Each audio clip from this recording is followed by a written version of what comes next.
the newborn savior of the family. The little Taotao cub, TNG, treats the royal moldy dumplings as snacks. Little TNG unexpectedly reincarnates into the home of an emperor plagued by misfortune, and upon opening her eyes, she discovers that she has become the family's beacon of hope. The emperor, her father, is ensnared by malevolent forces, causing every endeavor to be fraught with failure. Her eldest brother, SYNN, is cursed to be trapped in delusion. Often lost in confusion, reduced to a mere shell of a person, her second brother, SYNNG, is cursed with emotional detachment, destined to bring misfortune to kin and friends. Alike her third brother, SYNCHN, is afflicted with a fragile life, suffering from ailments since childhood, fated not to survive beyond his youth. Yet, none of these troubles daunt TNG, for her greatest delight lies in devouring all that exists, including malevolent energies. In the imperial palace, TNG seeks out ominous objects, devouring all that causes mischief. Witness how the Taotao cub, TNG, hoards good fortune, transforming her entire family of unfortunate souls into embodiments of luck. Chapter 1. Fear not, Father Emperor, TNG is here.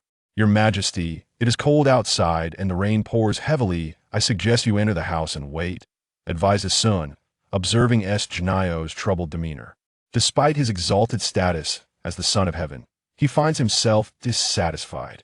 Recently, he has felt despondent, plagued by the thought that perhaps the heavens are punishing him or that he has committed a grave sin in a past life. Why else would he be plagued by such persistent misfortune? He decides to remain outside, finding solace in the rain to soothe his troubled spirit. Sun, witnessing Junio's distressed state, attempts reassurance. The Empress possesses great blessings, nothing ill shall befall her. Yet Junio stands there immobile, causing Sun growing anxiety. Inside, the midwives tread cautiously as the atmosphere thickens with tension, threatening to worsen the situation. The air is filled with the heart-wrenching screams of women, echoing through the palace. If there comes a day when I am no longer emperor, do you think Prince Jing and his cohorts would spare my children? Sun, hearing this, dares not speak further, his lips trembling in fear. He kneels, head bowed, shivering in trepidation. Junio's gaze shifts to the palace maids, who are equally anxious, nearly stumbling in their haste. These newcomers lack experience in palace service, leading to their palpable nervousness. The maids are acutely aware that failure in their duties could lead to dire consequences, their hearts racing, on the verge of fainting. As the rain ceases and the skies clear, a rainbow arcs across the heavens. Junio strides to the entrance of Zohu Palace, where he sees his three sons playfully engaging with a snail in the aftermath of the rain. Why do they move so slowly? Oh no, I accidentally stepped on one. Junio, ignoring his sons, proceeds through Zohu Palace. The Empress has given birth. The sharp voice of a maid reaches Junio's ears. It is a baby princess. Both mother and child are safe and healthy. In an instant, his three sons rush inside, matching his speed. The maids continue to announce the joyful news, their resounding voices seeming to dispel the palace's gloom, swallowing the dark clouds and allowing brightness to permeate. Throughout, as the newborn opens her eyes, she is greeted by a room full of people. The clamor is overwhelming, making it difficult to rest. TNG, still groggy, widens her eyes, straining to decipher the source of the noise. Three individuals enter. TNG's gaze shifts to them. They appear youthful. Could they be her brothers? Each of the three bears a dark cloud above their heads, a symbol of their misfortune. Pouting, TNG resolves not to let these three little misfortunes near her. Do they know who she is? She is Taotao. The Taotao. Are these three unfortunate souls aware of her worth? SYNN, SYNNG, and SYNCHN gaze at their sister lying in the crib, instinctively moving closer. SYNCHN fixates on the tiny figure, unable to resist reaching out to touch her. However, as he does, a soft little arm blocks his fingers. Being young, SYNCHN is oblivious to the fact that his sister finds him unappealing. Look at her, eldest brother, second brother. She is simply adorable, so soft and fair. SYNNG cannot help but want to touch her little hand, but the little sister merely pouts in response. Syn observes his sister, sensing her slight disdain for them, hoping it is merely his imagination. A cloth wraps around Tinjinji's hand, gently rubbing it before she is tucked under a blanket and carried away from the crib. The relief of departing from those three unfortunate souls is palpable. Yet, Tinjinji's joy is short-lived as she encounters an even more unfortunate soul. This individual bears a cloud above his head, darker and larger, resembling a blot of ink, ominously hovering over him. Goodness, this entire family is cursed. How will she survive here? TNG tilts her head, noticing a woman half reclined on the bed. This must be her mother. Ah, her dear mother, the only one in this place who is not plagued by misfortune. Above her head floats a pure white cloud, a symbol of good fortune. Surely, she must be a lady of noble standing. But why is her mother with her father, who is so unfortunate? The original owner of this body was likely a misfortune bearer as well. Yet given the current circumstances, it is Tinji's soul that resides within this body, rendering the notion of misfortune moot. Soft and cuddly, TNG is cradled in Junio's arms, appearing like a delightful little bundle. Junio is momentarily taken aback. He has never felt such warmth while holding his three sons. Cradling this little girl, he feels a comforting warmth wash over him, as if his sorrows have been alleviated. TNG wriggles, her tiny mouth still pouting, expressing her displeasure. It seems she is on the verge of tears this moment. She senses an immense power emanating from something nearby, an indescribable sensation. Upon closer inspection, it is a dark cloud clinging to Junio's pendant, swirling about. TNG swallows hard, her large, round eyes fixated on the pendant. Junio, holding the little bundle, notices her radiant smile, filling his heart with warmth, nearly melting him from within. TNG reaches out with her soft little fingers, grasping the fabric of his collar, gradually exploring until she reaches his collarbone. Almost there, yet this unfortunate man remains oblivious to her intentions, utterly misunderstanding her desires. As she cannot obtain the pendant, Tinjinji's pout rises higher, and she ultimately bursts into tears. Junio is perplexed by his daughter's sudden tears. Seeing her cry leaves him at a loss. Just moments ago, the little bundle had been joyfully touching him with her tiny hands. Junio cannot comprehend where things went awry. A maid rushes over, swiftly taking the wailing TNG from Junio's arms. As the little one is taken away, Junio is inexplicably overcome with a sense of loss. He has had more than one child before he has held them upon their birth. Yet this time feels different. As this child leaves his embrace, he experiences a flicker of sadness. TNG continues to cry. Unwilling to be taken away, she wishes to remain here to acquire the treasure. Her round, wide eyes glance toward Junio, her little arms flailing, pointing toward his collar. Su Junyao pointed to the pendant hanging around his neck, questioning, "Is it this?" How delightful it was that the unfortunate fellow finally grasped her intentions.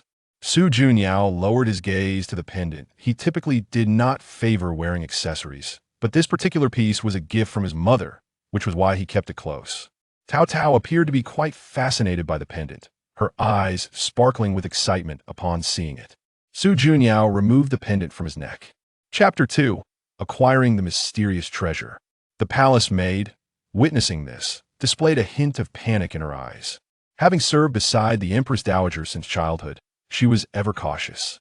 Unable to restrain herself, she urged, "Your Majesty, you must think carefully. This was given to you by the Empress Dowager. How can you allow the little princess to play with it?" There seemed to be no refuge left for him in this world. The pendant was taken off and placed into Taotao's small paws. She grinned widely, her little head bobbing eagerly as she attempted to edge closer to the mysterious treasure, wishing to devour it whole. This dark little object appeared utterly delectable. The only disappointment for Taotao was that, lacking teeth, she could not indulge in the treasure. Taotao leaned in closer, inhaling its fragrance, a delightful aroma wafting through the air. Su Junyao observed his daughter's reaction with wonder. Astonishingly, Taotao was no longer crying. It seemed the pendant truly possessed the ability to bring her joy. A large hand approached, fingers brushing against Taotao's cheek. She sensed it and, in a haughty manner, reciprocated by playfully nudging his wrist with her own finger. Upon raising her gaze, Taotao noticed that the formerly dark clouds hovering over this unfortunate fellow's head had lightened considerably. Just as Taotao had anticipated. Yet, it was indeed perplexing this unfortunate fellow should not be so ill-fated. Why was this so? The palace maid's eyes lingered on the pendant clutched in Taotao's hands. After a few moments, she scooped Taotao up in her arms, simultaneously reclaiming the pendant. Your Majesty, you should keep this safe. It is a precious item, especially since it was given to you by your mother. Taotao squinted, her little nose yearning to draw closer and savor the fragrance once more, only to find her hands empty. The treasure had vanished. Taotao burst into tears, shedding a few drops of sorrowful tears. What was that old woman doing with her treasure? Such bullying. Xiezi, reclining on the beauty couch, received the child into her arms. Witnessing the palace maid snatch the pendant away from Taotao, Xiezi could not help but voice her discontent. Your Majesty has permitted this child to play with the pendant. How can you take it away? You have served the Empress Dowager since childhood, and now you are a supervising aunt. How can you lack such basic decorum? Though the item is valuable, if the Emperor wishes for his daughter to play with it, what is wrong with that? With such a mother supporting her, Taotao felt a surge of happiness. In this life, she would protect her mother and ensure she was never bullied. Seeing her child smile, Xiezi gently grazed her little face with her fingertips. After reprimanding the supervising aunt, Xiezi turned her attention to Su Junyao. If you truly wish to give this pendant to our daughter, then do so directly. Standing there pondering, if you hesitate, then do not give it at all. With those words, Xiezi lay back on the couch, still feeling weak. Her previous statements had clearly been a reproach towards Su Junyao. Yet even if he were to feel any emotion now, he could not display it in her presence. Supervising aunt, I shall manage my own affairs. There is no need for you to meddle, Su Junyao declared. The supervising aunt knelt in a flurry of panic, regretting her earlier words. She should not have spoken out. However, the Empress Dowager had instructed her not to allow the pendant to leave the Emperor's possession. If the Empress Dowager learned of this, she would surely face dire consequences. I was wrong. I merely thought this pendant was exceptionally rare, especially since it was given to you by the Empress Dowager, she stammered. Do not fabricate excuses. I am the Son of Heaven. Do you dare to defy the words of the Son of Heaven? Su Junyao placed the pendant in Taotao's hands, watching her delight. Hearing this, the supervising aunt regretted her foolishness. How could she have been so thoughtless, failing to consider the repercussions after serving in the palace for half her life? With a smile curving his lips, Su Junyao watched the little rascal with a lightened heart. Unbeknownst to him, he had spent the better part of the day within the palace, and, as evening approached, he stepped out of Zhaohua Palace, inhaling the mingling scents of rain and earth that refreshed his spirit. The moonlight illuminated the bamboo grove, and a figure appeared on the path. Your Majesty, from a distance, Su Junyao spotted a son, striding hurriedly towards him, evidently bearing urgent news. Your Majesty, there is news. The people at the border report they have discovered the whereabouts of the Chancellor. Su Junyao's lips quivered previously. He had believed the Chancellor to be a spy sent by a foreign nation, conspiring with the Prince of Jing to overthrow the entire Shoning dynasty and establish a new regime. However, he later learned that someone had been sowing discord, leading to this misunderstanding of the Chancellor. By the time Su Junyao uncovered the truth, the Chancellor had already fled with his entire family to the ends of the earth. Asun pondered aloud, Your Majesty, do you believe the Chancellor will still side with us? Su Junyao's expression remained calm, his intuition suggesting that it was unlikely. Moreover, there was a strong probability he would oppose them. However, the Chancellor has been in the court for over a decade. Even if he does not side with us, I do not wish to see him as our enemy. Asun nodded before disappearing into the night. Strolling slowly through the bamboo grove, Su Junyao felt a peculiar absence with the pendant no longer at his side. For some reason, his daughter's presence invigorated him, even bringing forth good fortune. Su Junyao realized he had forgotten something of great importance. The following morning, Xiezi found Taotao snuggled with the pendant, sleeping soundly. Upon entering Zhaohua Palace, Su Junyao encountered Xiezi, and his smile instantly faded.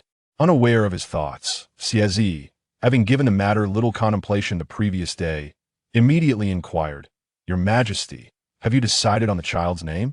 At the mention of this, Su Junyao perked up. "I have settled on it. Her name shall be Su Yu Yao. The character Yu signifies blessings, while Yao symbolizes the nobility of princess." Xiezi found it quite agreeable. "I even thought a nickname last night." "What is it?" she asked. "Taotao." Xiezi furrowed her brow. Nevertheless, the name sounded endearing and suited their precious daughter well. In the dead of night, Su Junyao had dreamt that Taotao was scolding him, her tiny finger pointing at him. "Father must name me Taotao, or else I will make you even more." Unfortunate. This was a reason he could never disclose, for it would surely be too embarrassing. Chapter 3. The Enchantment of the Evil Spirit. Xiezi pondered carefully and inquired, "Why is she called Taotao? Could there be some profound meaning behind it?" "Nothing significant." Su Junyao replied casually. "I merely dreamt of a peach tree with large, luscious peaches hanging from its branches last night." He cast a glance at the small figure lying on the little bed. Taotao was in deep slumber, clutching the pendant tightly in her tiny hand. As Su Junyao reached out to take the pendant, the little one stubbornly refused to let go. Moments later, Taotao awoke, her large eyes fixed on him, scrutinizing him as though he were a thief. Reflecting on the recent events, he noted that since the pendant had been away from him, his fortunes seemed to have improved remarkably. One might say that when fate turns against a person, even the simplest actions can go awry. Yet recently, Su Junyao felt unusually fortunate. In the past, he would often stumble unexpectedly while walking, but today he found himself unscathed, instead enjoying the pleasant scenery along the way. His mood was notably steady, and the world appeared to him in a much more endearing light. Embracing Taotao, Su Junyao wandered through the palace. The sudden lift brought an inexplicable thrill to Taotao, her large eyes surveying the palace and occasionally glancing up at Su Junyao. Her father was undeniably handsome, radiating an extraordinary charm. It was a pity that such a striking figure was plagued by misfortune. Taotao blinked, seemingly forgetting some vital information. Her father was the emperor. But why did he lack the golden radiance typically associated with the sovereign? As the son of heaven, he ought to shine brightly. What could be the reason? Perhaps the heavy clouds of previous misfortunes obscured his golden glow. Taotao contemplated this deeply, resolved to live in this household and assist her father in dispelling his bad luck, thus enabling him to ascend to greatness, which would in turn allow her to gather more treasures. Currently, the pendant was her sole possession, and being so young, she could only absorb a minuscule amount of negative energy. Even that little was insufficient for her needs. Last night's dream alone consumed half of her black energy. Once more, Taotao inhaled the dark energy from the pendant, her small brows furrowing as she sensed something amiss. What was the nature of this pendant? Could it be that some malevolent spirit had cast a spell upon it? The aroma was simply irresistible. Those flowers and grasses, having transformed into sentient beings, dared to cast spells on a human's pendant. She, a voracious eater, was utterly unafraid of their sorcery. The wickedness had already been absorbed by Taotao, leaving behind an ordinary pendant. She had thought this object would accompany her for a longer time, but to her dismay, it had become useless so soon after acquiring it. So be it. What use was there for something that served no purpose? The poor pendant was cast aside by Taotao. Su Junyao had never experienced such a sensation before. Previously, the pendant felt burdensome when worn, but now it seemed light as a feather. Noticing his buoyant demeanor, Xiezi asked, "What is it? What has brought you such joy?" Su Junyao raised the pendant that hung around his neck, feeling it significantly lighter and more aesthetically pleasing. Xiezi approached, glancing at the pendant but failing to discern anything remarkable. She had never liked its design and had thus paid little attention to it. Su Junyao murmured to himself, "The jade has become whiter and more exquisite, as if it has shed a layer of skin. This is quite peculiar." This pendant had been gifted to him by the Empress Dowager, originally obtained from the Princess of Luojia, and was said to consist of several pieces, each awarded to the princess. Alas, he had received the least impressive one. He had always been unlucky. It was just another burden to bear. Seeing Su Junyao lost in thought, Xiezi asked, "Your Majesty, what occupies your mind?" Worried, she continued, "The border conflicts have yet to subside. We cannot proceed in this manner. We must recruit more talented individuals. In recent years, the power of the Jing Wang had been gradually escalating. Who could predict whether he might suddenly rebel? Moreover, over the years, Jing Wang had not only placed his own people within the examination officials, but had also sought out capable talents from a martial world. Su Junyao knew he needed to find suitable candidates to contend with Jing Wang. I am aware. There is no need for you to fret. Xie gazed at his retreating figure, letting out a sigh. She understood that Su Junyao was merely trying to comfort her. They were hardly a match for Jing Wang. The palace was riddled with his spies. Wherever they could see, so could he. The prospect of finding trustworthy newcomers was bleak. Even if they could be trusted, they were either already bought off by Jing Wang or lacked sufficient capability. Lost in thought, she suddenly felt a small hand on her, and looking down, she saw her daughter affectionately clinging to her. Taotao nestled against her, her little face flushed. In the past half-month, Taotao had become exceedingly drowsy. As an infant, her greatest delight was to eat and sleep, then repeat the cycle. Her appearance had transformed, evolving from a small kiwi into a delightful little peach. With her sparkling eyes and long eyelashes, she was truly a little beauty. Xie affectionately patted Taotao's head, smiling with pride as she retrieved a rattle. Gourmet. Taotao, see if you like this. This little rattle, chosen personally by Xie, produced a pleasant sound when shaken. However, the tinkling noise irritated Taotao, who disdainfully glanced at it, huffing in annoyance. She expressed her rejection of such noise. Chapter 4. A ruckus in Sinang Palace. It seemed that Taotao was not particularly interested in the rattle, instead displaying a countenance of boredom. The adorable little one was soft all over, prompting Xie to poke at her chubby neck with her finger. Taotao, tickled by her mother's touch, wiggled her little head from side to side. Her neck was adorned with golden and silver longevity locks, and her wrists jingled with jade bracelets. Yet her small mouth remained pursed in discontent. Such mundane jewelry paled in comparison to a piece of osmanthus cake in her eyes. It was not gold or silver that intrigued her, but rather talent. The fragrant essence concealed within the poems penned by scholars, the artworks infused with the souls of painters, and the finely crafted objects made by artisans all held a charm more enticing than any trinket. At that moment, her gaze was fixated on the study, drooling with anticipation. There hung a piece of calligraphy, the aroma of which wafted through 3 walls. Eek! In her urgency, she patted Xie's sleeve. Yet her mother merely assumed she was throwing a tantrum, casually handing her a golden bell. Taotao thought, I want to consume the calligraphy. What is this? Mere scrap. A palace maid brought in some snacks, leading Xie to believe her little princess was hungry and yearning for something delicious. To her surprise, however, Taotao rejected everything, her small hands waving in the air, her little face scrunched up in displeasure. They were to visit the Empress Dowager shortly, and Xie was reluctant to leave Taotao alone in the palace, so she took her along to Sinang Palace. Early in the morning, Su Junyao had already arrived at the Empress Dowager's quarters. Even outside the palace, Xie could hear the Empress Dowager's reprimands. With a stern expression, the Empress Dowager chastised Su Junyao. The Emperor's indecisiveness is truly baffling. I wonder how your father managed. Xie frowned, her mood already unsettled, and now she felt even more anxious. Your son pays his respects to mother. Last night's moonlight was serene. I trust you slept well? The Empress Dowager cast a fleeting glance at her. Rise. Xie expressed her gratitude and took her seat, receiving Taotao from a maid. The Empress Dowager had already heard of Su Junyao's new addition, and today, as the Empress brought the child, she wished to take a look. The moment Taotao was in her arms, her gaze was drawn to the golden halo above the Empress Dowager's head. Unfortunately, within that golden aura lurked a few strands of black mist, as though tainted by some vile entity. Peach's chubby little hand unexpectedly grasped the pearl necklace on the Empress Dowager's attire. Amidst the gasps of the onlookers, a loud crack echoed, and the string of pearls, symbolizing imperial power, scattered across the floor. Even more alarming, she was attempting to shove the largest pearl into her mouth. No, your highness, the stewardess exclaimed, her voice trembling with fear.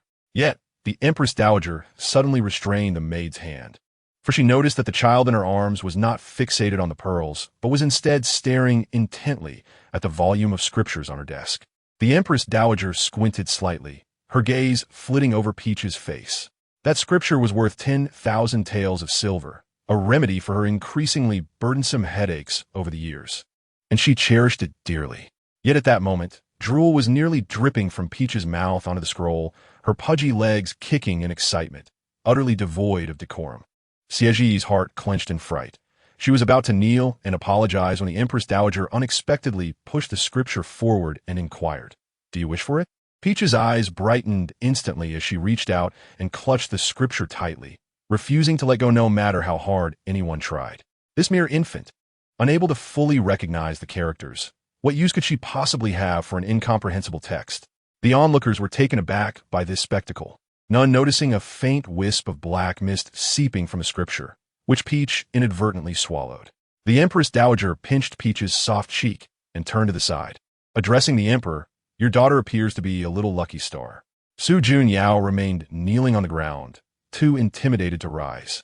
As the dark cloud hovering above him had thickened considerably since morning, casting an even more frightful shadow. Suddenly, Peach twisted her body and reached out towards him. "Your Majesty, please hold the princess." Seizing the opportunity, Xie handed Peach over. The moment Su Junyao's arms encircled his daughter, Peach secretly inhaled deeply, causing the gray mist swirling around his sleeves to diminish significantly. "Look, father, the ink stains on your robe have vanished." Su Yan exclaimed. "What? You must be mistaken. You really are foolish." "I see no ink stains at all," Su Yan replied. Peach, having consumed the black mist, felt her little belly swell with fullness. The Empress Dowager's gaze shifted from Peach as her fingertips tapped rhythmically against the armrest, each sound lowering the tension in the hall. The floods in Jiangnan had persisted for 3 months without any signs of improvement. The situation in the north was even worse. Out of 10 battle reports, 9 reported defeats. "Your Majesty, is this how you manage the realm?" She suddenly hurled the memorial on the table at Su Junyao, exclaiming, "Look, even a 7th-rank county magistrate dares to criticize the court's incompetence." Peach was startled by the noise, letting out a small cry. Truly, why did this old woman have to shout so loudly? It frightened her to the point of nearly holding her breath. Her little belly was round and tight, the swaddling straps pinching her slightly. She let out a burp, fragrant with ink, her small face scrunched up in discomfort. "Oh dear, what troubles our little Peach?" Xie gently rubbed her belly, feeling its softness. Peach replied, "I overate, but I still crave more delicious food." The Empress Dowager, observing this, couldn't help but smile, remarking, "This little girl is quite clever. She certainly did not inherit the Emperor's traits. This scripture I possess was sought after from a highly revered monk years ago, worth 10,000 taels. Whatever is valuable, she takes." Peach pouted, thinking, "Who told you that your belongings smell so delightful?" However, feeling overly stuffed, she succumbed to fatigue, resting her head on Xieji's shoulder, her little legs kicking weakly. Xie, cradling Peach, paced the hall, hoping to ease her discomfort. Yet, Peach was far from calm. Her little hands tugged at her mother's earrings one moment and then at her collar the next, babbling and directing them towards the study where her cherished calligraphy awaited. Alas, her belly was too full. Realizing this, Peach settled down, deciding to wait until lunchtime to eat again. The Empress Dowager cast a cold glance at the scene and suddenly spoke, "Your Majesty, your daughter is truly amusing." Su Junyao's gaze swept over Peach. Indeed, this child was his lucky star. Even the usually aloof Empress Dowager had expressed her admiration for her. Xie stiffened, instinctively holding Peach closer. Unfazed by the danger, Peach made a funny face at the Empress Dowager, sticking out her tongue playfully. After all, she was merely a little baby. Who would argue with an infant? The Empress Dowager squinted her eyes and laughed. "Very well, she is just a child." Waving her hand, she commanded everyone please leave. "I am weary." Xie felt as if a great weight had been lifted and promptly exited the hall with Peach in her arms. Just as she was about to step outside, a man's voice rang out, "I pay my respects to your Majesty and the Empress." As he bowed, his gaze swept over Peach in Xieji's embrace, a glimmer of curiosity flashing in his eyes. Peach let out a small burp and instinctively snuggled closer to her mother. She could not see this man's face, but the aura surrounding him made her instinctively wary. Her older brother, Su Yinan, and second brother, Su Yanning, reluctantly rose to greet the Jing Wang, offering their respects to their imperial uncle. The third brother, Su Yanshun, was absent, visiting their mother, Lupin. What a torment it was. First, the Empress Dowager chastised their father, and now, the distasteful Jing Wang had appeared before them. Had they known, they would have stayed away like the third brother. Chapter 5. The hardship of the emperor. After inquiring about the Empress Dowager's well-being, the Jing Wang took a seat with poise. He toyed with the jade pendant at his waist and nodded towards the emperor, a smirk dancing on his lips. Brother, the scholars from various regions should be arriving in the capital to prepare, correct? The Empress Dowager glanced up at him. What, now you care about the imperial examination? Naturally.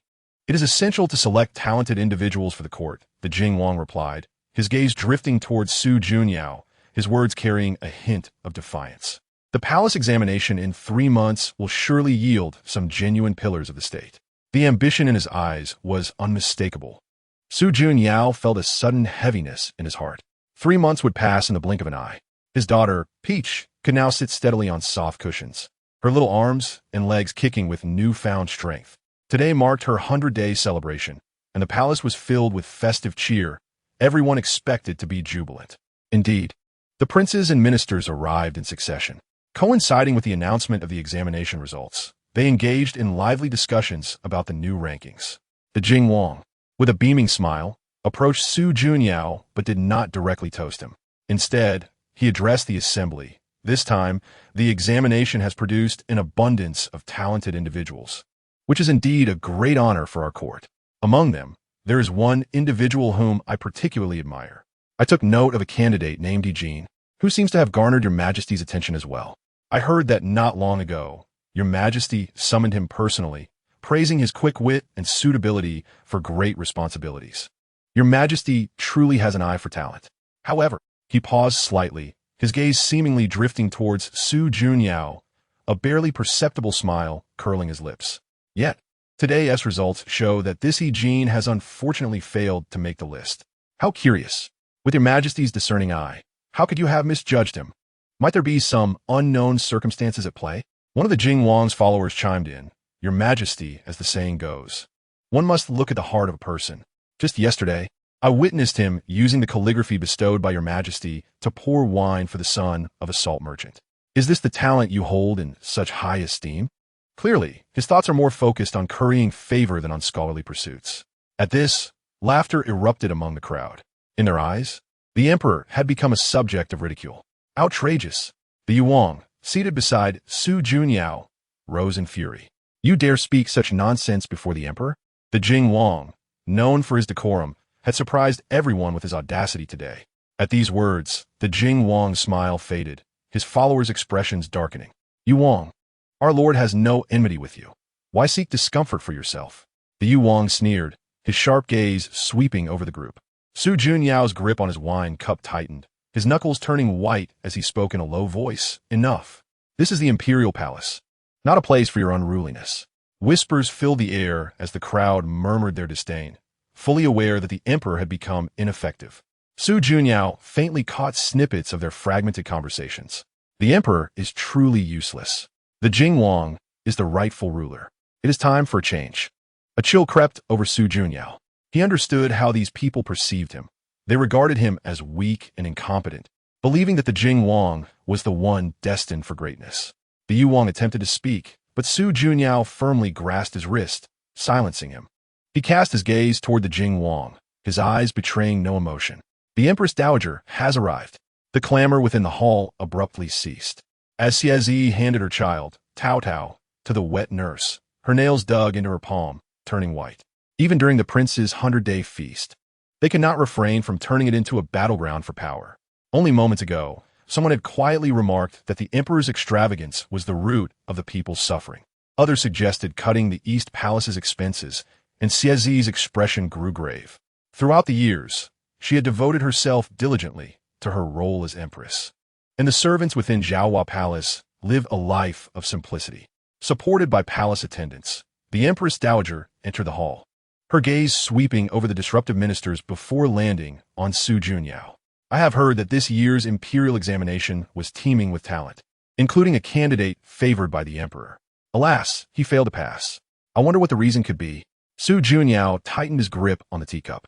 He had secretly nurtured He Jin for 3 years, and his failure was a result of malicious actions by the Jing Wang's followers. 3 days prior, when he had secretly summoned He Jin had revealed accounts he had witnessed while serving as an aide in the Jingwang's residence. The Empress Dowager interrupted his thoughts. I have heard that He Jin failed due to moral turpitude. Su Junyao lowered his gaze, knowing these were mere fabrications by outsiders. Is that so? The Empress Dowager set her teacup down. But I have heard that last night, He Jin was promoted to the Hamlin Academy as an exception. The Jingwang suddenly slammed his hand on the table. Your Majesty, that He Jin, while serving as an aide in my residence, had a penchant for peeking at confidential documents. He deliberately raised his voice, declaring that such treachery was unworthy of entering the Hamlin Academy. Xiazi observed Su Juanyao's throat swallow, realizing the effort he had invested in cultivating He Jin. Last year, during the Jiangnan floods, it was the emperor who arranged for He Jin to infiltrate the Jingwang's residence. 3 months ago, amid military pay shortages, it was He Jin who risked everything to present evidence. The Empress Dowager took the roster from a palace maid. I believe these newcomers should gain experience in the officialdom. She slammed the roster on the table, emphasizing her displeasure with He Jin. The sound startled Taotao, who began to wail. Today was her 100-day feast. Yet this group had completely overlooked her, treating the occasion as a court meeting. The wet nurse cradled Taotao, soothing her, "Do not cry, little princess, do not be afraid." It seemed the emperor was facing a dilemma. What a stroke of misfortune indeed.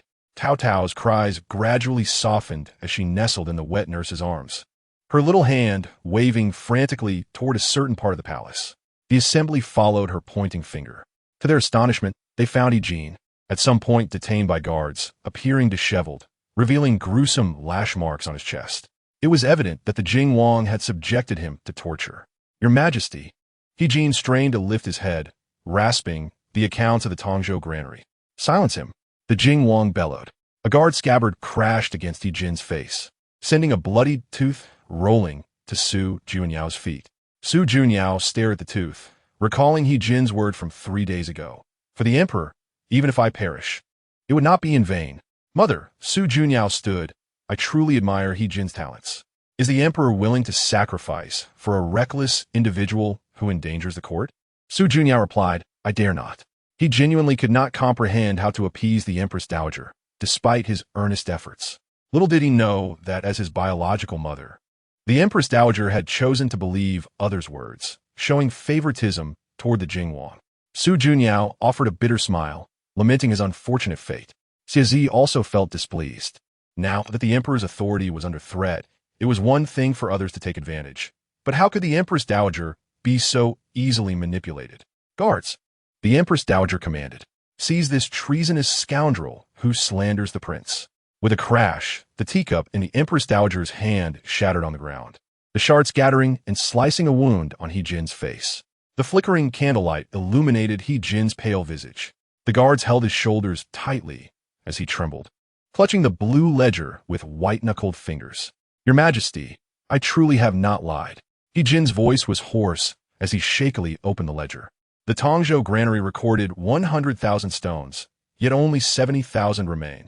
3 months ago, I conducted a thorough investigation, and there were 3,000 stones of superior military grain. It was taken in 13 batches by people from the Jingwang's residence. I witnessed it with my own eyes. Your Majesty, if I utter a single falsehood, may I meet a wretched end. He recognized the bloody handprint on the ledger's cover page. It belonged to Zhao Dezuzu. 3 days prior, this elderly granary clerk, who had served for 40 years, was found hanged at home.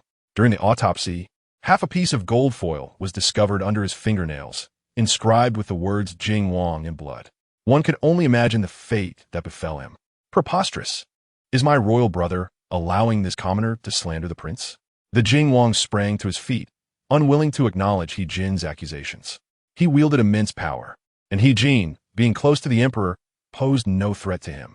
However, with the Empress Dowager present, along with numerous ministers and princes, he could not act recklessly. I have not slandered you. Why does the Jingwang speak such wild claims? The Jingwang scoffed. I admit my brother erred. In that case, I think it best for the Empress Dowager to deal with He Jin. Su Junyao fell silent for a moment. Today was supposed to be Taotao's 100-day feast, yet it had turned into such a misfortune. How pitiful for Taotao to have such an ineffectual father. The Empress Dowager's brow furrowed. Jingwang, I do not intend to make things difficult for you, but the evidence is irrefutable. The smile on the Jing Wang's lips faded slightly.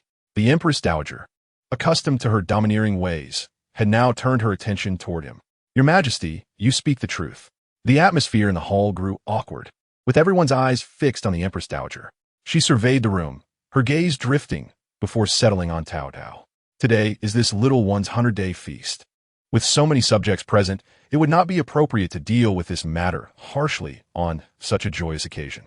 Jin raised his eyes, prostrated on the ground, awaiting the Empress Dowager's judgment. The usually arrogant Jing Wang had stumbled, and tonight, coincidentally, was the 100-day feast of that puppet emperor's daughter. Had it not been for the sake of this little one, Jin would have likely faced a swift and severe punishment from the Empress Dowager, possibly even execution. The Empress Dowager opened her arms toward Taotao, who, understanding the situation, remained calm and leaned toward her, recalling the delicious treats she had enjoyed last time. That large pearl, after 3 months, was still vivid in Taotao's memory. She looked up and saw that the Empress Dowager was still wearing it. Unfortunately, it had been completely devoured by Taotao. The once dull pearl now shone brightly, catching the attention of the palace maids nearby. Taotao's little hands nestled in her clothing, her eyes blinking rapidly. She was lost in thoughts of delectable treats, nearly forgetting about her father's predicament. A wave of guilt washed over her. Being so young, she felt powerless to rescue her father. What should she do? This elderly woman seemed to genuinely care for her. She had scolded her father, but smiled warmly at Taotao. The little girl returned the smile, her dimples enhancing her charm. After all, Taotao was still just a child. For her sake, the Empress Dowager decided to exercise leniency. Jin resigned from his position at the Hamlin Academy and moved to the Yamen. Jing Wang, you should take a few days to reflect in your estate. Jing Wang sighed with relief, fortunate that the Empress Dowager had not scrutinized the accounts too closely. Otherwise, he would have found himself in a precarious situation today. Jin trembled, kneeling before the Empress Dowager, expressing his gratitude. There is no need to thank me. Simply extend your gratitude to this little one. The Empress Dowager replied as she lifted Taotao into her arms. Jin wiped away his tears, exclaiming, I am profoundly grateful. The princess is my benefactor. In response, Jing Wang reluctantly expressed his thanks to Taotao, acknowledging her assistance, which he would remember. Let him show off. He has certainly encountered a setback now, thought Taotao as she turned to the source of the voice, realizing it was her second brother, Su Yanning. The 3 unfortunate little ones gathered together, with Su Yanning being the most vocal, while the other 2 could hardly interject. Jing Wang took his seat with an icy demeanor, clearly having overheard Su Junyao's 3 sons discussing him. Your Highness, do not take it to heart. They are just children and know little, someone remarked. Upon hearing this, Jing Wang's expression darkened further. Children? Just because they are young does not mean they lack awareness. Their lifespan is still uncertain. Within the hall, the eunuch announced the imperial decree. By the mandate of heaven, the emperor decrees that my younger daughter, Su Yuyao, has reached her 100th day today. I am filled with joy and hereby bestow upon you the title of Ling Shi Princess. May you be as radiant as the moon reflected upon a stream, ever vibrant and blessed with both wisdom and fortune. I grant you a gold and jade lock, along with 100 bolts of cloud brocade, to celebrate your inaugural title. Taotao tilted her little head, her thoughts drifting away. She was so hungry. Why had the feast not yet begun? Was this banquet not prepared for her? Meanwhile, a few ill-intentioned individuals continued to bully her father. Her stomach growled. She was genuinely famished. Jing Wang stood to toast, a slight smile gracing his lips.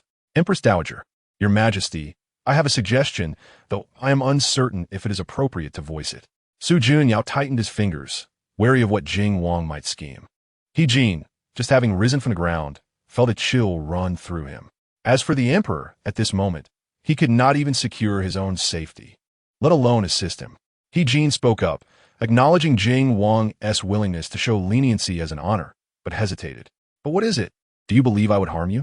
That is uncertain, replied Jing Wang, his smile concealing disdain. No, I would prefer to remain at the Yamen. As the Empress Dowager said, one must undergo trials to serve the court effectively.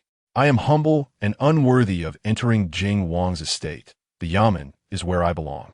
Jing Wang's gaze shifted to Su Junyao. Oh, then I am eager to hear what my imperial brother has to say. Chapter 7.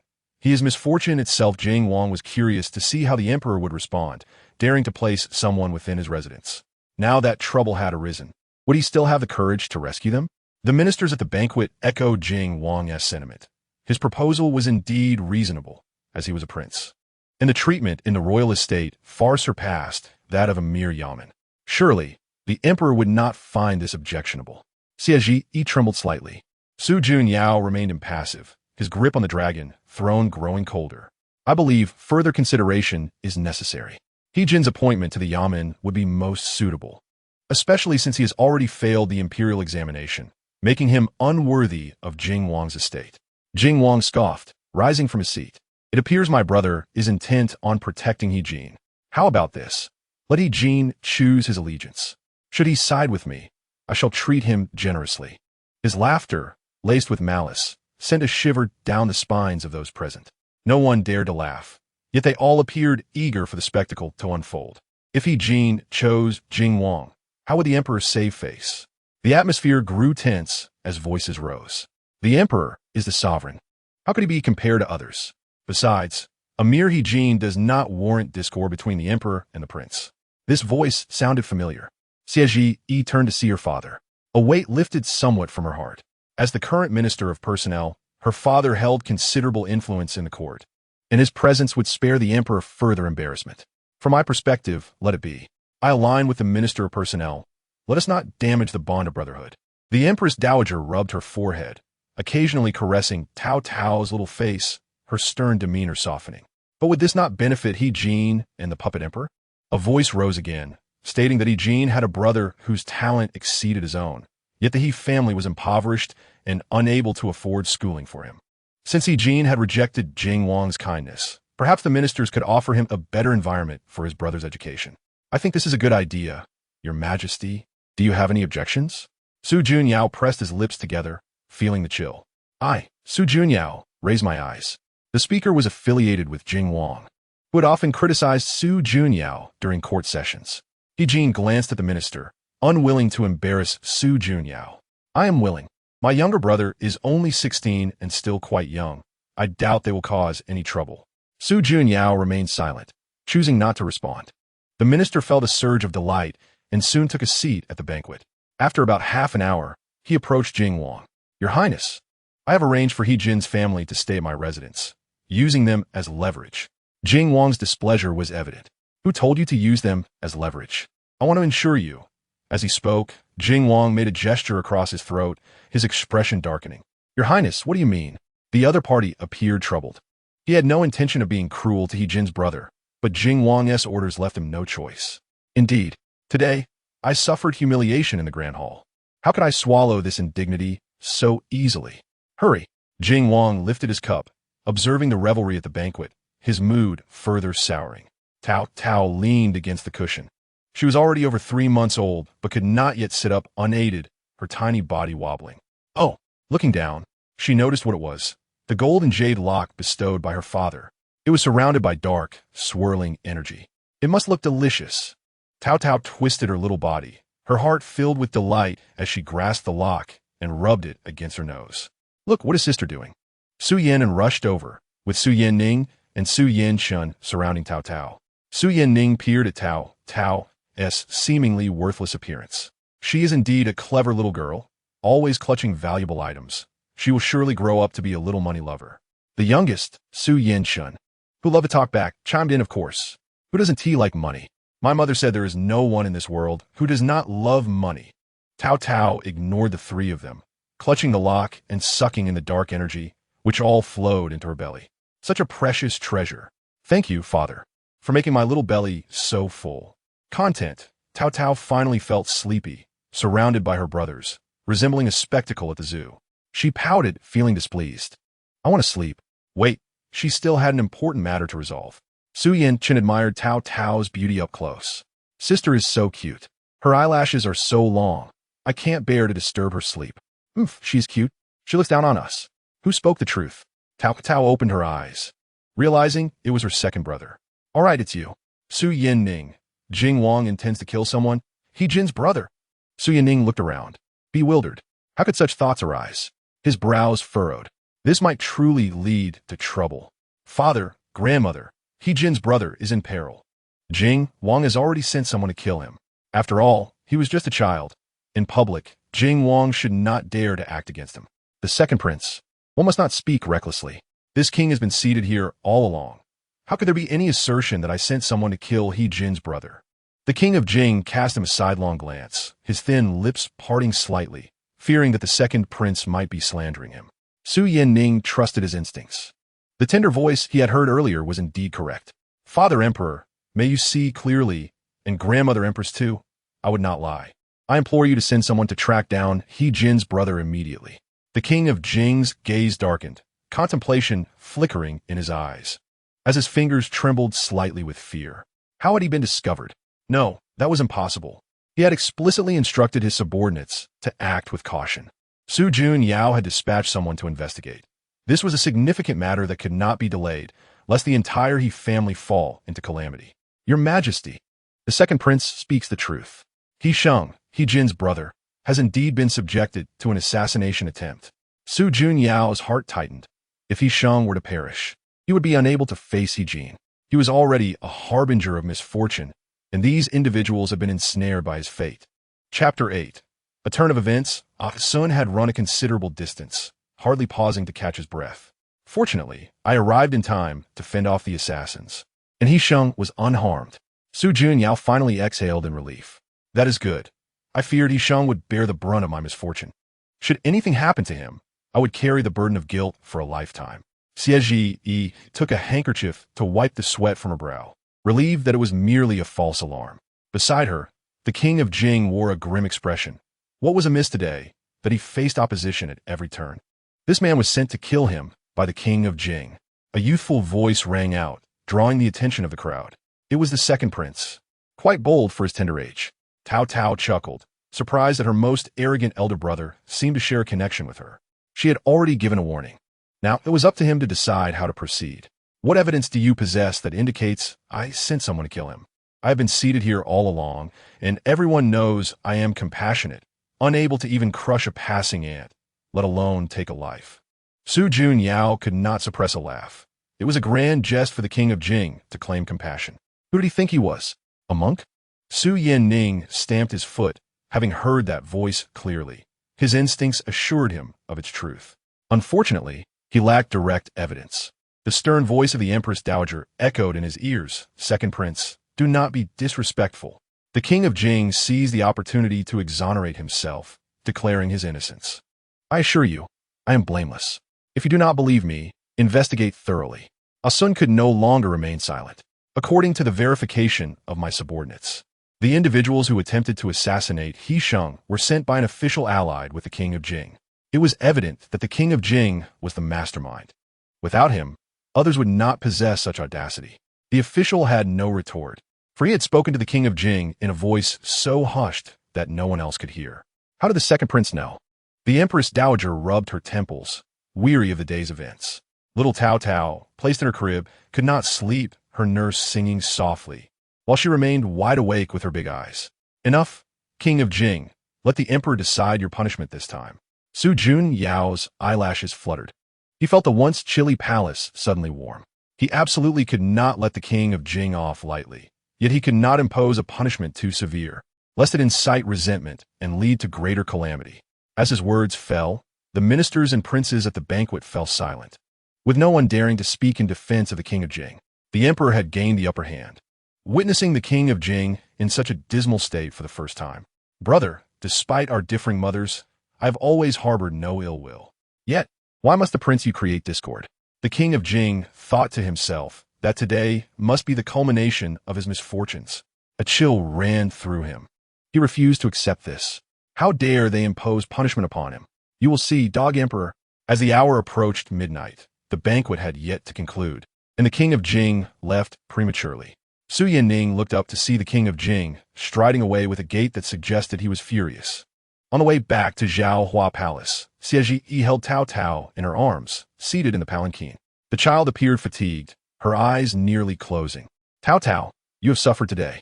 Xie Yi felt guilty. So much had transpired during the 100-day banquet, and clearly, Taotao had not received the attention she deserved.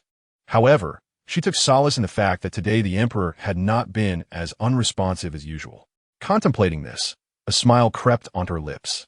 Could it truly be, as the emperor claimed, that this little one would bring them good fortune from the moment of her birth? Su Junyao, seated in the palanquin behind, with guards following closely, inhaled the fresh air, feeling a sense of unusual elation.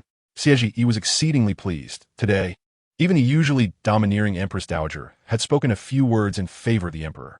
Even her father, who rarely supported the emperor, had made an appearance. The palanquin moved forward slowly, and a figure approached. "The common folk are grateful to your majesty." The voice reached her ears, and Xie leaned forward to see an unfamiliar face. Who is this person? The guards halted the palanquin, and Su Junyao rose to see the speaker clearly. The man knelt, his voice trembling. "I am He Sheng, grateful for your majesty's saving grace. I was attacked by the king of Jing's men, and had you not sent someone promptly, I would have met my end tonight. I shall repay this life-saving grace with all that I have." Su Junyao approached him, stating, "Protecting the safety of the common people is my duty as a sovereign. Otherwise, how can I bear the title of ruler?" His expression held a hint of melancholy. Remembering the terrifying gaze of the king of Jing at the banquet, he realized that the king of Jing was a man who would repay enmity without fail. The days to come would likely be even more challenging. "You may rise now. You are still young and must strive in your studies. Your brother He is soon to take up an official position, and with his salary, life will improve." With that, Su Junyao instructed a palace made to present him with 20 taels of silver. "Your Majesty, you are a benevolent emperor. I pledge my loyalty to you." He Sheng stood up, his legs numb, watching as the emperor and empress's palanquin gradually receded, feeling a surge of emotion. Who could this be but the emperor's sycophant? The governor of Yinzhou has already been imprisoned. Does he think the king of Jing and his associates will let you off? He Sheng recognized the newcomer as likely an official from the court, probably affiliated with the king of Jing. "Sir, I have committed no wrongdoing. The king of Jing's greed for military funds is his own fault. Now that he has been punished, I have nothing more to add. I suggest you take care." The official, Liang Derun, had served in the court for many years and was taken aback that a mere commoner would dare speak to him in such a manner. "You insolent brat! Guards, seize him!" Before he could finish, He Sheng interjected, "Had it not been for the emperor's kindness tonight, those around the king of Jing would surely suffer. Sir, consider your actions carefully, for the emperor is not far away. It would not bode well if you were to witness this."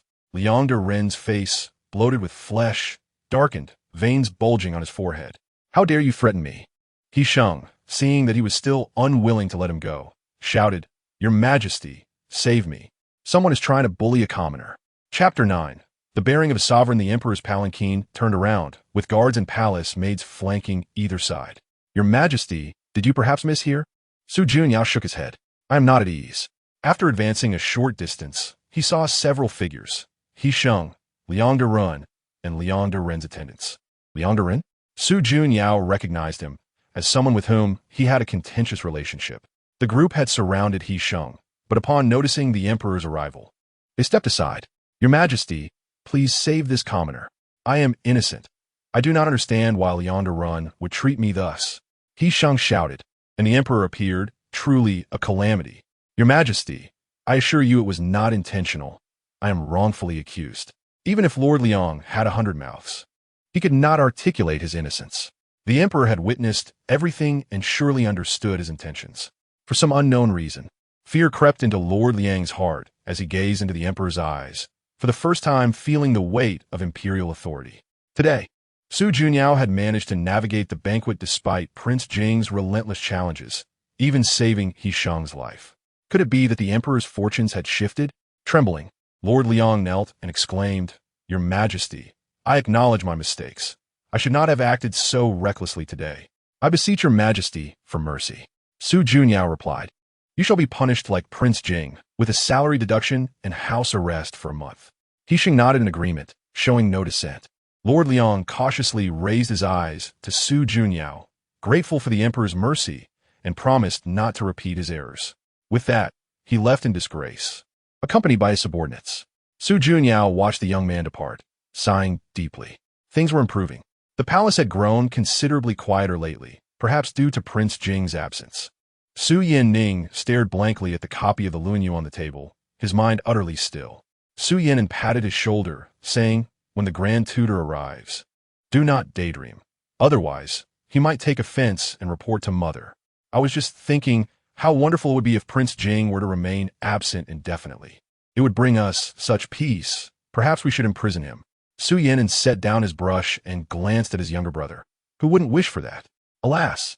Stop dwelling on such thoughts. Have you memorized the text the grand tutor assigned? Su Yin rested his chin on his hand, listlessly reading a few characters. I envy the third brother. He is too young to attend school. Su Yin replied nonchalantly, shouldn't you be envious of your sister? She has 6 more years before she begins her studies. Children, after all, are at the prime of their growth. Taotao sleeps soundly, and Xie does not disturb her. After her nap, Taotao opened her drowsy eyes, curiously scanning her surroundings until her gaze landed on her mother. However, her mother appeared quite melancholic, murmuring something indistinctly. A maid noticed Taotao had awakened and carried her over to Xie. Your Highness, if the Chancellor is unwilling, then let it be. Surely the Emperor has other candidates. As long as the Chancellor does not oppose the court, all will be well.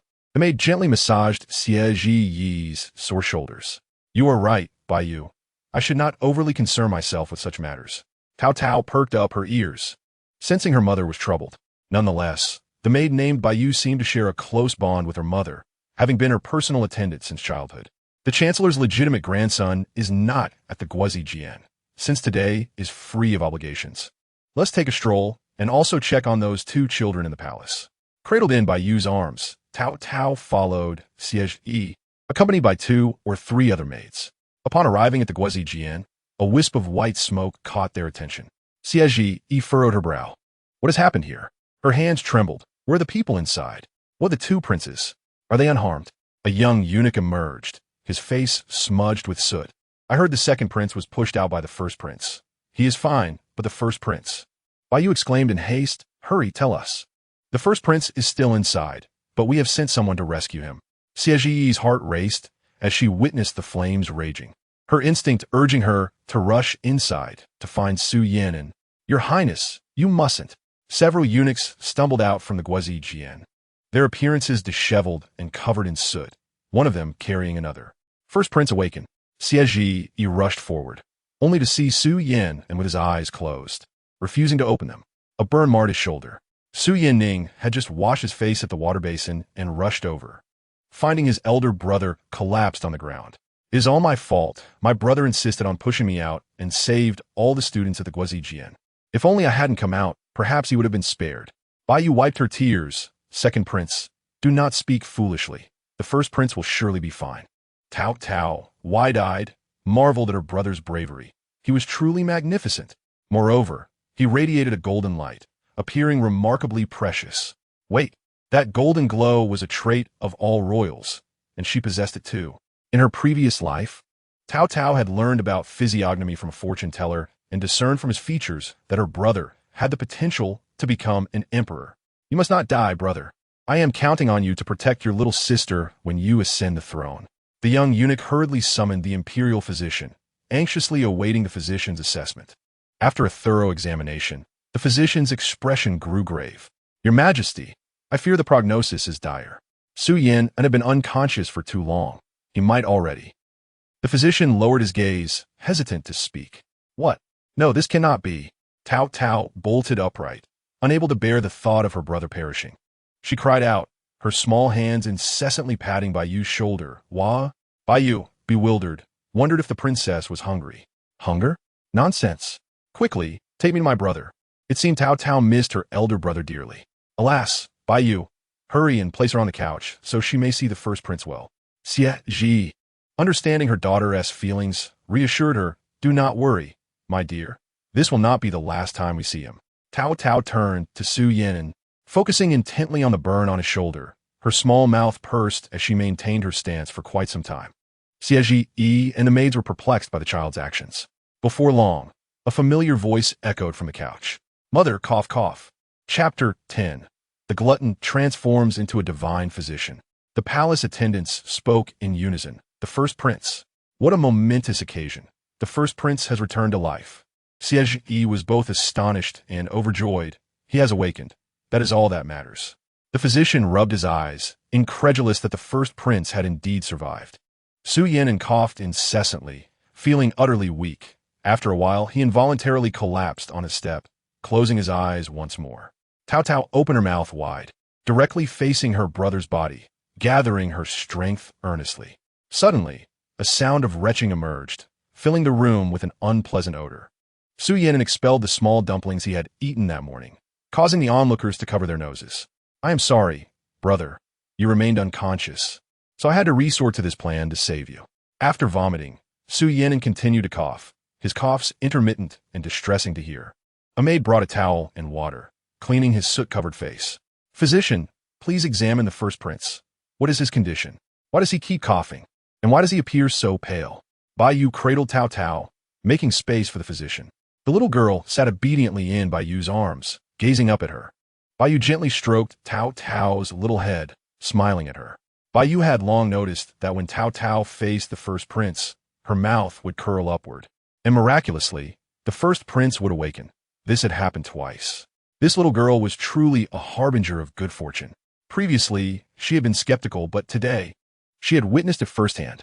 At Wanfangjuo, mother, a box slipped from her grasp, and a pouch tumbled out, rolling to reveal several dark red pills that emitted a wisp of green smoke. Lu Pin cried out, brandishing a feather duster to strike Su Yin-shun. Who told you to meddle with things? I never taught you to do that. The feather duster struck Su Yin-chen's backside, causing him to yelp in pain. Mother, I am sorry. I should not have taken your things. Woo-woo. Su Yin-chun felt wronged. He had never seen his mother so furious before. He was simply curious to see what was inside the box. Your Highness, please do not be angry. The third prince is still young and knows little. Upon noticing a palace maid's entrance, Lu Pin hastily stowed away the incense pouch and cinnabar into a box. She pressed her hand against her chest and called out to the maid, Go summon King Jing. The maid replied, Your Highness, have you forgotten?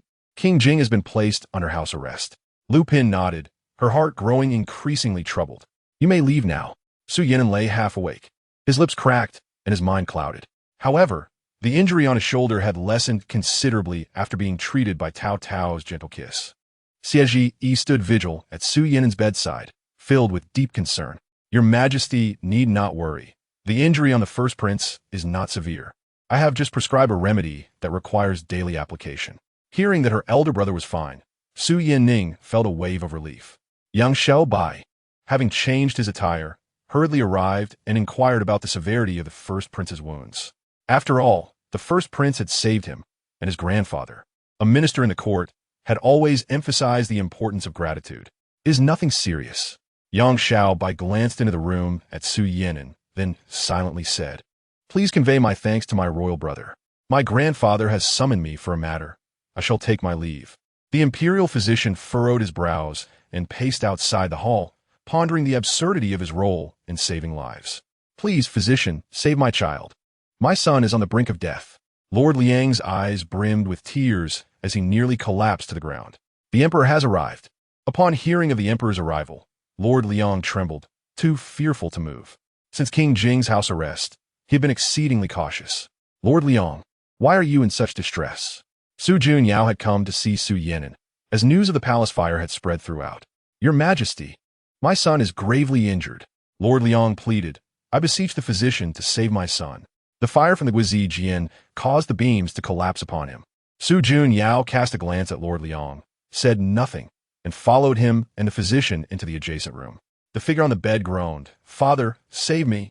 The physician's expression turned grave, for the patient's lower body was severely burned, and the possibility of standing was uncertain. What can be done?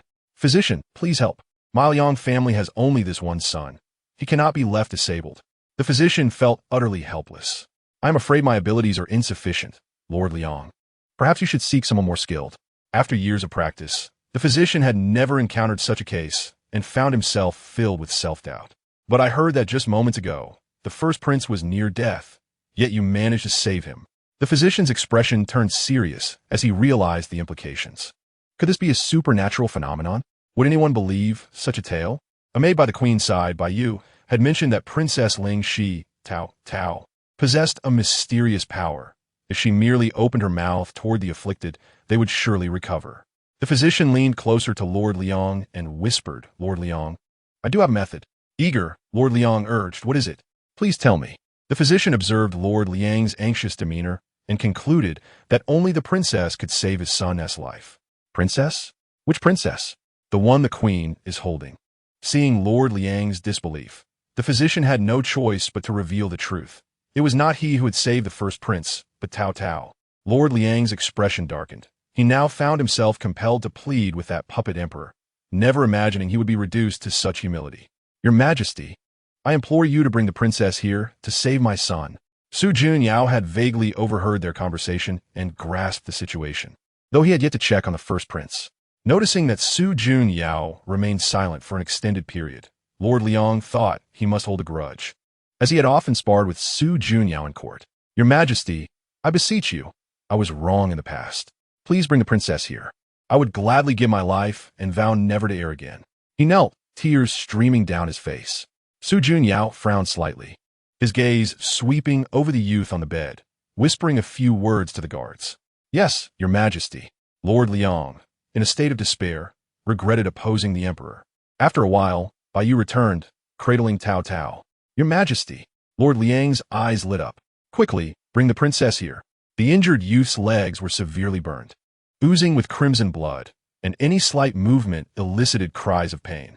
Taotao was bewildered. She was not a physician. How could she save one, let alone two? Father, save me. My legs hurt terribly. It feels like I'm dying. The young master of the Liang family continued to wail, disturbing Taotao's thoughts. Just moments ago, she had seemingly seen a ghost, but that ghost was not human. It was wood. Lord Liang explained that his son's injuries were caused by being struck by a burning beam, which meant that the ghost had latched onto Liang Sheng. Oh, how terrifying! Taotao, though a reincarnation of a Taotai, was still a child and felt fear in such a scenario. Princess, do not cry. Bai Yu glanced towards Xieji, who had just entered, visibly concerned. Your Highness, the princess must be frightened. Perhaps we should. No. Xieji shook her head. We are here now. Let's see how it goes. Bai Yu, take Taotao to that side, keeping her away from Liang Sheng.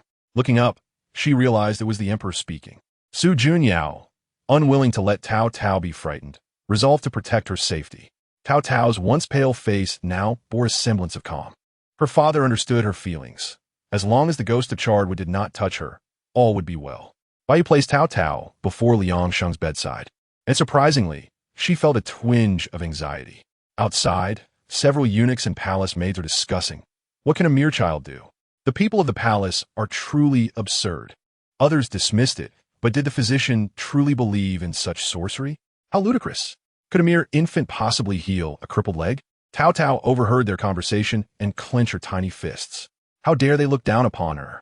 The spirit of Chardwood entwined around Liang Sheng, wreaking havoc upon his skin. It was dire, having penetrated his very marrow. Liang Sheng's expression was one of agony. To a bystander, it seemed as though he were on the verge of death. Taotao lifted her small head and took a deep breath. Were it not for her desire to prove her abilities, she would not bother saving this person. Once more, Taotao opened her mouth, and a green essence gradually entered her mouth, visible only to her. The spirit of Chardwood was drawn halfway into her, the other half remaining suspended in the air. Its essence incomplete, it would not pose a threat to humanity for the time being. She was a Taotai, after all. This lesser spirit was unfortunate to encounter her. In the next moment, Liang Sheng's condition visibly improved. He moved his legs, feeling a renewed strength. I have feeling in my legs, father. Liang Sheng attempted to rise, managing to walk albeit unsteadily. Taotao felt a sense of accomplishment for having completed a good deed. She, a once wild Taotai, had today saved lives, a rare occasion indeed. Bai Yu handed Taotao back to Xieji and opened the door. Physician, please come in and check on young Master Liang's condition. The physician took Liang Sheng's pulse, astonished. The bones have realigned, and the prognosis is good. With proper rehabilitation, he should recover, though the burns on his legs are severe and may not heal completely. Lord Liang was immensely grateful. As long as his son could stand, he had feared his child would be left disabled. Liang Sheng rose from the bed, his legs trembling slightly. Thank you, Princess. I am eternally grateful for your life-saving grace. Not at all. Taotao leaned against her mother's shoulder, glancing at the father-son duo, feeling a twinge of regret for her inability to speak, yet offering them a gentle smile. Little one, what kind of spirit are you? I have not yet had my fill of the mortal realm. Release me at once. Beware, or I shall swing upon your insides. What is that voice? Taotao instinctively placed her small hand upon her belly. It is this, the spirit of charred-wood. It is truly vexing. This princess is a glutton. Do you understand? How dare a mere little ghost oppose me? You must be tired of living. The Jiao Muji Ling never anticipated being defeated by a mere child, only to be swallowed whole. Child, release me at once, and perhaps I shall spare your life. It seethed in embarrassment and rage. How could a millennium-old spirit be toyed with by a mere child? Taotao, indifferent to its plight, knew that this arrogant creature could not escape. It would soon dissipate on its own. After a period of healing, Liangsheng's leg had improved significantly. When he expressed his gratitude to Taotao, a hint of shyness lingered in his demeanor. Previously, he had often clashed with the two princes, even coming to blows with Su Yin-ning on one occasion. But fortunately, the Grand Tutor had arrived in time to intervene. Though Liangsheng was healed, Isu Yunyao grew increasingly anxious. The National Academy had been destroyed, and the cost to rebuild was no trifling sum. The already meager national treasury would be further depleted. Noticing her father's troubled expression, Taotao pondered what misfortune had befallen him this time. With a sigh, Su Junyao stepped out alone to the imperial garden to seek solace. Xie, perceiving his thoughts, offered, Your Majesty, allow me to accompany you, while let by you attend to Taotao. As they crossed the arched bridge, she walked alongside him, saying, Now that young Master Liang's leg has healed, Lord Liang has expressed his gratitude multiple times, pledging his loyalty to the court. Su Junyao chuckled bitterly, and what of it? Do his words hold any weight? Xie responded calmly. Do you not wish for the well-being and prosperity of the common people? If you do not trust him, then why did you permit Taotao to save Liangsheng? Seeing Su Junyao silent, she continued, Lord Liang was once aligned with the Jingwang. Now that he wishes to switch sides, having him is better than having no one at all. Your servant greets the emperor. Long live the emperor. What is this farce? Isu Yunyao quistint. Your Majesty, forgive me, I am at fault. I should not have opposed the court. Lord Liang began to slap his own face, his ample flesh jiggling with each strike. Su Junyao did not stop him, allowing him to repent before him. After dozens of slaps, Lord Liang finally ceased, recalling his previous collusion with the Jingwang that oppressed the people. He should not have needlessly provoked the emperor or sought to win over other ministers. Liangsheng was the only son in his family, cherished by Lord Liang like a precious gem. Had he not been saved today, Lord Liang would have suffered a lifetime of regret. Your Majesty, do you consent? Lord Liang tentatively inquired. When Su Junyao remained silent, anxiety gnawed at him. Days later, the palace delivered 10 boxes of silver. Su Junyao opened the accompanying documents. There were no signatures, yet he knew who was behind it. Your Majesty, I have heard that the National Academy is to be rebuilt. I have sent some silver. Su Junyao had a eunuch count it. Astonishingly, there were 100,000 taels of silver. One could only imagine how much Liang Ying-jun had embezzled. Fortunately, he possessed enough self-awareness not to remain foolish for life. Su Junyao prepared ink and paper to write a letter to Lord Liang, sending someone to deliver it. Since he wished to align himself with them, so be it. The National Treasury needed him. Chapter 12. A spy in recent days, Xie had been restless. Although Taotao had saved Su Yin and Liangsheng, bringing good fortune to the entire palace, she was still just a child, too fragile to rely upon excessively.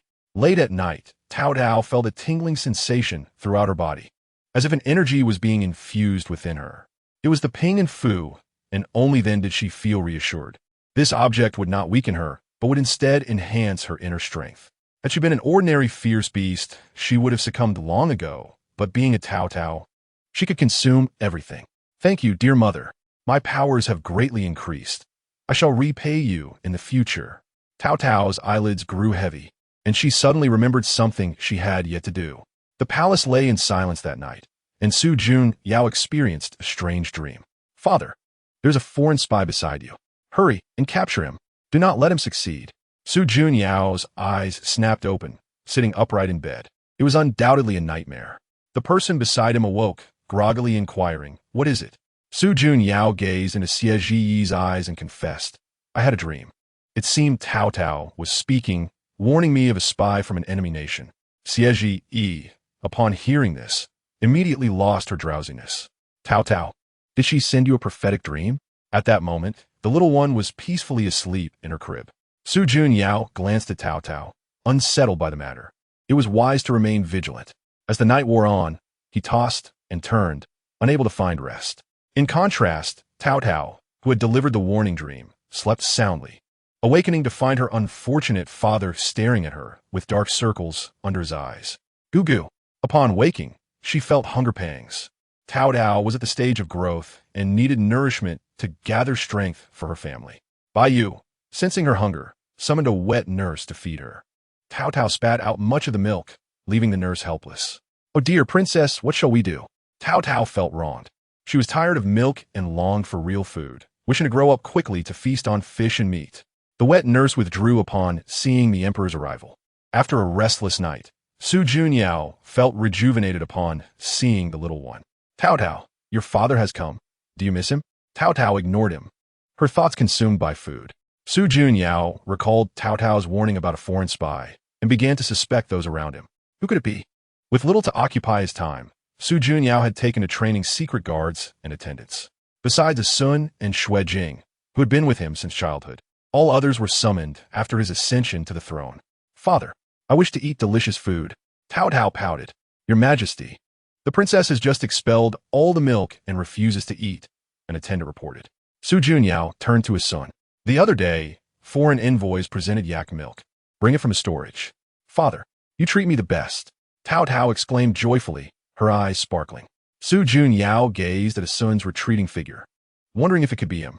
He had been by his side since childhood, and only he and Xue Jing knew everything about him.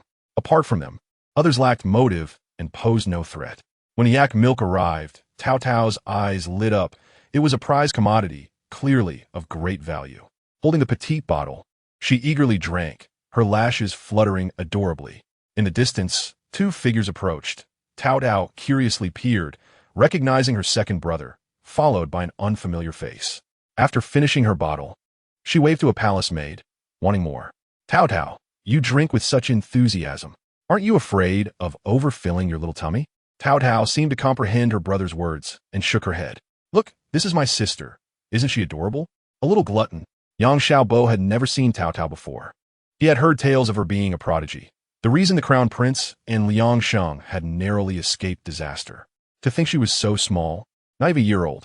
Su Yanning circled around to Taotao's side, placing the milk bottle in her tiny hands.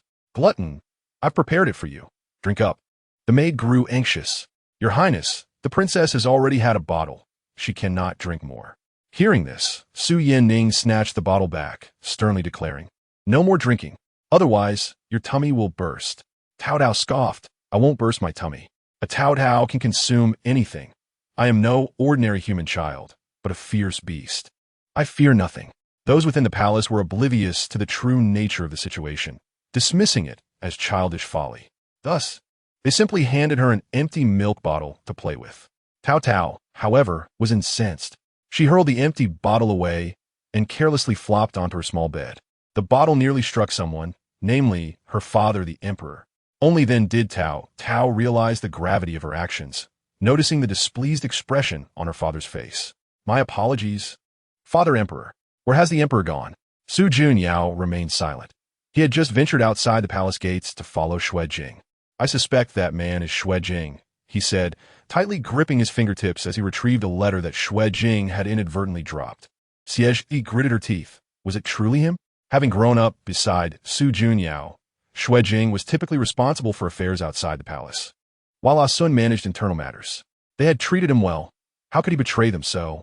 Upon opening the letter, Xie sighed, realizing that there were indeed spies from enemy nations lurking in the emperor's court. She nearly tore the letter to shreds. Her relationship with the emperor was already strained. What with the provocations from the crown prince, and now the emergence of enemy spies. Little did she know that the traitor was someone else entirely. Su Junyao lamented silently, regretting that such remorse was of no use.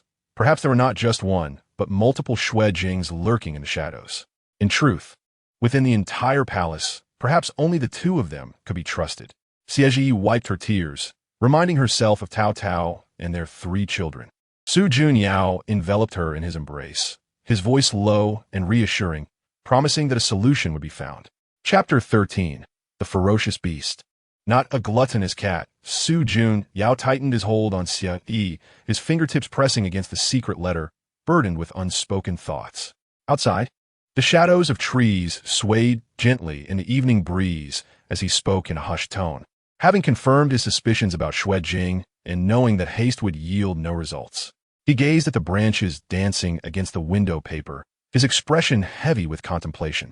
Having managed the covert operations outside the palace for years, he surely possessed a collection of contacts related to Beidi, needing to unveil them gradually. Jizi nodded, dabbing at her tear-stained eyes with a handkerchief. The moisture had yet to dry. As for Ah Sun, trust him for now. Su Jun Yao pondered for a moment, his fingers absent-mindedly caressing the back of Xie Ji's hand. Earlier, he had noticed Ah Sun's confident strides while fetching yak milk. Although they had grown up together, he and Xue Jing's personalities diverged greatly. Xue Jing was vivacious, unable to hide his thoughts, while Ah Sun was reserved. If he were to act, he would never reveal a trace of weakness. He turned to look at the cradle where Taotao clutched a protective talisman, dozing peacefully with her rosy cheeks and even breaths. As for the children, they would need to be more vigilant from now on. With Xue Jing colluding with the enemy, they could very well become targets. The following day, at the break of dawn, Su Jun Yao rose and, as usual, made his way to the Taotao Hall. During the council meeting, he spoke little, but when the conversation turned to trade with the northern borders, he casually suggested, "I have heard that Beidi is currently facing a grain shortage. Perhaps we could transport more rice during the border trade to demonstrate the goodwill of the Xue Ning dynasty." Xue Jing's eyelids twitched involuntarily, but he quickly regained his composure. Nonetheless, the fleeting panic did not escape Su Jun Yao's keen observation.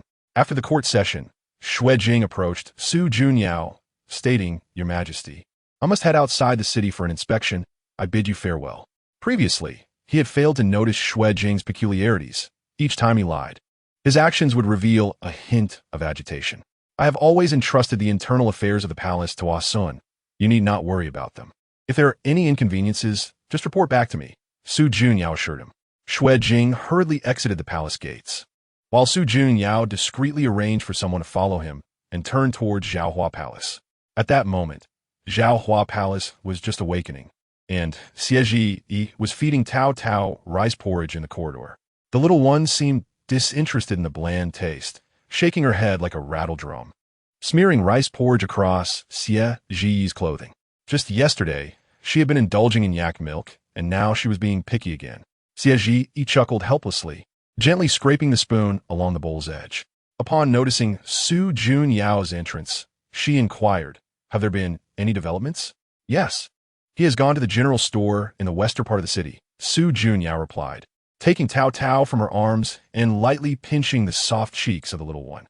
"That shop appears to sell goods from both the north and south, but it is, in fact, a contact point for Beidi within the capital. I had my suspicions years ago, but lacked concrete evidence." Taotao giggled at his playful gesture, grasping the jade belt of his dragon robe, attempting to shove it into her mouth. Su Jun Yao quickly intervened, retrieving a piece of malt candy wrapped in oiled paper from his sleeve. "You little glutton, this is for you." "But Father Emperor, I'm not a glutton.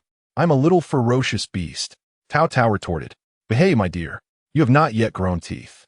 Once you do, I shall buy you sweets." Taotao looked utterly aggrieved. Watching the affectionate interaction between father and daughter, Xie Ji felt the tension in her heart ease somewhat. Yet a new concern arose. Had Xue Jing placed his own people among the palace guards over the years? "Do not worry. I had Ah Sun quietly replace the guards at Zhaohua Palace last night, all chosen personally by me," Su Jun Yao reassured her, his voice softened. "I have also instructed Ah Sun to investigate Xue Jing's residence. If we can uncover any tokens of his correspondence with Beidi, it would be enough to convict him." The moment the box was opened, the air in the hall grew heavy. Inside lay a stack of secret letters, the handwriting indistinguishable from that of the letter Xue Jing had dropped, detailing the defensive layout of the capital, along with half a tiger medallion, its copper hue dull and unmistakably marked with Beidi's military insignia. "Just as I suspected," Su Jun Yao murmured, his fingertips brushing against the Beidi tiger medallion, his voice laced with venomous anger. "Not only has he betrayed us, but he also schemes to collaborate with the enemy and invite their forces into our land. Xieji's fingertips grew cold as she trembled slightly. Should we apprehend him now? Let us wait a moment, Su Junyao replied, slowly closing the box, the wooden lid striking the base with a muffled thud. He had yet to disseminate the information from the morning court session, and it was imperative to unveil this last thread before taking action. The night breeze carried a chill, and Taotao grew hungry once more. Ever since acquiring that protective talisman, her energy had surged, and her appetite had increased significantly. She babbled, reaching for her milk bottle. With no other option, Xieji summoned a palace made to fetch more yak milk. Xieji rose, anxiously asking, "What news?" "Indeed, Xuejing has returned to the general store in the western part of the city," she was informed. She slumped onto the couch, her heart heavy with worry. With both the Crown Prince and Bei Di posing threats to the court, how could they possibly navigate this perilous situation? "I believe that the Crown Prince and Bei Di are allies. If we can repel one, the other will no longer pose a threat to the court." Su Junyao reflected. "Given the current circumstances, Xuejing has become expendable." "What do you mean, Your Majesty?" The mere thought of the matter filled Su Junyao with regret. The last time the Chancellor was falsely accused, Xuejing had opportunistically exploited the situation. No one had foreseen that he would so easily dismiss the Emperor's trust, believing the Chancellor to be the true traitor. Xieji's eyes widened in realization. It was clear that the Chancellor must harbor resentment against the Emperor. Otherwise, he would not have failed to appear in court for so many days, leaving only a letter claiming he was ill at home. Su Junyao rose, the jade pendant at his waist clinking softly. After a moment of silence, he finally spoke. "The time has come." Xuejing had stood by his side for many years, only to ultimately defect to the enemy. Perhaps he'd been too lenient as an emperor. "Dispatch my orders to surround the general store with the Yulin guards, capturing Xuejing and the shopkeeper alive." Half an hour later, Xuejing was brought into the palace, his arms restrained by guards, forcing him to kneel on the ground. His hair had come undone, a few strands sticking to his sweaty forehead, yet he defiantly lifted his chin, refusing to bow. "On what grounds do you arrest me, Your Majesty? I truly misjudged you. You entered the palace alongside Ah Sun when I was still a prince, and I regarded you both as trusted confidants." Chapter 14. Growing up, Su Junyao tossed the stack of secret letters onto the ground before Xuejing, the papers scattering about with stark black ink on white. "Are these enough to condemn you?" Xuejing's eyes widened as he glimpsed the writing, his face draining of color. "This is a forgery. Your Majesty cannot condemn me based solely on a few false letters." "False letters?" Su Junyao let out a cold laugh and waved his hand dismissively at the guard beside him. "Why don't you ask him again if it's a lie?" A trembling middle-aged man was brought forth, the very owner of the grocery store. Upon seeing Xuejing, his legs weakened, and he fell to his knees, his voice quivering uncontrollably. "Young Master Xue, do not hide any longer. The envoy from Beatty has confessed, claiming you have long pledged allegiance to the Khan." Xuejing's face instantly drained of color, as if all strength had been sapped from him, and he collapsed onto the ground. Su Junyao looked down at him from his elevated position, his voice laced with frost, questioning him word by word. "I have treated you well. Why then do you betray me? Why betray the court?" Suddenly, Xuejing burst into laughter, a chilling sound that echoed through the vast hall, tinged with despair. "Treated me well? Your Majesty, do you know that when I accompanied the Prime Minister on a mission, my family was taken hostage by Beatty? The Prime Minister, in order to save my life, willingly took on the crime of colluding with the enemy." Su Junyao was taken aback, the earlier doubts flooding his mind. He had wronged the Prime Minister, forcing him and his family to flee, displaced and suffering. "Is that so?" Su Junyao closed his eyes, murmuring, "Had you spoken sooner, I would have found a way to save your family." "Speak. What good would that do?" Tears streamed down Xuejing's cheeks, his voice wretched. "I tried, but the people of Jingwang were watching me. The slightest movement, and my family would lose their lives." The hall fell silent. Xieji, holding the startled Taotao, stood at the entrance, her emotions complex as she listened to this exchange, unable to articulate her feelings. "Enough, take him to the dungeon. I am weary." Su Junyao furrowed his brow, reflecting on his failures as an emperor. Had it not been for Taotao's prophetic dream, he might still be in the dark. Previously, he had only felt his own grievances. Today he realized that he was not the only one in this world suffering misfortune. Xuejing's family was held captive in Beatty, and his heart ached for them as well. Taotao, with her small mouth pursed, sipped the precious yak milk from her bottle. Her large eyes sparkled with determination as she thought, "Fear not, father, as long as you provide your daughter with delicious food and drink. Taotao will help you resolve your troubles." Little did she know how the prime minister was faring. He had deliberately taken the blame for Shui Jing, yet now refused to meet him. This turmoil had passed, and peace had returned to the palace. The talisman bestowed boundless strength upon Taotao, and her appetite quietly began to change. She consumed more milk than ever, all of it the precious yak milk. Su Junyao found himself bemused, pondering how this trend would leave him financially strained. Taotao merely wished to grow up quickly so she could enjoy meat. Years passed, and Taotao was no longer the infant in swaddling clothes. She had weaned and could walk and run. Just past her 4th birthday, Taotao blossomed into a charming little girl, her hair styled into 2 high buns. Her small bed had been replaced with a slightly larger one, yet the faded talisman remained affixed to the new bed. In recent years, events in the palace had been numerous, yet the most delightful news was the considerable replenishment of the treasury. Su Junyao mused that perhaps it was his daughter's blessings. As autumn leaves scattered in the breeze, the palace was no exception. On the 15th of October, lanterns began to rise in the night sky, tiny lights drifting into the distance. All the princes and ministers gathered in the palace, creating a lively atmosphere. Su Junyao unexpectedly encountered Jing Wang, who, after a long absence, still bore the demeanor of a petty man who had struck it rich. "Long time no see, Your Majesty," he remarked before waving his sleeves and departing. Su Junyao felt a swell of frustration, but quickly reminded himself that the treasury had just begun to flourish, and he could not squander his wealth. Recently, he had spent a considerable amount to win over ministers to persuade the prime minister, and Jing Wang must have caught wind of this, intentionally trying to provoke him. "Ah Sun, after releasing the lanterns, I noticed you seemed discontent. What troubles you?" "I just encountered Jing Wang, who claimed that my lantern festival was a disgrace." "Oomph. He has no idea where his wealth comes from, and I have yet to bring him to justice." Ah Sun scratched his head. "Do not let it trouble you. Your Majesty, the treasury is thriving, and last month's autumn harvest was abundant. The people are eager to pay their taxes." Su Junyao nodded, feeling more hopeful about their current circumstances. Taotao swung on a swing in the imperial garden, by you pushing her high from behind. The palace was exceedingly dull. To remain there for a lifetime would surely be unbearable. Using the pretext of needing to relieve herself, Taotao seized the opportunity to slip away. And by the time Baiyu realized, she had already ventured outside the palace to join others. "You nasty second brother, why didn't you wait for me?" As Taotao emerged from the tunnel, her 2 brothers had long vanished. When she finally caught up, she discovered her 2nd and 3rd brothers alongside Yang Xiaobai, who had surprisingly joined them. "You came too?" Taotao made a face at Su Yanqing. "Third brother, if you come out, will Lu Feinyang punish you?" Among the 4 children, only the 3rd, Su Yanqing, was not born of the empress. He was the child of Lu Fei. It was said that Lu Fei was even stricter than the empress, and if she found out, he would likely face severe consequences. Su Yanqing felt somewhat awkward, thinking that children should not concern themselves with adult matters. He had already bribed the palace maids and eunuchs, giving them each a silver tael to keep his outings a secret from Lu Fei.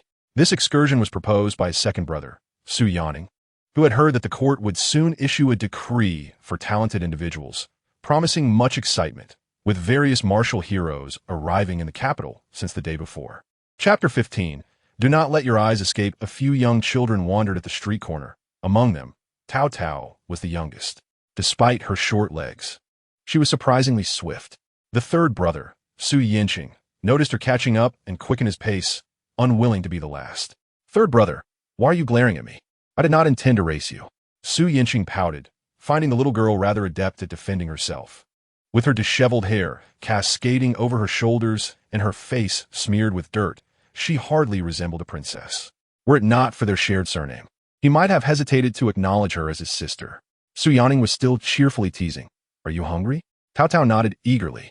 This rare outing had to be filled with countless delicious foods, especially those not found in the palace. As she walked and munched, her little belly grew round. Having dirted her dress while crawling through the tunnel, Su Yanning had ordered a new skirt from the fabric shop for her. "Second brother, I also want to buy that bracelet and that lantern." "Xiaobai, I do not have enough silver. Lend me some for now." Yang Xiaobai shook his head. With Su Yanning around, it seemed Taotao would surely eat them out of house and home. Here, but spend wisely. We have only been out for less than an hour. Yang Xiaobai sighed. We cannot wander aimlessly like this. I'm tired and need a rest. The 4-year-old child seemed to be more of a hindrance than help. Yang Xiaobai lay down on the ground, pretending to be unconscious. Su Yinqing rubbed his eyes and followed suit, both of them lying side by side. Anyone unaware would think 2 bodies had collapsed on the street. Hey, you two, get up. Don't think I can't do anything about you just because you're pretending to be unconscious. Taotao, holding a water pouch, drenched the 2 of them, turning them into soaked chickens. How dare you? Su Yinqing stammered, taken aback by the audacity of the little girl. Taotao retaliated by punching him and sticking out her tongue. Su Yinqing, though annoyed, felt a sense of duty to spoil his little sister. And you, the one who led the way in playing dead. If I recall correctly, you were the first to lie down. Taotao leaped high, delivering a playful smack to Yang Xiaobai's head. How can a 4-year-old possess such strength? He grumbled defiantly. If you hit me again, I will tell your father. Let him punish you. Taotao smiled sweetly, showing no signs of anger. What? Are you trying to threaten me? I am the princess of the realm. You have no right to admonish me. Unbeknownst to them, a few individuals had made their way to the outskirts. The timid Su Yanqian asked. We left the city gates. We are quite far from the palace. Is it safe? Su Yining patted his head. What are you afraid of, third brother? Have you forgotten what it means to be a man? Not far off stood a dilapidated mansion, appearing abandoned for quite some time. Under Su Yining's guidance, they crept inside. To prove his bravery, Su Yanqian eagerly joined the exploration, scanning his surroundings. Meanwhile, Taotao ambled leisurely through the desolate residence, her mouth stuffed with an unfinished candied hawthorn skewer. She glided over to the ancestral hall, where she made a significant discovery. What is this? She exclaimed, holding up a string of prayer beads. Ecstatic, she recognized the beads as akin to a talisman, promising to enhance her abilities upon consumption. The other 3 stared at her foolish grin, questioning her sanity. Looks like Taotao is going to devour it. Just as she was about to take a bite, she noticed something peculiar. Why were the beads spinning on their own like eyeballs? As she prepared to examine them closely, Yang Xiaobai snatched them away. This item is unclean. Do not touch anything in this forsaken house. With that, he carelessly tossed the beads onto a table, causing the string to snap and the beads to scatter across the surface. Taotao was dragged out by Yang Xiaobai, who said, Princess, stop causing trouble. Enjoy your candied hawthorn outside. This Yang Xiaobai was truly her nemesis. Seizing a moment when he was distracted, Taotao darted back into the ancestral hall. Before she could reach her destination, Yang Xiaobai stood there like a statue. You're bullying me, she protested. Suddenly, Yang Xiaobai inquired, did you hear that? Is something moving? Taotao perked up, as if she could hear voices. You should go check. Yang Xiaobai frowned and rushed outside. Satisfied, Taotao remained alone in the hall, ready to scrutinize the prayer beads. They were indeed moving. Su Yanqian rubbed his eyes, questioning his own vision. Taotao, is that thing watching us? He was genuinely frightened. Having just arrived, his hands and feet trembled. The contents of the box began to stir. At that moment, Taotao unexpectedly appeared, startling it. A wisp of black gas erupted from the box, enveloping the entire hall, obscuring everything in an instant. Su Yanqian hurriedly fled the hall. Meanwhile, Taotao was engaged in a confrontation with the floating eyes. Within the black mist, countless eyeballs hovered, with the largest one encircled in the center, lunging towards Taotao. The eyeball emitted a chilling laugh as the black mist surrounded her, preparing to consume the young girl. Yet, she seemed unperturbed, sporting a playful grin that incited the eyeball's fury. The eyeball soared above her, ready to engulf her. Taotao bared her sharp teeth, grinning mischievously. What? That is not human. The eyeball froze, realizing the predicament it was in. It recognized her fangs and deduced that this child was a glutton. The eyeball immediately recoiled, regretting its actions. It had attracted the attention of a voracious being. Haha, you can't escape now. Oh, little ancestor, spare me. Taotao retorted, you wish. Had I not shown you mercy, you would have been my meal long ago. Outside the hall, Su Yanqian recounted the scene to the other 2. Su Yining asked, what did you say? Something black emerged from the prayer beads? He was eager to witness the moving beads himself, uncertain whether Su Yanqian's words held truth. Those inside are likely in trouble now. Yang Xiaobai observed from the sidelines, finding amusement in the chaos. Su Yining gasped, what? Are you saying Taotao is? Chapter 16, playing hide and seek at that moment. I could see nothing clearly. Gripped by fear, I forgot she was still inside. Su Yanchen felt guilty. If only he and T fled then. If what you say is true, then that string of prayer beads is a monster's embodiment. What will happen to Taotao now? Su Yining's anxiety grew as he pinched Yang Xiaobai's ear. It's all your fault. If anything happens to my sister, I'll one T let this rest. I'll go to your grandfather, the prime minister, and have him deal with you. Yang Xiaobai naturally was defiant. What's the matter?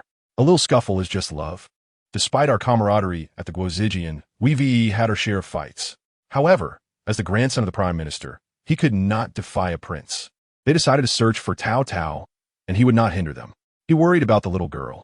He hoped he hadn't spoken too soon. Su Yining hurried into the ancestral hall, with Su Yanchen trailing behind. Second brother, I'm coming with you. Su Yanchen scanned the area. Only stepping inside the hall once he was certain the black gas had dissipated. Taotao! Taotao! Their calls echoed throughout the dilapidated mansion. Yet, Taotao remained absent. And Su Yining's concern grew. The idea of leaving the palace had been his, and if anything happened to Taotao, he would bear the blame. He felt he had let her down as an elder brother, unable to protect her adequately. The three of them tirelessly searched the mansion, soon nearly in tears. Their voices hoarse from calling out. Taotao! Who was calling her? Taotao, groggy, opened her eyes, having dozed off in a haystack for quite some time. The location was quite concealed, and she had assumed no one would find her. Yet, those three clueless individuals had disturbed her slumber, which she found quite unfortunate. After consuming several eyeballs, she had grown drowsy and collapsed into sleep, unexpectedly dozing for 2 hours. Blinking, she pushed aside the hay and scampered out with her short legs. But how would she explain herself upon finding her brothers? The eyeballs had already been consumed, and her energy had surged. She should be fine. Suddenly, a sharp pain gripped her stomach. This was bad. She had eaten too many eyeballs and couldn't process them. Su Yining rummaged through every corner, nearly exhausting himself, with faint traces of blood appearing on his fingers. Su Yanchen wrapped his wound with a rag and pointed towards the woodshed, saying, "Hold on, second brother. There's still one place left to check. Perhaps Taotao is there." No sooner had he spoken than Yang Xiaobai could no longer hold back. "I'll go look. You rest here." Yang Xiaobai flung open the shed door, where a small mound in the hay trembled, accompanied by the sound of breathing. "What are you doing here? Come out." When Taotao refused to budge, Yang Xiaobai brushed off the debris clinging to her, observing her disheveled appearance with mild reproach. "Where'n't you in the ancestral hall? Why come here to put yourself in danger?" It was frustrating to find her like this. Despite her stomachache, Taotao retorted, "What is it to you? Aren't you the lofty one? Why come looking for me?" She wished to strike him, yet found herself too weak to do so. "What's wrong? Are you unwell?" Taotao shrugged off his hand, unwilling to allow this disdainful person to touch her. Hearing the commotion inside, Su Yanchen supported Su Yining into the shed. Upon hearing the bickering, Su Yanchen confirmed their presence. Taotao! The moment Su Yining beheld his younger sister, a sense of relief washed over him. "Taotao, where have you been? I feared you had fallen victim to a malevolent spirit." According to Su Yanchen, the ancestral hall contained moving Buddhist beads and emitted a mysterious, dark gas. Su Yining's heart sank. He instantly sensed that his sister must have encountered peril. Fortunately, she now stood before him unscathed, which eased his worries, although her clothing was tattered. "No matter. Your clothes may be torn, but second brother will procure you new ones." Yang Xiaobai began to look down upon Su Yining, begrudging the expenses for the items meant for the little one. What did it matter if a prince borrowed from him daily? Yang Xiaobai's expression soured, yet Taotao across from him beamed with delight. "Yes, second brother treats this princess the best. I have yet to express my gratitude. Next time you cause trouble, I shall speak a few kind words on your behalf before father and mother, so you need not spend the entire day in tears." Su Yining felt a slight annoyance at his sister's teasing. "Hey, did you just call me a crybaby?" Taotao loved to expose others' shortcomings, not sparing even her own full-blooded brother. Su Yanchen recalled the events in the ancestral hall and curiously inquired, "Taotao, how did you manage to escape? That shadow was truly terrifying. Did you not feel fear? Why did you not run away?" Taotao wiped her nose and replied, "Well, I shouted at the monster, and it disappeared. When I looked down, the beads in the box were gone too. I don't know why." This explanation seemed somewhat implausible, but Taotao certainly could not reveal that she was a Taotai. If she did, She feared it would frighten them to death. Moreover, she could not let anyone know she had been sleeping in the woodshed. If she disclosed that to her second brother, she would undoubtedly face punishment. Not good. The second prince and the princess are missing, your majesty. Bai Yu rushed in, falling to her knees before Xie Yi. Rise, Xie Yi commanded. These children must have left the palace. Such events have occurred more than once. Why the urgency? Bai Yu furrowed her brows, tears welling in her eyes. I heard someone saw the princess, the second prince, the third prince, and the prime minister's legitimate grandson in the outskirts. They went to an abandoned estate and called out for the princess's name for over an hour. Xie Yi's heart raced. Quickly, go find them. Those children could not be calling out for Taotao without reason. Had they encountered danger? Xie Yi instructed for a carriage to be prepared and rushed out without changing her attire. Her heart was in turmoil, urging the horses to run faster. A sudden crash echoed ahead, causing the carriage to sway. Oh dear, how do you drive? This is Princess Lu's carriage. Be careful of your heads. The voice of a palace maid grated on the ears.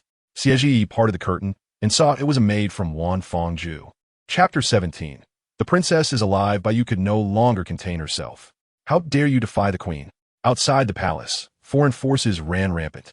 Princess Lu had merely been a minor concubine 4 years ago, yet with Prince Jing as her cousin, she had risen to her current status. The maid from Wanfangju reluctantly curtsied. I did not realize the queen was in the carriage. I was in such a hurry.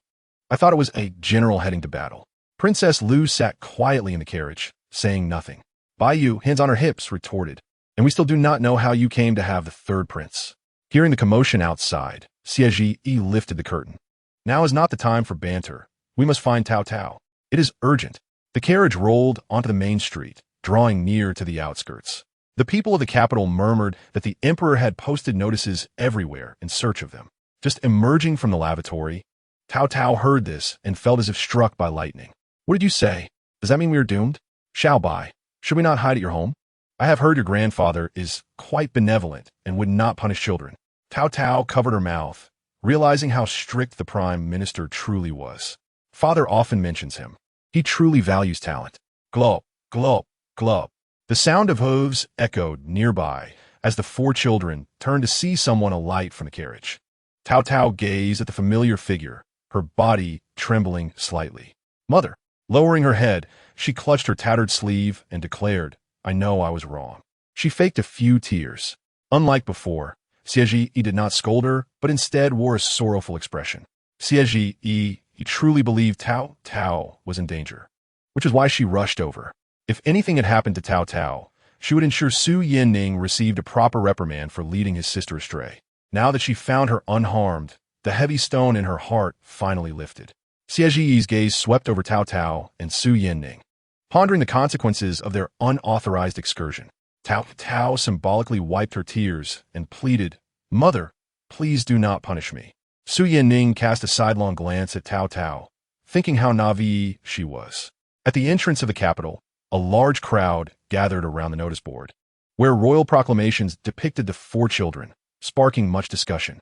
Stop looking, mind your own business and return to work. The children have been found. The enforcers hastily dismissed the crowd, tearing down the royal notice. Overnight, these 4 children became the talk of the town. Prince Jing smirked, pondering whether they had found the children or merely their remains. When he saw the queen hastily leave the palace, he surmised she was on a frantic search for her beloved daughter. Last night, rumors circulated that Taotao had been devoured by a monster, and Prince Jing had swiftly spread the news, eager to observe the reactions of Su Junyao and Xie Yi. He mused that it was only fitting for the unruly Taotao, at just 4 years of age, to find herself in mischief. It would be abnormal if she did not face some trials. Princess Lu was also present, dramatically lamenting to Xie Yi. I heard that something befell Taotao, which is why the queen rushed out of the palace. With such a delay, the child cannot possibly still be alive. A flicker of cold amusement surfaced on Xie Yi's otherwise impassive face. Prince Jing feigned comfort. Do not be distressed, Princess Lu. Perhaps Taotao is currently frolicking joyfully in the sky. Xie Yi's fingers tightened, turning pale. Truly, these 2 shared a blood relation. Their duplicitous natures were identical. Princess Lu continued to weep, her tears eliciting sympathy. Though I'm not her biological mother, I have always treated Taotao as my own. Your Majesty, might you allow me a glimpse of her remains? She spoke, and Prince Jing chimed in. Taotao is truly troublesome, always running about without the demeanor of a royal princess. Xie erased her gaze slightly. Prince Jing, is your nephew not also among them? Prince Jing, who could not even manage his own nephew, had the audacity to meddle in the affairs of others' children. Princess Lu's expression darkened. Normally reticent, her words were sharp today, but she was quickly deflated by the queen's rebuttal. I have heard the princess met her end at the hands of a monster. Her demise must have been tragic. Before she could finish, a youthful voice rang out from beyond the palace. Who? This princess is not dead. You are the one who has perished. It was Taotao. With confident strides, she entered the hall. So the princess is alive. Who spread the rumor that she had been harmed by a monster? It was clear that Prince Jing and Princess Lu were the sources of this malicious gossip. The palace servants and eunuchs within Zhaohua Palace were fully aware of their ill intentions. After receiving a scolding from Su Junyao, Taotao donned a more respectable outfit and leisurely made her way over. She had expected that someone would be up to no good. Jing Wang and Lu Fei have spread her deeds far and wide. Taotao gazed at the two of them, disdainfully pouting her lips. Lu Fei Nyang, I just heard that you treat me as if I were your own daughter. How come I was unaware? Cleverly scheming, Taotao suggested. Why not send me to Wanfangju for a few days? I would love to accompany Lu Fei Nyang. She approached Lu Fei with a mischievous smile. I am grateful, princess, but I've been feeling unwell lately, afflicted by a chill, so it may not be convenient. Lu Fei cast a contemptuous glance at Taotao. Standing improperly, how could a wild girl, who spends her days running amok outside, possibly enter her Wanfangju? The princess should rest at Zhaohua Palace after playing outside. My Wanfangju cannot accommodate such a grand figure as the princess. Jing Wang noticed Su Junyao's arrival and intentionally choked him, implying that like father, like daughter, both are useless.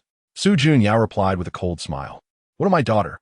Unlike you, who cannot even bear a daughter. Jing Wang and his wife had been married for many years and had only sons, with his greatest wish being to have a lovely daughter. However, if it were a daughter like Taotao, who was unruly and often ran wild outside, he would not desire her at all. Jing Wang scrutinized Taotao, who rolled her eyes at him, the troublesome girl. After being grounded, Zhaohua Palace finally returned to tranquility. For several days, she had been punished to stand, her legs weary and sore, making it uncomfortable to sleep at night. Despite her eyes being swollen from crying, she thought, yes, I will go again next time. Chapter 18. Seeking, she felt in the hidden pocket of her garment and discovered an overlooked eye bead.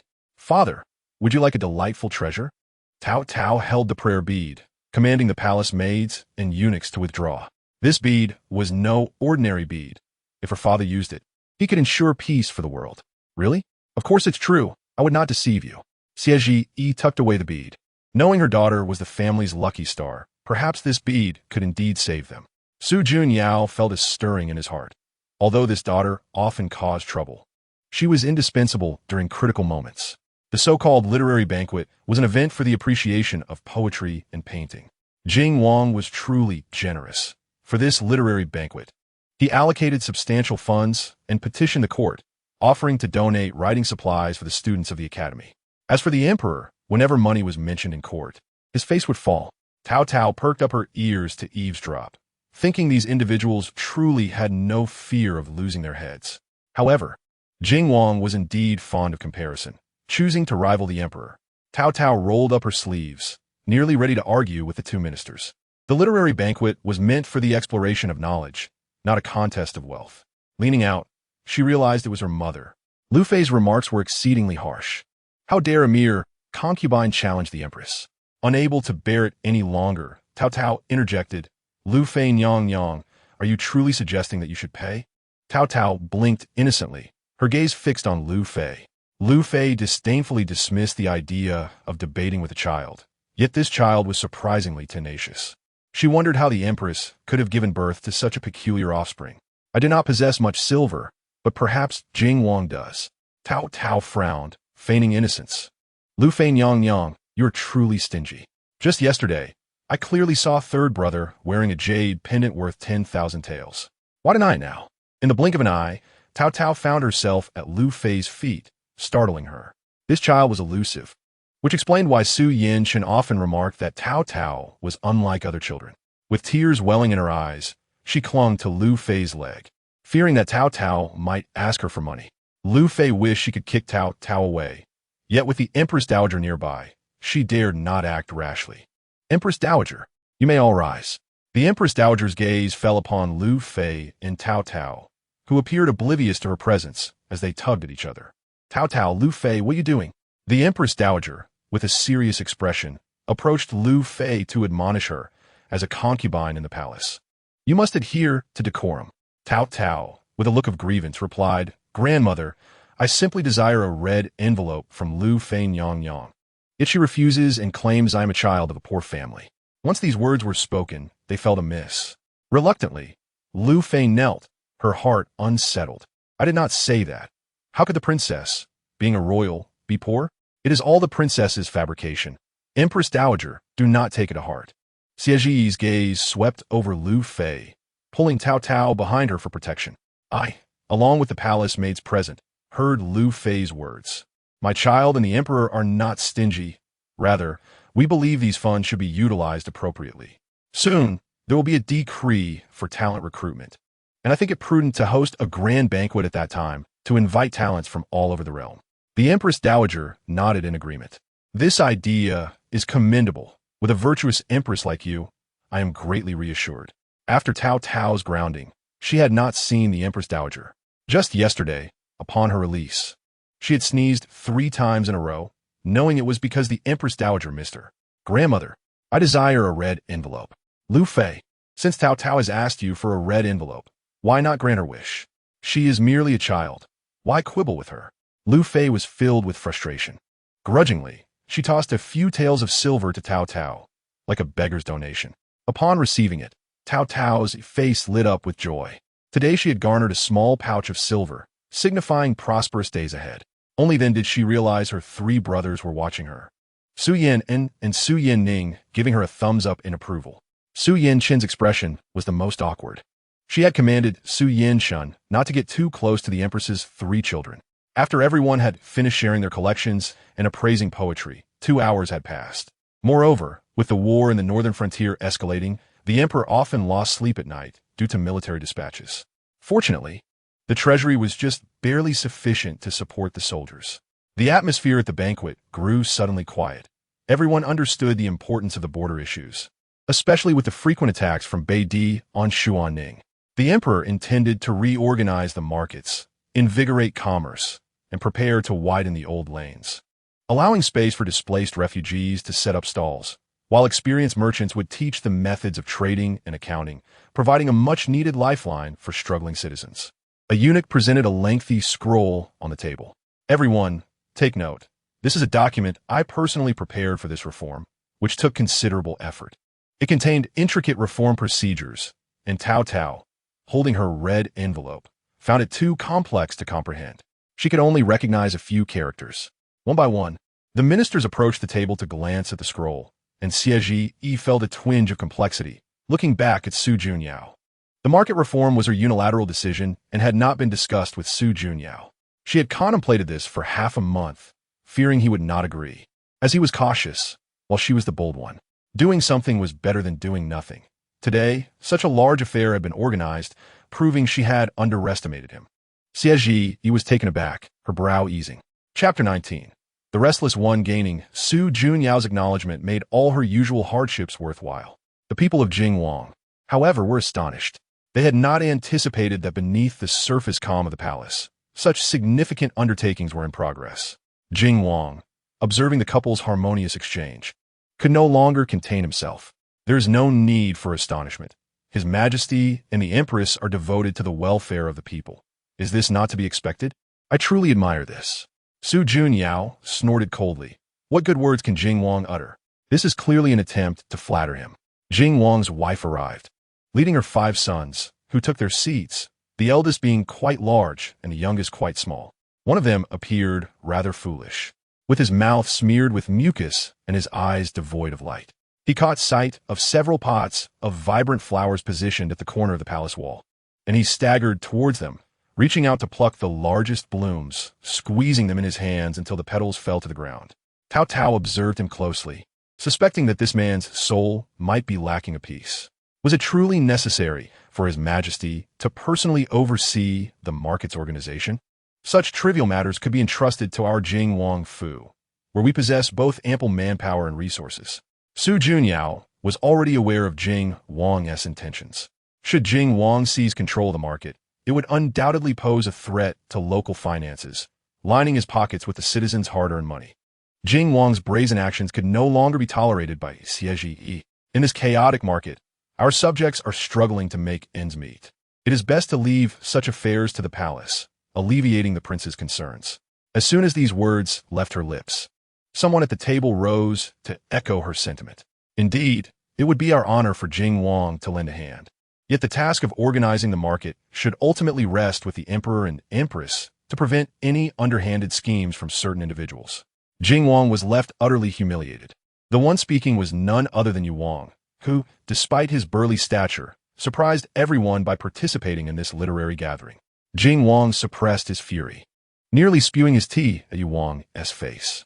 "You talk too much. Go practice your sword." The Empress Dowager's gaze swept over Su Junyao and Jing Wang. "It has been 4 years, Jing Wang, and you have not changed at all. Why are you vying for authority with the emperor?" Jing Wang endured his anger. Addressing the Empress Dowager, "Your Majesty, I acknowledge my error. I should not have been disrespectful." Internally, he cursed everyone in the palace. Taotao squinted, sensing that Su Junyao's imperial authority was steadily rising. In her 4 years of life, her efforts had not been in vain. Her words had finally begun to carry weight with the emperor and empress. Jing Wang glanced at his foolish son, who was aimlessly running about the palace. He and his wife had 5 sons, and this foolish child was the youngest, with a twin brother. He had been fine at birth, but by the age of 3, he inexplicably became dim-witted. To outsiders, he seemed no different from a worthless child. Jing Wang instructed his attendants to take him away. "My lord, what are you doing? You usually keep me on air at home, and now that he has finally come out you." The words of a Jing Wang Fei were cut short by a glare from Jing Wang. He was most disdainful of this 4th son. Bringing him out would only bring shame. Surely the emperor was mocking him. After sending the child away, Jing Wang surveyed the surrounding ministers, relieved to find that no one had noticed his dismissal of the boy. Taotao climbed onto Jing Wang's head. "Uncle, why did you send brother away?" Jing Wang's temper flared. When had this little rascal arrived? Clearly feeling guilty, Jing Wang turned to see Taotao climbing down. "Oh, I don't believe you. I just saw brother crying. He didn't want to leave. Did you force him, uncle?" Jing Wang felt embarrassed, chastised by a child. He waved his hand, signaling for an attendant to take Taotao to Su Junyao. Taotao wore an unhappy expression, thinking how rude Jing Wang had been towards her. Su Junyao, with a calm demeanor, remarked, "Jing Wang, I also saw you have that child dragged away. He was crying.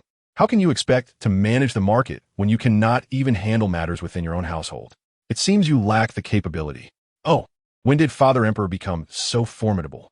In Taotao's mind, Su Junyao had always been a figure of misfortune, coupled with a gentle and refined demeanor. Jing Wang dreaded any mention of that child, who was a source of embarrassment. "Elder brother, I only suggested managing the market to spare you from exhaustion. Although I may be lacking in parenting skills, I possess some experience in management. Moreover, you have often faced ill fortune. What if you were to fail?" Upon hearing this, Su Junyao's heart sank. Indeed, his luck was poor, and he worried about the potential failure of this endeavor. Other ministers voiced their agreement, most believing that Jing Wang should assume this responsibility. Noticing the Empress Dowager's silence, Su Junyao made his decision. "Very well, I shall entrust this matter to Jing Wang. Should he succeed, he shall retain his rights to govern his fief. Should he fail, he shall be relegated to the title of Jun Wang." Xie looked towards Su Junyao, her heart tightening instinctively. "Your Majesty, are you not concerned?" "Do not worry." Upon hearing this, Jing Wang felt considerably uplifted. He was certain of victory, believing that the unfortunate emperor would need to live for decades more to triumph over him. "Then I thank your Majesty. I shall remember your favor, my lord." Unlike Jing Wang, Su Junyao lacked absolute confidence. He merely wished to take a gamble. Su Junyao took out the prayer bead given to him by Taotao, wondering if it would indeed bring him protection. After the literary gathering, Taotao scampered over to Jing Wang and gave him a hefty knock on the head. The force was considerable. Jing Wang clutched his head, and upon realizing it was Taotao, he scowled. Su Junyao picked up Taotao, sensing she was acting in revenge. Seeing the swelling on Jing Wang's head, he chuckled lightly. My princess has always been mischievous. What can we do? After all, she is our daughter, and we spoil her. Jing Wang's expression darkened further. And Su Junyao understood that he longed for a daughter but had none, which was why he flaunted his own in front of him. That little rascal gazed up at him with wide eyes, nestled in her father's embrace. It was truly infuriating. How curious that two utterly ordinary individuals could produce such a spirited child. Chapter 20. The foolish son of Jing Wang. As soon as Jing Wang exited the palace, he was met with distressing news. My lord, trouble, trouble. The fourth young master is in trouble. A guard rushed forward, shouting, My lord, the fourth young master has fallen into the lake. Hearing this was disheartening. Jing Wang turned away, sighing deeply. Despite his usual grandeur, he privately fretted over his foolish son. At that moment, Taotao was climbing a tree, and she overheard the news. Was it Jing Wang's fourth son, the one who had been sent away? He had fallen into the water. Where is third royal brother? Did he not come? Su Yin-ning lamented. This poor child is truly unfortunate, especially with a mother like Lu Fei. Taotao nodded knowingly, realizing that Lu Fei had forbidden Su Yin-shun from associating with them. Oh, my poor third royal brother. Yang Xiaobai rose from the ground, brushing off the dust. There is no time to waste. We must hurry out of the palace. The three of them donned disguises and stealthily slipped into Jing Wangfu. Su Yin-ning and Yang Xiaobai, both in their teenage years, pretended to be servants, while Taotao, being small, was concealed in a wooden box. There were numerous servants bustling about in Jing Wangfu, and no one noticed them. Excuse me, sir. We are new servants and heard that a child is drowned here.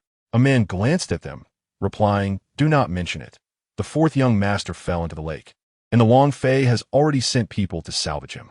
We do not know if there is any hope left. The fourth young master had never been favored by Jing Wang. After suffering a head injury at the age of 3, he had been rendered a fool overnight. From within the box, Taotao heard everything clearly. The fourth young master was indeed not a natural fool. What a pitiable child, unloved by his father. If he were still alive, she would surely restore his missing soul. Drawing upon her innate abilities, Taotao utilized her breath to trace Chong Si Mion's whereabouts. The two youths carried the box to the lakeside, and as soon as they lifted the lid, Taotao sprang out. Elder brother, Xiaobai, you wait here for me. I will inform you once I have gathered information. Yang Xiaobai looked perplexed. You're going alone? Can you manage? Taotao crossed her arms defiantly. Do not underestimate me. As a primordial beast of ominous reputation, Taotao found diving to be a trivial affair. Taotao, with a sniffle, followed the scent and promptly plunged her little legs into the lake. With a splash, the butler witnessed this scene, his mouth agape in shock. Oh dear, whose child is this? Another one has fallen in. Quick, send someone to fetch them. Synning and Ying shob, I could hardly believe their eyes. Tot had jumped into the lake. This was disastrous. Just last month, a similar incident left Tot's fate uncertain, and he had been anxious. However, this time, the butler of the Jing Wangfu had seen Tot fall into the water, rendering Synning powerless, collapsing onto the ground. In mere moments, a figure emerged from the water. Fourth young master, Synning, floated on the surface, nearly lifeless, having swallowed a significant amount of water, yet lacking the strength to cough. Disappointed, Synning shook his head, gazing at the vast expanse of the lake. Suddenly, Tot appeared before him, drenched from head to toe, her hair entangled with water weeds. Ying shob's eyes nearly popped out of their sockets as he pointed at Tot in disbelief. No way. Your sister has such exceptional swimming skills? In such deep waters, Tot had not drowned. Synning shook his head. No one in the palace had ever taught Tot to swim. Tot removed the water weeds from her head, urging, Stop talking. I brought him up. You all hurry and carry him inside. As they passed the study, the Jing Wang stepped out and beheld this unusual sight. Two youths lifting Synning, followed closely by a drenched little girl. How did they enter? What is the meaning of this? The Jing Wang's voice brimmed with anger. Did he not have the right to protect his own residence? Upon hearing Synning's words, the Jing Wang glanced at the still unconscious Synning. And what of it? Could she truly save him? Tot had indeed rescued several lives, and the Jing Wang's incredulous expression ignited her desire for a challenge. The Jing Wang followed into the West Wing, his emotions complex. Despite Esmi's foolishness, he was, after all, his own flesh and blood.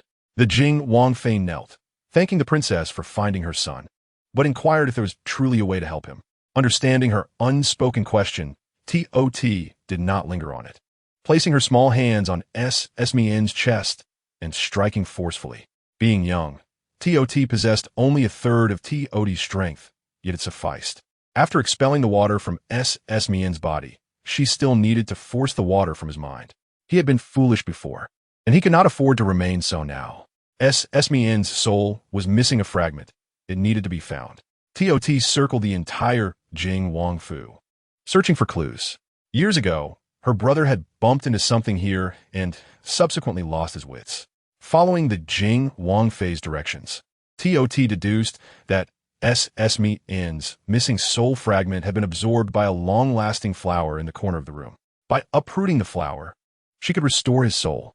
The Jing Wang arrived just a moment too late, discovering only an empty pot. This was a long-lasting flower I have nurtured for over a decade. It is exceedingly rare. Stop right there. Emina, my Emina. The Jing Wang Fei embraced Esmin, her heart finally at ease upon seeing him awaken. The Jing Wang rushed in, witnessing the tearful reunion between mother and son.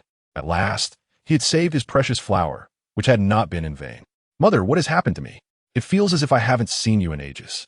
Esmin appeared transformed, seemingly restored to normalcy. The Jing Wang Fei wiped her tears, scrutinizing her child closely. Taotao clapped her hands, feeling quite moved. Since leaving the palace, this was the first time she had saved someone. Esmin expressed his gratitude to Taotao and turned his gaze to the Jing Wang, father. The Jing Wang stood dumbfounded, realizing Esmin had returned to his senses. In the West Wing, only the Jing Wang family remained. While Taotao faced a reprimand from the hastily arrived S.J. New York O. Your Majesty, do not blame the princess. Without her, I dare not even imagine whether my Miener would have returned to normal or even awakened. Anticipating punishment, Taotao's eyes brimmed with tears, nearly pleading for Syn to intercede.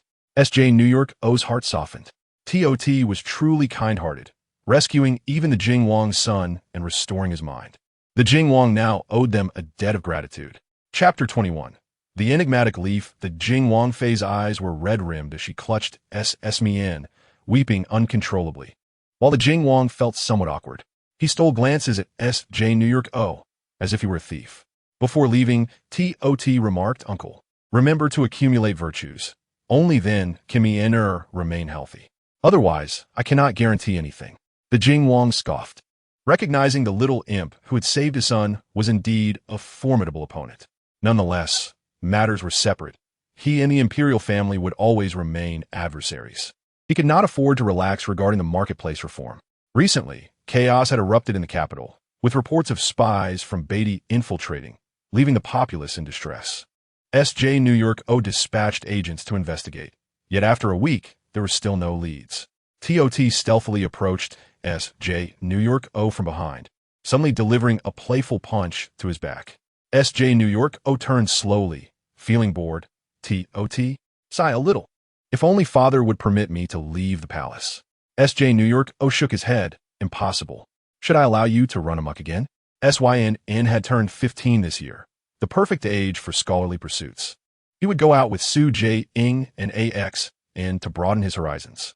Before departing, Taotao instructed S.J. New York O to safeguard the previous Buddha bead. Upon reaching the street, Taotao leaped from the carriage, nearly tumbling on her knees. The crowd turned to gaze at her. Is this child truly a princess? How impudent! Taotao surveyed her surroundings, her gaze silencing their bravado. The marketplace reform had only just commenced, and the Jing Wang had been too busy to inspect it personally. She might as well take the opportunity to stir up trouble. Taotao retrieved the long-lasting flower leaves she had plucked from the Jing Wang Fu, channeling some spiritual energy to make them float, scattering them to every shop. Syn patted her small shoulder. Taotao, what are you doing? After finally getting out, you aren't causing trouble? Syn walked quietly, almost without sound, and Taotao only then noticed him standing beside her. Elder brother, you startled me. Humph, just wait and see. Soon there will be a splendid show. Syn, perplexed by her words, worried that this whimsical sister would cause more chaos. Silly brother, Tot is merely warding off bad luck for father. Once you become the crown prince, we cannot let that wicked Jing Wang target you. Tot propped her chin, seriously contemplating matters 20 or 30 years into the future. By then, her father and brothers would be vying to express their gratitude, and she would possess treasures beyond measure. Syn happened to witness this moment, seizing the opportunity to snatch the leaves from Tot's hands. Elder brother, give that back. It is of great importance. Tot jumped up and down in frustration, not expecting her usually serious elder brother to tease her and steal her possession. Of great importance? It is merely a thin leaf, nothing remarkable about it. Her small frame leaped high, grasping Syn's wrist, carefully reclaiming her leaves. These leaves were her spoils of battle. She could not simply give them away. Having imbued the leaves with her spiritual energy, they had already flown from house to house, transferring the bad luck from the Buddha bead onto the leaves. This time, she absolutely could not allow the Jing Wang to succeed. A smile crept onto Tot's lips, her eyes sparkling with a desire for victory. The marketplace had descended into chaos, resembling a pot of porridge. According to the plan, the vendors were to assist the refugees, yet at this moment, the refugees had stolen the vendors' goods, claiming them as their own, and some even usurped the vendor stalls. Reports of the turmoil reached the officials in the capital, and the sound of drums echoed incessantly. Your Highness, the marketplace is in disarray. The refugees are stealing and looting. You should hurry and take a look, someone urged. Prince Jing furrowed his brow, his expression darkening. What are you doing about it? Why haven't you dispatched more personnel? It is my failure, but that group of refugees is exceedingly difficult to manage. This matter is too peculiar. I humbly request your Highness to investigate thoroughly. After a moment of contemplation, Prince Jing set down his wine cup and addressed the banquet guests. I have business to attend to today and must excuse myself. He hurriedly took several attendants and made his way to the marketplace. Indeed, it was as chaotic as reported. Deploy all the personnel from my residence immediately. Where are they? Your Highness, the moment they heard of the disturbance, the people from the residence took the initiative to suppress it. Prince Jing pressed his throbbing temples. How could this happen? My residence is not lacking in manpower. We have over 100 shadow guards. Is that not sufficient? In that case, go and borrow some soldiers from the Grand General. The Grand General happened to be the father of Liu Fei, and naturally, his relationship with Prince Jing was well understood. The attendant's expression turned hesitant. The Grand General is not in the residence. His entire family has traveled to Jiangnan. I inquired just now. As the refugees ran rampant, it became urgent to find assistance. What of Lord Liang? Why hasn't he come? I have given him so many favors. The attendant was at a loss for words. You have forgotten? Lord Liang is now in service to the emperor. It has been years since I've seen him. What? Prince Jing momentarily failed to recall this detail. That treacherous Liang Ingjun. In the past, many ministers came to seek refuge with him. Too many to remember, and now, I find myself without a single trustworthy ally. Then we shall recruit soldiers. The princess manages the finances. Go and request some silver notes from her. Understood. The attendant led the way, but only a few dozen followed. Prince Jing frowned. Why are there so few? Wasn't I clear about securing funds? The expenses in the residence are tight. Recently, the princess's family has encountered difficulties, and I could only muster this many. The princess's family was a prominent household, among the wealthiest in the capital. When had they ever faced hardship? What difficulties? I heard that the granary of the princess's family was raided by refugees, and valuable jewelry was stolen. Your father-in-law has fallen gravely ill. What? That cannot be true. Prince Jing refused to believe it. How could such calamities converge at once? His right eyelid twitched uncontrollably. Chapter 22. The flower demon emerges. The circumstances were so strange. Could it be that Prince Jing frowned, recalling that years ago he had dispatched individuals from the rivers and lakes to cast spells? Could it be that the old Taoist elixir had gone awry? How could matters be so bizarre? For over a decade, his fortune had never been this poor. The ineffectual emperor was certainly no match for him. Is there anything unusual at the emperor's side? Prince Jing narrowed his eyes. Are you saying he has never visited the marketplace? Never. This was his oversight. He had assumed everything was settled and had gone to feast with the court ministers. Little did he know that Su Junyao had remained in the palace all day without stepping outside, while he found himself in such disarray. Initially, several ministers had offered to accompany him to rectify the marketplace, but Prince Jing had declined. Later, even the prime minister had expressed a desire to assist, and Prince Jing had refused him as well. The prime minister and the emperor were now akin to two peas in a pod. They might conspire against him together. After a long pause, Prince Jing silently instructed his attendants to take some of the precious calligraphy and paintings from his home to pawn. The marketplace, bustling with activity, eventually returned to its former tranquility, allowing Prince Jing to finally breathe a sigh of relief. However, this calm was short-lived, as another calamity unexpectedly struck. Your Highness, trouble. Several wild boars have charged in from the outskirts and are rampaging through the marketplace. The marketplace, which had just begun to show signs of recovery, was once again thrown into disarray. Upon arriving at the scene, Prince Jing found it utterly chaotic. Several wild boars were grunting as they munched on buns and wild vegetables. The unruly boars, unwilling to retreat peacefully, bristled at the sight of someone kicking them and snatching away their food, preparing themselves for battle. Oomph! One boar kicked fiercely at Prince Jing, causing him to collapse to the ground, enduring several blows from the beast. Quickly drive them away. Hurry! I have raised you all for nothing. You're afraid of a wild boar. The attendants exchanged glances, uncertain how to proceed. The combat prowess of the wild boars was formidable.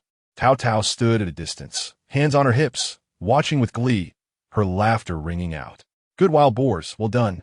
Shui Jing and Asun were on the verge of tears from laughter, witnessing Prince Jing's rare embarrassment at the hands of the wild boars.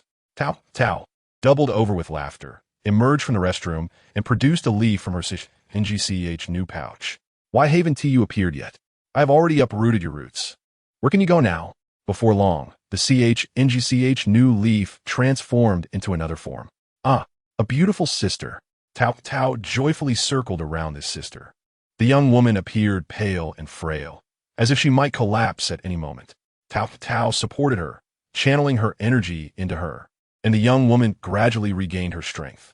Cough, cough, I, the princess, ask you, why are you hiding in Prince Jing's residence? And why do you wish to harm his child? The young woman wore a complex expression, hesitating whether to speak. Taotao settled beside her on the steps. Your life is short. The young woman was startled. How did this child know so much? Perhaps she truly had a way to save her. In truth, I am a NGCH new that has cultivated for 300 years. Over a decade ago, I had just transformed into human form when Prince Jing sent someone to seize my inner Dan. Since then, my condition has deteriorated day by day. She clutched her chest, her gaze sorrowful. Without her inner Dan, her foundation had been stripped, and she was on the verge of perishing. Later, I learned that Prince Jing sought to eliminate the emperor and ascend to the throne. He sought an old Taoist who claimed that a flower demon who had just transformed into human form and possessed several hundred years of cultivation was required to cast a spell on the emperor, causing him to encounter misfortune. Taotao pondered. Over a decade ago, at that time, my father had just become emperor. Prince Jing's conspiracy began then. I had already placed a curse on the emperor, but unexpectedly, Prince Jing reneged and refused to return my inner Dan. He thought that without my inner Dan, I would lose my powers and be no different from an ordinary NGCH new, so he kept me by his side. I sought opportunities for revenge, and thus I absorbed a portion of his fourth son's soul. Taotao listened intently, showing no signs of fatigue. Her poor father, what misfortune he had faced. It turned out he had been cursed by a flower demon. The tale of this flower demon was indeed tragic. After laboring to attain human form, she had her inner Dan stolen by that villainous Prince Jing. By the way, at that time, there was a woman beside Prince Jing. She instigated him to steal my inner Dan. I heard from the people in Prince Jing's residence that the old Taoist was also summoned by her. Taotao inquired, do you know who that woman is? I have seen her a few times over the years. She dressed elegantly and was a concubine in the palace. I believe her name is Lu Fei. Taotao understood the whole story and realized that there was much to be done. Looking at the flower demon, she sighed. What a pitiful little flower demon. Remembering the palace, the flower demon felt guilt and regret for cursing the emperor. Yet now, the only one who could protect her was Taotao. Bai Yu brought tea to Xie, saying, Your Highness, today it is said that Prince Jing was gored by pigs. The wild boars kicked him several times, Ah, CSZ displayed little reaction on her face. Yet her words were unyielding. It seemed only fitting that he should encounter misfortune. Perhaps he had sown the seeds of his own downfall through his misdeeds. Fortunately, Bai Yu had not witnessed the exchange. CSZ approached, addressing Taotao. Tomorrow, Mother Empress will visit your uncle's residence. You are to remain in the palace and refrain from wandering about. Taotao blinked, pondering the prospect of visiting her uncle's home. Might there be Changchun flowers there? If she could locate the Changchun flower, she would be able to save the life of the flower spirit. Once the leaves of the flower spirit withered, she could bury it within another Changchun flower and, after 100 days, it would attain rebirth. Mother Empress, I wish to go too. Taotao nearly threw a tantrum, insisting that she must accompany them, leaving CSZ with no choice. Your uncle dotes on you dearly. Very well, if he knows you are coming, he will undoubtedly be overjoyed.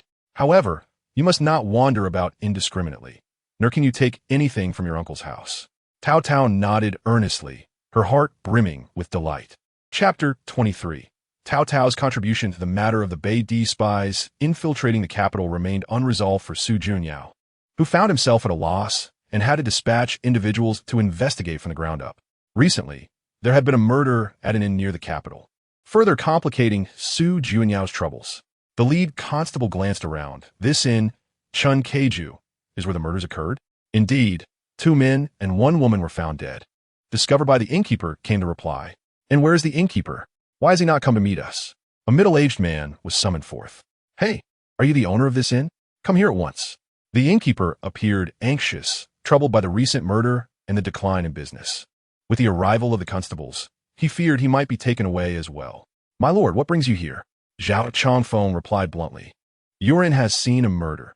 Do you think I seek you for pleasantries? 3 lives have been lost. Several constables firmly restrained him. This has nothing to do with me. I have been diligent all my life. How could I commit murder? I have heard that you personally served tea to those 3. The innkeeper sighed. At the time, I was short-staffed, and I did serve it, but that does not prove I killed anyone. Zhao Changfeng regarded him steadily. The coroner has examined the bodies. They all succumbed to arsenic in the tea. What do you have to say for yourself? The innkeeper shook his head. I truly did not kill anyone. If I lie, may I be struck by heaven's wrath. This case was assigned by the emperor and was of utmost significance, perhaps linked to the Beidi spies. Brother Zhao, what should we do? He is so obstinate and refuses to speak. Zhao Changfeng shook his head. Take him away. Better to wrongfully execute 1,000 than to let one slip away. This matter comes from the royal decree. The constables escorted the innkeeper ahead, while Zhao Changfeng followed slowly, contemplating the odd demeanor of the innkeeper during their exchange. He appeared outwardly calm, yet his expression was far from natural. The day was designated for Taotao's excursion from the palace, and Bai Yu had styled her hair anew. Taotao gazed in the mirror. How beautiful! From now on, this princess shall wear this hairstyle every day. With some time before the carriage's arrival, she dashed to the imperial garden to swing on the swings. Bai Yu hurried after her. Princess, wait for me. While running, Taotao collided with someone. The figure, clad in fine silks, felt familiar. Slowly, she looked up. Ah, it's Lu Fei. Oh dear, it's Empress Lu. I did not see you. It was this princess who was impolite. I truly apologize. Empress Lu wore a displeased expression, brushing off her attire. Has the Empress not taught the princess to watch where she walks? You two are indeed a mother and daughter pair. Taotao nonchalantly stuffed a osmanthus cake into her mouth and replied, better than some who only watch others' affairs while ignoring their own family's filth. Empress Lu trembled slightly. Even a child as small as Taotao dared to speak to her so boldly. Taotao leaned closer, whispering, Empress Lu, I know your secret. Empress Lu's heart skipped a beat, casting a sidelong glance at Taotao, wondering what she could possibly know. With a toothy grin, Taotao's smile instilled fear in Empress Lu. I have heard from the palace servants that ever since your birth, many strange occurrences have transpired in the palace. And with the recent disturbances caused by the crown prince's market reforms, it is hard not to draw connections. Empress Lu gritted her teeth, deciding to let it go, thinking it unworthy to quarrel with a child. The sight of her wanting to reprimand, yet refraining, was rather amusing. Taotao stood up, brushing off the dust from her clothes. Bai Yu rushed over. Princess, are you all right? Taotao patted her chest. Do not worry, I am fine. After meandering about the imperial garden for half an hour, Taotao finally boarded the carriage. The bumpy ride soon lulled her into a drowsy slumber. only to be roused by Xiezi. Mother, I am so sleepy.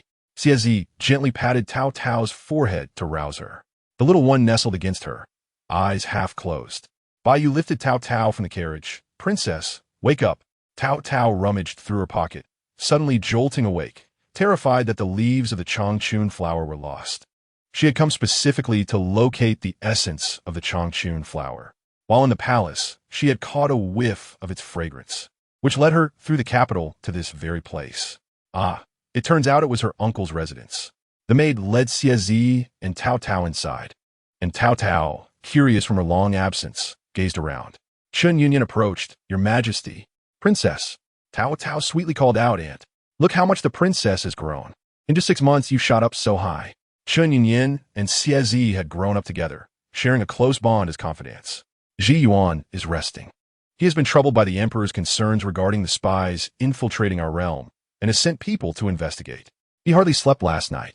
Taotao's gaze wandered about the corners of the residence. Chun Yunyan affectionately ruffled her hair. Look at your uncle. He is born to worry. Cough, cough, cough. A maid presented Chun Yunyan with a cup. Madam, it is time for your medicine. Is your illness still so severe? Did you not seek the best physician in the capital? Xiezi recalled that during her last visit, Chun Yunyan had been bedridden. A fortune teller had once foretold that she would suffer a grave illness, which could lead to her demise before reaching 30. With this thought, concern crossed Xiezi's face. Chun Yunyan sipped her medicine before slowly explaining.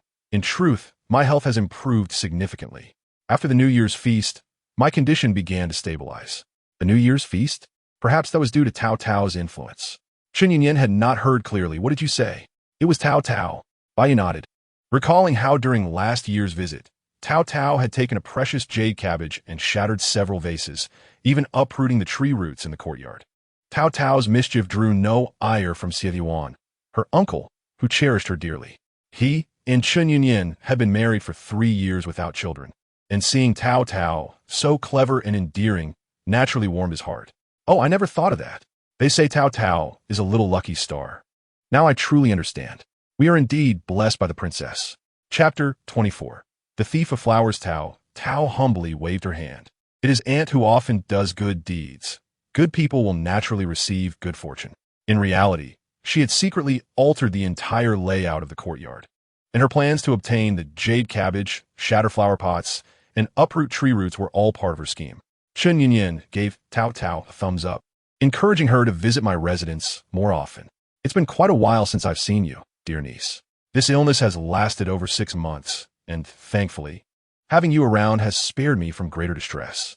The doctor assured me that I would recover in a month. Hearing the commotion, Xie Yuan pushed open the door. Greetings, Your Majesty. We are all family. There is no need for such formalities. Taotao, unable to sit still, hopped off her chair, while the adults conversed. She explored the entire courtyard. Taotao, what are you looking for? Inside, Taotao gasped, for the item she saw was indeed present. Uncle, this Changchun flower is so beautiful. She hesitated to ask her uncle for it. Xie Yuan chuckled, realizing that this was what she had been searching for. He had long anticipated her little wish. She simply desired this flower.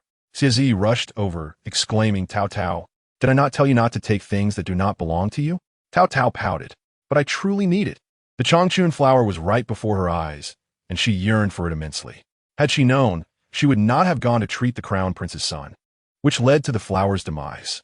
With only 12 hours remaining, the flower spirit was on the verge of perishing, causing Taotao to furrow her little brow in worry. Xie Yuan instructed his servants to bring the flower closer. After nurturing this Changchun flower for many years, I have grown weary of it. I shall give it to you. Taotao, when you leave, take this pot of Changchun flower with you.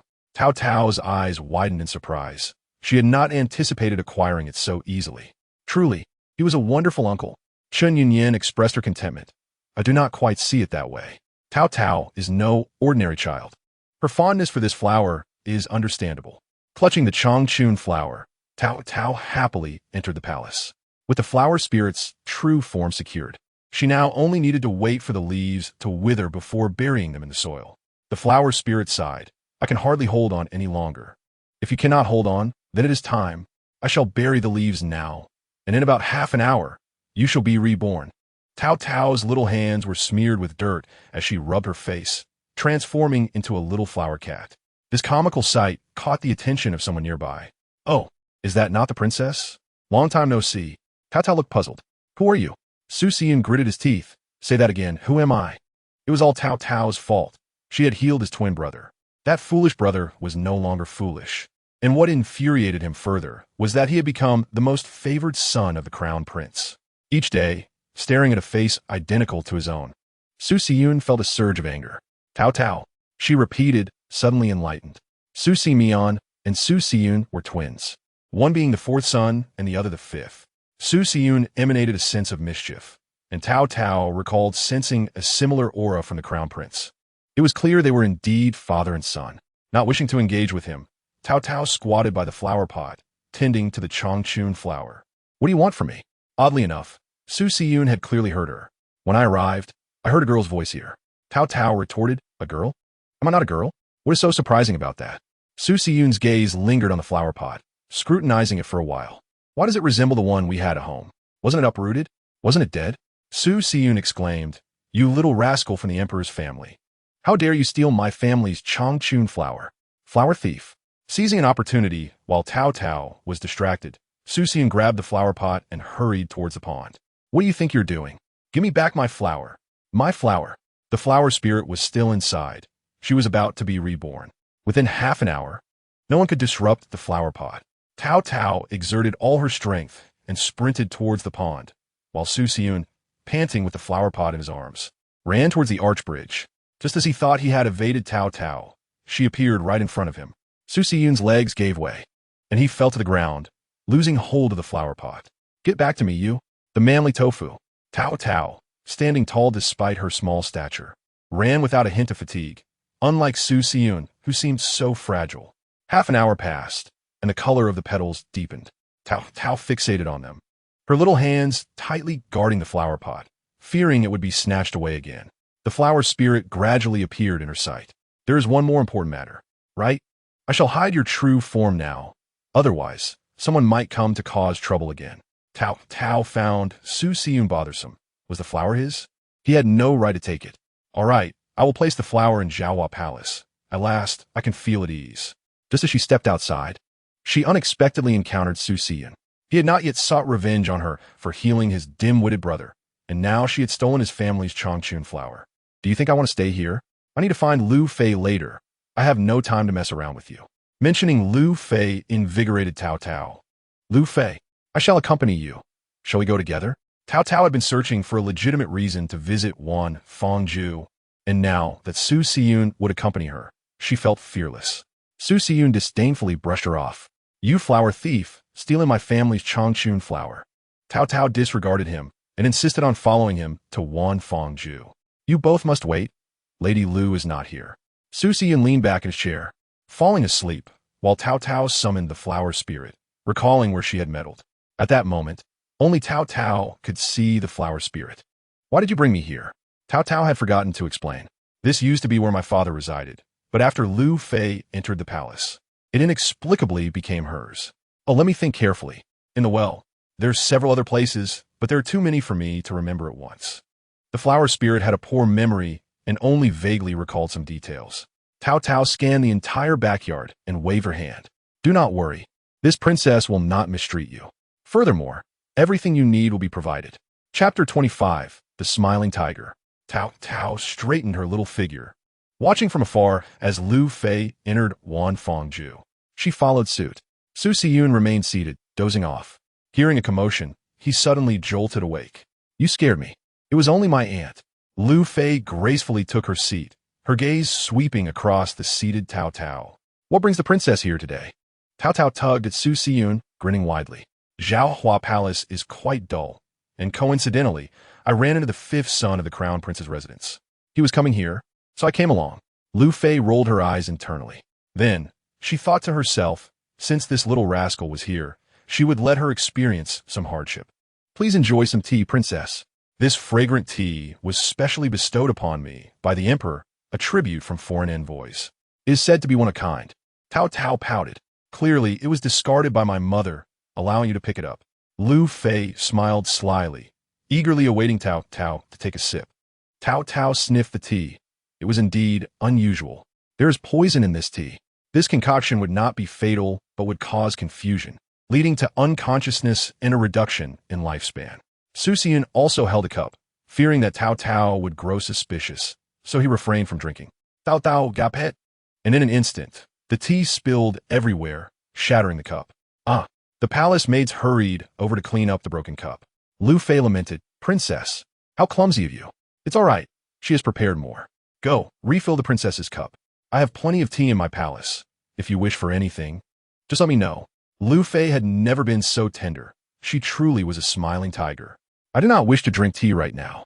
It is said that the princess has a fondness for osmanthus cake, so I prepared some for her." However, Taotao remained listless, showing no interest.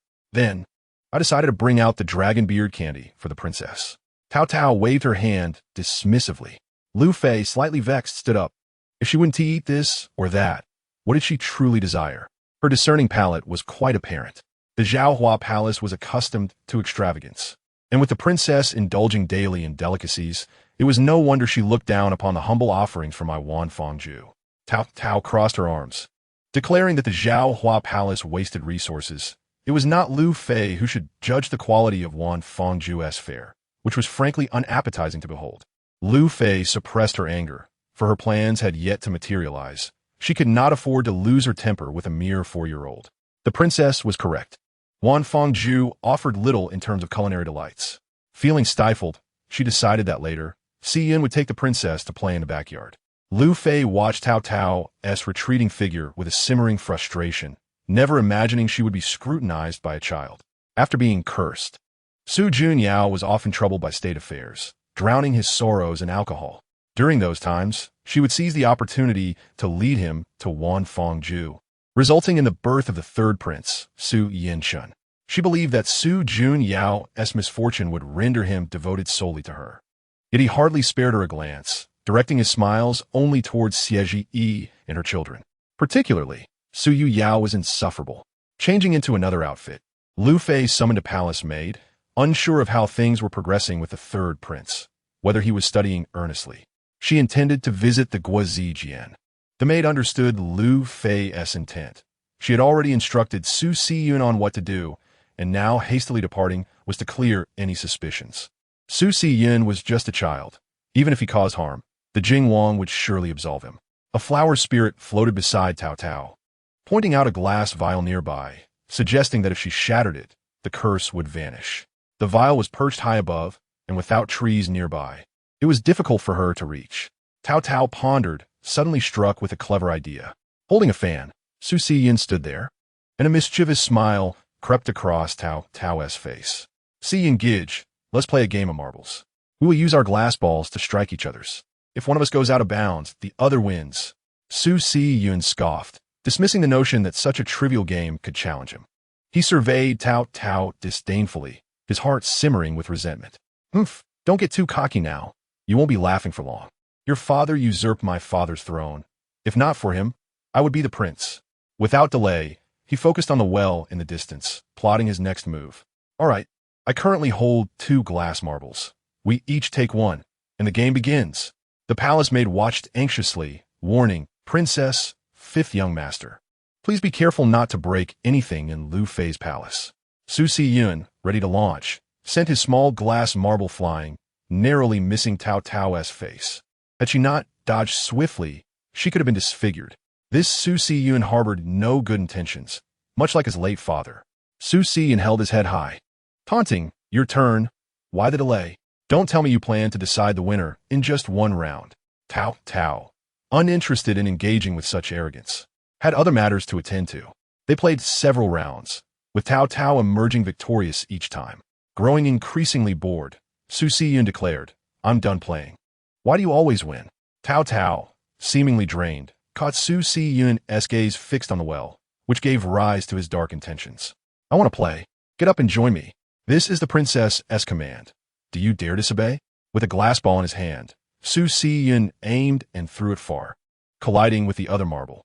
Taotao's glass ball was struck, rolling rapidly, and in 10 seconds, it was on the verge of going out of bounds. A triumphant grin spread across Su Xiyun's face. Finally, he was about to win. The marble kept rolling until it suddenly shattered a glass vial. Taotao and the flower spirit exchanged glances, smiling. Its destruction was fortuitous, ensuring that this cursed object could no longer cause harm. The palace maid hurried over, frantically gathering the shards. What now? This vial was Lu Fei's favorite. The princess has shattered it. She will surely be displeased. Su Xiyan glanced at Taotao, feeling as though she had intentionally let him win. Taotao smiled serenely, responding, even a horse may stumble. I too can have my missteps. There is no need for astonishment. The 26th chapter, Treasure Hunt, culminated in a best-of-5 game, ultimately concluding with Taotao's victory. Unsatisfied, Su Xiyan suggested, no. This isn't fair. Let us play another game. Taotao waved him off, suggesting they rest first. As the maid cleaned up the shards, Taotao squatted nearby and discovered a small stone, which she pocketed. Princess, you mustn't tea. The maid was at a loss for words. As a servant, she could hardly argue with the princess. Taotao, delighted with her find, dashed behind the artificial hill. The flower spirit hurried after her, anxious. Princess, you haven't forgotten about the matter I entrusted to you, have you?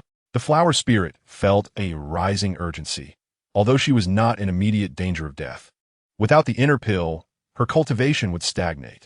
Moreover, an inexplicable sense of fear gripped her. Should they uncover her secret, the consequences would be dire. You only need to tell me where the cursed items are hidden. Taotao handed her a shovel, instructing her to dig and search. The flower spirit disdainfully tossed the shovel aside, remarking, I am not human. Our kind instinctively burrows into the earth. Very well, your efforts are appreciated. Taotao sighed, realizing that her own hired help required coaxing. The flower spirit and Taotao worked behind the hill, discovering various discarded items, including tattered clothing, brushes, inkstones, all previously used by the emperor. Surprisingly, they even stumbled upon the lost imperial jade seal. Taotao was astounded, recalling her father's words. This seal was a treasured heirloom of the founding emperor. If Lu Fei discovers this, her head is as good as lost. Taotao packed the items into a large wooden box, which was heavy enough that the flower spirit had to exert considerable effort to lift it. Taotao led the way, and the flower spirit followed, the large box becoming invisible to onlookers. They entered an unoccupied side chamber, placing the box on the ground, and Taotao covered her nose. How foul! No wonder it has been buried underground for 12 years. At that moment, Su Xiyan happened to pass by, hearing voices from within. He paused and concealed himself. Who is there? Taotao peered cautiously outside, having distinctly heard footsteps. Su Xiyan, don't think I can't see you. Why are you hiding from me? I want to eat you. Su Xiyan remained silent, having searched for Taotao for some time, surprised to find her hiding here. Su Xiyan, are you too ashamed to face me after losing our game? You coward. Taotao ignored him, preoccupied with her own affairs. Su Xiyan, being vain, could not tolerate such provocations, especially from Taotao. His anger flared. Su Yao, do not overstep. Taotao made a face at him, teasing, come and catch me if you can. With that, she darted away, and Su Xiyan chased after her. But he could not catch up, resembling a mere mouse. The flower spirit followed Taotao as she dashed about, clutching a large box. Thankfully, her spiritual energy supported her. Otherwise, she would have surely exhausted herself. Taotao emptied the contents of the box, keeping only the jade seal nearby. Seizing the moment of solitude, she urged, use your magic to destroy these items. Princess, is this sufficient? Taotao mused, having finally relieved her father of a portion of the poison curse. Feeling as though the world had regained some of its beauty. What are you pondering, my princess? She was merely 4 years old, although she was no ordinary child. Being a Taotai, her body resembled that of a young one, and to everyone else, she was simply a child. Have I raised you all in vain? You can't even keep an eye on a child. The palace maids lowered their heads, fearful of speaking. They were unaware that while the princess played with glass beads with the 5th young master of the Jing Wang Fu, she had vanished after shattering a glass bottle. Lu Fei furrowed her brow. What? The glass bottle was broken? Did she take anything? We didn't notice, my lady. Lu Fei rubbed her temples. This matter could not be overlooked. Today, Tao must not leave alive. How could a mere 4-year-old possess such cunning? This was unlikely to be mere coincidence.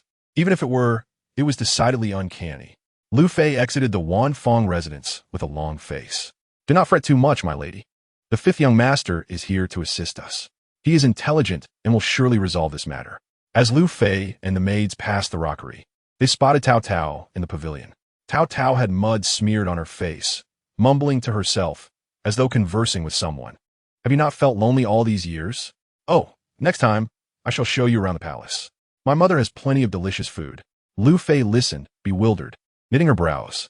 Taotao must be mad, talking to thin air. No wonder some claimed the child was eerie. Princess, who are you speaking to? Taotao then noticed Lu Fei behind her, relieved she could not hear the flower spirit's voice. Lu Fei was half convinced, but seeing Taotao's pitiful expression, she felt it was unlikely to be fabricated. You are remarkable, princess. Even Si Yun is no match for you. Taotao, still innocent, with her round face glowing, replied. Of course, I have practiced. Mother said I was active even in the womb. Something feels amiss. You are running about and digging in my courtyard, aren't you? Lu Fei's expression darkened considerably. Chapter 27. Destroying Evidence. Tao shook her head. Why does the lady make such baseless assumptions? Lu Fei scrutinized the muddy child. Something was definitely amiss. Suddenly, a filthy brush fell from Taotao's person. You. Taotao smiled at her. Lu Fei, what are you afraid of? This brush was one Lu Fei had buried herself years ago. How could she not recognize it? It had indeed been this little imp who disturbed her courtyard. Where did you get that brush? How dare you steal from me? Taotao held the brush tightly in her palm. Aside from the brush and jade seal, everything else had been destroyed, waiting to be used as evidence. She could not easily relinquish it to Lu Fei. A maid stepped forward and took the brush from Taotao. Give it back. Lu Fei, are you not afraid I might have my father punish you? Lu Fei, feeling guilty, remained silent, her eyes cold. She had worked hard to enter the palace and give birth to a prince. She would not concede easily. Taotao burst into tears, lying on the ground, kicking her little legs as many palace servants glanced over. I worked so hard to find that toy, and Lu Fei took it from me. If it were merely a toy, it could be dismissed. The emotions in Lu Fei's eyes were complex as she commanded the maids. Quickly comfort the princess. I cannot have my Wanfeng residence in chaos. Bai Yu walked towards the Yang Xian Hall, carrying the snacks prepared by Xie. Princess, what are you doing here? Taotao clung to Bai Yu's leg, sobbing, Bai Yu, you must help me. Lu Fei took my brush. I dug it out with great effort. Bai Yu didn't fully grasp what she meant. What? You dug it out? Taotao patted her dirty clothes, her eyes pleading at Bai Yu. Bai Yu was unsure how to respond. She was merely a maid with no authority. Lu Fei was notoriously arrogant. She was not someone to offend. However, the brush had already been hidden by the maids, and Taotao searched in vain, resigning herself to defeat. In Zhaohua Palace, as soon as Taotao stepped inside, she heard Xie complaining. Where have you been? You run off without telling me, making me search everywhere. Xie glanced at Taotao's filthy little figure. Nearly every part of her was dirty, except for her bright, sparkling eyes. Mother. Taotao knew she would soon be punished, her big round eyes widening in a pitiful plea. Bai Yu couldn't help but intercede, my lady. The princess is just a mischievous little girl, full of energy. Xie huffed in response. Taotao knelt before her, pouting, Mother, please let me off this time. Bai Yu couldn't help but laugh. Thinking of Taotao reminded her of her childhood, playing with mud to make little figures. Bai Yu, don't laugh at me. As Taotao spoke, her pearly white teeth contrasted sharply with her dirty clothes. Xie was at a loss with Taotao. Speak, what were you doing? I went to Wanfeng residence. Xie nearly jumped up. What were you doing there? Who were you with? She had scarcely visited Wanfeng residence herself, yet here was Taotao, bold enough to enter at just 4 years old. Taotao blinked. I went with the fifth young master of Jing Wangfu, Mei Er's twin brother. What? Xie was astonished. Why does this child always engage in such unexpected antics? I went to ensure Lu Fei's safety. I removed the inauspicious items from her room. Mother, isn't Taotao impressive? Taotao placed her hands on her hips, confidently lifting her chin. To some extent, she indeed went to provide safety, but not for Lu Fei. Really? I don't believe it. Taotao summoned the flower spirit, preparing to retrieve the jade seal. The flower spirit regretted her choices, realizing she had made a grave error. That jade seal was a key piece of evidence. The flower spirit was anxious. Not only had Taotao's plan failed, but acquiring the inner elixir now seemed even more challenging. Taotao glanced at her. Do not worry. Wait until I devise a plan, and then I will call for you. For now, hide in Zhaohua Palace.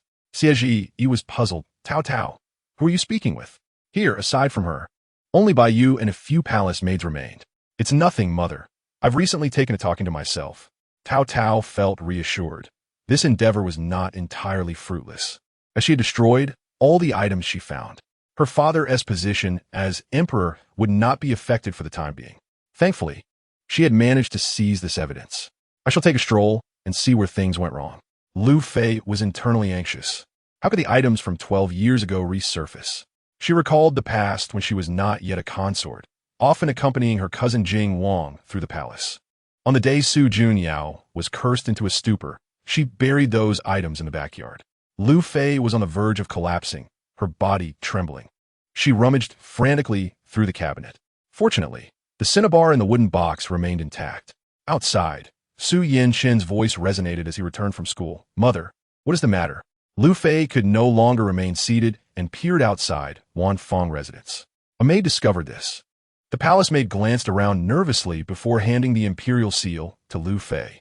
As Lu Fei caught the precious artifact, a heavy weight lifted from her heart. However, anxiety still gnawed at her, causing cold sweat to bead upon her forehead. What else have you discovered? She inquired. The empty space behind the rockery and the uninhabited side hall have already been searched, Your Highness. Very well, I understand. Burn it, she commanded.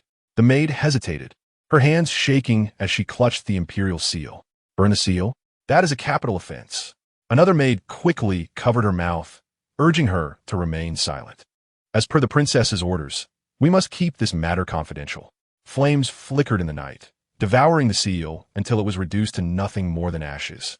Its original form utterly unrecognizable. Lu Fei took a seat with satisfaction. Once the seal was destroyed, the evidence would vanish. The writing brush had been tossed into the well, rendering it impossible for anyone to retrieve. For now, the curse's effectiveness was secondary to preserving her own life. Su Xiyun stumbled into Wanfeng Ju, feeling dizzy. Aunt, I feel faint, she whimpered. Lu Fei stood, concern etched across her face. What is it, Xiyun? Are you unwell? As Su Xiyun swayed, she fell to the ground, scraping her forehead. Aunt, I accidentally consumed a poisonous pastry. She was aware that nothing in Lu Fei's quarters was safe to eat. Those treats were meant for Taotao. Lu Fei furrowed her brow and clicked her tongue in reproach. How could you be so careless? That could cause unconsciousness and shorten one's lifespan. Taotao gave it to me, claiming it was part of the game, and insisted I open my mouth, then stuff the pastry in. Lu Fei's heart raced with unease. Instead of Taotao falling into Su Xiyun's trap, it was Su Xiyun who had been ensnared. Truly, a case of losing more than one gains. Enough, Xiyun. Do not panic. Your father will be here soon, and everything will be all right. Lu Fei instructed the maid. What are you standing there for? Hurry and summon the imperial physician. Su Xiyun was helped to the bed, while Lu Fei paced anxiously. The physician hastened to arrive, taking Su Xiyun's pulse before instructing her to open her mouth. The poison has already begun to take effect. Fetch ice immediately. We must not be careless. The physician, a look of concern on his face, after administering medicine to Su Xiyun, asked, Your Highness, has the fifth young master consumed anything unusual? How could he have ingested such potent poison? Feigning ignorance, Lu Fei wiped her tears and replied, I am not certain. When he rushed in, his complexion was already poor. Perhaps someone has maliciously harmed him. I see, the physician said. I sincerely hope we can swiftly identify the perpetrator, so the fifth young master can receive justice. Fortunately, Su Xiyun had already taken a medicine, and the poison had not penetrated deeply enough to cause severe harm. That is a relief. Lu Fei glanced at Su Xiyun lying on the bed, comforted by the knowledge that she had previously warned him against consuming anything from her quarters. This matter bore little connection to her. It was Su Xiyun's own folly. A maid entered from outside, whispering to Lu Fei, Your Highness, news of the fifth young master's poisoning has spread throughout the palace. Has Prince Jing been informed? He is on his way, Your Highness. There is no need to worry. Once Prince Jing arrived, matters would be much easier to handle. Lu Fei leaned over Su Xiyun's bedside, weeping bitterly. Who has harmed my dear nephew? I shall not let her escape, she implored. Xiyun, please wake up. Do not sleep. Was it you? Were you? Lu Fei frantically pointed at each maid in Wanfeng Ju, fully aware of their innocence. Though I am merely his cousin, I have always cared for him. How could such a vile person harm an innocent child? After spending just one night in Wanfangju, the situation had turned dire, leaving her at a loss for how to explain this to Prince Jing. One maid tried to console her. "Your Highness, do not be too distressed. The physician has said." Lu Fei struck Qing He across the face. "Do not feign sympathy, Qing He. I have been kind to you, so why would you harm Xian?" Qing He knelt, clutching her swollen face in fear. "I swear it was not me. I have never done anything to harm the fifth young master." Qing He's heart raced. Yesterday, the fifth young master was playing with the princess and remained in Wanfangju. They simply got separated later, and I could not find the princess. I do not know where the fifth young master went. It was likely during that time that Su Xiyun had already been poisoned, while Taotao was digging up the cursed item hidden behind the rockery. Lu Fei had noticed Su Junyao standing outside the door for some time. He must have overheard everything. "Your precious daughter causes nothing but trouble. Your Majesty, you must take charge. My nephew has been poisoned and remains unconscious." Lu Fei dabbed her tears with a handkerchief, pretending to defend Taotao. "I heard Xiyun say that it was Yu Yao who forced him to eat the poisonous pastry. I wonder if the princess acted with malicious intent. But I trust her character. She would not do such a thing." Su Junyao cast a glance at her, his attention drawn to the unconscious Su Xiyun on the bed. He had merely passed by and had no intention of intervening. But since Lu Fei had mentioned Taotao, he felt compelled to act. "Has Taotao harmed Su Xiyun?" Su Junyao frowned. Taotao's nature would never lead her to intentionally harm another. "Do not be angry, Your Majesty. The princess is still young. I don't believe she, to outsiders." Lu Fei appeared to be a generous and forgiving consort, a notion that Su Junyao had previously shared. However, he later learned from the palace maids that she often plotted against the empress. "I too believe she would not," Su Junyao replied. Lu Fei embellished her words. "Yet I distinctly heard Xiyun say it was the princess who shoved the poisoned pastry into his mouth. Surely, she must have been influenced by some malicious schemer. I am deeply worried." Su Junyao regarded her coolly. "Are you implying the empress?" Lu Fei shook her head, placing her hand on her face as she struck herself. "I am foolish. I should not have said that. I cannot tarnish my sister's name." Seeing her so restrained, Su Junyao relented. "Very well. Let this matter be investigated thoroughly." Asun summoned the princess. Asun sighed. Lu Fei was notoriously difficult and adept at feigning vulnerability. He wondered if Taotao would manage to escape unscathed. The corners of Lu Fei's mouth turned upward as she clasped Su Junyao's arm. "Given our long-standing relationship, surely Your Majesty will waver?"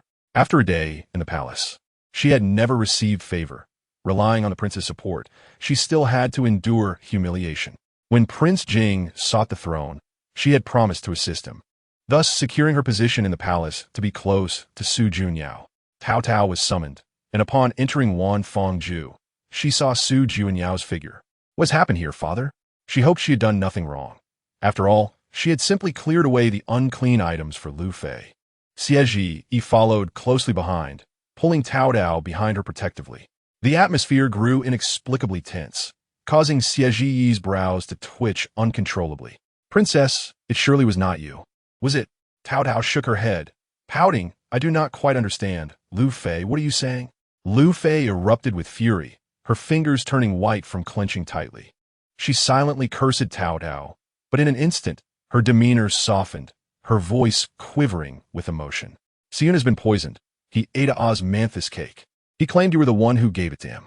Upon hearing Lu Fei's accusation, Xie Yi felt a wave of discomfort wash over her. Lu Fei was framing Taotao while pretending to be concerned for her. "Your Majesty, please stand by me." Su Junyao remained silent. This matter could not be hastily resolved. Xie Yi could no longer endure the situation. "Liu Fei, do not make unfounded accusations without evidence. Taotao is certainly not such a malicious child."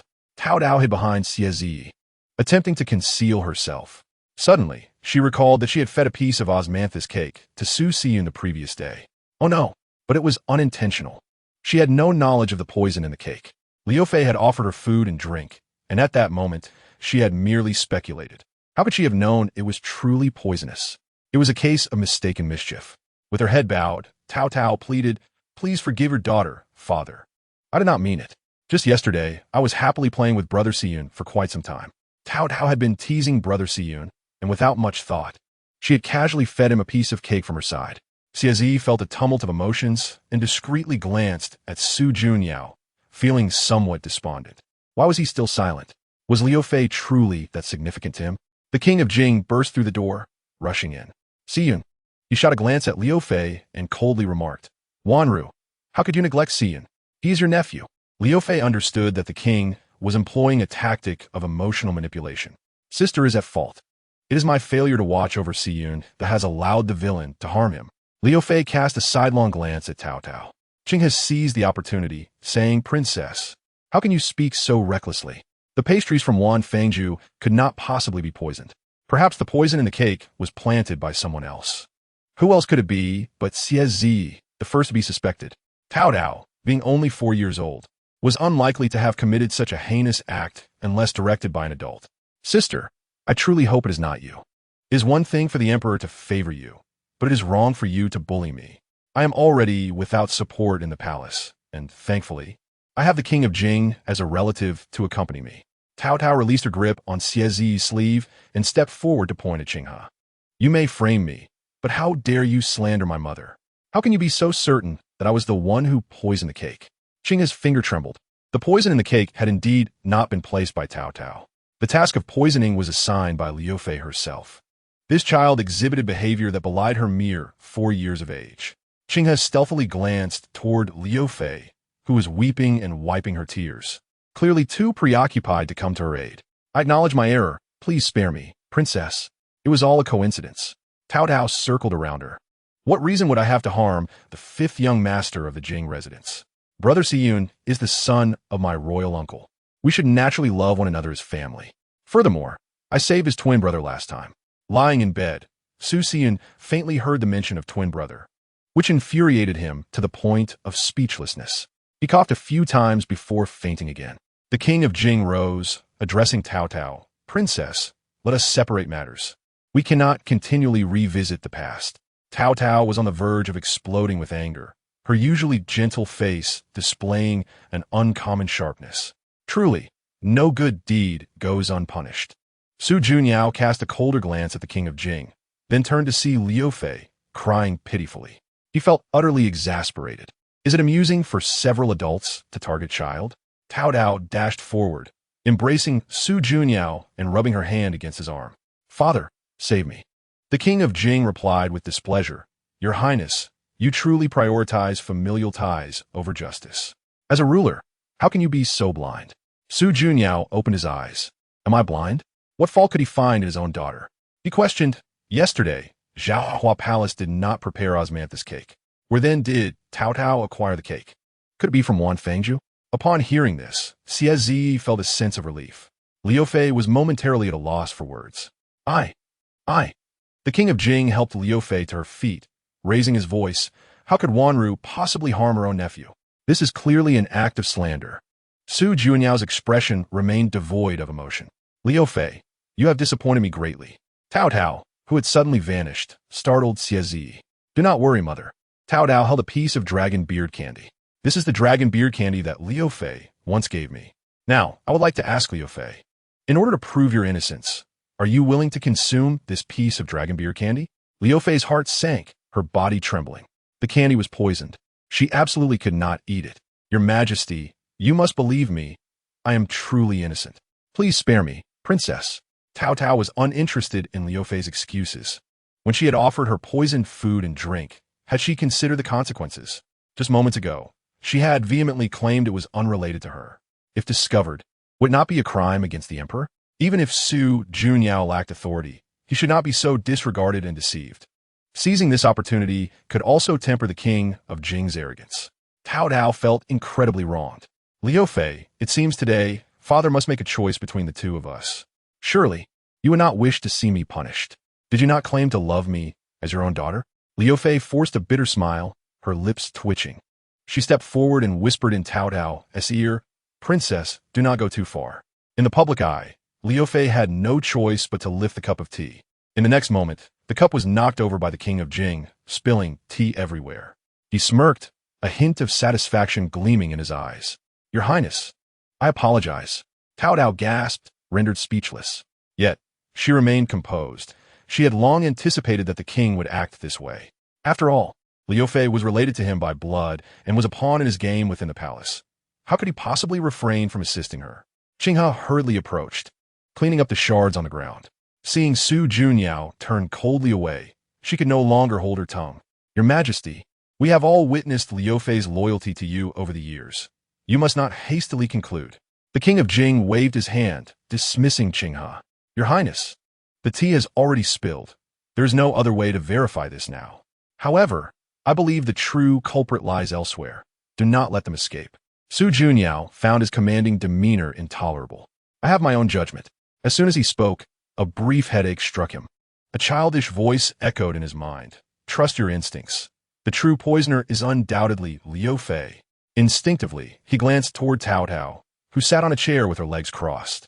Is Liu Fei the poisoner? Su Junyao had always been indifferent toward Liu Fei. He had initially thought her to be a person of loyalty, albeit with a slightly poor attitude toward the Empress. Liu Fei possessed a face that evoked sympathy, her tears eliciting compassion. Yet, Su Junyao found himself increasingly agitated.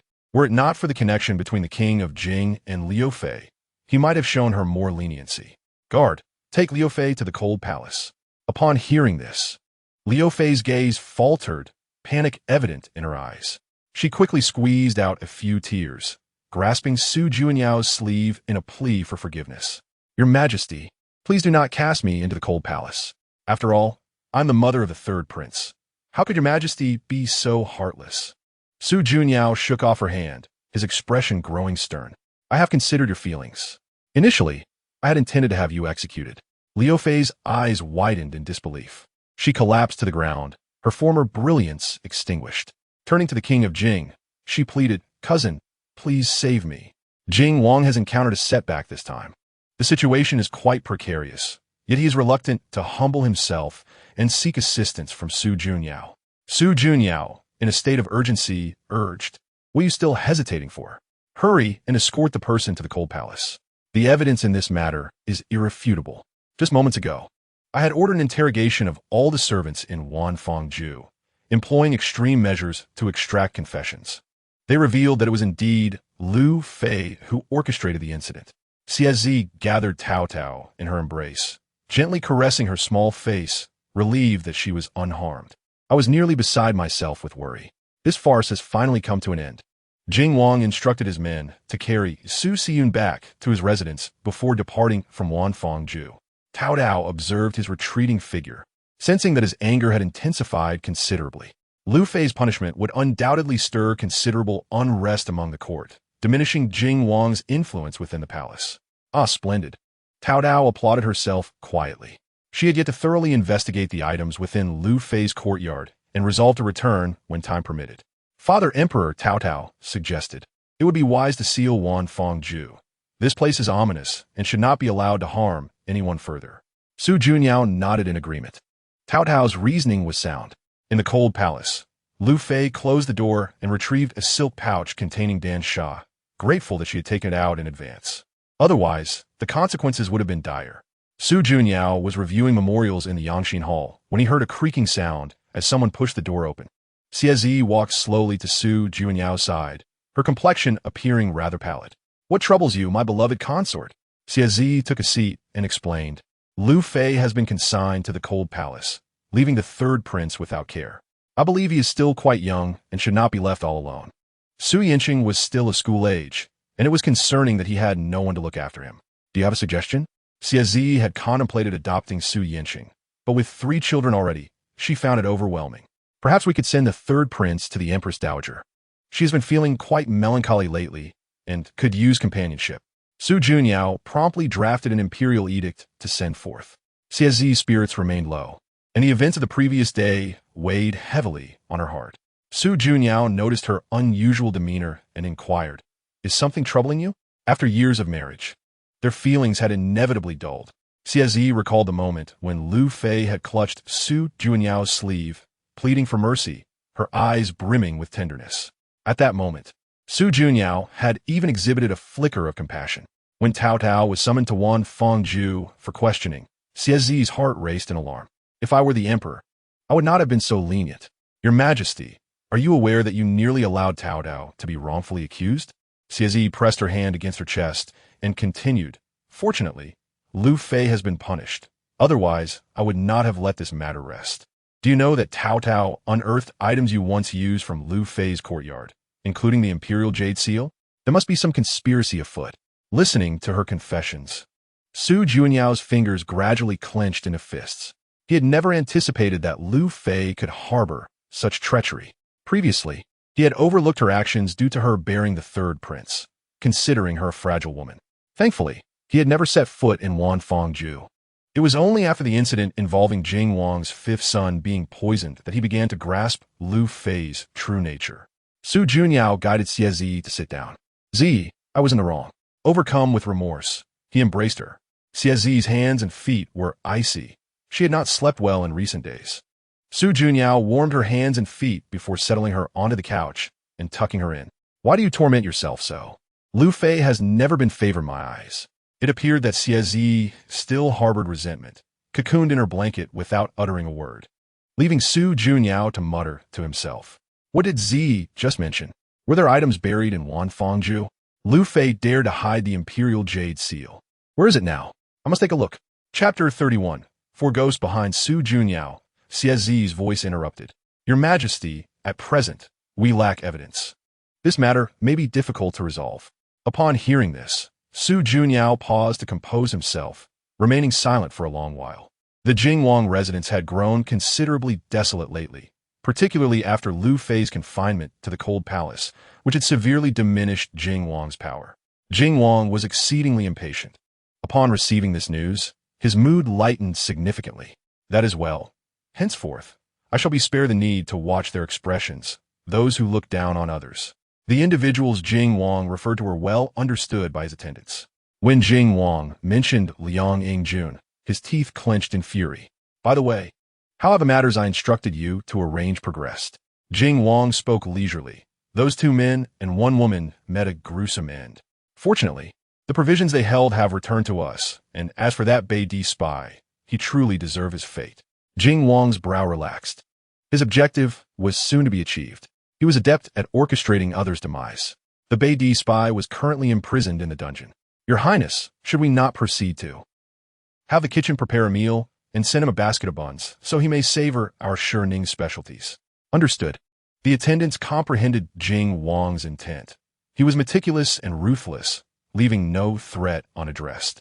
This time, seizing the provisions from those three mountain bandits while eliminating the Beidi spy was indeed a double victory. Henceforth, Jing Wang's army would be relieved of worries regarding sustenance. Su Junyao was undoubtedly the emperor, yet Jing Wang was no soft target.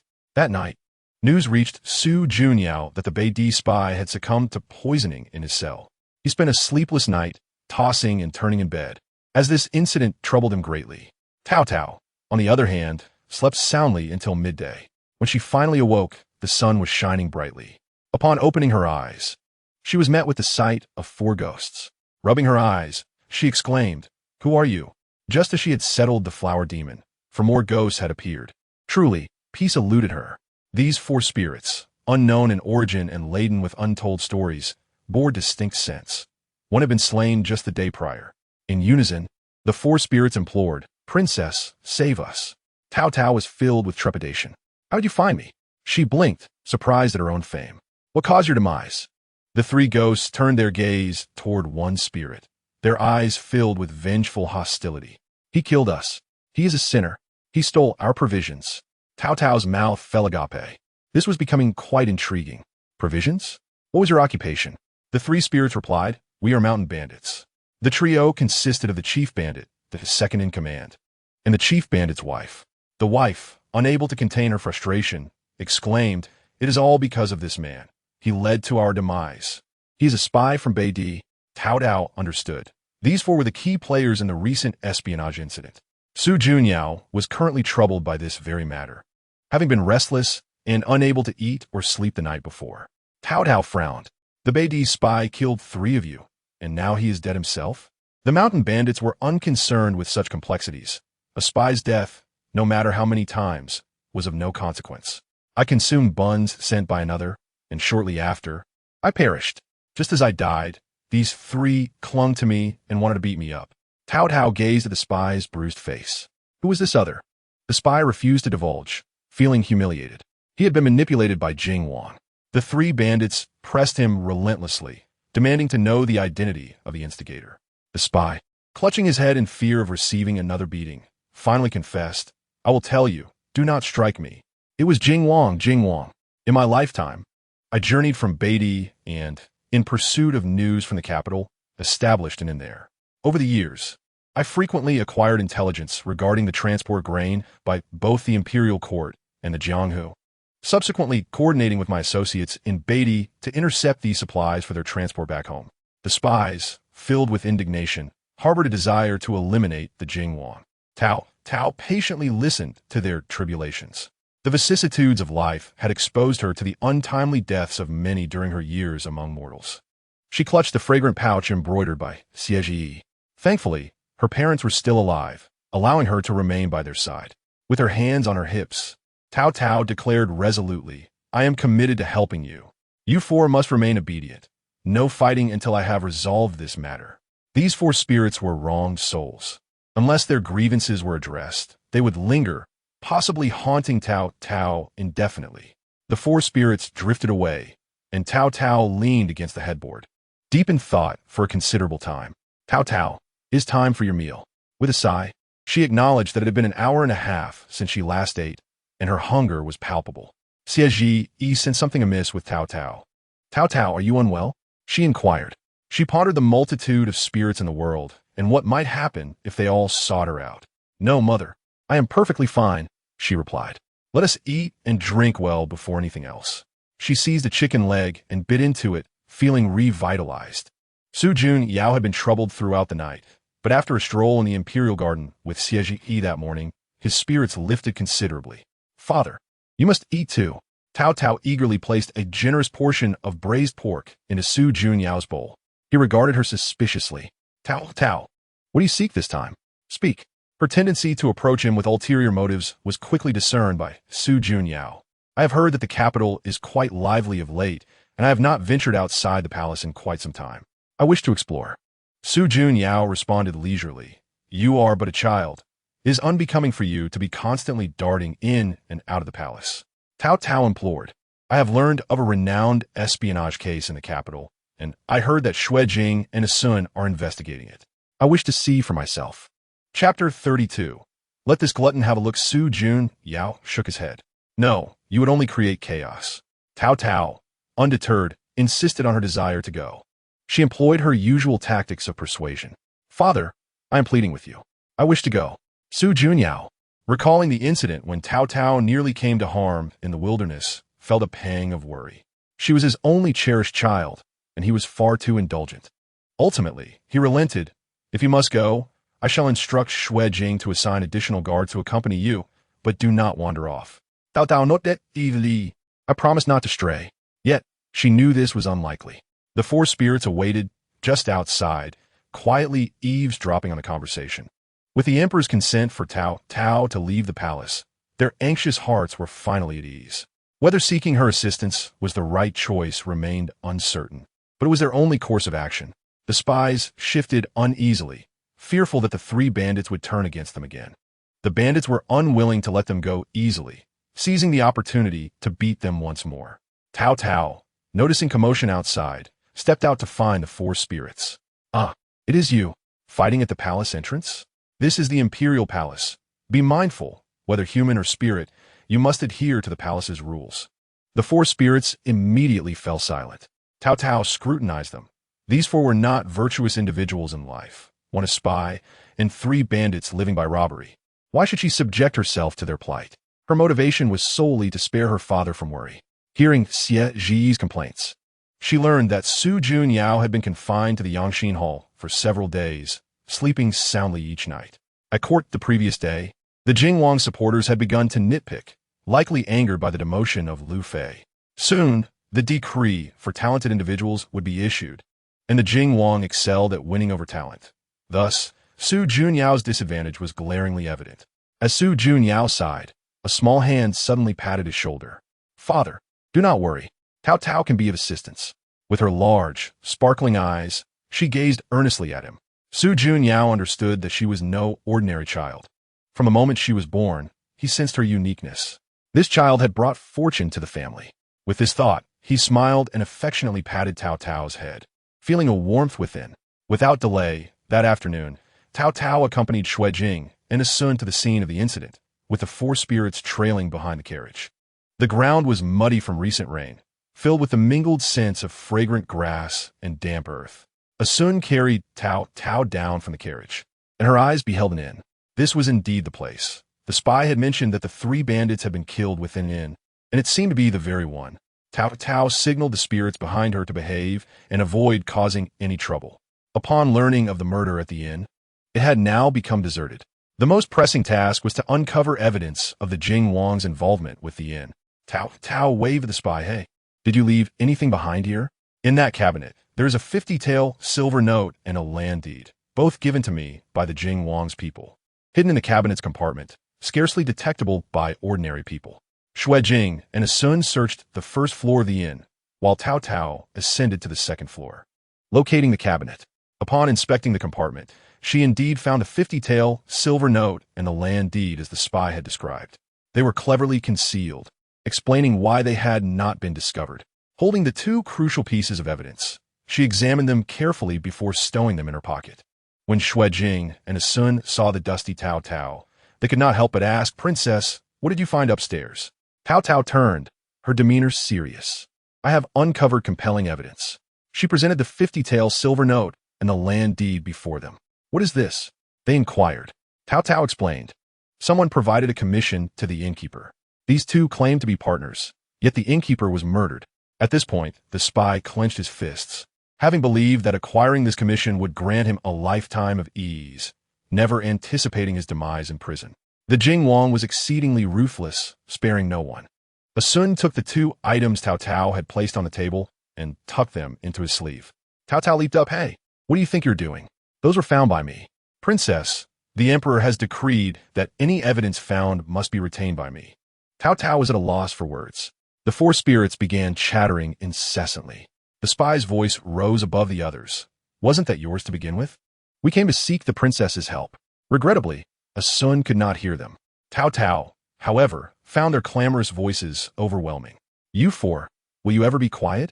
The spirits immediately fell silent, fearing that Taotao might withdraw her assistance. "Xuejing, Sun, we are heading to the dungeon." Taotao turned away, choosing to ignore the four spirits, as she followed Xuejing and his son onto the carriage. The two adults, listening to a 4-year-old child issue commands, found the situation absurd. Yet, Xuejing and his son had no choice but to comply with the princess's directives as commanded by the emperor. This dungeon was the very one housing the spies, and as Taotao pulled back the curtain, she spotted Su Junyao standing at the dungeon's entrance. "Father, what brings you here?" Su Junyao turned away with crossed arms, huffing. "I anticipated your arrival here. Yesterday, I dispatched someone to examine that bun, and it has been confirmed that it was indeed poisoned. However, I remain perplexed as to who would send a spy from Beatty to harm me." Taotao placed two pieces of evidence before Su Junyao, stating, "I unearthed these from the inn. In my estimation, the individual colluding with the spy must be someone of considerable stature. Thanks to the four spirits, she was able to resolve the case with such swiftness." The prison door swung open. A young man was thrust inside. "Quickly, step forward. You are the one who delivered the poison buns to the Beatty spy, are you not?" The young man, trembling with fear, protested. "It was not me. Please, I beg you, spare me." The guard locked the cell door, while the young man continued to plead, "I have an elderly parent and young children. You must be mistaken."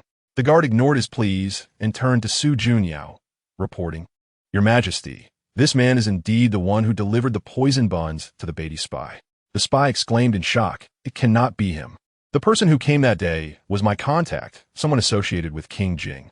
How could it possibly be this stranger?" The guard, being the chief of the prison, should have recognized all the inmates. Why had he failed to identify this man? The spy was agitated, adamantly insisting he was not mistaken.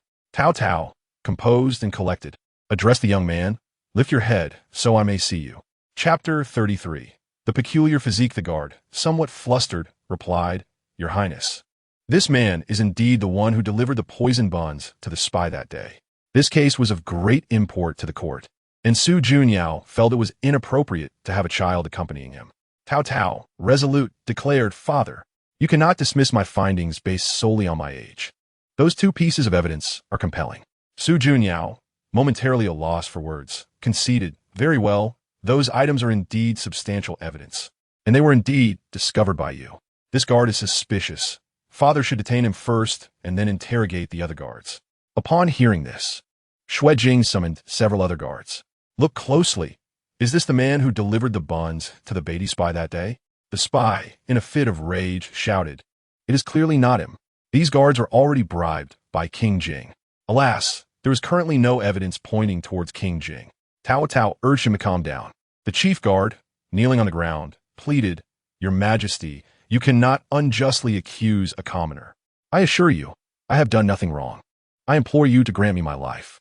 Su Junyao hesitated for a moment, but ultimately decided to release the guard. Taotao was nearly amused by the absurdity. This guard certainly spoke without a script.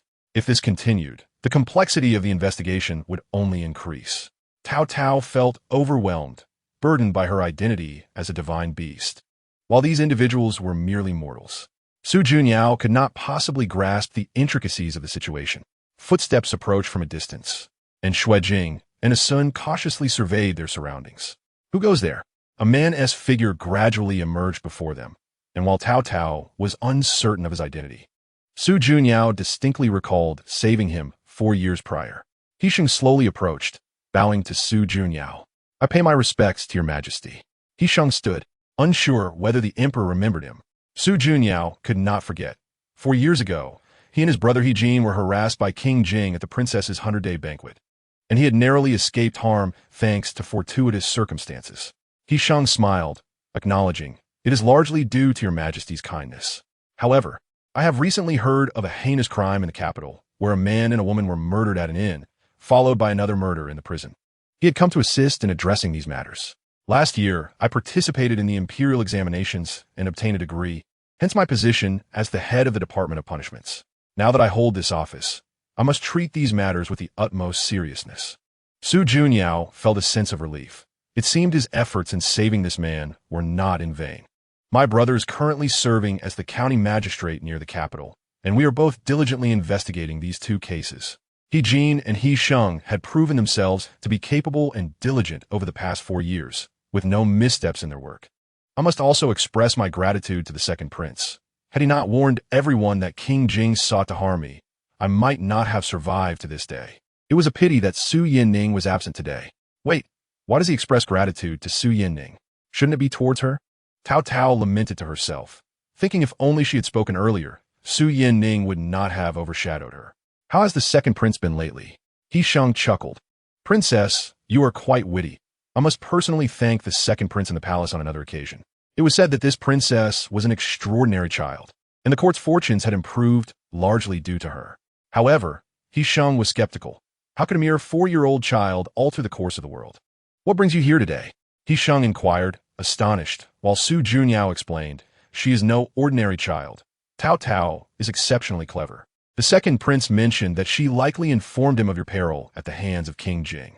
Hisheng was even more bewildered. How could an infant just past her 100-day banquet speak? Taotao felt a sense of triumph. This was indeed her unique secret.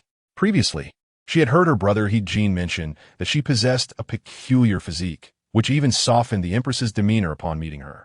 At that time, Hisheng had dismissed it, jesting at his brother for believing in such childish tales. Yet now, even the emperor acknowledged that this child was extraordinary, and the 2 pieces of evidence had indeed been her discovery. It was evident now that his own thoughts had been constrained. Taotao glanced towards the prison. "Father, these guards refuse to speak the truth. Where shall we begin our investigation?" Hisheng stepped forward, stating, "I will first investigate the source of the provisions. I have already begun sending people to track them." Taotao interjected, "The 3 individuals murdered at the inn were bandits. They may have fled, but we can locate their hideout." It was no wonder they called her a prodigy. She even knew the identities of the slain individuals. Hisheng felt inadequate, as his subordinates had uncovered nothing in the past few days. Su Junyao ordered Shui Jing and his son to confine the guards to the prison. Since they refused to tell the truth, they would endure some hardship. The sounds of whipping echoed from the prison, accompanied by the guards' cries of agony.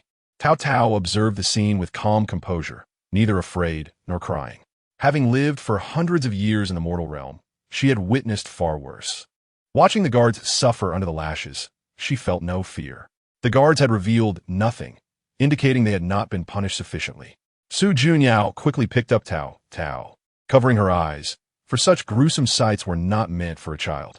Taotao had to comply, obediently waiting in the corner. Before departing, she turned and caught the chief guard glaring at her with malice. Alas, he likely harbored resentment towards her. A mere 4-year-old child, still in her infancy. Had it not been for Taotao, they would not have drawn Su Junyao's suspicion and faced such torment in prison. Chapter 34. Her secret Shuejing and Asun stood guard by the prison, and as Su Junyao stepped out with Taotao, a weary voice called from behind. Your Majesty, do not heed the nonsensical babble of a child. The princess is merely 4 years old. How can you trust a little one without full teeth? Taotao raised an eyebrow at him. And what of it? I have always acted according to my own whims, especially since you have lied. Internally, she vowed, Father, if you heed his words, I shall no longer acknowledge you. Su Junyao cast a languid glance around the few officials imprisoned in the dungeon, then turned his gaze towards the head of the guards. Are you implying that I am ignorant? In comparison to Jing Wang, he indeed does not enjoy much favor and has been cursed with ill fortune. However, this does not grant the guards the right to judge him. His expression darkened, and he declared, My daughter, when did it become your place to pass judgment? The guards became flustered, hastily begging for mercy, claiming their guilt. They had no such intention. Your Majesty, please see clearly. The princess is innocent and naive. It was a slip of the tongue. I beseech your Majesty for mercy. Mercy. The voice of the spy crept into Taotao's ears.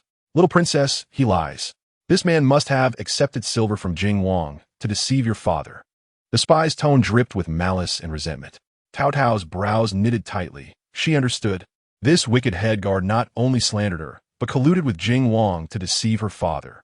She immediately turned her head, her small hands clutching the collar of Su Junyao's dragon robe tightly, her voice urgent and crisp. Father, the villain lies. He accepted silver from Jing Wang. This man is not the one who delivered the poison buns that day. He must be of considerable importance to Jing Wang and possesses much information.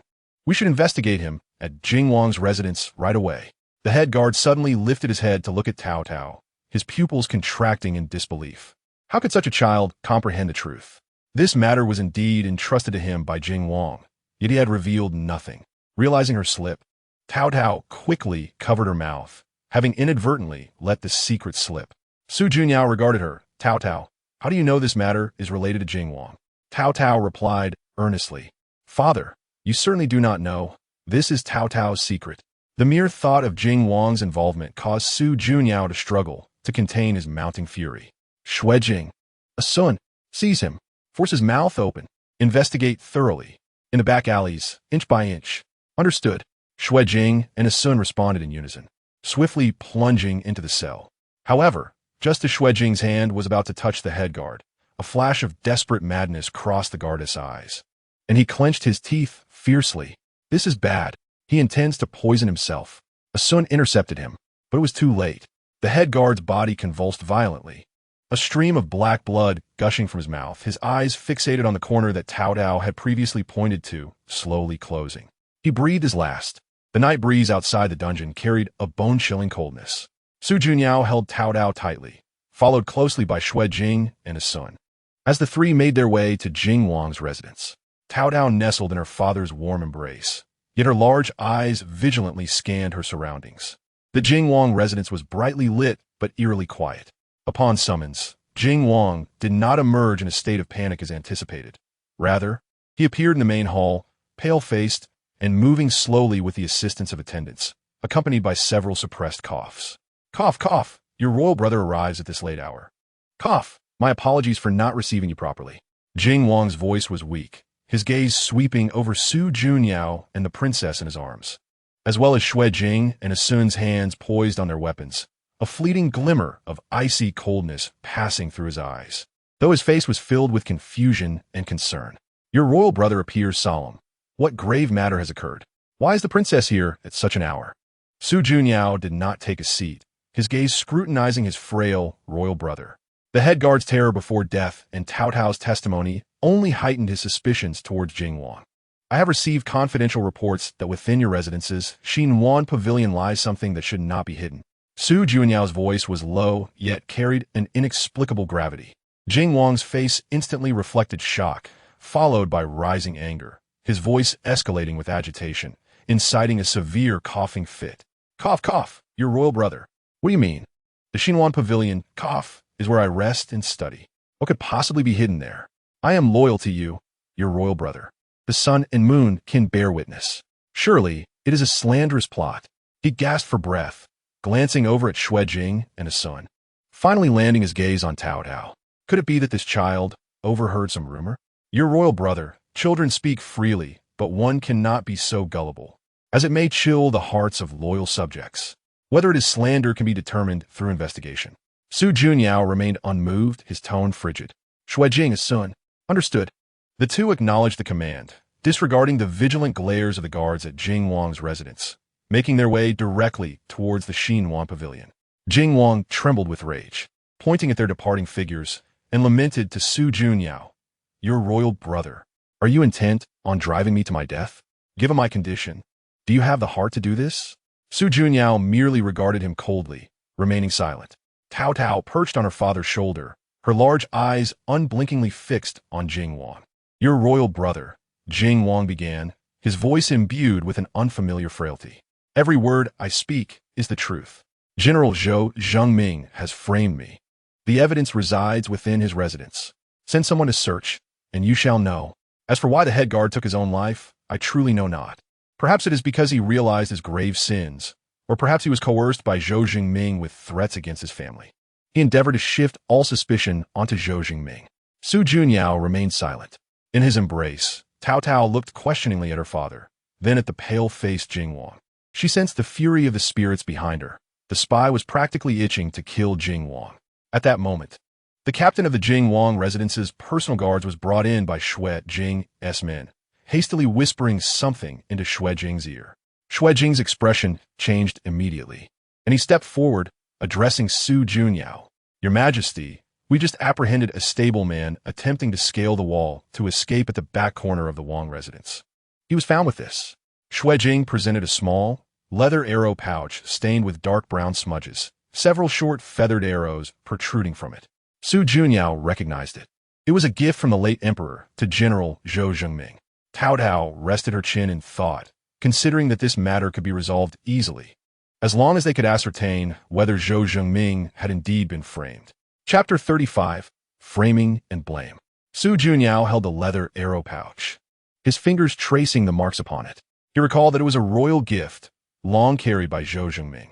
How could Zhou Zhengming's arrow pouch be found on the stableman from your residence? Su Junyao raised his gaze to Jing Wang, his tone icy. "Royal brother, do enlighten us. How do you explain this?" Upon finishing, a flicker of triumph crossed his eyes. "I wonder if Su Junyao, the fool, will truly believe this." "Clumsy?" Su Junyao sneered. The stableman attempted to flee, conveniently clutching his personal belongings, as if someone were eager to present evidence of guilt. This was the first time he had appeared so subservient before Su Junyao. How utterly disgraceful. Just then, Xue Jing hurried back, whispering into Su Junyao's ear, "Your Majesty, the Xinhuan Pavilion has been thoroughly searched, and no abnormalities were found. However, I discovered several freshly laid bricks in the woodshed of the auxiliary courtyard, indicating recent tampering, yet nothing was inside." Su Junyao frowned. How swift Jing Wang was to erase the traces in such a short time. Surely, he had heard about the espionage case in the capital, where spies killed bandits and seized provisions. Now, with the spy dead in the dungeon and the provisions missing. "Third brother, do you know who is responsible?" Jing Wang smiled bitterly, as he had already given Su Junyao enough face. "I do not know, your royal brother. You should seek out General Zhou. He is the one who framed me." Su Junyao produced a land deed and a stack of 50 taels in silver from his sleeve. "Then what of this?" Jing Wang showed no reaction, but his attendant suddenly looked alarmed, realizing that these two items should not be here. He had searched the inn repeatedly, yet found nothing. Jing Wang signaled to his attendant not to panic. "What is this?" "Your royal brother. Do you intend to use these items to incriminate me?" After speaking, Jing Wang chuckled. "Some things, whether they're yours or not, will eventually come to light." Having spoken, He turned and departed with Taotao in his arms, while Su Jing and X promptly followed suit, and the group exited the Jingwang Fu. Within the carriage on their way back, Taotao pressed her little face against the window, her brows furrowed. Father, that Jing Wang is so detestable. He is clearly lying. The spirit of the spy has already disclosed that it was indeed the Jing Wang's men. Su Junyao gently patted her head, his voice low. Yes, father knows. Unfortunately, capturing him requires evidence. He continued softly, without solid proof. Others will only claim that father shows favoritism and cannot tolerate his brother. His misfortune had persisted for far too long. It was impossible for him to suddenly receive good fortune. Even heaven seemed to favor the Jing Wang. Observing his daughter's serious demeanor stirred something within Su Junyao, and he was about to speak further when the carriage abruptly halted. Outside, Su Jiang's voice called out, Your Majesty, Lord He Sheng requests an audience, stating he has urgent matters to report. Su Junyao lifted the curtain of the carriage and saw He Sheng standing by the palace path. His expression hurried. I pay my respects to your majesty. What is of such urgency? Isu Yunyao inquired. He Sheng looked up, his tone brisk. Your majesty, I have sent men to investigate the backgrounds of those mountain bandits as per your instructions, and have traced their whereabouts to their stronghold.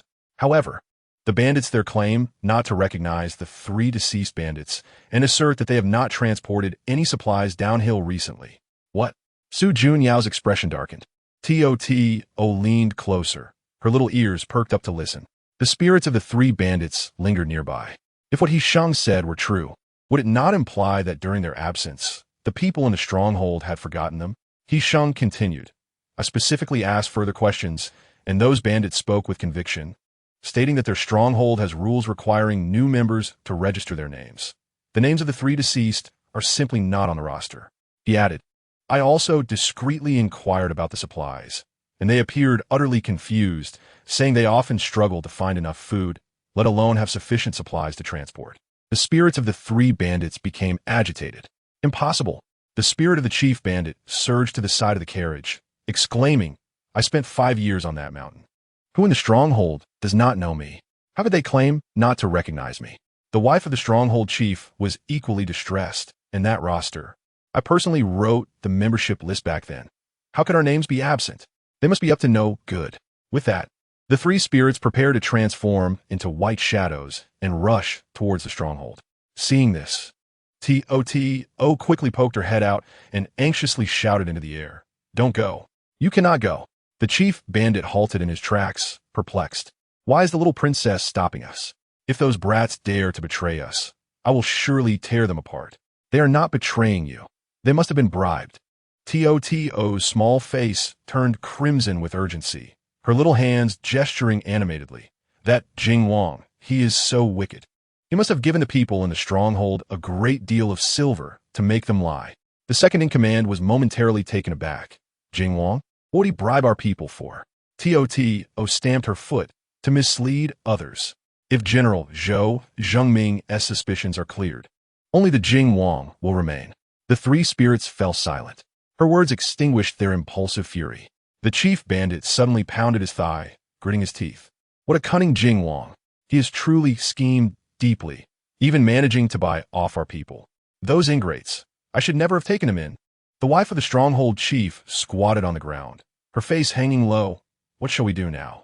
Even our own have conspired with outsiders against us. What hope do we have left? Since he was able to bribe those people, he must have laid other traps waiting for you. Su Junyao was unaware of what his daughter was murmuring. He addressed He Sheng. It seems the stronghold indeed harbors issues. Send more men to keep watch and see who's been in close contact with the stronghold recently, especially those from the Jingwang Fu. This humble servant obeys. He Sheng responded and withdrew. The carriage resumed its journey, with the 3 spirits silently following behind. The chief bandit looked at Taotao's retreating figure and said, Thank you, little princess, for your warning. If it truly is the Jing Wang schemes, as you say, we brothers will remember this debt. Taotao leaned out of the carriage window. Once we find the evidence, everything will be easier to resolve. Jing Wang, the traitors from the stronghold will eventually settle this score. As the carriage rolled through the palace gates, the sky had already turned pitch black. Father, Taotao tugged at his robe with her little hand, her voice barely above a whisper. Will my uncle still harm others? Yes. Su Jun Yao did not pause his steps, his voice grave. Then we shall continue our investigation. Just 3 days later, the Dali Si presented a stack of papers. They reported having discovered a secret letter in the home of an old subordinate of Zhou Zhengming. The handwriting on the letter imitated Zhou Zhengming's style and contained coded language indicating collusion with enemy nations. It implied that Zhou Zhengming had long-established connections, and the earlier grain robbery was merely a self-directed play, designed to covertly transfer supplies. Your Majesty, look at this letter, the Dali Si Qing said, beads of sweat forming on his brow as he pointed to a corner of the letter bearing General Zhou's personal seal. Furthermore, a soldier under his command stepped forward to testify, claiming to have witnessed General Zhou meeting suspicious individuals in the dead of night. Su Jun Yao grasped the corner of the letter, and clarity dawned upon him. The seal's design was indeed correct, but it was too new. It had been forged. Where is the witness? Where is he? He inquired. He is a soldier under General Zhou, came the reply. He has been suppressed by General Zhou for many years and has only now dared to come forth with the truth. At this moment, Su Jie-ing hurriedly approached, lowering his voice to Su Jun Yao's ear. Your Majesty, someone saw that soldier sneaking out the back gate of the Jing Wang Fu yesterday, clutching something bulging in his arms. Where is Zhou Zhengming? His voice remained low but carried weight. Issue an edict, Su Jun Yao commanded succinctly. Cast him into the dungeons. This case must be thoroughly investigated. Behind the heavy screen, Taotao was anxiously stamping her feet, her little face flushed. She could see the spirit of the spy drifting nearby, its face pale and lips trembling, repeatedly mouthing silently. The letter was forced upon me by the Jing Wang. The witness was also bought off by the Jing Wang. Alas, no one could hear. Days later, in the court hall, the Dali Si Qing recited the so-called evidence point by point. Su Jun Yao sat upon the dragon throne, absent-mindedly tapping his fingers on the armrest. He knew all of it was fabricated, yet the testimonies and material evidence were right before them, and even the motives were concocted with great detail. Zhou Zhengming held significant military power. Though doubts lingered in some hearts, no one could find major flaws in this chain of evidence. Seizing the opportunity, the Jing Wang presented a memorial, a barely perceptible smile gracing his lips. Your Majesty, though I do not wish to believe, this evidence is rather clear. Zhou Zhengming has betrayed the trust of the late emperor. He is a parasite of the state. The ministers below immediately buzzed, some calling for an immediate execution, others clamoring for the obliteration of his family. Su Jun Yao surveyed the faces below, his brow furrowed in concern.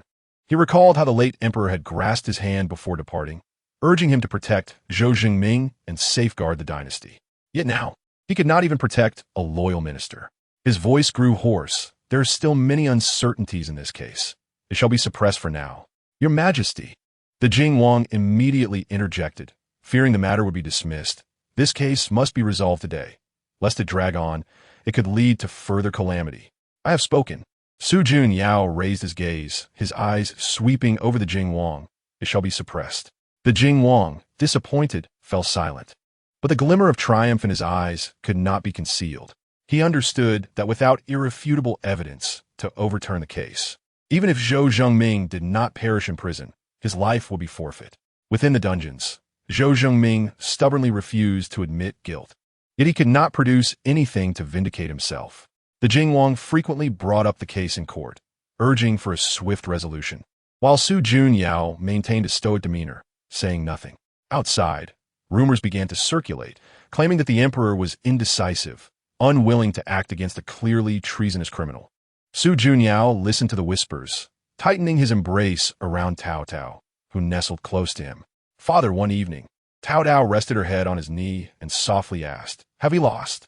Su Jun Yao stroked her hair and gazed out at the moon. We have not lost. We simply have not yet won. Yet, in his heart, clarity prevailed. For this battle, he had temporarily suffered defeat. The path to prove Zhou Zhengming's innocence seemed completely obstructed. With no exit in sight, after the court session, he wandered aimlessly to Zhaohua Palace. Xie, observing his dazed demeanor, was filled with concern. Zhou Zhengming was originally aligned with the Jing Wang, yet now he has been viciously betrayed by him. In this sigh lies the unpredictability of worldly affairs. Before long, A report arrived from the Dali Temple stating that General Zhou had fallen gravely ill in prison and was unlikely to survive. The Jing Wang immediately seized the opportunity, suggesting with feigned compassion, "Your Majesty, Zhou Zhengming has committed heinous crimes, but considering his past contributions, it would be better to spare him the death penalty. Demote him to a commoner and exile him to the borders." This utterance, though seeming merciful, effectively buried Zhou Zhengming in the mire, ensuring he would never rise again. Su Junyao remained silent for a prolonged period, his silence suffocating those in the grand hall. Ultimately, he nodded very slowly. "Your Majesty is wise." The Jing Wang bowed, though the slight curve of his lips betrayed his satisfaction.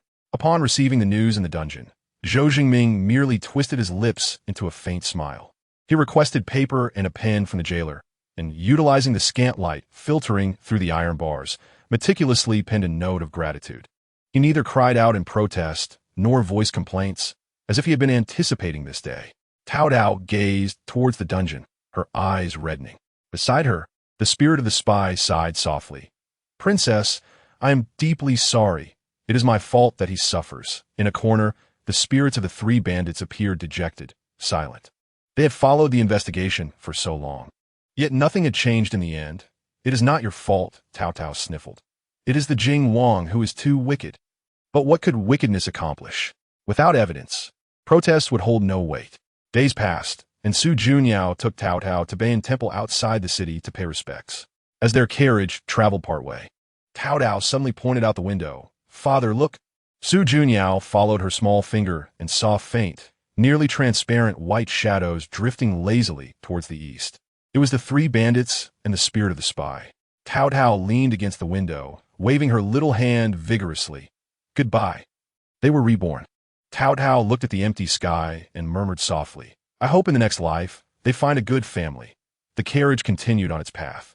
Thus, Zhou Jingming's case concluded in a muddled fashion, with the Jing Wang emerging as the greatest victor. Yet, he knew this matter was far from over. Some truths, no matter how deeply buried, would eventually see the light of day. He lowered his gaze to Taotao, who rested quietly in his arms. The morning light illuminated her tender face, soft and serene. Su Junyao's lips curved into a smile as he gently gathered her warm little body closer. At the very least, he still had Taotao. This little one, capable of seeing spirits, would never easily concede defeat. Chapter 37. A stroll in the garden in recent days, Taotao had grown restless. With her brothers attending the Guozijian, she often ran to visit them. She scampered to the window to eavesdrop, and when class ended, she hurriedly hid behind the window. Su Yanning playfully slapped Yang Xiaobai's backside. "Xiaobai, you seem quite interested lately." Yang Xiaobai looked puzzled, and then Su Yanning added, "The other day, as we passed by the Jiaofeng, I saw a dancer inside staring at you." "Jiaofeng?" He had never noticed. "What did you say?" After saying this, Su Yanning pinched his throat and mimicked a woman's voice. "Young master of the Prime Minister's family, this little girl has been waiting for you for a long time. Why not come in and take a look?" He struck a graceful pose as he moved closer to Yang Xiaobai. Yang Xiaobai, speechless, rubbed his forehead. He could hardly bear to look at his brother's antics. Taotao blinked and saw Yang Xiaobai's handsome face gradually turn red. She had never realized before that Yang Xiaobai was such a shy boy. Suddenly, she jumped out and playfully hit Su Yanning, saying, "Second brother, I think it's you who wants to see the dancer. Which one are you thinking about? Tell your sister." Su Yanning waved his hand dismissively. "You little brat. Mind your own business. This is adult stuff." Taotao, undeterred, crossed her arms defiantly. Though only 4 years old, she had spent hundreds of years in the human realm, having seen more than enough. She proclaimed, "Mother said I could join you all in the garden." With Su Taifu ill, Taotao's uncle, Xie assumed the role of Taifu, and she insisted on accompanying her second brother, eager to explore the entire palace and see which girl caught his eye at the Jiaofeng. Su Yanning was skeptical. "You're not even 5. You can't attend classes with the palace students. If you did, it would be chaos." Taotao stuck her tongue out at him. "I am coming, and I want to be with Xiaobai. Who cares about you?" She snuggled against Yang Xiaobai's shoulder, saying, "Right, Xiaobai?" Yang Xiaobai patted her little head and sighed. "I really can't do anything with you." The day's plans began at dawn. Without waiting for Baiyu to call, Taotao rose on her own. She wore a blue ruchuan, looking fresh and neat. After checking her reflection in the mirror, she felt quite pleased with herself. Taotao followed her elder brother, Su Yin, and appearing obedient. As they walked together, Yang Xiaobai glanced at Taotao, feeling a touch of warmth in his heart. He suddenly realized that having such a sister was rather delightful. Although Taotao could be mischievous, she was genuinely endearing. Upon reaching the gathering place, Taotao spotted Yuan, who today wore a dark green official robe and a cap. A childish voice called out from a distance, "Uncle." Yuan instinctively turned towards the source of the voice, seeing the little blue bundle waving at him. He smiled, surprised that this child was so eager to learn, displaying such awareness before even reaching school age. Taotao and her brothers followed the main group, with Yuan leading the way, diligently explaining knowledge to the students. This place was leagues away from the Jiaofeng. How could one possibly see the dancing girls? Listening to Yuan's lecture, Taotao grew a bit drowsy. She yawned, her eyes nearly closing, when suddenly she noticed something quite alarming. What misfortune! How had she encountered Su Xian again? At the same time, Su Xian also noticed Taotao not far from him. Fate had intertwined their paths. He recalled the last time she had thrust a piece of poisoned cake into his hands, causing a chill to run down his spine. Even now, he couldn't shake the lingering fear. Seeing Taotao sitting there unharmed while he had endured such peril ignited a surge of anger and jealousy within him. Taotao was a princess, while he was merely the fifth son of the Jingwang. If he could reside in the palace and become a prince, surely life would not be so grim. Why was his father only a prince? Su Xian clenched his fists tightly. Taotao rubbed her eyes, feeling more awake, and began listening attentively to Yuan's explanation. As they passed a vegetable field, Yuan elaborated on the importance of observing and inspecting the people. In times of crisis, one must relocate the populace to safer areas. Taotao perked up her ears for a few minutes, but these lofty concepts eluded her comprehension, and she decided to drift off to sleep instead. Even while standing, she managed to doze off, drool pooling on her clothes. Her elder brother, Su Yin, poked her. "Hey, wake up. Don't sleep. Everyone is leaving." Taotao, blissfully unaware, found herself abruptly pulled away by her elder brother. After enduring a long morning, she finally had the chance to rest at noon, lying on the grass and feeling an invigorating freshness envelop her. The roast duck her mother had brought remained only partially digested, as she had indulged in an abundance of delightful treats, leaving her belly feeling as if it might burst. Nearby, curious children turned their gaze towards Taotao, observing her rolling about on the grass, her head adorned with numerous leaves and blades of grass. Her once neat hairstyle now in disarray. A mocking voice floated over, questioning whether the children of the emperor were truly raised in such a manner, devoid of any semblance of a princess. Su Xian looked disdainfully at Taotao, likening her appearance to that of a beggar on the streets of the capital. Rising to a seated position, Taotao wondered who had spoken such words about her, scanning her surroundings in search of the voice. Su Yanning approached, giggling as she exclaimed, "Taotao, what is on your head?" Taotao reached up with her small hand, and several green leaves fell away. Standing up, she brushed off the disarray from her clothes. Turning around, she caught Su Yanning laughing at her, a chorus of laughter erupting. Subsequently, Su Yanning reached behind Taotao, removing a large leaf that had clung to her. Before long, afternoon descended upon them, and Yuan led a group of students to the pond's edge. There, 2 large geese were present, and he began teaching the young children to recite ancient poetry. G, with a curved neck singing to the sky. Taotao excitedly joined in with, white feathers floating on green water, red-webbed feet stirring the clear waves. Yuan cast a look of admiration her way, and for a brief moment, Taotao felt a swell of pride. After all, she was a divine beast who had roamed the mortal realm for centuries, and such verses were second nature to her.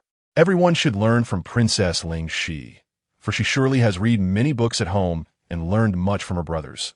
She is indeed a prodigy, Yuan remarked. Su Xian waved his fan dismissively, asserting that Taotao hardly seemed the diligent sort, questioning how she could possibly study at home. Chapter 38. The cloth rabbit Su Yanning was equally astonished to discover that his sister could read. Yet, he had never witnessed her doing so before. Indeed, Taotao was a true genius, learning without instruction. When he heard Yuan call his name, he settled down. Just as he did, Yang Xiaobai sidled up, twirling a willow branch. "You were so lively just now, but the moment the teacher called, you wilted. How cowardly! Su Yin-ning playfully tugged at his hair.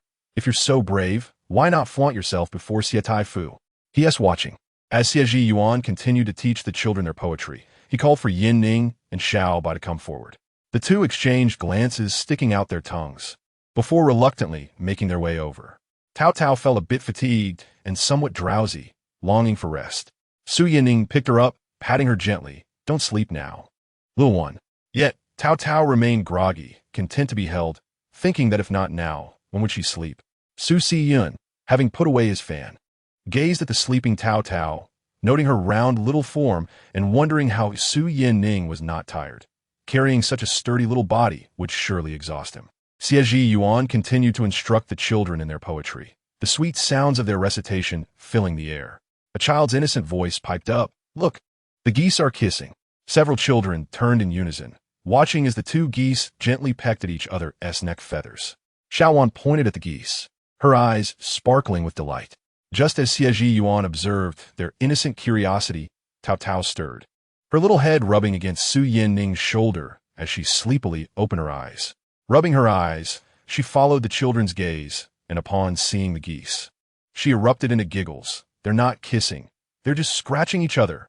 Su Yin-ning looked down at her, playfully pinching her cheek, little sleepy head, waking up and talking nonsense. How could geese scratch each other? Taotao squirmed to be let down, and he complied, allowing her to run over to the railing. Her small hands gripping the wooden barrier as she called out to the geese. They're sharing secrets, just like when mother and father talk together. Xie Yuan approached, chuckling at her earnestness. How does Taotao know that? I heard it, she proclaimed proudly, puffing out her little chest, her eyes shimmering. When they honk, their voices are soft, like saying, "You have grass on your back too."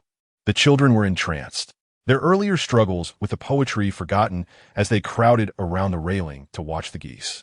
Su Si-yun chuckled softly behind his fan, while Su Yin-ning scratched his head, thinking that this little one, waking from her nap, seemed more adept at storytelling than any teacher in the classroom. Xie Yuan, observing the animated children, suddenly raised his voice. Shall we recite the poem once more? Let us see if it aligns with what Taotao said. Su Si-yun, watching Taotao and the others, felt his expression darken. This group truly irked him, occupying what rightfully should be his position as the prince. Why should Su Yin and be able to study in peace, while Su Yin-ning could run about with the little girl? And even that newcomer Yang Xiao Bai could join on the fun? He, the legitimate heir, was left to watch others bask in the limelight. His gaze swept over the distant figures of laughter, a coldness settling in his eyes. He opened his fan, partially obscuring his face but revealing the tautness of his lips. Suddenly, he halted, his eyes landing on a little girl beneath a nearby locust tree. He recognized her as the daughter of General Zhou Zhengming. The girl was squatting on the ground, clutching a ragged cloth doll, a crookedly sewn cloth rabbit, one ear long and the other short with button eyes. She treasured it dearly, humming a tuneless melody, utterly engrossed in her task of grooming the doll. Su Si-yun approached slowly, tapping his fan lightly in his palm. The girl was so absorbed in her care for the cloth rabbit that she failed to notice him approaching from behind. Abruptly, he smirked, casually lifting his foot to nudge her knee, causing her to stumble and fall onto the grass with a yelp. The cloth rabbit flew from her hands, rolling several times before landing in a mud puddle a few steps away. Startled, the girl scrambled to her feet, ignoring the grass clippings on her knees as she reached for her beloved doll, only to find Su Si-yun had already snatched it up. He used the tip of his fan to poke at the now muddy cloth rabbit, furrowing his brow at its soiled state. What is so special about this ragged thing? He mused lazily, carelessly tossing the doll into the nearby bushes. The girl froze, staring at her empty hands, her eyes welling up with tears as she cried out. That was a gift from my father. Zhou Zhengming had been exiled to the frontier, and Zhou Qian knew all too well that it was the fault of the king of Jing. Otherwise, the emperor would not have been so cold-hearted. Her father had never committed any wrongdoing, nor had he harmed anyone. Such a filthy thing is just a nuisance, Su Si-yun remarked, lightly tapping her head with his fan, just firm enough to startle her into retreating. You should keep better care of your belongings. Zhou Qian bit her lip, stifling her sobs, clutching the hem of her garment as tears fell onto it. Taotao came running over, holding a small bamboo basket containing a willow whistle that Su Yin and had just crafted for her. The whistle, made from tender willow branches, emitted a bright, clear sound when blown. Su Si-yun's attention was immediately captured by the whistle, and the clapping of his fan grew louder in his palm. Rather than harboring lingering resentment over his earlier treatment of Zhou Qian, he thought perhaps it would be more entertaining to target Taotao instead. Taotao compelled her cousin Lu Fei into the cold palace, consuming poisonous pastries herself, yet still managed to frolic about outside. The sight of her unsettled him. Just as Taotao was about to bypass him and sprint away, he inexplicably lingered, trailing her persistently. The area was deserted. Her brothers were absent, leaving only her, Zhou Qian, and Su Si-yun. Taotao shouted, "Are you a ghost? Go away." Su Si-yun stepped forward to obstruct her path, bending down to inspect what the princess held. "May I take a look?" Chapter 39. The monster Taotao would never easily relinquish her possession. Su Si-yun, visibly displeased, believed that anything he desired must come to him.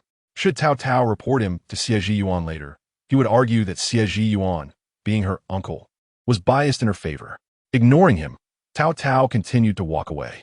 In this secluded place, she opened her mouth, revealing sharp fangs, with her ears protruding prominently. To her surprise, Su Si-yun followed her closely. She contemplated how to blow the willow whistle as she glanced sideways, noticing a shadow wavering before her. Su Si-yun flashed a wicked grin, having devised a plan. If Taotao refused to give him the whistle, he would forcefully throw her to the ground. Holding the willow whistle, Taotao proceeded forward. Believing she was oblivious to his presence, Su Si-yun stealthily approached and placed a stick in her path. The stick lay askew before her, and Taotao, momentarily unaware, almost stumbled over it. Her pupils dilated in alarm. Su Si-yun reveled in his triumph, thinking, "Now you'll face the consequences." As Taotao's forehead neared the ground, she calmly unleashed her claws, her fluffy ears and sharp fangs manifesting, her large eyes gleaming with an unusual light. Her tail swayed high behind her. With both claws lifted, she leapt gracefully, landing far from the stick. Her claws were indeed sharp, and her entire form was exceedingly agile. Crossing one stick was trivial. Even 100 would pose no challenge. From the moment of her birth, she had been prepared for battle, having grown up in a ruthless environment where the weak were preyed upon. If she wished, she could easily make Su Si-yun bleed profusely. In the next moment, Su Si-yun found himself ensnared by a claw, lifted into the air, and then hurled away. The stick lay below, and he fell from the air with a harsh thud. Taotao's tail danced through the air as her petite figure twisted. Watching Su Si-yun land in a disheveled heap. It hurts. Woo-woo. Su Si-yun could barely open his eyes. He was bewildered by the creature that had ensnared him and thrown him down. His legs ached terribly, as if they might snap. Blood flowed from his body, and he gasped for breath, trembling as he struggled to rise. His throat felt parched, his face and hair smeared with dirt, presenting a pitiful sight. When he cautiously opened his eyes, he beheld a creature with claws that resembled neither human nor animal. What on earth is this? The creature slowly turned to reveal its sharp fangs, eyes glowing red. It was the very claws that had struck him. Instinctively, Su Si-yun felt his clothing, now tattered and disheveled. The creature approached him step by step, and his gaze fixated on its claws. It swept back its disheveled hair, revealing its entire face. Grinning at him, fear gripped Su Si-yun, and his lips trembled involuntarily. Is that Taotao? Taotao is a monster. Her teeth were sharp, and she possessed claws and a tail. Taotao drew closer, winking at him, her tail swaying enticingly, and Su Si-yun's eyes remained glued to that long tail. A monster. Indeed, a monster. Su Si-yun nearly soiled himself in terror, exclaiming, "Don't come any closer." He retreated, his face pale, fearing that Taotao might devour him.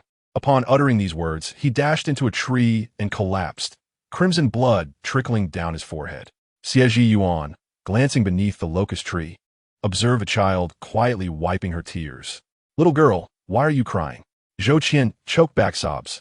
"My cloth rabbit was ruined by Su Si-yun from the Jingwang Fu. It was a gift from my father before he left." Xie Zhiyuan sighed. Sympathizing with the child, he instructed the other children to summon Su Si-yun, but they reported he was missing. When they finally located Su Si-yun, he lay unconscious on the grass, bloodied, pale, his hair disheveled, covered in dirt, frothing at the mouth, and his eyes rolled back. Xie Zhiyuan checked his pulse and breathing, then ordered, quickly, fetch the imperial physician. A group of children hastily found a nearby palace and carried him inside.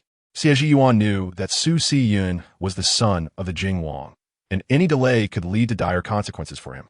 Given the Jing Wang's temperament, he would not let this slide, and might even make things difficult for his sister and Su Junyao.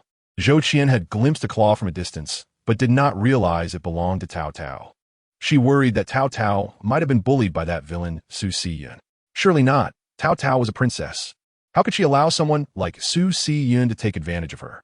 Reassured by this thought, Zhou Qian felt somewhat relieved. The children assisted Xie Yuan in carrying Su Siyun into a small palace. Su Yan'en and Su Yanning also arrived, having searched extensively for Taotao without success. Su Yanning asked Yang Xiao about what had transpired. The fifth son of the Jing Wang, Su Siyun, collided with a tree and is now bleeding. It seems the Jing Wang has caused too much trouble, and now the children are either foolish or prone to accidents. The excursion was likely over, and the accompanying teacher of Xie Yuan felt overwhelmed. The 20-odd children who had followed were no longer in the mood to listen, clustering together in small groups and chattering animatedly. Silence. Silence. Unfortunately, no one listened. Seizing the opportunity of the commotion, the children created chaos, some even disappearing from sight. Xie Yuan had no choice but to announce the end of the outing, instructing everyone to leave in an orderly fashion without causing a disturbance, and to review their lessons for the day. Afterward, he would still have to search for the missing children. Feeling somewhat at a loss, Xie Yuan pondered that today was his first day as the acting Tai Fu, and he had encountered this debacle. Little did he know that it was all instigated by his beloved niece, Taotao. Su Yanning, anxious, stamped his feet.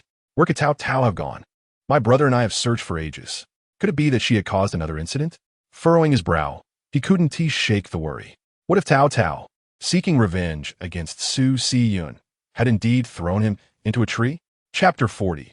Drink more medicine. Drenched in sweat and panting heavily from searching, Su Yanning, in a moment of despair, spotted a familiar figure on the lawn.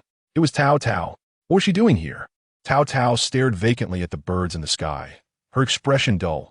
Upon noticing someone approaching, she instantly perked up. Su Yanning walked toward her, followed closely by Yang Xiaobai. Observing Taotao's disheveled appearance, Su Yanning knew something untoward had occurred. Yang Xiaobai, relishing the situation, remarked, "Have you gotten yourself into trouble again?" Taotao shot him a glance and replied leisurely, "Mind your own business." Three individuals ambled along the pathway, heading towards Guozijian. At the Jing Wang Fu, Su Siyun appeared pallid and was sobbing quietly, his face streaked with tears, his trousers dampened. The Jing Wang Fei regarded his pitiable state and lamented, "Your fourth brother is not foolish. It seems you are the one who has lost your wits. What on earth has transpired to frighten you into such a condition?" She felt a profound disappointment, having never witnessed this child in such a state before. Was it possible that the outing had left him in a state of shock? Princess Luojia has arrived. The elder sister of the Jing Wang entered, prompting the Jing Wang Fei to promptly pay her respects. Her infrequent visits were likely prompted by news of Su Siyun's injury. "Sister-in-law, I have heard that Siyun has fainted." Su Siyun parted his lips, but could utter no words. Upon seeing Taotao, he had already turned pale, his eyes nearly bulging with fear. Princess Luojia had learned on her way that today marked Xiezi's brother, Xie Yuan, assuming the role of Tai Fu. How could someone with such limited abilities be appointed to the royal court? Princess Luojia, who usually did not get along with Su Junyao and Xie, bore no particular animosity towards them, yet her position as the Jing Wang's sister rendered her critical of them. After the death of the former emperor, their mother had also passed, leaving her with the charge to care for her brother and ideally assist him in ascending the throne. Seated before Su Siyun's bedside, Princess Luojia urged, "Siyun, tell your royal aunt who has bullied you." Su Siyun struggled to open his mouth, but was unable to produce any sound. The physician had stated that he could not speak just yet and would require a few days before he could do so. Nonetheless, Princess Luojia was insistent on uncovering the truth, suspecting that Xie Yuan was behind this incident. The third brother, Su Sio, spoke up, "I witnessed it." Siyun snatched a cloth rabbit from a little girl and tossed it on the ground, trampling it. The girl burst into tears, and then Siyun ran off to see something from Su Yuyao, after which I lost sight of him. The Jing Wang Fei regretted the child's misbehavior. What trouble has he stirred? Has he possibly angered a child of the emperor? Seeing the Jing Wang Fei's distressed expression, Princess Luojia rose, not burdened with guilt herself. The Jing Wang Fei was too gentle. Had she been in her position, she would not have placed the blame on her child. Upon entering, they heard Su Siyun's voice. Laced with sobs, the Jing Wang frowned and swiftly entered the room, approaching Su Siyun's bedside. The boy's voice was faint, and he appeared as though he had not eaten for several days. Father, I saw Su Yoyao's claws. She lifted me up, and her claws are so sharp. And her teeth are pointy. The Jing Wang straightened abruptly, realizing once more that it was a member of the imperial family, and that mischief maker at that. It seemed that his issues with Su Junyao were far from settled. Perhaps this was a lingering resentment from the incident involving Zhou Zhengming's exile that led Taotao to act in such a manner. The Jing Wang continued to inquire. What did she do to you? Speak clearly. Do not fear, Siyun. She has claws. Do not approach her. Do not provoke her. She threw me into the air and let me fall to the ground. The other children nearby, hearing the mention of claws and sharp teeth, began to laugh heartily, their bodies shaking with mirth. Su Siyun's mood darkened further. I'm telling the truth. Please do not mock me.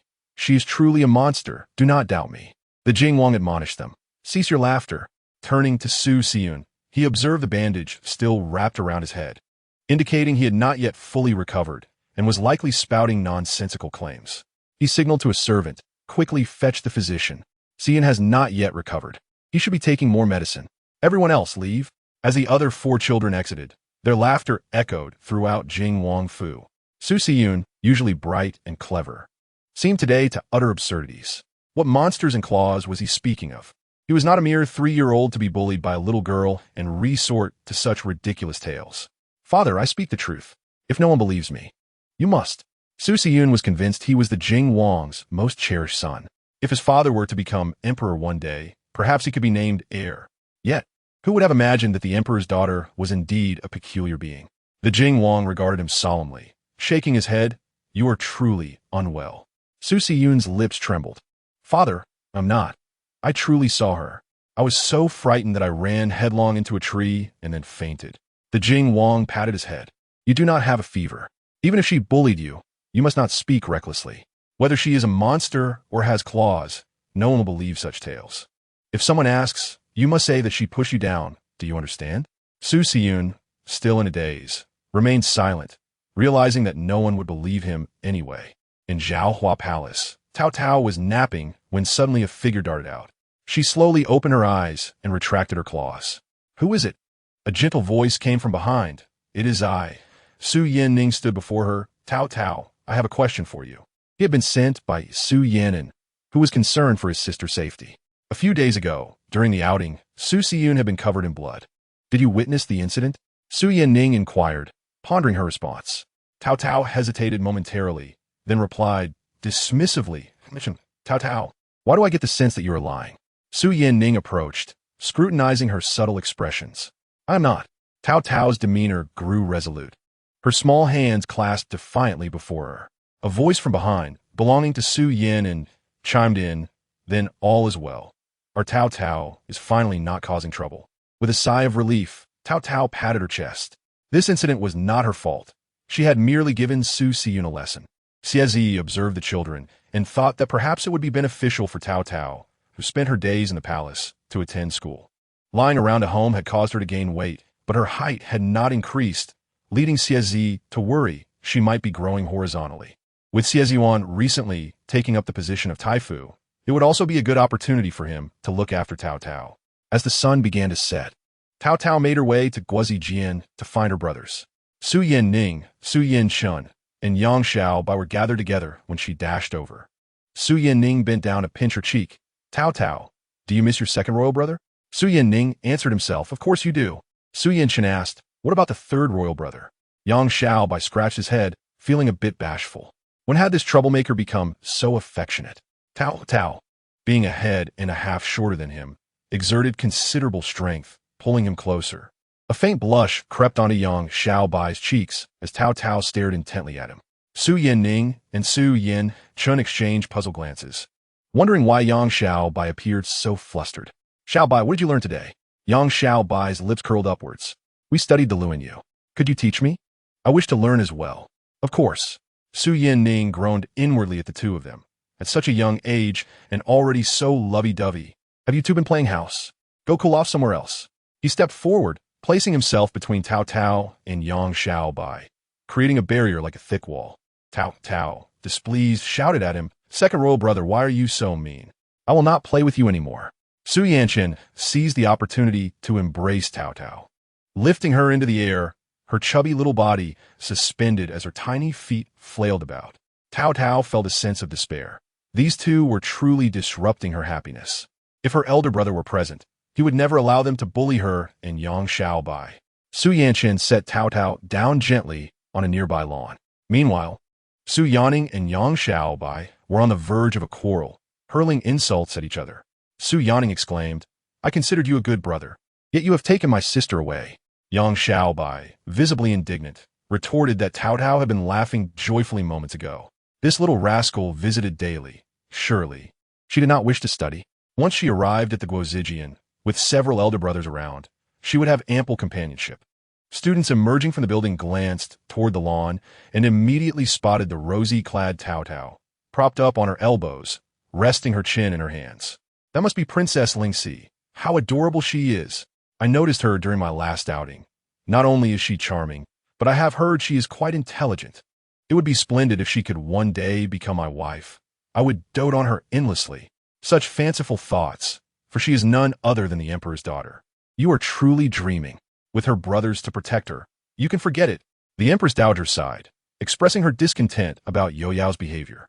A few days prior, when I visited the Jing Wangfu, Si was lying in bed, which was truly heartbreaking. I heard that Yu Yao had pushed him into a tree. Chen Yinyan smirked wryly. Xie Zuan and Shan Yinyan had been summoned by the empress dowager, who sought to understand the recent happenings at the Guozijian. Shortly after, Princess Luojia arrived. Your Majesty, you must take a stand for Si. I know that as the emperor's elder sister, he will surely disregard my words. The empress dowager felt somewhat irritated by this. With a creak, the door swung open. Su Si cautiously peered around, trembling as he entered. His injuries had yet to fully heal. His head was bandaged thickly, and his arm was slung around his neck. He had not slept well these past nights, often haunted by nightmares of that monster. The Jing Wang entered alongside him, giving him a gentle push forward. Su Si bit his lip tightly, an inexplicable sense of anxiety washing over him. Princess Luojia reassured him, "Si, do not be afraid. No one here can harm you. Please tell us what transpired that day. The Empress Dowager will advocate for you." Tears fell unbidden from Su Si's eyes as he recounted. "I want to play with Taotao's willow whistle, but she refused to lend it to me. Instead, she tripped me with a stick, and I accidentally fell into a tree." At merely 7 or 8 years old, the mention of ghosts caused him to tremble uncontrollably. The Jing Wang shielded Su Si, declaring, "Your Majesty, you have heard how wicked that child is." Su Si cowered behind the Jing Wang, for the stern Empress Dowager, seated in her armchair, always instilled fear in children. Princess Luojia seized the moment to embellish the tale. It was merely a broken willow whistle. Must Taotao be so stingy? Does the emperor not provide her with food or play? See, whatever toys you desire, simply tell your royal aunt, and she shall procure them for you. Su Si was drawn to Princess Luojia's side, feeling exposed in the open air. "Your Majesty, I have watched over this child as he grew. I cannot stand idly by. As the saying goes, a prince's crime is equal to that of a commoner. Taotao is still young. If she pushed someone into a tree at 4, what might she do when older? Who would dare take her in?" Chapter 42. Fox Spirit? Chun Yunyan rose in exasperation, coughing uncontrollably due to her poor health. She had hoped to reason with Princess Luojia. Taotao, though mischievous, would never commit such heinous acts. If anything, Su Si provoked her first. She struggled to contain her emotions. "Ziyuan, what shall we do? Although they are relatives of the Empress, we cannot openly dispute with the royal family." Xiezi had navigated the palace's treacherous waters for years, and securing a position for Xie Ziyuan as Grand Tutor was already a significant favor. They did not wish to offend the Jing Wang and Princess Luojia, yet they could not ignore this situation. Xie placed a reassuring hand on her shoulder, urging, "Do not fret. Your health is still fragile. Let's observe further." Princess Luojia continued her incessant chatter, eyeing Xie Ziyuan. "How is it that during your absence a student was harmed? Surely you bear some responsibility." "It is my fault. Yet Princess Luojia cannot unjustly slander Taotao. How can one make baseless accusations without evidence? Princess Luojia scoffed. No evidence? Did not see. Just say that Taotao pushed him into the tree? Xie Yuan, why do you not admit it? What kind of grand tutor are you if you cannot manage this? Xie Yuan had never experienced such humiliation on the day of the outing. He had merely taken the children for a stroll, reciting ancient poems, and now he faced such accusations. Shun Yunyan felt even more distressed. Unable to swallow the indignity of Princess Luojia's disparagement of Xie Yuan and her slander against Taotao, the Empress Dowager, sensing the trouble brewing, furrowed her brow and, summoned a palace, made to massage her weary shoulders.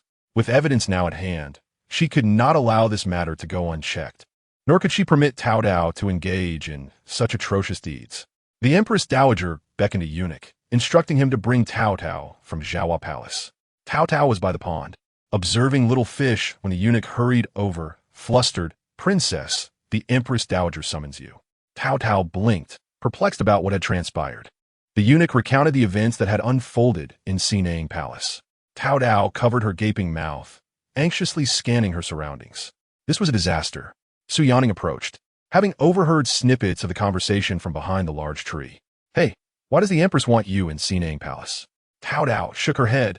It cannot be anything good. It concerns Su Ci's accident with the tree a few days ago. Su Yanning realized that Taotao was indeed entangled in this affair. He had suspected her was being dishonest, based on her expression. Trusting Taotao to avoid causing trouble was a belief only their elder brother, Su Yinan, could maintain. He followed closely behind Taotao as they made their way to Sinang Palace. Upon entering, Taotao nearly stumbled, performing an exaggerated bow to the Empress Dowager. The Empress Dowager had been in seclusion for a while and had not seen Taotao in some time. Observing the child nearly fall, she found it quite amusing. Suppressing a smile, Taotao, let me have a good look at you. It has been far too long. Taotao raised her head, her lively little figure capturing the Empress Dowager's gaze, softening her expression considerably. Those close to the emperor claimed that since this little one was born, even the state affairs had flourished, with bountiful autumn harvests each year. Su Junyao occasionally mentioned Taotao in the presence of the Empress Dowager, who had often reminisced about her. The Empress Dowager smiled warmly, lifting Taotao as she had when she was younger. Taotao beamed back, grinning widely. From behind the Jingwang, Su Si peeked out, catching sight of Taotao in the Empress Dowager's embrace. His trembling form suddenly steadied as his eyes fixated on her. This monster was being cradled by the Empress Dowager. How could she adore Taotao so? Did she not fear her? What kind of entity was she? Could it be that she was a fox spirit? Taotao pouted, her large, glistening eyes fixed on the Empress Dowager. Your Majesty, do you wish for Taotao? After all, this granddaughter was of her own blood. How could the Empress Dowager not cherish her? The Jingwang's mother had passed away long ago, and while the Jingwang was not the Empress Dowager's biological son, Taotao was her legitimate granddaughter. The Empress Dowager gently caressed Taotao's small face, glancing at her little belly. Are you satisfied with the delicacies prepared by the imperial kitchen? Taotao nodded eagerly, utterly content, having indulged herself all day. However, I still wish to taste the dishes personally prepared by Mother. The Empress Dowager inquired. Does your mother still cook for you? Indeed, Taotao's favorite is the steamed fish made by Mother. It is simply the best. Just moments ago, she had felt anxious. But now, nestled in the Empress Dowager's embrace and recalling those delectable flavors, her mouth watered uncontrollably.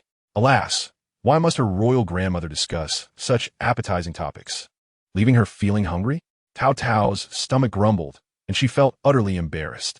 The Empress Dowager chuckled, her face adorned with wrinkles, ruffling Taotao's hair. Be careful not to turn you into a little chubby one.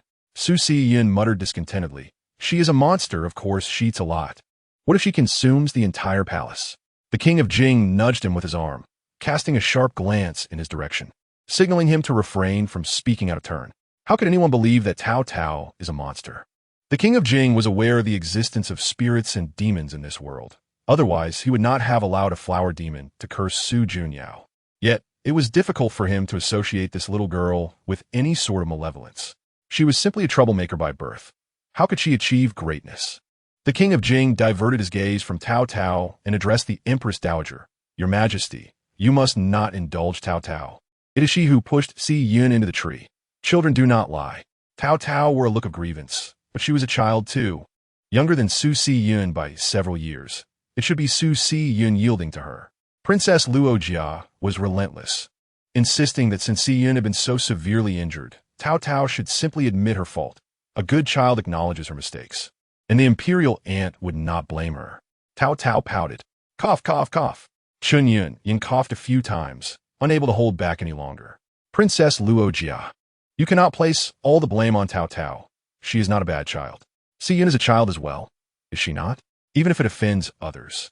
I must offend Taotao. Every child is the apple of their parents' eye, and Taotao is no exception, not to mention she is of our dynasty. Chapter 43. Identification. Princess Luojia's words pierced Chun-yun, causing her face to turn pale as she clutched onto Xie Yuan's hand, which trembled. Xie Yuan's brows furrowed deeply as he spoke in a grave tone. Princess, be cautious with your words. Yin may be frail, but she has never harbored avarice. Your speculation is unbecoming of your status. I am unbecoming? Princess Luojia sneered, her gaze sweeping over the timid Taotao nestled in the Empress Dowager's embrace. It is far better than raising a child who resorts to violence and then hides behind elders while feigning innocence. Chun-yun felt a weight in her chest from Princess Luojia's words, gripping Xie Yuan's sleeve tightly to suppress her cough. Xie Yuan's expression darkened as he steadied Chun-yun's hand and spoke solemnly. Your Highness, as one of noble birth, how can you utter such things? Yun hails from a scholarly family, her father having once served as the Deputy Minister of Justice. Even if the family faced hardship, they would never resort to deceit. Princess Luojia was momentarily silenced, then coldly retorted, Deputy Minister of Justice? Was he not dismissed 10 years ago for criticizing the prince? Now he merely survives through the Empress's connections and dares to act grandier? Upon hearing this, Taotao furrowed her little brows tightly, peeking out from the Empress Dowager's embrace. This was not her doing. She had only used her paw to give Su Si-yun a gentle shove. I did not. Su Si-yun insisted, leaping from behind the king of Jing, his knees still healing and hurting with movement, yet he stretched his neck to shout. You were the one chasing after me, scolding me. I merely wanted to borrow your willow flute. Yet you call me a coward and threatened to push me down to feed the fish. Out of fear, I climbed the tree, and you took advantage of my distraction to shove me. As he spoke, he wiped his eyes, appearing somewhat pitiful. Taotao, in the Empress Dowager's lap, felt her face flush with urgency, her small hands clenched into fists. I did not scold you or push you.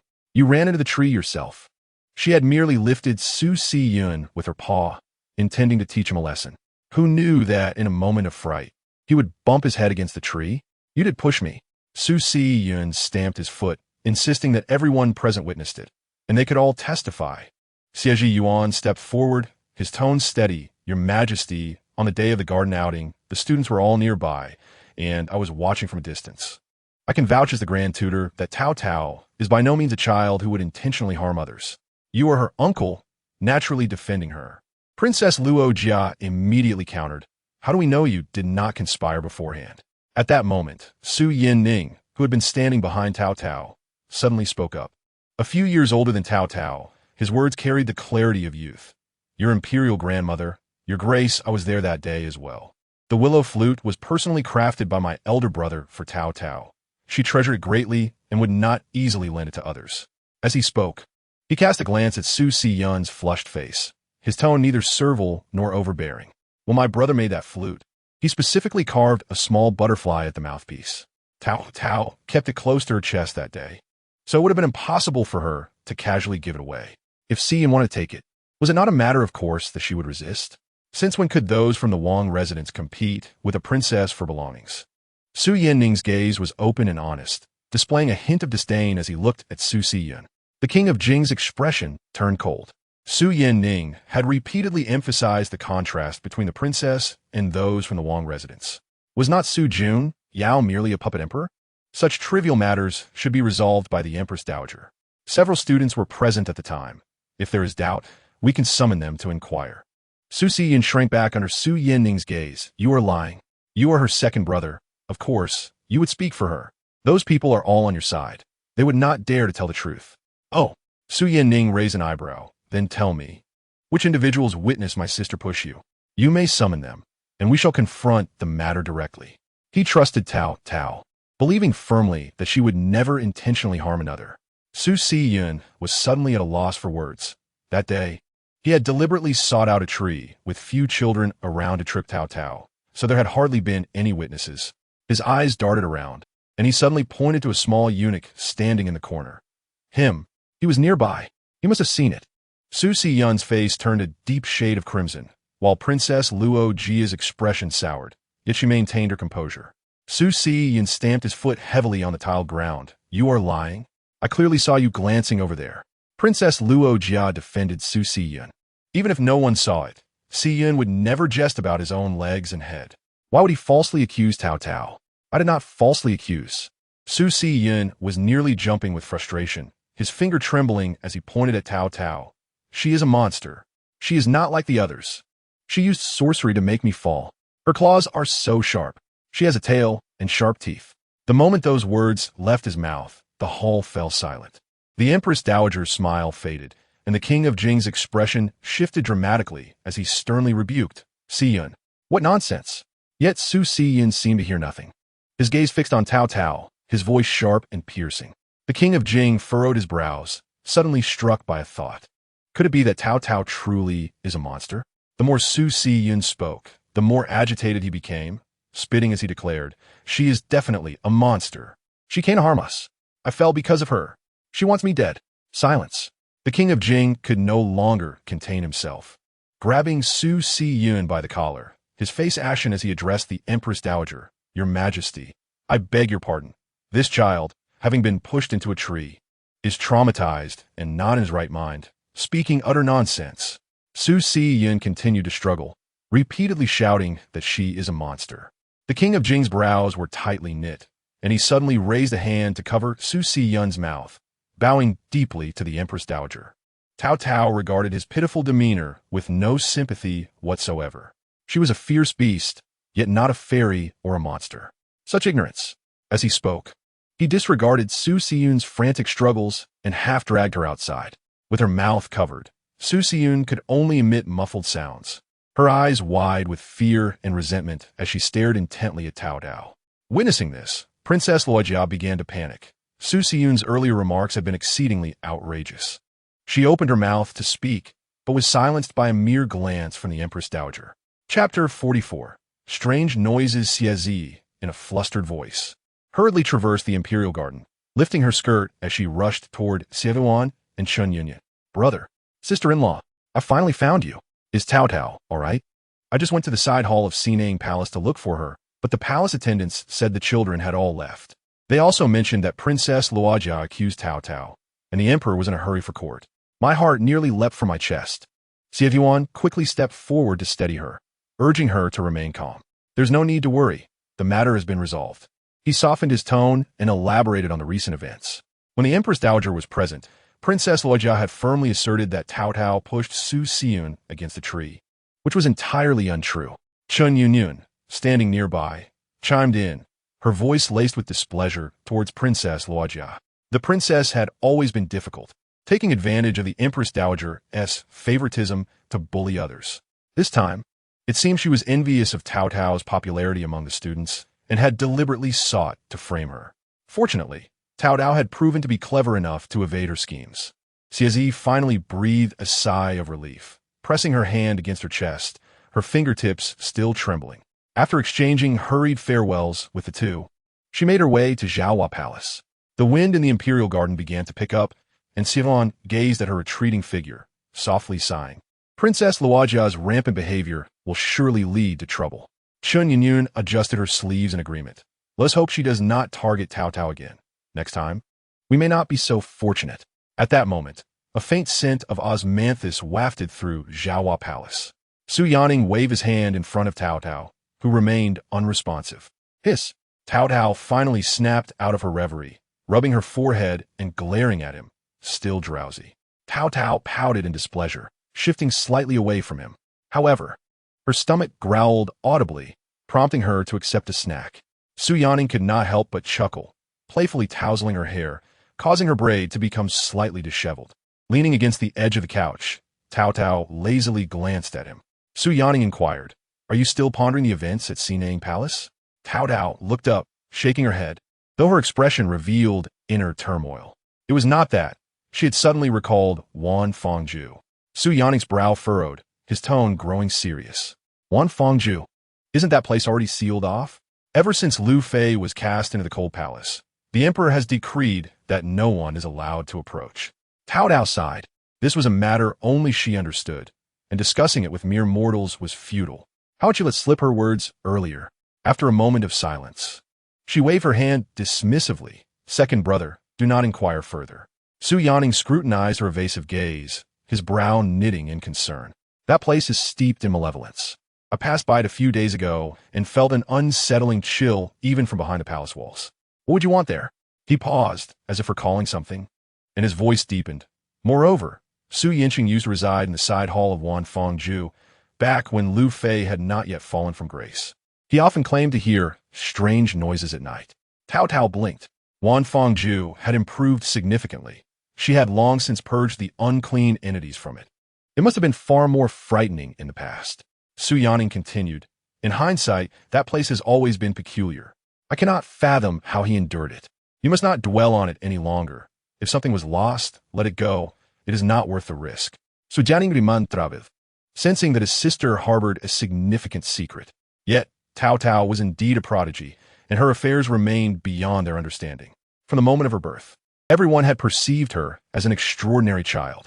Suddenly, he recalled the decree for the recruitment of talents mentioned by their father a few days prior. Believing it would bring Taotao joy, he leaned closer to her, saying, I have delightful news for you. In a few days, the palace will issue a decree for the recruitment of talents. Have you heard? The emperor wishes to summon capable individuals from the world, whether skilled martial artists, adept physicians, or those proficient in mathematics and mysticism. They can all participate in examinations. Those who succeed will be granted official positions. Upon hearing this, Taotao immediately perked up, her previous lethargy vanishing. She sat up straight, her eyes sparkling with excitement. The decree for talents? I have heard someone mention it before. If yet don't, I could meet many remarkable individuals. She had long been aware of experts in the Jianghu who could summon objects from afar or identify toxins and cure strange ailments. Meeting them in person and conversing with them would be splendid. As she thought of this, her hands involuntarily trembled with anticipation. Seeing her so elated, Su Yanning smiled and ruffled her hair. After all, Taotao was still young, and her curiosity about new experiences was entirely natural. Yet, Taotao mused to herself. Having lived among mortals for several centuries, she ought to be unfazed by such occurrences. Yet, she had never encountered anything like it. Sticking out her tongue, she reminisced, recalling how, in her earlier days in the mountains, she had only seen birds and beasts daily. Resting her chin on her hand, her eyes gleaming with hope, she said, if only I could witness it firsthand, even from a distance I would be content. At her words, Taotao beamed with delight. She adored being part of such lively events. However, she had yet to decide. If the Grand Tutor was overly strict, she might refrain from attending. Su Yanning hastily added, but there is one thing you must understand. The examiner for this decree will be General Lu Qi, who is reputed to be very principled and values adherence to rules. You must not behave carelessly as you usually do. Do not offend him or cause trouble. Taotao nodded eagerly, her spirits lifted. As long as he was not affiliated with the king of Jing, she felt a great sense of relief. The efforts she had devoted to assisting her father had not been in vain. Finally, there was something to genuinely bring her joy. After enduring years of misfortune, with Taotao's help, her father would surely experience a change in luck. Chapter 45. Feeling like an obstacle upon entering the hall and seeing Taotao sitting there safely, he finally felt a wave of relief wash over her.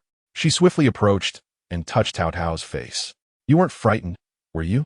I searched for you for half the day, thinking you had sneaked off to the garden to catch butterflies again. Taotao pouted, looking up with slightly reddened eyes. Mother, does father think I am a burden? Why would you say such a thing? Zi was taken aback, brushing aside the loose strands of hair that hung over Taotao's forehead.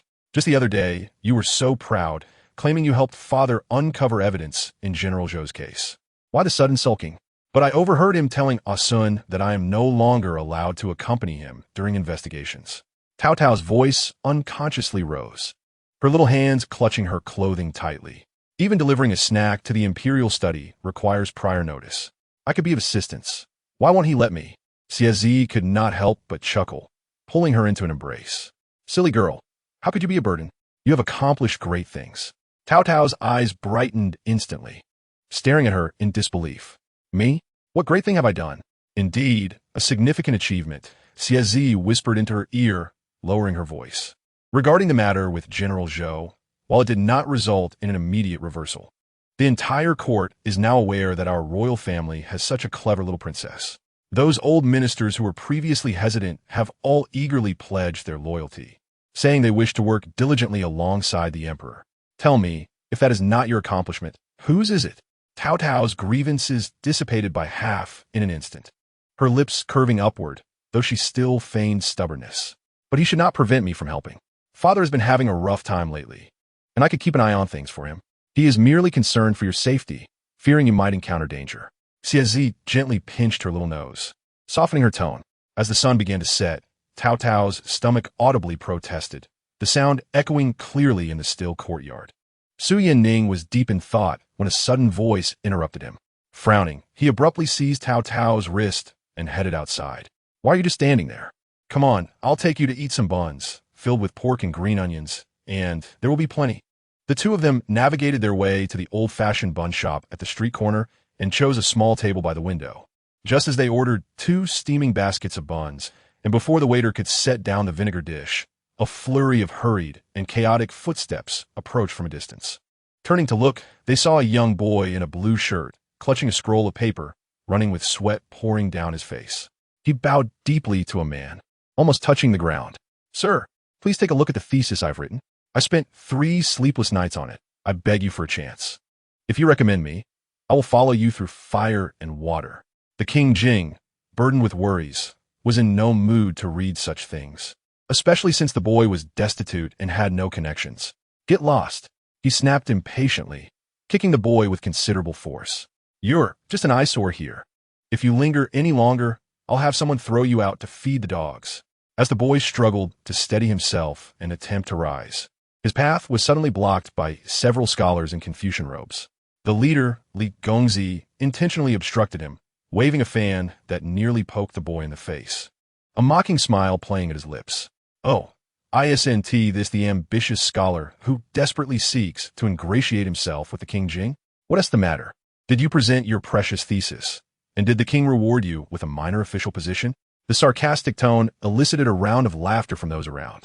Clenching his teeth, the boy attempted to sidestep, but Wang Erlang maliciously tripped him. Why the rush? Let us read this astonishing masterpiece of yours. I heard you stayed up for 3 nights. Perhaps it really can become a model essay for the Guozijian. Another round of harsh laughter ensued. Su Yanning, seated at the adjacent table, was so incensed that he lost his appetite. His fists clenched tightly as he muttered, "These rascals. They're just pouring oil on the flames while the boy is being bullied by the king."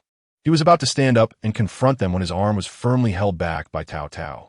She stood on her tiptoes, nearly whispering in his ear, "Don't move. Don't act impulsively." They're deliberately provoking him, waiting for a scene to unfold. If we make a fuss, even if we are right, it would turn against us. Her urgency and warning were clear in her eyes.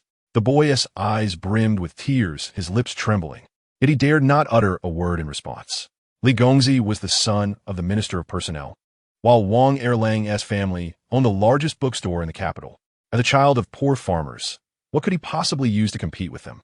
Frantically, he scrambled to his feet, clutching the scroll that had been trampled and covered in footprints, and dashed toward the door. As he passed by Taotao's table, he nearly knocked over the freshly steamed buns. Steam erupted, and a few scalding droplets splashed onto Taotao's hand, causing her to instinctively retract her fingers. Yet, she paid no mind to the pain. In that moment, an exceptionally strange scent invaded her nostrils. Sweet to the point of being cloying, something felt amiss. Her heart sank. Holding her breath, she inhaled again. The peculiar fragrance became increasingly distinct, unmistakably wafting from the boy. Second brother. Taotao suddenly stood up, pointing at the boy's disappearing figure at the door, her voice sharp and urgent. "Stop him. That strange scent. It's coming from him." Su Yanning furrowed his brow and took a deep breath, but besides the aroma of the buns and the vinegar on the table, he detected nothing unusual. Instinctively, he reached for Taotao's sleeve to calm her down. However, upon turning, he noticed her expression had drastically changed from annoyance to sheer anxiety. What scent? What am I missing? Before he could finish his question, Taotao had already shoved her chair aside, the wooden legs screeching against the stone floor. Chapter 46. Do not look upon indecency. Taotao was about to dart towards a boy when Su Yanning pulled her back. What are you doing? Didn't Tu just tell me not to make a scene? Yet now, Taotao was the one growing frantic. Su Yanning paused, uncertain of why his sister wished to pursue this individual. Was there a secret hidden within him? Taotao's gaze fixated on the scroll in the boy's hand. Swallowing hard. Second brother, why don't we lure him into the palace? Father is in need of someone. Su Yanning blinked, taken aback by her suggestion. It had not crossed his mind, but since she proposed it, why not give it a try? Just as King Jing had departed, the boy remained fixated on the direction the king had gone. With a cheerful demeanor, Su Yanning approached the boy. This young man, the king has already left. The boy appeared sullen, not one to engage in idle chatter, unlike Su Yanning, who was jovial. Why don't I take you somewhere? I know where the king is now. The boy, still hopeful, inquired, Really? Su Yanning nodded. You'll find out if you come with us. As they walked, Su Yanning, Taotao, and the boy moved together. Taotao mused, This person is truly loyal to the king. It's a pity that the king does not appreciate such talent. If only father had someone like this by his side. As they neared the palace, the boy suddenly sensed something was amiss. What are you bringing me here for? His expression reflected mistrust, prompting Taotao to explain, This is the palace. The king often visits here. The boy, taken aback by the little girl tugging at his clothing, found it hard to voice any harsh words in front of her innocent face. Sun, come here. This is the talent I've brought. The boy shouted. What are you doing? I want to find a king. But he was already restrained by Sun and locked in a room. Su Yanning and Taotao made their way to the lawn in front of the Guizijian, observing the students coming and going. Su Yanning expressed his concern. Do you think father will be upset with us for doing this? Though he was bold, he felt different from Taotao, whose audacity surpassed his by tenfold. Taotao waved her hand dismissively. No, father will likely reward me. If he gets angry, I'll just take another beating. She had long since grown accustomed to such punishments. Considering her habit of sneaking out of the palace, she had faced beatings all her life. After a moment, Su Yanning looked around for Tao. Tao, where are you? At that moment, Taotao was caught in a tree hollow. I'm here, second brother. Help me. Her voice was tinged with desperation. Just seconds prior, she had only been trying to squeeze herself into the hollow. Su Yanning turned his head, noticing her small frame wedged in a tree hollow. The space was too tight, and she could not fit in. Previously, she had been eager to try entering this place. But after finally attempting it, she found herself in this predicament. Regret washed over her. A voice from behind called out, Princess, you're stuck. How pitiful. It was a voice she did not recognize. Su Siyu suddenly appeared before Taotao, making a silly face, believing it would frighten her. Taotao looked at his childish antics with resignation, recognizing him as Su Siyu, the third son of King Jing. Jing Wang arrived at the scene of the recruitment decree, and Su Siyu initially accompanied him. However, halfway through, he found it tedious and chose not to listen any further. Regardless of whether they were scholars or wanderers, this group of people was truly self-important. Su Siyu thought that if he were to compete, he would undoubtedly fare as well as, if not better than, this crowd and might even secure the top position. Fortunately, he had left early. Otherwise, he would not have witnessed such an amusing spectacle. The illustrious princess of the Shua Ning dynasty was indeed stuck in a tree hole. What a tremendous joke. Why would one choose to burrow into a tree hole instead of remaining in the spacious open ground? How could such a small hollow accommodate her ample frame? Several other sons of Jing Wang emerged and beheld Tao trapped in the tree hole, some stifling laughter behind their hands, others bursting into guffaws. Su Siyu cast a challenging glance at them, questioning their superiority as princes. Su Yanning could no longer contain himself. Since Jing Wang already had a disagreement with Su Junyao, how could he, as a prince, tolerate such remarks? Just as they were about to clash, someone intervened, exclaiming, What are you two fighting for? The princess has yet to emerge. We must assist her in getting out of the tree hole. Su Siyu's two older brothers wore smirks of disdain. The fifth brother, Su Siyun was so frightened that he stumbled, while the fourth brother had been staying at home since recovering from his illness. Thus, the three of them had become the main force of Jing Wang's residence. Taotao glared at the trio. She could be killed, but would not suffer humiliation. She absolutely could not tolerate such an occurrence. With a twist of her neck, she resolved that if they dared to mock her, she would retaliate. She opened her mouth filled with sharp teeth and urged, "Quick, climb onto them." The three continued to point and laugh at Taotao, oblivious to the impending chaos. Suddenly, a swarm of ants launched an assault on their bodies, crawling up the seams of their clothing. "Ah, what is this? Get them off." Susio looked down, only to find not just ants, but also a multitude of caterpillars wriggling up his thigh.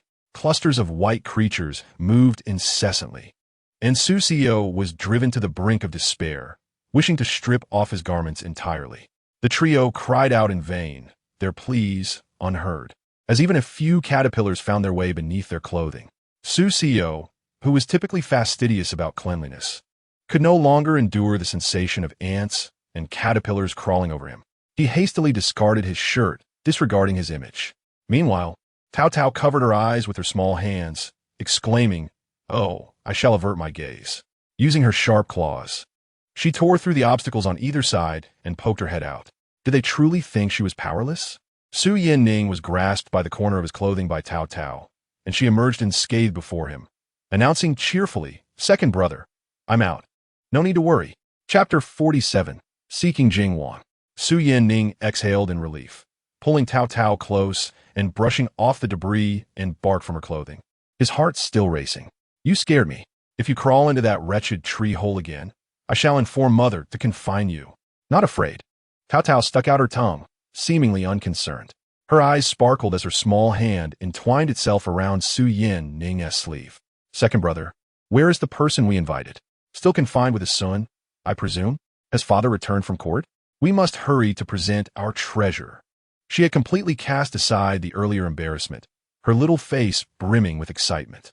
Just as Su Yanning was about to respond, he caught sight of a figure out of the corner of his eye. His heart sank. A son, the most reliable attendant of their father, usually composed, was now exhibiting an unusual haste, a hint of disorder in his steps. "This is bad."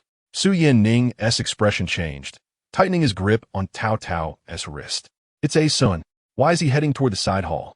Taotao noticed too, her excitement evaporating as her large eyes blinked in confusion. "A son? What's he doing there? Have we been discovered?" The siblings exchanged glances, the earlier lightheartedness dissipating entirely. Taotao stumbled as she was pulled along, her short legs flailing, neglecting to brush off the dirt from her clothes. The red lacquered door stood firmly closed, guarded by two eunuchs from the Empress's palace. Su Yanning and Taotao rushed forward, still breathless, only to be intimidated by the scene before them. Xie sat on a chair, radiating an air of cold authority. A young man was being restrained by two guards, struggling against their hold. This young man was the very one they had invited.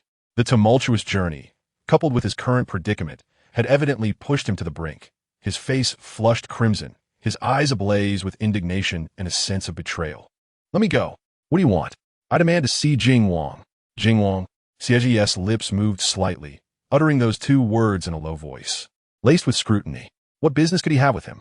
The young man abruptly raised his head, a stubborn glint in his eyes. Just then, the wooden door of the side hall creaked open, revealing two small heads, Su Yanning and Taotao.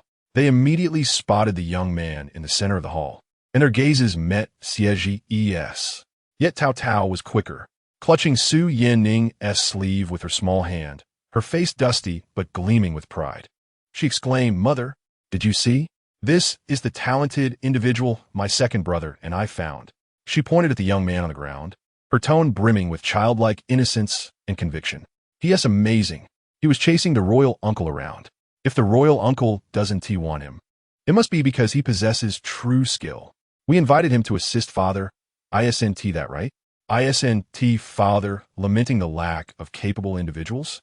The more she spoke, the more convinced she became of her reasoning, her big eyes sparkling with anticipation as she imagined her father's pleased expression. "Talented individual?" Xie repeated the phrase slowly, her voice deep and devoid of emotion. Her gaze fell upon Taotao's dusty little hands. This child, still young and inexperienced, could hardly comprehend the complexities of the world. Even if he were a lucky charm, what of it? Siege remained unconvinced as a mother. How could she not worry? Taotao hesitated, instinctively retracting her small hands. She blinked, her lips twitching. Even if she had not observed closely, she understood. I didn't see clearly, but he chased after the royal uncle for so long. He must have true talent.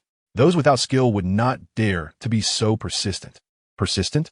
Siege echoed the word softly, her movements languid, yet it thickened the air in the hall. In your eyes? Is merely chasing after someone with sheer tenacity considered skill? Are the children on the streets, chasing vendors for candy, also deemed talented? Taotao furrowed her small brows, puzzled by her mother's comparison. It's different.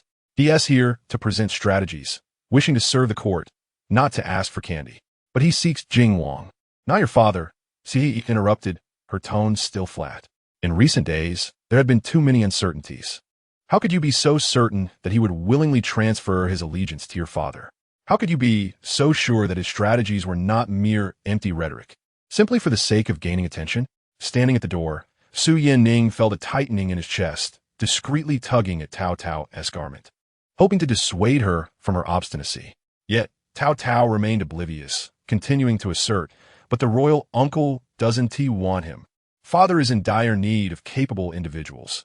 If we retain him, he might be of help. Wasn't Lord Liang also invited from the royal uncle's residence? Lord Liang came to seek refuge with your father, not to be deceived into the palace and confined. Siege's gaze finally turned frigid, landing on Taotao's face. Today was the recruitment decree. This young man was likely intent on attending. What if he were delayed? Siege rubbed her forehead in exasperation. Peach's cheeks gradually sagged, and the light in her large eyes dimmed somewhat. Yet, she still mumbled softly, "We haven't harmed him. We merely wished for Father Emperor to see him." Her good intentions had inadvertently led to trouble, leaving Peach feeling helpless. If they wanted Father Emperor to meet him, why not inform him beforehand? Why not inquire if he was willing to stay? Siege leaned forward slightly, her tone imbued with a sense of disappointment. You always claim to have matured and that you can assist Father Emperor, yet every action you take is driven by mere impulse. Peach's face instantly flushed, turning from rosy cheeks to the roots of her ears. Her small hands clutched the hem of her skirt tightly, leaving her unable to utter a word in rebuttal. She glanced at Su Yanning, who was equally timid. Observing Peach's demeanor, Siege's anger subsided slightly, yet her attitude remained firm. She turned her attention to the young man before her voice softening somewhat, but still laced with scrutiny. "What is your name? What does your proposal entail? If it truly holds merit, I can have someone present it to Father Emperor. However, if you intend to stir trouble or harbor ulterior motives toward Jing Wang, then today's incident will not be easily resolved." Chapter 48. True capability. You claim your proposal is exceptional. Are you bold enough to read it aloud for me? If it genuinely holds substance, I shall pardon these two children for their mischief. If it is mere pretense, today's matter will not conclude easily. Lin Xian, pinned to the ground, gazed defiantly. "I shall read it. I have devised a method to address the flooding in the lower reaches of the Yellow River. Last year, when the river breached its banks, I spent 3 months in the disaster-stricken areas with my father, witnessing the suffering of the populace firsthand. That is when I conceptualized the flood diversion channels. First, we shall construct 3 water reduction dams downstream, then dig 2 diversion channels leading to the Grand Canal, which will not only divert floodwaters, but also irrigate the fields on both banks." As he spoke faster, his voice grew hoarse, yet was infused with earnestness. Listening intently, Siege relaxed her grip on the armrest of her chair and turned to Peach. "Did you hear that?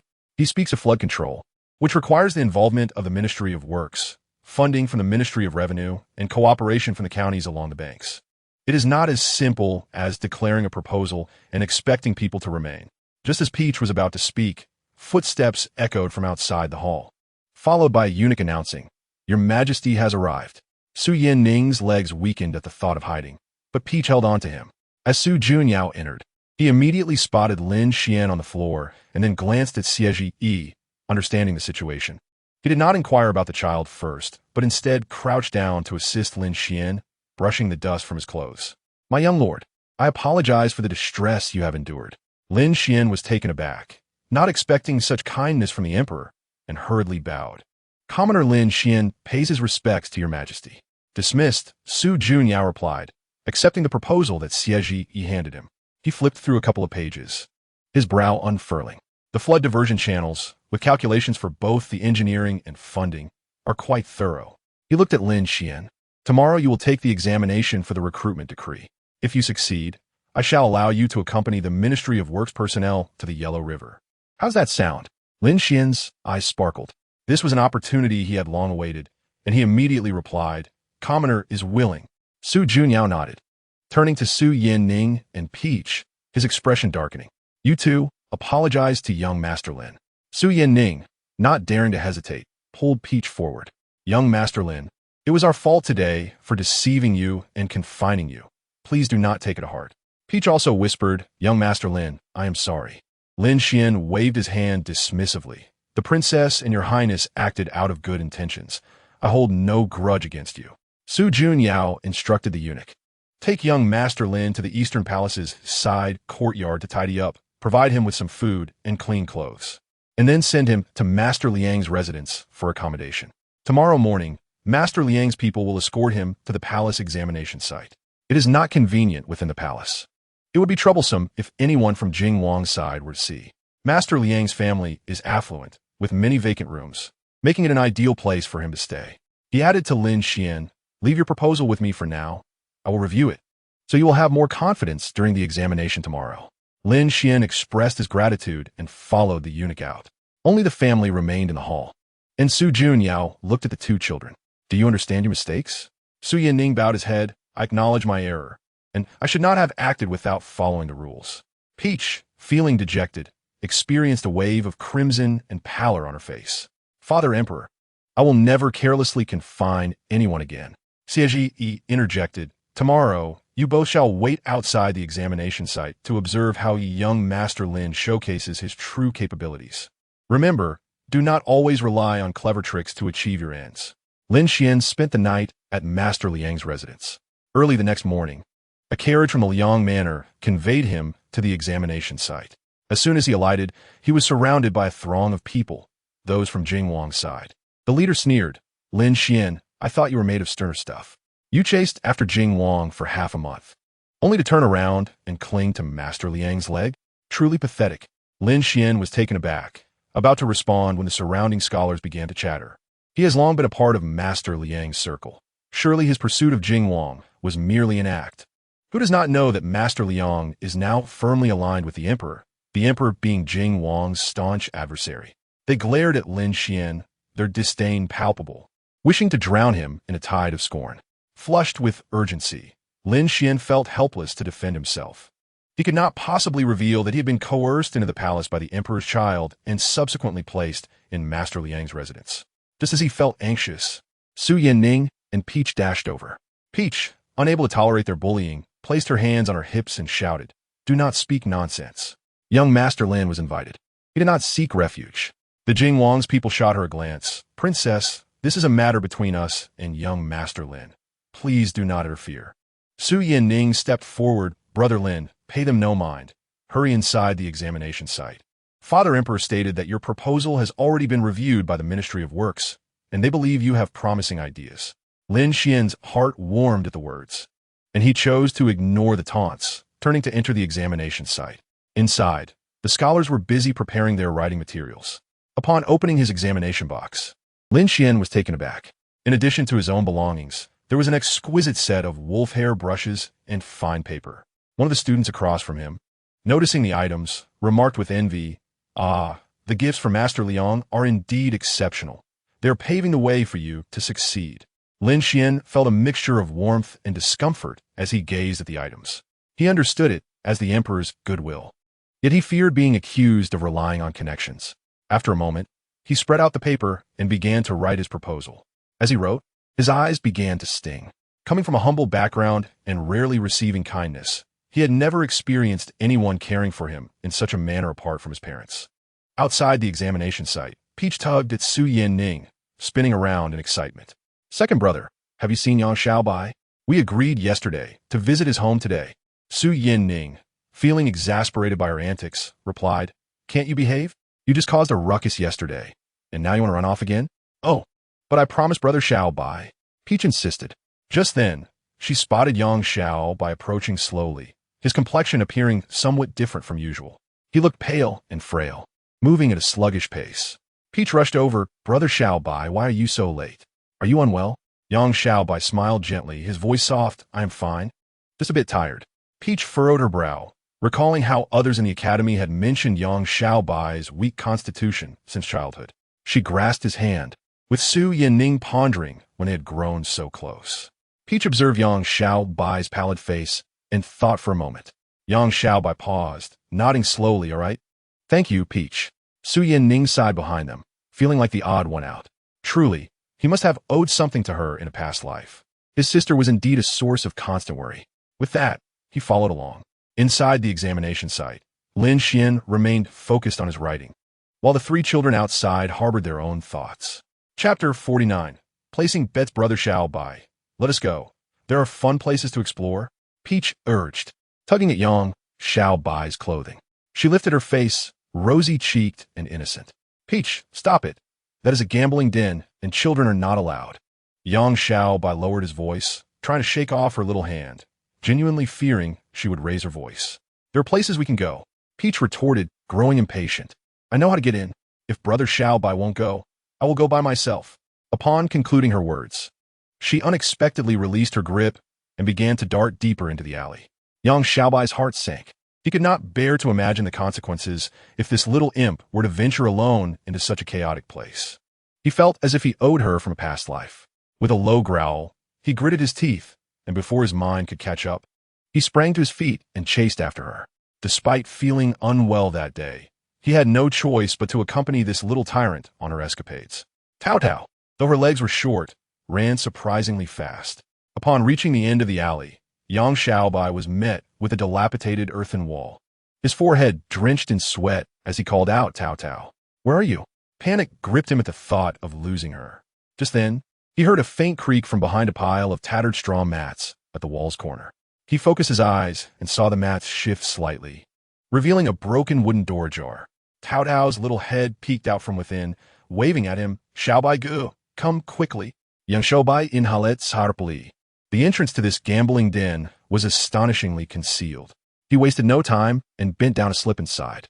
A wave of sweat and a sour odor hit him, causing a momentary dizziness. The interior was a cramped cellar, dimly lit by a few flickering oil lamps. The air was so foul it was nearly suffocating. Several rickety tables were crammed together, surrounded by a throng of people.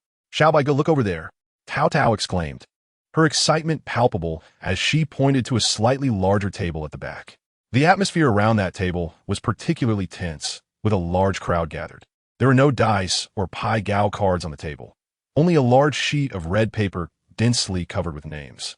Some individuals were sketching on the paper, pushing forward small silver coins to place bets with a stout man smoking a pipe, whose squinting eyes suggested he was the dealer.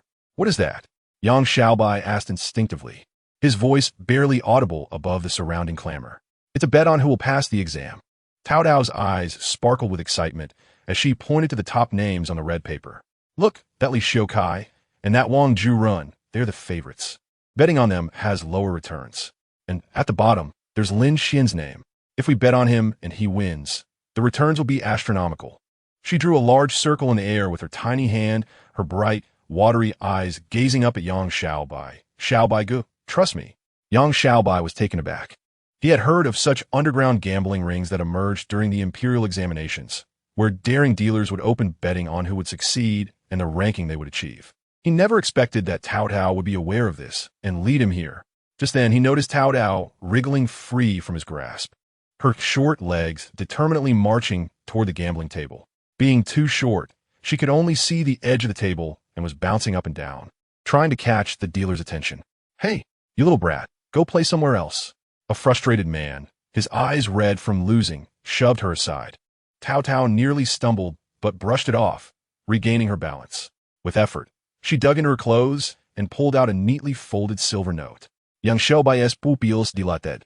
That silver note was his private stash, which he had kept close at hand for dire times. When had this little girl managed to take it? Sir, I want to place a bet. Taotao raised the crisp silver note, straining on her tiptoes as she pushed through the crowd to present it to the dealer. The surroundings fell silent, and even the gamblers turned to gawk at the little girl holding the note. The dealer was equally stunned, his eyes widening in disbelief. What is a child doing here? Where did this little one come from? Making a ruckus. I am betting. I bet on Lin Xian. He will win. Taotao's voice rang clear. Taotao, Yang Xiaobai exclaimed as he set her down. Xiaobai go, please lend me the money. I want to bet. Lin Xian will win. I promise. Taotao squirmed in his arms, her small feet kicking in desperation, her hands reaching for the dealer. Only then did the dealer notice Yang Xiaobai. Although he appeared young, his fierce gaze and protective stance around the little girl conveyed a strong sense of guardianship. He weighed the situation, reluctant to stir trouble, especially since they seemed to be siblings. He waved his hand dismissively. Get this little girl out of here. Don't cause any more disruptions, or I'll break your legs. Yang Xiaobai held onto the still struggling Taotao, his heart racing as cold sweat dripped down his back. Taotao continued to plead in a whimper. Lin Xian will really win, brother, believe me. Hearing her distressed voice, Yang Xiaobai's heart softened. After all, she was just a 5 or 6-year-old child, her innocence shining through despite her mischief. Fine, he relented, pulling out the silver note. You take this money. Taotao immediately ceased her cries, sniffling as she nodded eagerly. Really? Is it true? Yang Xiaobai glanced at the tears still glistening on her lashes, a smile tugging at the corner of his mouth. Yes. But you must promise me not to sneak into such places again. Taotao nodded vigorously, clutching the hem of Chang Xijing's attire tightly, her eyes sparkling with renewed hope. I'm betting on Lin Xian, boss. She grabbed Yang Xiaobai's hand, brushing his pale cheek with her small palm. Xiaobai good, don't worry. I will return the money to you. Chapter 50. An odd flavor. Taotao, do not worry about the money. I was just saving for fun. He had barely finished speaking when he coughed twice, hurriedly covering his mouth, revealing a faint crimson stain in his palm. Taotao, observant as always, quickly noticed the red spot, her heart tightening as she gripped his hand a little harder. Just a few days ago, Yang Xiaobai had seemed fine. How had he suddenly become like this? Xiaobai go. You're coughing up blood and still say you're fine. I'm going to get you some medicine right now. Don't go. He feared Taotao would worry, clutching the sachet she had given him earlier tightly, shaking his wrist. Look, with this calming sachet, I'll surely sleep well tonight.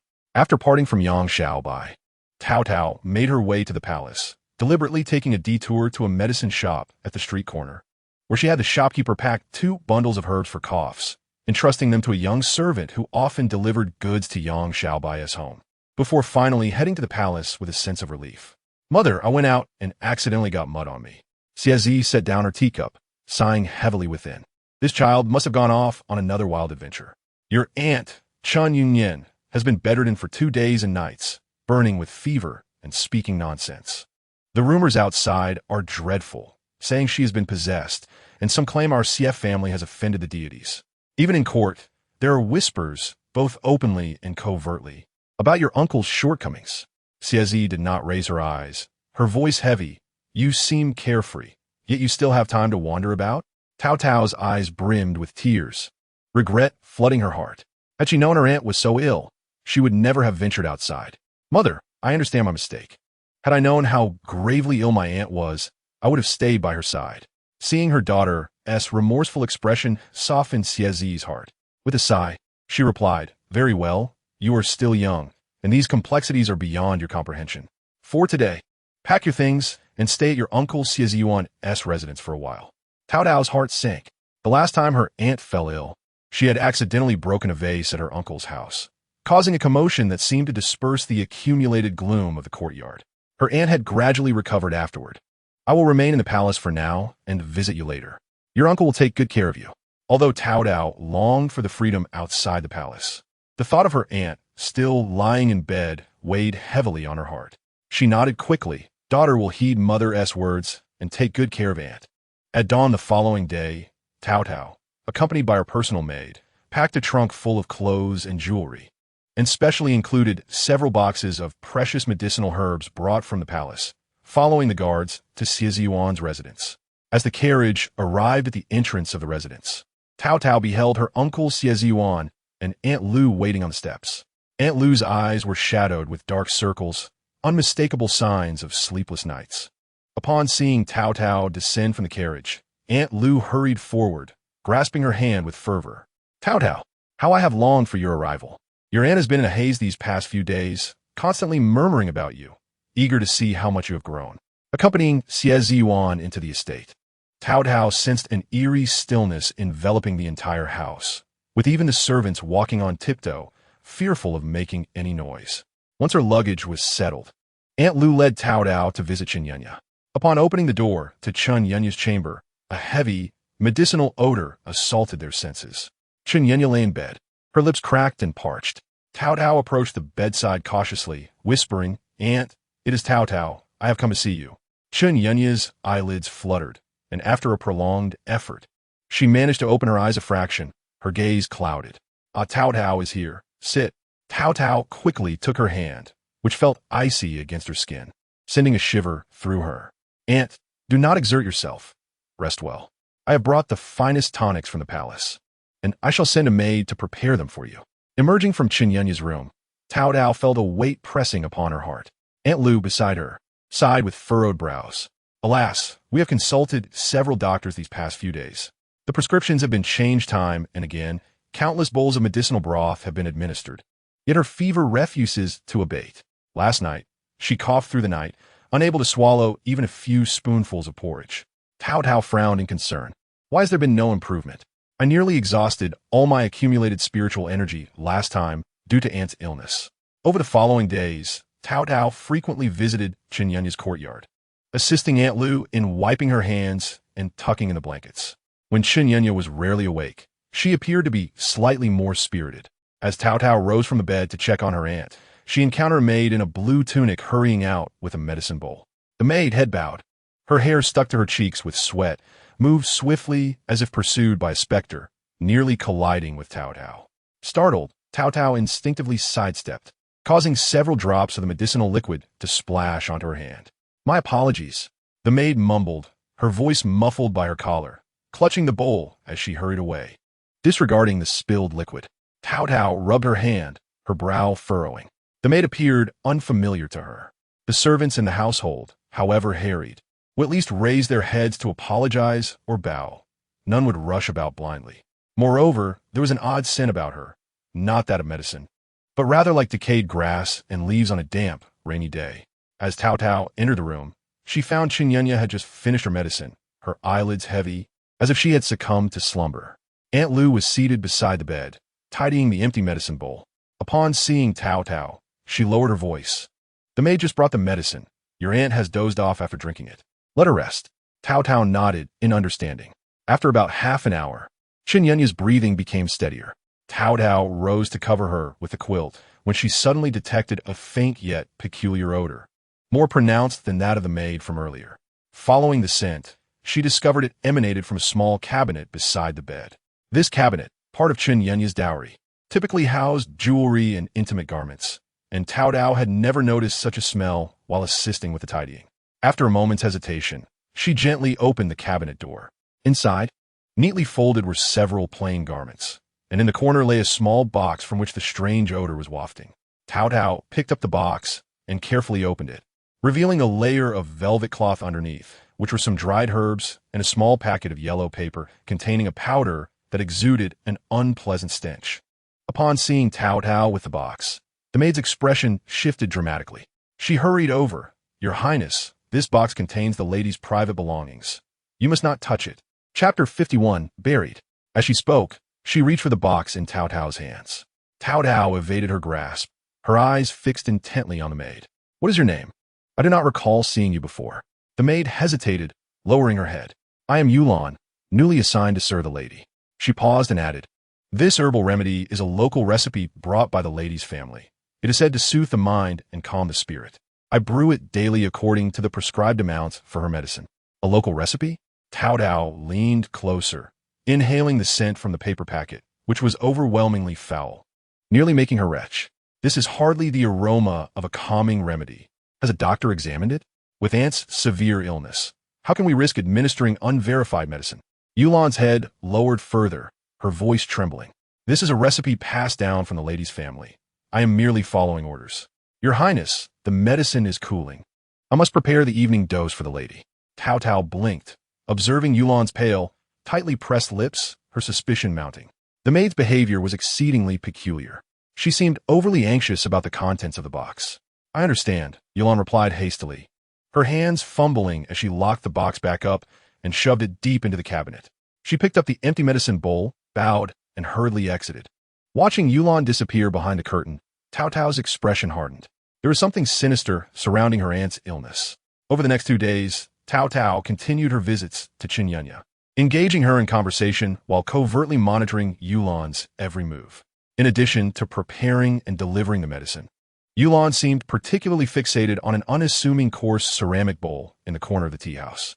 However, she frequently snuck away to clean that bowl, as if it were a precious treasure. All of Taotao's suspicions coalesced around that battered bowl. Why would Yulan be so concerned about such a trivial item? Could the issue lie there? Timing her observation of Yulan's routine, Taotao took her usual small cup and casually strolled in as if nothing were amiss.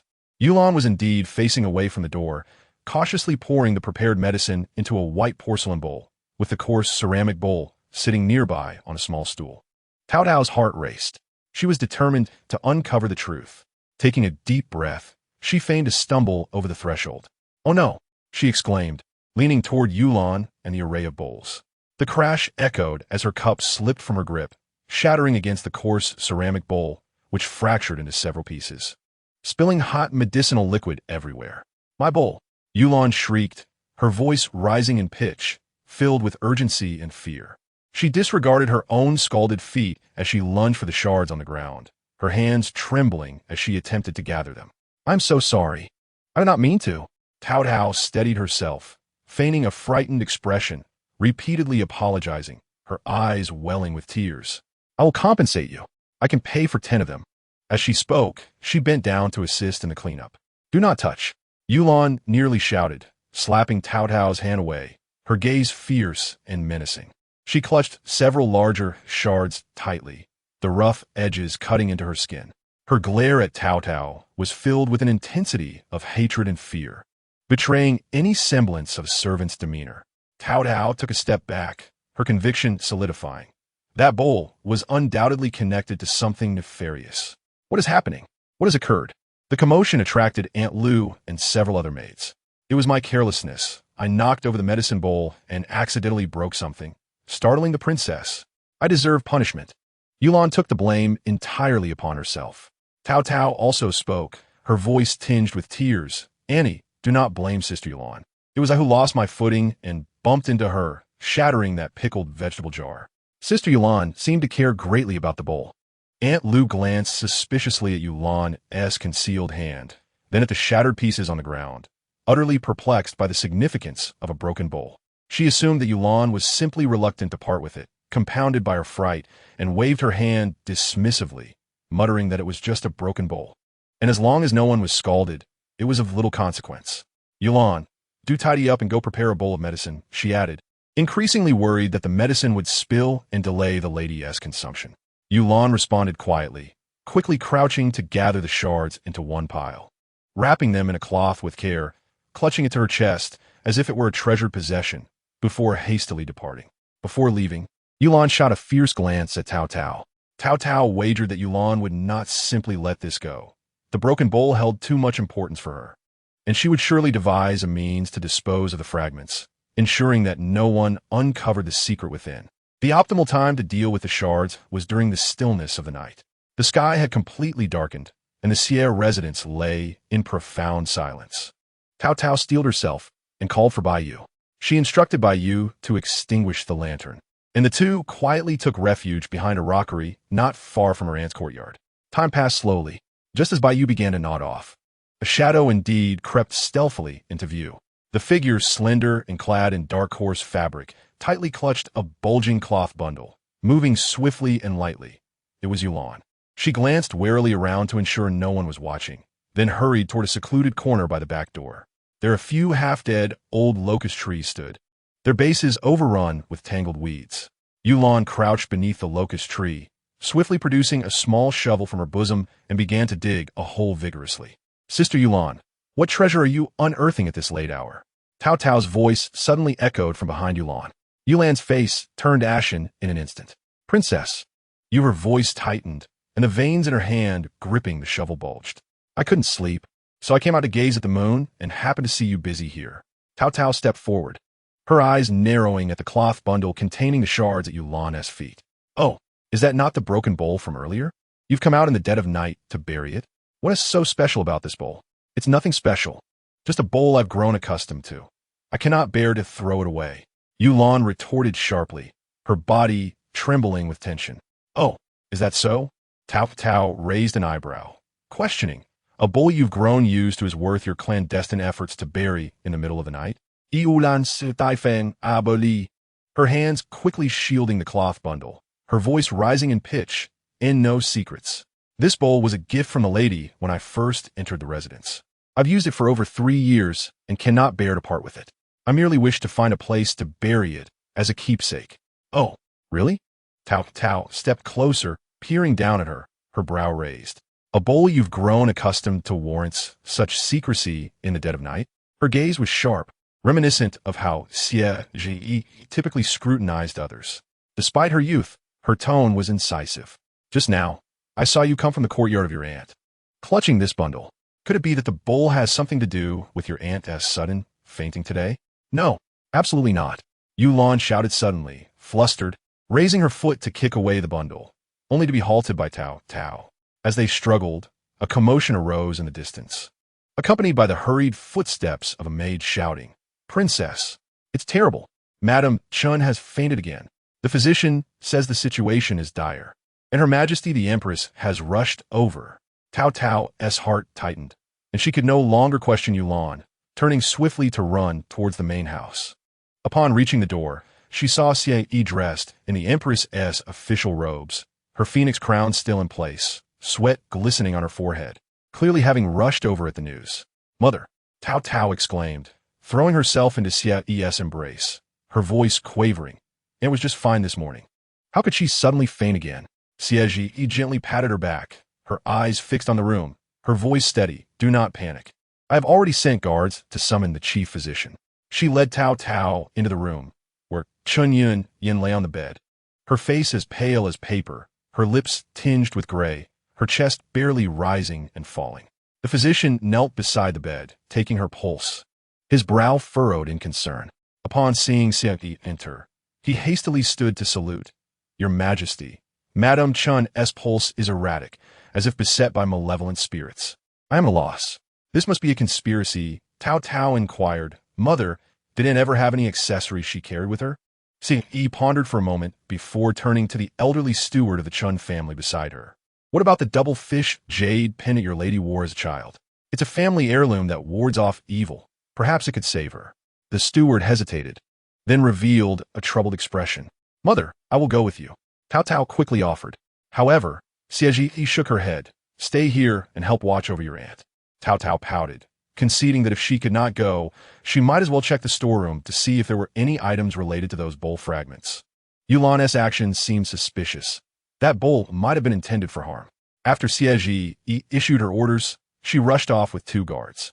Taotao took a lantern and headed to the storeroom of the Xie residence. The storeroom had been locked for years, accumulating a thin layer of dust, the air thick with damp mildew. She searched among the shelves by the light of her lantern, and suddenly, in the innermost corner, she spotted a black wooden cabinet, its door engraved with the same peculiar patterns as the base of the broken bowl.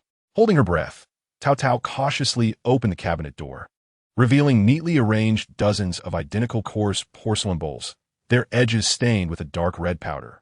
What on earth is this? As Taotao reached for one of the bowls, a sudden, bone-chilling cold surged up her finger, and she felt her vision darken, the world spinning around her as her body swayed. The power of this object was overwhelming. Even a fierce creature like Taotao could not approach. At that moment, Chun Yin's breathing grew even weaker.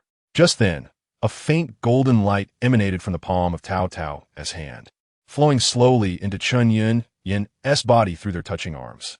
Before long, Chun Yin's eyelashes fluttered, and she gradually opened her eyes, her lips regaining a hint of color. Taotao, Chun Yin weakly called out, her voice hoarse yet clear. Aunt, it's wonderful that you're awake. How do you feel? Xie entered the room briskly, and upon seeing Chen Yin awake with Taotao, her anxious heart finally eased. The chief physician marveled. Your Majesty, Madame Chen's pulse is much steadier, and the malevolent energy has dissipated significantly. Xie opened the brocade box, revealing a smooth double-fish jade pendant. She carefully placed the pendant by Chen Yin's pillow, and it immediately emitted a soft glow, enveloping the entire bed. Taotao gave a thumbs up. Clearly this jade pendant was indeed effective. Xie breathed a sigh of relief, sitting beside the bed, gazing at Chen Yin. How do you feel? Is there anywhere that feels uncomfortable? Chen Yin shook her head, her eyes brimming with gratitude. We are all family. Why speak of such things? Xie interrupted her, turning to Taotao. You haven't caused any trouble, have you? Taotao shook her head. Aunt Lu also nodded. The princess is very sensible. She would never cause any trouble. Only then did Xie feel reassured, realizing her daughter had matured significantly. Taotao recounted what she had seen in the storeroom regarding the coarse porcelain bowls and her own fainting, and Xie's expression grew grave. Realizing that Yulan was under someone's manipulation, attempting to harm others with sorcery. Just then, a guard entered to report, Your Majesty, Yulan has confessed. These bowls were given to her by Lu Fei, instructing her to serve soup to Madame Chen daily, promising that should anything happen to her, Yulan could replace her position in the Xie residence. Lu Fei, she in the cold palace? Xie suddenly grasped the whole picture. Xie let out a cold laugh as she glanced at the recently recovered Chen Yin. Pondering the audacity of Lu Fei in daring to extend her hand into the Xie residence. This matter, undoubtedly, would be reported to His Majesty, and Lu Fei would have to face the consequences. The court physician once again checked Chen Yin's pulse, smiling as he reassured, Your Majesty, rest assured, the madam is now well, and she will recover swiftly from this ailment. Chapter 53. Consumed by the bracelet. In the cold palace, Lu Fei sat by the window, clad in a faded plain palace gown. The days spent here were exceedingly desolate, devoid of maidservants to attend her, lacking the warmth of charcoal fires. And the daily meals consisted of cold, hard-steamed buns and bland vegetable soup. Such existence felt like an eternity. Had it not been for the discovery of her poisoning scheme, she would still hold her position as a favored concubine. She blamed Taotao and Xie for her misfortunes. As she pricked her fingertip with a needle, she paid little mind, her gaze lost in the barren trees outside. The bitterness in her heart deepened. Bending down, she retrieved several grains of Dan Sha from her sleeve, her body trembling uncontrollably. Fortunately, she had this. Your Highness, a messenger from Princess Luojia has arrived, her personal maid Jin Shu whispered, ushering in an expressionless old woman. The latter placed a tray on the table, containing a small vial of ointment and several silver notes, and bowed, saying, The princess instructed that you remain at ease here. She will handle matters outside. Lu Fei paused, looking up at the old woman with a hoarse voice. What became of the task I assigned to you at the Xie residence? Her expression darkened as she slammed the needle and thread onto the table, exclaiming, Useless. You couldn't even manage a maidservant, yet you dared to use my belongings for your schemes. She began to pace the small room, recalling the haughty demeanor of Xie at the recent palace banquet and the scene of Chen Yin surrounded by admirers, a glimmer of coldness flashing in her eyes. At that moment, Qing Dai, Princess Luojia's personal maid, entered, and upon noticing Lu Fei's anger, quickly attempted to soothe her. Your Highness, do not be agitated. The princess has informed me that the previous incident was due to the incompetence of her subordinates. She has already dispatched a trusted old woman to manage the aftermath, ensuring that neither you nor the princess will be implicated. Lu Fei took a deep breath to suppress her ire, looking at Qing Dai. Why has Princess Luojia suddenly targeted Xie Ziyuan's wife? The Xie residence harbors no grievances with us. Qing Dai glanced around cautiously and lowered her voice. Your Highness, you may not be aware, but the fifth son of the Jing Wangfu accidentally injured himself on a rockery, sustaining a severe head wound that bled profusely. On that day, it was supposed to be Xie Ziyuan's duty to oversee him. She paused, her tone laced with indignation. Upon learning this, the princess was so distressed that she could not sleep the entire night. She felt that Xie Taifu had failed in his duty to care for the fifth son, and thus, she resolved to let him experience the pain of losing a loved one. If something were to happen to Chun Yinyin, Xie Taifu would surely be unsettled, and it would serve as retribution for the fifth son. Lu Fei remained silent for a long while after hearing this. Though she was not a biological sister to Princess Luojia, they shared common enemies and had formed an alliance due to the Jing Wang's influence. Yet, the thought of Xie potentially seeking out the emperor to lodge a complaint made her heart uneasy. If the empress were to reveal this to the emperor, would he investigate?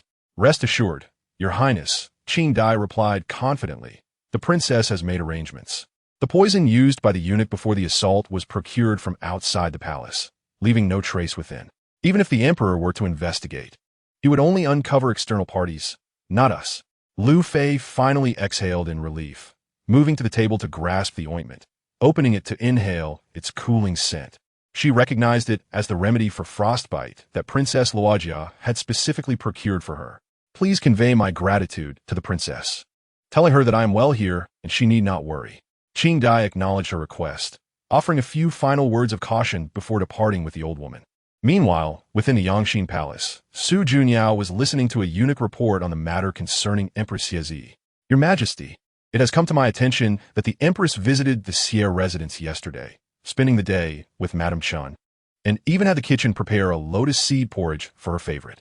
The court physician indicated that Madame Chun is recovering well and should be fully restored in a few days. Su Junyao nodded, growing increasingly displeased with Lu Fei. His intention in confining her to the cold palace was to prompt reflection and a humble apology, anticipating a lighter punishment. However, her unruliness persisted even in confinement, and now she dared to meddle with affairs at the Xie residence. After a moment's contemplation, he instructed the eunuch, relay my orders to tighten the surveillance of the cold palace. No one is to meet Lu Fei without my consent. Furthermore, discreetly investigate the matter of Madame Chen's poisoning. We must uncover those behind it. The eunuch bowed and withdrew. Su Junyao rose and approached the window, contemplating Lu Fei, despite her isolation in the cold palace, has managed to reach the Xie residence, indicating she has assistance. I suspect this matter is tied to Princess Luojia, but without evidence, I cannot act. At the Xie residence, Xie sat by the bedside, watching Chun Yinyin sip her lotus seed porridge. After a few sips, Chun Yinyin set down the bowl and grasped Xie's hand, saying, Xie, I must thank you for your assistance this time. In truth, you need not confront the emperor on my behalf. Lu Fei is already in the cold palace. Pressing further may invite trouble. Xie shook her head resolutely. Yinyin, do not say such things. She dares to come to the Xie residence to harm you. If we do not deal with her, who knows what she might do in the future? If the emperor learns of this, he certainly will not spare her.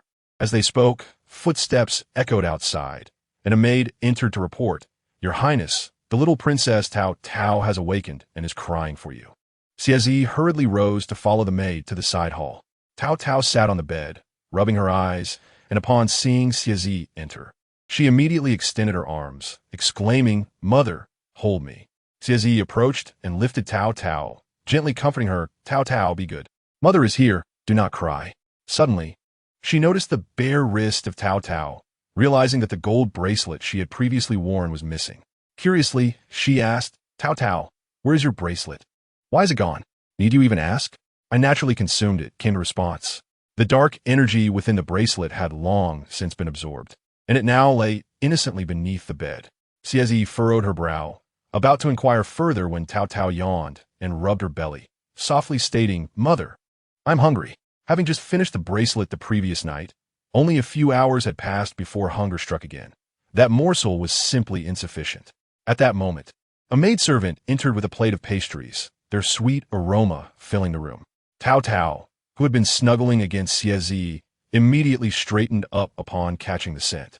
Xie chuckled, pinching her cheek and admonishing, Eat slowly, little one. No one is competing with you. Chapter 54, The Wooden Piece. As Xie spoke, she scooped a piece of cake and offered it to Taotao's mouth. Taotao bit down eagerly, her cheeks puffed with delight as she squinted her eyes in satisfaction. Xie served her another piece, reminding her to swallow before taking another bite, do not choke. Upon returning to Zhaohua Palace, Taotao took a brief nap, but was soon awakened by the commotion outside the window. The noise escalated, with footsteps and the shouts of eunuchs blending into a chaotic clamor. As Xie raised her head, the palace door creaked open. Taotao, running to her side, appeared disheveled. The Empress Dowager entered, supported by maidservants, followed by several eunuchs. The palace attendants all knelt in unison, exclaiming, "Long live the Empress Dowager!" Xie, holding Taotao, attempted to rise to greet her, but the Empress Dowager waved her hand. "No need for formalities. I merely came to see Taotao." Her gaze first fell upon Taotao, and her brow furrowed in discontent. Clad in a faded, ordinary jacket with a loose button at the collar and her hair hastily tied with a red ribbon, Taotao lacked even a silver locket. The Empress Dowager's thoughts raced. Why is Zhaohua Palace so impoverished? My granddaughter, a princess, is dressed worse than the maidservants. How does Xie care for a child? Noticing the worn state of the little one's attire, the Empress Dowager pointed at Taotao's jacket, her tone laden with disapproval. Taotao, feeling embarrassed, scratched her head, though in truth, she could not wear clean clothes. The Empress Dowager remained silent, surveying the hall. The table held only a plate of jujube paste cakes, lacking even a proper fruit platter, let alone any valuable ornaments. Her dissatisfaction grew, and just as she was about to speak, Princess Luojia rushed in, tears streaming down her face as she leaped before the Empress Dowager, exclaiming, "Your Majesty, you must help me." The Empress Dowager frowned. "What is the matter? Why are you in such distress?" Princess Luojia wiped her tears, her voice trembling as she lamented. "I have lost the beaded necklace inlaid with precious gems that my father bestowed upon me. It is of great value." Xie was taken aback and immediately responded, "Your Highness, such words cannot be spoken lightly. When you arrived yesterday, the palace attendants were all present. No one approached your quarters. If it was not you who took it, could it be that I hid it myself?" Princess Luojia raised her voice. "Who else but those from the Zhaohua Palace could have entered my chambers?" Just then, Steward Chui of the Xinxing department entered, carrying a feather duster, followed by two young eunuchs. He first paid his respects to the Empress Dowager before stating, "Your Majesty, Miss Yulan has committed suicide out of fear of punishment." Yulan? Xie felt a pang of anxiety. Yulan had only been imprisoned yesterday and had not yet faced an interrogation. Xie was bewildered. How could she have taken her own life? As she leaned closer to inspect, she noticed the nameseo was carved sloppily on a wooden piece. Princess Luojia immediately exclaimed, "Mother, look, this must be the evidence that Xie instructed her to steal.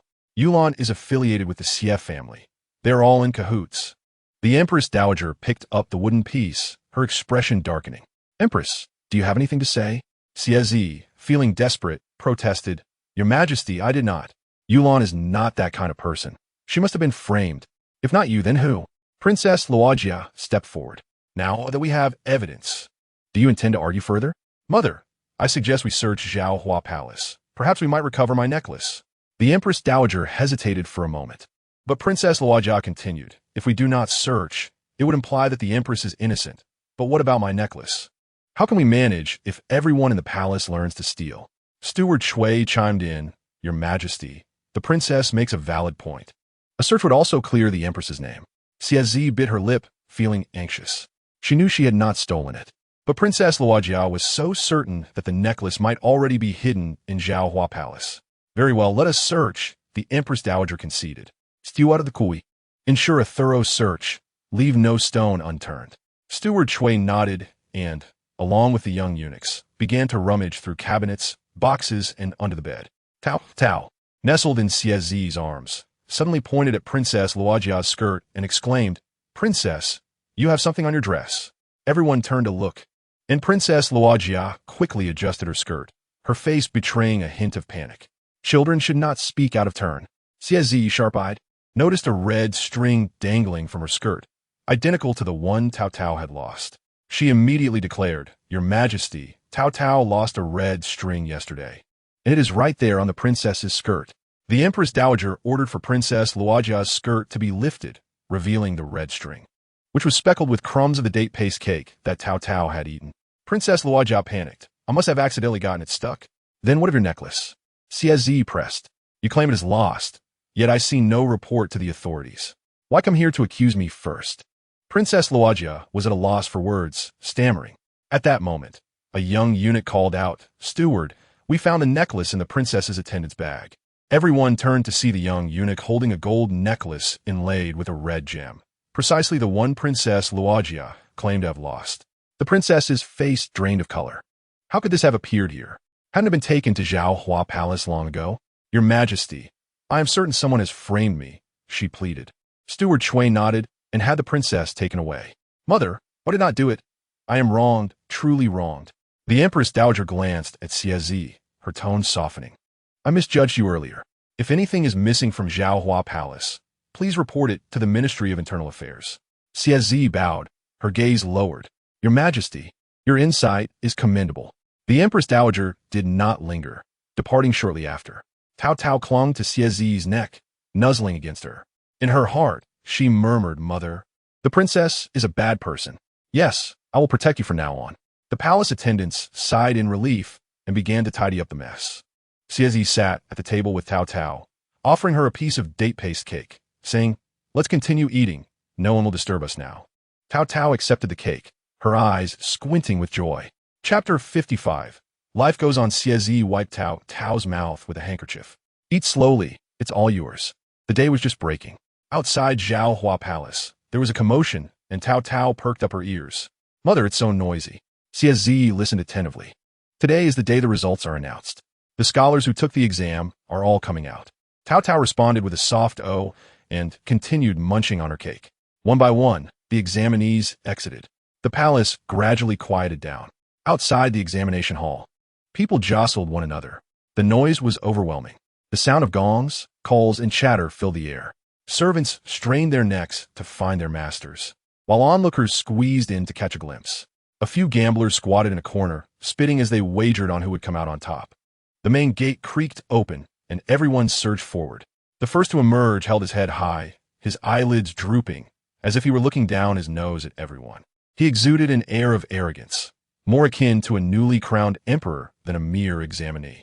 He flicked his sleeves and cleared his throat, ready to bask in applause. Nearby, a vendor selling cakes cast a glance his way and shouted loudly, Oh, whose child is this? Did you fail the exam? Your face is longer than the sole of my shoe. Laughter erupted from the crowd. The student's face flushed crimson, and all his pride vanished. He quickly shrank back, trying to escape. The others followed, some looking disheartened as if struck by frost, while others feigned indifference, their legs trembling. The gamblers grew even more boisterous. Certain it was the Zhang family's boy. I'll bet 2 taels. The chaos ensued. When Lin Xian emerged, he remained remarkably calm. He knew he had performed well. After a few steps, he was intercepted by 2 officials, armed with swords and wearing stern expressions. Young Master Lin, come with us. Lin Xian's heart sank. Who are you? On official business. The 2 men showed no courtesy, flanking him on either side, leaving him no room to escape. On whose orders? Lin Xian felt a surge of panic. His arms were gripped painfully, rendering him immobile. Anxiety coursed through him, and he felt lightheaded. Stealing a glance at their attire, black short jackets and tightly bound trousers, they did not appear to be friendly. The more he thought about it, the more anxious he became. Beads of sweat forming on his back. Could they be sent by King Jing? A few days ago, someone from King Jing's side had sought him out, urging him to join their ranks, but he had declined. Surely they weren't here to settle the score? They remained silent, their grip tightening as they pushed him forward. Rows of horse-drawn carriages lined the roadside. One row was particularly ostentatious, made of bright yellow satin, exuding royal grandeur, likely intended to transport the top scholars. The other row was dull and ordinary. Lin Xian was shoved towards the drab carriage. He glanced back at the lavish procession. Those were the people of King Jing. It seemed he had been overlooked. Later, when he went to the bun shop and learned that King Jing was there, he had desperately pleaded with him. But to no avail. Given the current circumstances, he resigned himself. Comparing the 2 options, his earlier reluctance faded. He sighed and ducked into the gray carriage. The interior reeked of mildew. Just as he settled in, the carriage lurched into motion, making his head spin. Upon disembarking, he found many flags fluttering. It turned out that the emperor and the guard were stationed there, hosting a meal for the scholars. Lin Xian was led to an open area where a number of students had already gathered, clustered in small groups, all visibly tense, not daring to breathe. As he took his place, he felt a chilling gaze fixate upon him. A steward dressed in the garb of the King Jing's household strolled over, waving a fan and mockingly saying, Oh, isn't this the young Master Lin who wrote a lengthy treatise for King Jing? What is this? The threshold of the king's residence too high for you to cross? In this desolate wilderness, has one come merely to scrounge for a meal? Such words are indeed venomous, and the voice that uttered them was not soft. Instantly, the surroundings fell silent, with every gaze fixed upon Lin Xian. Blood surged to his head as he realized he was being coerced into making a statement. There could be no delay. Taking a deep breath, he stepped forward, addressing the steward with a voice both clear and resonant, ensuring all present could hear. Sir, I advise you to choose your words with caution. I, Lin Xian, have dedicated my studies to the teachings of the sages. My loyalty lies with the emperor, and I am allied with the crown prince. I have never engaged in clandestine dealings with any royal household.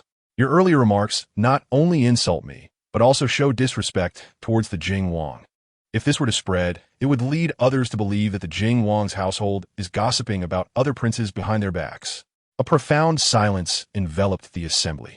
The steward's face turned ashen, his fan falling still, his finger trembling as he pointed at Lin Xian, speechless and unable to formulate a retort.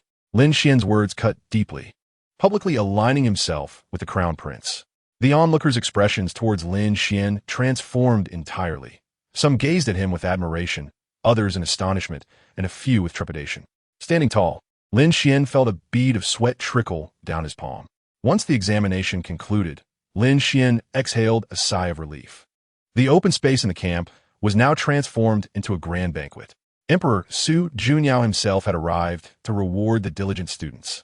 The atmosphere was vibrant, with the tantalizing aroma of roasted meat and wine wafting through the air. Xie had also brought along Taotao, seated a little farther away beneath the family tent, but still able to indulge in some delightful treats. Taotao was overjoyed, her smile stretching from ear to ear, her eyes fixated on the glistening, roasted leg of lamb. Mother, meat! She tugged at Xie's sleeve, her eyes sparkling with anticipation. No longer a toothless child, she had all her teeth and was ready to savor anything. Wait a moment, until the emperor finishes speaking. Xie gently restrained her. Taotao sat obediently, though her little bottom squirmed restlessly. Suddenly, her eyes brightened as she spotted the steward standing beside the Jing Wang, maintaining his usual sour expression, his brow furrowed, as if he could crush a fly, his demeanor unchanged. The steward's gaze was fixed squarely on Lin Xian. Taotao ceased fidgeting and focused intently on the steward.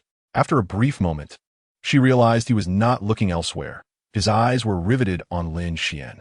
Curiosity piqued. She wondered why he was so intent on Lin Xian. Did they know each other? Yet, being a member of the Jing Wang's household, it was not surprising for him to hold disdain for Lin Xian. She shrugged it off, her mind solely occupied with the delectable aroma of the meat. At last, Emperor Su Junyao finished his address. The attendants began distributing the food. Taotao received a generous portion of roasted lamb, placing it on her plate. She took a hearty bite, oil dribbling down her chin. Eat slowly, Xie chuckled at her. With her mouth full, Taotao mumbled, Mother, it's delicious. Better than cake. Xie handed her a cloth to wipe her mouth. If it is delicious, eat more, she encouraged. Taotao thought to herself that this trip was certainly worthwhile. Xie observed her daughter and the lively scene beyond, a gentle smile gracing her lips. Life continued in this manner. With cakes to eat and meat to savor, it was quite pleasant. Chapter 56. A fire compared to the palace. The chaos in the Xie household was of a different magnitude. The cold palace was inherently gloomy. Lu Fei had gone mad, shattering a vase and collapsing into a chair. A few days prior, she had secretly sent Yulan to the Xie residence, plotting to harm the Xie family. But to her dismay, the scheme was exposed within days. Word had it that it was that little girl, Taotao, who had blabbed in front of the emperor, revealing the entire affair.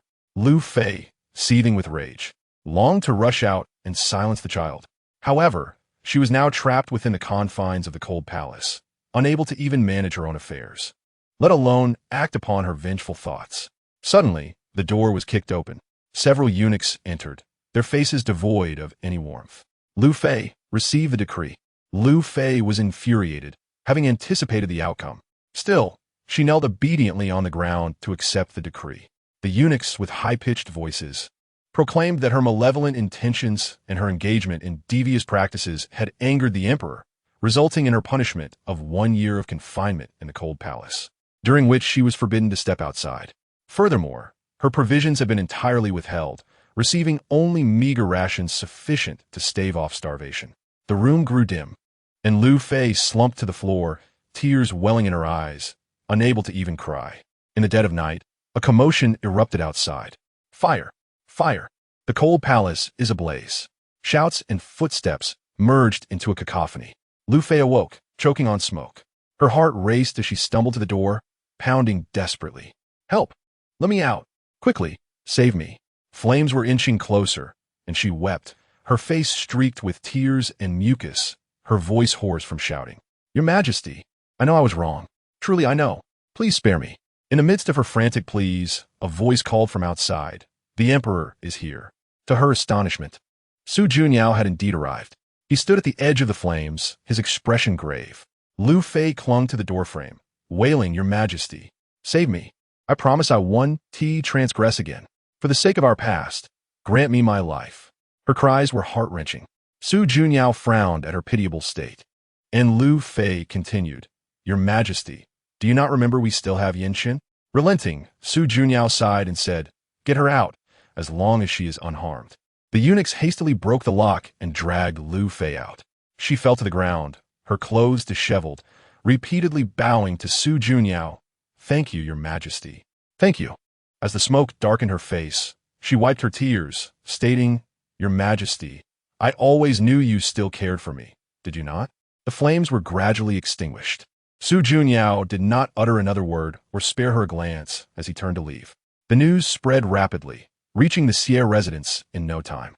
Chen Yunyan, upon hearing from a maid about the fire in the cold palace, displayed no emotion on her face, feeling no ripple of disturbance within her. Her thoughts were solely occupied with one matter. She longed to spend a few days in the palace, partly out of concern for Zi, and partly to escape the oppressive atmosphere of home. As darkness approached, Sever finally returned home, dragging his weary feet. Husband, Chen Yunyan rushed to greet him, taking his outer robe. Sever acknowledged, sitting beside the chair and rubbing his tense brow. After taking a sip of tea, his voice was somewhat hoarse. Look at me, I am nearly recovered. However, our residence feels stifling. I feel an urge to escape. Might we go to the palace for a while? It is tranquil there, and the air is fresh, ideal for recuperation. Sever waved his hand. Let us wait a little longer. Once this busy period passes, I will personally escort you. With his words, Chen Yunyan felt no further insistence was warranted, merely responding with an acknowledgement, though her heart felt heavy. Unexpectedly, just as they finished their meal and before the dishes were cleared, footsteps echoed from outside. A young eunuch entered, grinning broadly, and announced in a high-pitched voice, Lord Xie. Madam, the Emperor has a decree. The couple hastily knelt. The eunuch read aloud, having heard that Madame Xie is unwell and requires rest. His Majesty has graciously permitted her to go to the palace to recuperate. All necessary arrangements will be made by the Ministry of Internal Affairs. Xie was taken aback, quickly responding with deep bows. I thank His Majesty for his grace. Chen Yunyan followed suit, her heart racing with excitement and surprise. After the eunuch departed, Xie remained in a state of confusion. How did His Majesty suddenly? Chen Yunyan, brushing aside his thoughts, smiled brightly. As long as it is granted. That is sufficient. I shall depart early tomorrow morning. She turned to the maid, instructing, quickly, gather our belongings, taking only what is essential. We shall set off at dawn. The maids and servants sprang into action, bustling about. That night, Chen Yunyan slept particularly soundly. As dawn broke, the carriage awaited outside the gate. With minimal luggage, they quickly packed. Chen Yunyan nodded, supporting herself with the maid's arm as she boarded the carriage. The curtain was drawn, sealing off the outside world. The carriage gently swayed. Its wheels began to turn, and it slowly exited through the gate. The road was somewhat uneven, causing the carriage to rock slightly. She felt a bit uncomfortable, though not severely. The maid promptly produced the medicinal soup she had prepared earlier and offered it to her. After traveling for over an hour, the outside world gradually fell silent. The cacophony of voices disappeared, leaving only the sound of wheels rolling over the dirt path, occasionally interrupted by birdsong. Upon arriving at the palace, a eunuch was already waiting, bowing and greeting to Madame Chen. The maid descended first, carefully assisting her down. After a day of travel, her legs were indeed somewhat weak. Once everything was settled, the lady surveyed her surroundings, ready to issue any commands should something be amiss. The eunuch bowed low, guiding her inside. The courtyard was expansive, reflecting the palace's meticulous standards, clean and orderly. Just as she settled for a moment, the maid rushed in. "Madam, the Empress has arrived." Chen Yinyan was taken aback and quickly rose to her feet. Before she could step out to welcome her, Xie had already entered, cradling Taotao. "Sister-in-law, no need for excessive formalities. Please have a seat." Xie smiled, waving her hand, and sat down beside her, placing the fidgeting Taotao on the ground to play. Advising her not to disturb her aunt, Xie scrutinized her. "What is it? Why do you look so pale? Is it the unfamiliar surroundings, or are you feeling unwell?" Chen Yunyan shook her head, her lips moving silently. She raised her gaze to Xie, her eyes gradually reddening, and suddenly grasped her hand. Xie's fingers were icy and trembled slightly. "Zi, I am truly frightened." "Frightened of what?" "This place is very safe. His Majesty personally granted you permission to come here, and no one dares to disturb you." Xie patted her hand gently, offering quiet reassurance. Chapter 57. The Announcement of Results. On the day of the announcement, what happened? Could there have been a mishap? The commotion inside the carriage faded instantly, leaving only silence. Everyone inside was acutely aware that Taotao possessed the ability to glimpse the future, and at that moment, they all held their breath, awaiting her words. "Taotao, listen to your second brother. You must not judge by appearances. Do not let the ordinary looks of others cloud your judgment." As Su Yanning spoke, he realized he had misunderstood the situation. Taotao cast a helpless glance at her straightforward second brother. He, with a single utterance, had unwittingly placed a barrier between himself and the entire family, remaining blissfully unaware. "Father, those people from earlier will surely become affluent and influential in the future." Taotao's declaration was clear, and Su Junyao and Chang Xijing instantly comprehended. In these times, officials were hardly lacking in wealth. Even their salaries sufficed for a stable life. However, if Taotao specifically mentioned wealth, it surely indicated a substantial family fortune. After all, Taotao was notoriously discerning, her gaze fixated only on the finest things.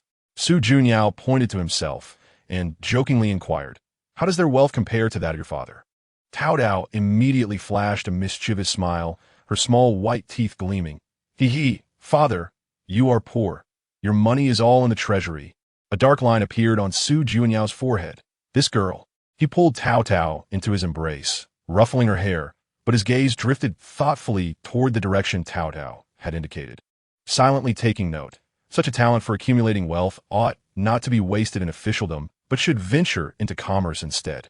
At that moment, Taotao suddenly spotted a glimmer of gold reflecting off her father's figure.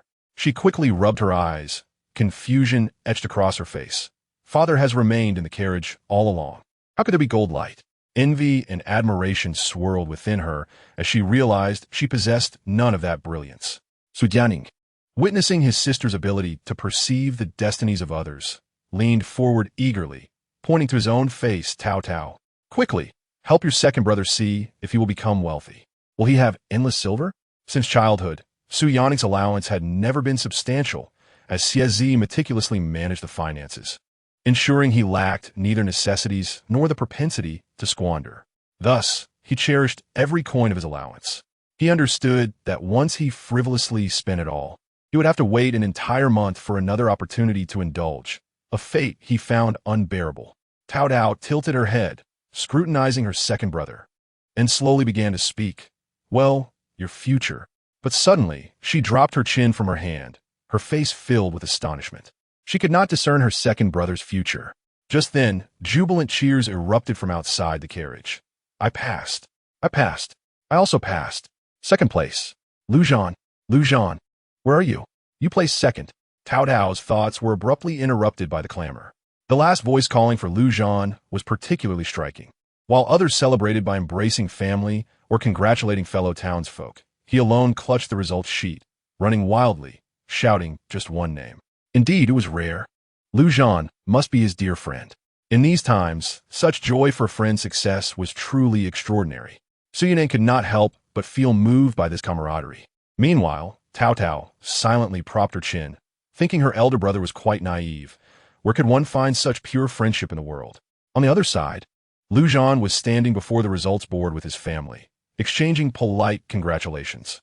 His family had several successful candidates this year, and his performance, placing 10th in the second tier, was neither outstanding nor disappointing. So he and his family did not place too much importance on it, their smiles somewhat forced. Until suddenly, a loud voice broke through the crowd. Someone squeezed in front of him and embraced him. Lu Zhan, congratulations on your success. How remarkable. You did amazingly well. I'm so proud of you. As soon as the words left that person's mouth, they joyfully dashed away, leaving Lu Zhan momentarily stunned. The earlier awkwardness and disappointment gradually dissipated, and he found himself smiling involuntarily. Indeed, he was quite impressive, having received genuine praise. Su Junyao observed the throngs outside the carriage. Puzzled, why are there so many people here to see the results today? He sent someone to inquire, only to discover that a betting pool had been established, wagering on the ranks of the successful candidates. Upon learning this, Su Junyao, resting his hand on the small table inside the carriage, lightly tapped the surface with his fingers. Speaking solemnly, the one who conceived this betting pool is quite astute. However, I wonder who is behind it? Asun immediately understood his intent and turned to investigate. Su Junyao gazed at the lively scene outside the carriage, reflecting. A mere betting pool has engaged the entire populace of the capital, drawing greater attention to the imperial examination. It could indeed be beneficial for the nation and its people. The crowd at the results board remained boisterous, with astute vendors already carrying paper and ink to transcribe the rankings on boards, catering to those noble officials who preferred to avoid the throng. In fact, the palace had originally arranged for individuals to perform this task, but the sheer number of people made it impossible to write. Ultimately, Su Junyao purchased a transcribed list from a vendor. Though Taotao could not read, she was certain she had correctly remembered the name. Oh, it's Lin Xian. At that moment, Lin Xian was crouched in a narrow alley, covering his eyes and trembling with tears. Eventually, unable to maintain his crouch, he leaned against the wall and slowly sat down, needing to have a good cry to release the grievances of years. Heaven! Lin Xian has finally emerged victorious. 5th place in the second tier. This is a rank I never dared to dream of. Before coming to the capital, he had only hoped to have his name listed, deeming it a worthwhile endeavor. After crying for a while, Lin Xian gradually calmed down, the memories of his arduous studies flooding his mind, prompting him to reflect on the reasons behind his success. Suddenly, the image of a plate of ginseng slices became clear. It was the emperor. The emperor was indeed his benefactor, and the several young princes in the palace. If not for being invited into the palace midway, if not for the emperor preparing a special examination box for him, he might not have achieved such results today. The people in the palace were all his benefactors. Lin Xian suddenly had an idea. Aligning himself with the emperor might be the wisest choice. After all, receiving the support of a benefactor is far less laborious than toiling alone and can also save one from many detours. He wiped away his tears, stood up, and walked towards the palace, having nothing to offer in return except for his life. It is often said that beneath a man's knee lies gold. Yet today, he feels compelled to bow before the emperor and empress, as it is his heart's desire. At that time, Lin Xian was unaware that many years later, he would become the emperor's most capable aide, surpassing even the astute investigator, Hao Yun. This was solely because the emperor sought to draw closer to the people's lives, striving for their welfare, which coincidentally aligned perfectly with Lin Xian's ambitions. Subsequently, the two often traveled in a carriage, traversing the mountains and fields of Shuaningguo, accomplishing countless tangible deeds for the populace. Until the end of his life, the citizens of Shuaningguo fondly remembered their contributions, passing down their stories through generations. Chapter 58. A Life for a Life. In the main hall of the Jingwang Fu, an aide hunched over, clutching a carefully transcribed list, his fingertips turning pale. Jing Wang reclined in a grand chair, his gaze sweeping over the few names he had recommended, his tone inscrutable. Only 7 were selected this year? He understood well that the Jing Wang was indifferent to these 7 individuals. What truly concerned him was how many confidants had been promoted by the emperor. And those whom the emperor endorsed? How many succeeded? Crash! The teacup shattered on the floor, porcelain shards scattering everywhere, and tea soaked the Jing Wang's garments. He sprang to his feet, striding toward the aide with an intense glare. Repeat that. How many? 10 individuals, the aide stammered, nearly collapsing as he spread out the list, his finger trembling as he pointed to the names encircled in red ink. Your Highness, look. 3 of the top candidates from the second tier are from the Emperor's side, and there are even 4 from the third tier. In previous years, the Emperor had only managed to endorse 3 or 4 candidates at most. Jing Wang's eyes fixated on those 10 glaring names, a sense of oppression weighing on his chest. This indicated that the Emperor's faction was growing stronger, making his pursuit of that position increasingly difficult. Useless fools. He kicked aside the shards of porcelain and ordered, investigate. Dig up the backgrounds of these 10 individuals. Ensure they have no solid backing, even if it requires silver or exchanging official positions. I demand at least 1 or 2 of them brought to me. The aide nodded fervently, almost stumbling as he hurriedly exited. Su Junyao, holding the list he had meticulously copied, walked from the imperial study to Changchun Palace, a broad smile on his face. 10. I cannot believe that I successfully recommended 10 scholars. He laughed heartily, patting the chief eunuch on the shoulder. Issue a decree. Tonight, a banquet will be held in the imperial garden, and I shall personally invite these scholars, regardless of whether they succeeded or not. Each will receive a reward of 100 taels of gold and 10 bolts of brocade. As the chief eunuch hurried off to execute the order, the Minister of Personnel, Lord Zhou, approached with a stern expression, flanked by his attendants. Your Majesty, I have a matter to present. Lord Zhou bowed, his tone rigid. Upon seeing his demeanor, Su Junyao anticipated that trouble from Jing Wang's side had arisen. He merely nodded faintly. Speak freely, Lord Zhou. Your Majesty has endorsed 10 individuals who succeeded. I should extend my congratulations, Lord Zhou replied, raising his head, his words laced with barbs. However, I have heard that in order to secure their success, Your Majesty secretly altered the examination rules? The imperial examinations are a matter of great national importance. Is it not detrimental to the ancestral customs? Su Junyao's smile faded. Do you have evidence, Lord Zhou? Evidence? Lord Zhou scoffed. 3 of those endorsed by Your Majesty hail from humble origins, having failed even the county examinations in previous years. How could they possibly succeed in the second tier without Your Majesty's covert assistance? Su Junyao's expression darkened. The individuals I recommended were rigorously vetted by the Hanlin Academy, selected based on true merit. If you possess evidence, feel free to submit your accusations. If you are merely speculating, do not tarnish the reputation of the examination. As the two stood at an impasse, the Empress arrived just in time to mediate. Lord Zhou, today is a day of celebration. Why not enter the palace for a cup of tea and discuss matters at leisure? Seeing his opportunity dwindling, Lord Zhou could only depart in frustration. Su Junyao sighed softly as he watched his retreating figure. The pressure from Jing Wang's faction was indeed mounting, growing increasingly agitated. He donned a dark cloak and quietly headed toward the cold palace with his trusted confidants.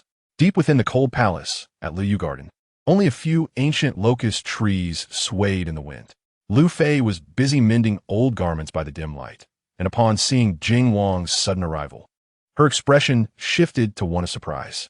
Do we not agree that you would only come here for urgent matters? The needlework in Lu Fei's hands paused as she stood to open an old wooden box on her dressing table. Inside lay a small figure carved from peach wood and several pieces of red mercury, an artifact once used to exchange lives. Logically, this artifact should not have encountered any issues. However, as she picked up the wooden figure, a frown creased her brow. Why does this red mercury appear so pale? Jing Wang leaned closer, panic gripping his heart. What should we do? Is the spell ineffective? Calm down. Lu Fei feigned composure. I will send someone to fetch that Taoist priest from years past to take a look tomorrow. The following morning, Lu Fei's trusted maid disguised as a commoner left the city, returning by evening with a white-haired Taoist. The Taoist examined the red mercury for a while, then closed his eyes to calculate before suddenly opening them. Your Highness, this artifact has been damaged by someone. Who could possibly disrupt the life exchange spell? Lu Fei's complexion paled. The princess from Zhao Hua Palace. Her fate aligns perfectly to negate this artifact. The Taoist's tone grew grave. Unless this child is removed, the prince's fate cannot be stabilized, and the emperor's fortune will only continue to flourish. Lu Fei's heart trembled. To kill the emperor's daughter was an unspeakable crime, yet contemplating Jing Wang's claim to the throne, she gritted her teeth. She had promised Jing Wang that if he could secure her position in the palace, she would do everything in her power to assist him. After the Taoist departed, she swiftly penned a letter instructing her confidant to deliver it clandestinely to Jing Wang's residence. On the morning 3 days later, The royal carriage slowly halted at the entrance of the Guazijian. Taotao, dressed in a pink satin dress, was carried down by a maid, still rubbing her eyes and struggling to stand, as she grasped Yang Xiaobai's hand to enter the classroom. Yang Xiaobai generously offered her half of the osmanthus cake he had brought. At noon, her second brother, Su Yin-ning, arrived to pick her up. Having walked a short distance, Taotao discreetly tugged at his sleeve. Second brother, someone is following us. Su Xian glanced at Taotao and quickly lowered his head. I'm merely passing by. Taotao pouted, sensing that Su Xian had been acting strangely. Just yesterday, he had been peering through the window, watching her right. As they approached Zhaohua Palace, they were surprised to find that Su Xian had indeed followed them to the palace gates. Taotao was quite pleased, her lips curling into a smile, sensing that Yang Xiaobai had begun to treat her as one of his own. Chapter 59. The Tale in the Cold Palace. Lu Fei could no longer remain calm. A few days prior, Jing Wang had conveyed through an intermediary that the old Taoist claimed Taotao was a reincarnated beast. It was all because of Taotao that she had ended up in the cold palace.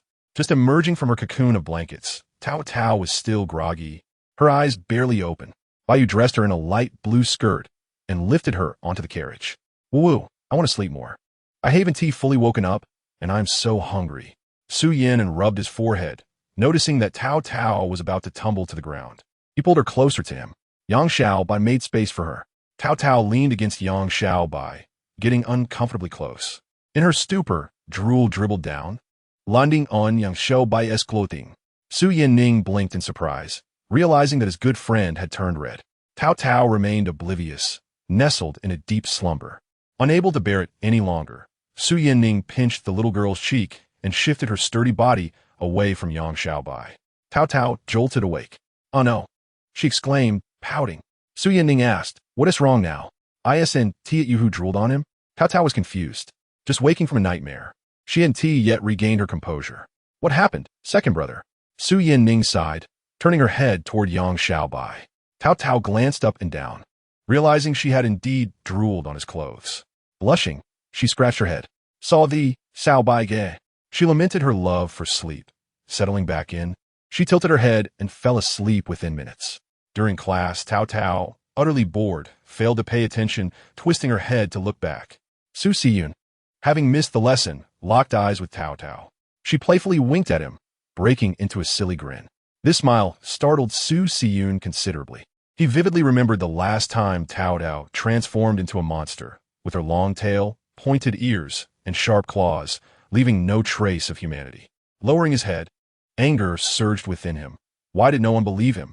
Taotao was undeniably a monster. One day, he would reveal her true nature to everyone, showing them just how terrifying the princess of Shuanning's state truly was. During the break, everyone else went out to play, summoning his courage. Su Xian stealthily followed Taotao as she waved goodbye to Yang Xiaobai and walked towards an empty space behind the classroom. He thought this was the moment her true form would be unveiled. Just as he was about to approach, Taotao entered the restroom. Su Xian stared intently, waiting for her to emerge. The bell rang in the distance, signaling that class was about to start. Hurry up and come out, or the teacher will scold you, he muttered, stifling a yawn as he struggled to maintain his patience. Taotao sauntered out leisurely, and unbeknownst to him, a shadow loomed behind Su Xian. Well, have you finished your stalking? Taotao inched closer to the figure before her. Su Xian turned his head, and upon seeing it was Taotao, was taken aback, his face paling as his body trembled. What do you want? Taotao had little patience for deceitful individuals, akin to rats in a sewer. What do I want? The real question is, what do you want? She replied. Su Xian recalled the last encounter. Taotao's claws had been so large they lifted him effortlessly, leaving him utterly defenseless. He cried out for help and sprinted away. Help! Help! There's a monster! A furry tail slapped against him, and as he opened his eyes, terror gripped him. Let me go! My father is the king of Jing. He won't spare you. Su Xian wailed, tears streaming down his face as he cried for help. Taotao, left with no choice, released him. He collapsed to the ground. Xie Yuan, with a grave expression, began lecturing the students. Taotao understood that Xie Yuan was likely upset over 2 students missing class. Gasping for breath, she dragged Su Xian into the classroom. Hearing this, Xie Yuan frowned. He fainted? Quickly, fetch the physician. Just as a student rushed to the medical office, Su Siyun regained consciousness. Groggily, he scanned each person in the classroom, scrutinizing them. Have you seen Taotao? Her tail is so long. She is a monster. Taotao pushed through the crowd and stood in front of Su Siyun. I'm right here. What do you want? Upon seeing her, Su Siyun promptly shut his mouth, obediently lying on the ground as if feigning death. He had just witnessed that scene. Her long, thick tail had ensnared him. His conviction that Taotao was indeed a monster deepened. Teacher, Su Siyun fainted again. Yuan instructed a few students to carry him to the adjacent room. It wasn't long before the physician arrived. The physician checked Su Siyun's pulse. It appears the young master was frightened. He simply needs to rest. It was indeed odd how the fifth son of the king of Jing was so easily frightened. Upon hearing that Su Siyun was fine, Yuan felt a significant weight lift from his shoulders. He worried that the king of Jing might bring this incident up again, putting himself at risk and potentially endangering his sister, Xie. At that moment, chaos erupted in the classroom. Without the teacher, the students became unruly, some rolling on the floor, forming small clusters. Several children bore injuries with bruised knees. Yuan, exasperated, pondered when these students would ever settle down after so many days of class. Second brother, I want to eat buns from outside the palace. Su Yanning whined, dear ancestor. Our mother just said yesterday that leaving the palace would result in a night of kneeling. You clearly haven't absorbed that lesson. Not far away. Su Siyun stealthily followed behind the two. Who goes there? Chapter 60. Becoming friends, Su Yanning, observant, scanned the area and pulled out the intruder. Su Siyun, what are you doing here? Didn't you just faint? How are you awake so soon?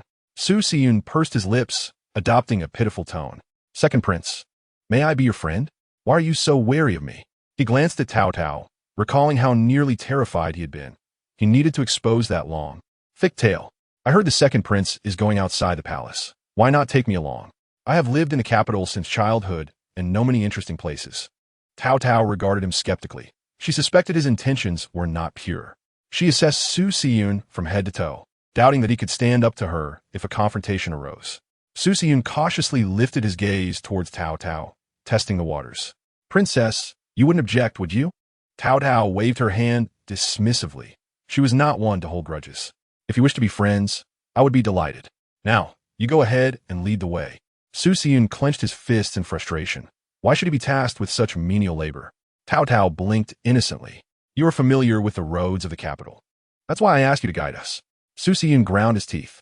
You are taking advantage of me. A man should not be bullied by a girl to such an extent.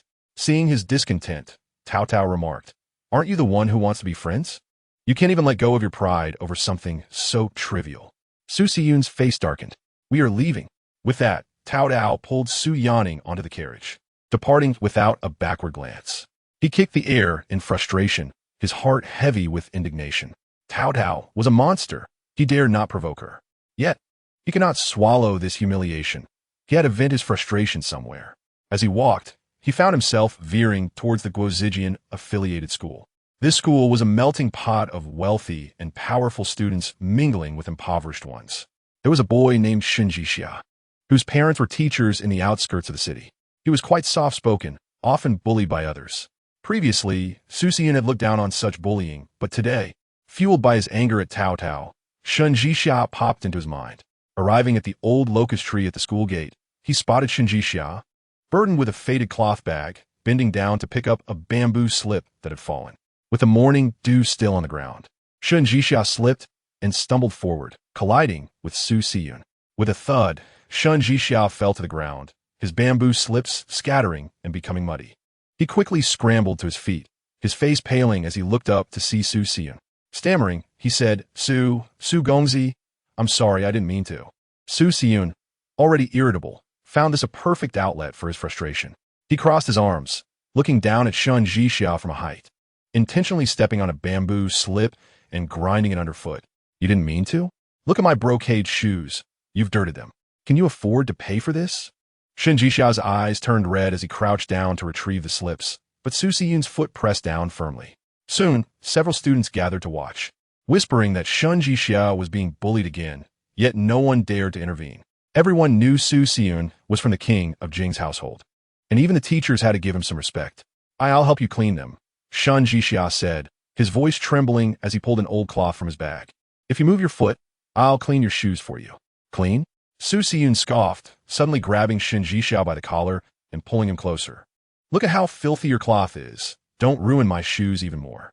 Out of the corner of his eye, he spotted Mr. Xie approaching, and he abruptly released Shen Jixia, causing him to tumble to the ground once again, scattering the bamboo slips even further. Su Siyun immediately donned a look of grievance, pointing at the mud spots on his shoe surface. Sir, Shen Jixia is careless while walking. Not only did he bump into me, but he also smeared mud onto my shoes. When I spoke to him about it, he was the one who fell first. Xie Ziyuan sighed, well aware of Shen Jixia's honest nature and Su Siyun's temperament. He could only wave his hand dismissively. Shen Jixia quickly apologized to young Master Su, and then go to class. Su Siyun raised an eyebrow in triumph, watching as Shen Jixia, with reddened eyes, apologized, feeling that the little anger he had been holding back was finally alleviated. Upon entering the classroom, they found themselves seated together. When the teacher announced the dictation, Su Siyun deliberately nudged his elbow towards Shen Jixia. Shen Jixia's already worn brush paper was bumped, causing ink to splatter across the xian paper, creating a large black blot. What are you doing? Su Siyun lowered his voice, shifting the blame onto Shen Jixia. You're not focused on writing, and now ink has splashed onto my sleeve. Shen Jixia hastily grabbed a cloth to wipe it off, but Su Siyun pushed him away. Don't touch it. Your cloth will only make it dirtier. While the teacher turned to write on the board, Su Siyun slyly hooked Shen Jixia's chair leg with his foot and yanked it sharply. Shen Jixia lost his balance and nearly bumped his forehead against the edge of the desk. A few suppressed chuckles echoed around them, and Shen Jixia's face turned crimson, tears finally spilling from his eyes. He bit his lip, too intimidated to retort.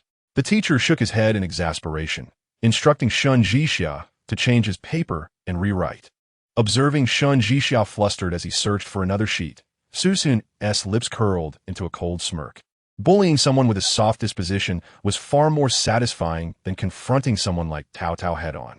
During the lunch break, Shen Jixia sat in a corner behind the classroom, eating a wheat cake made by his mother.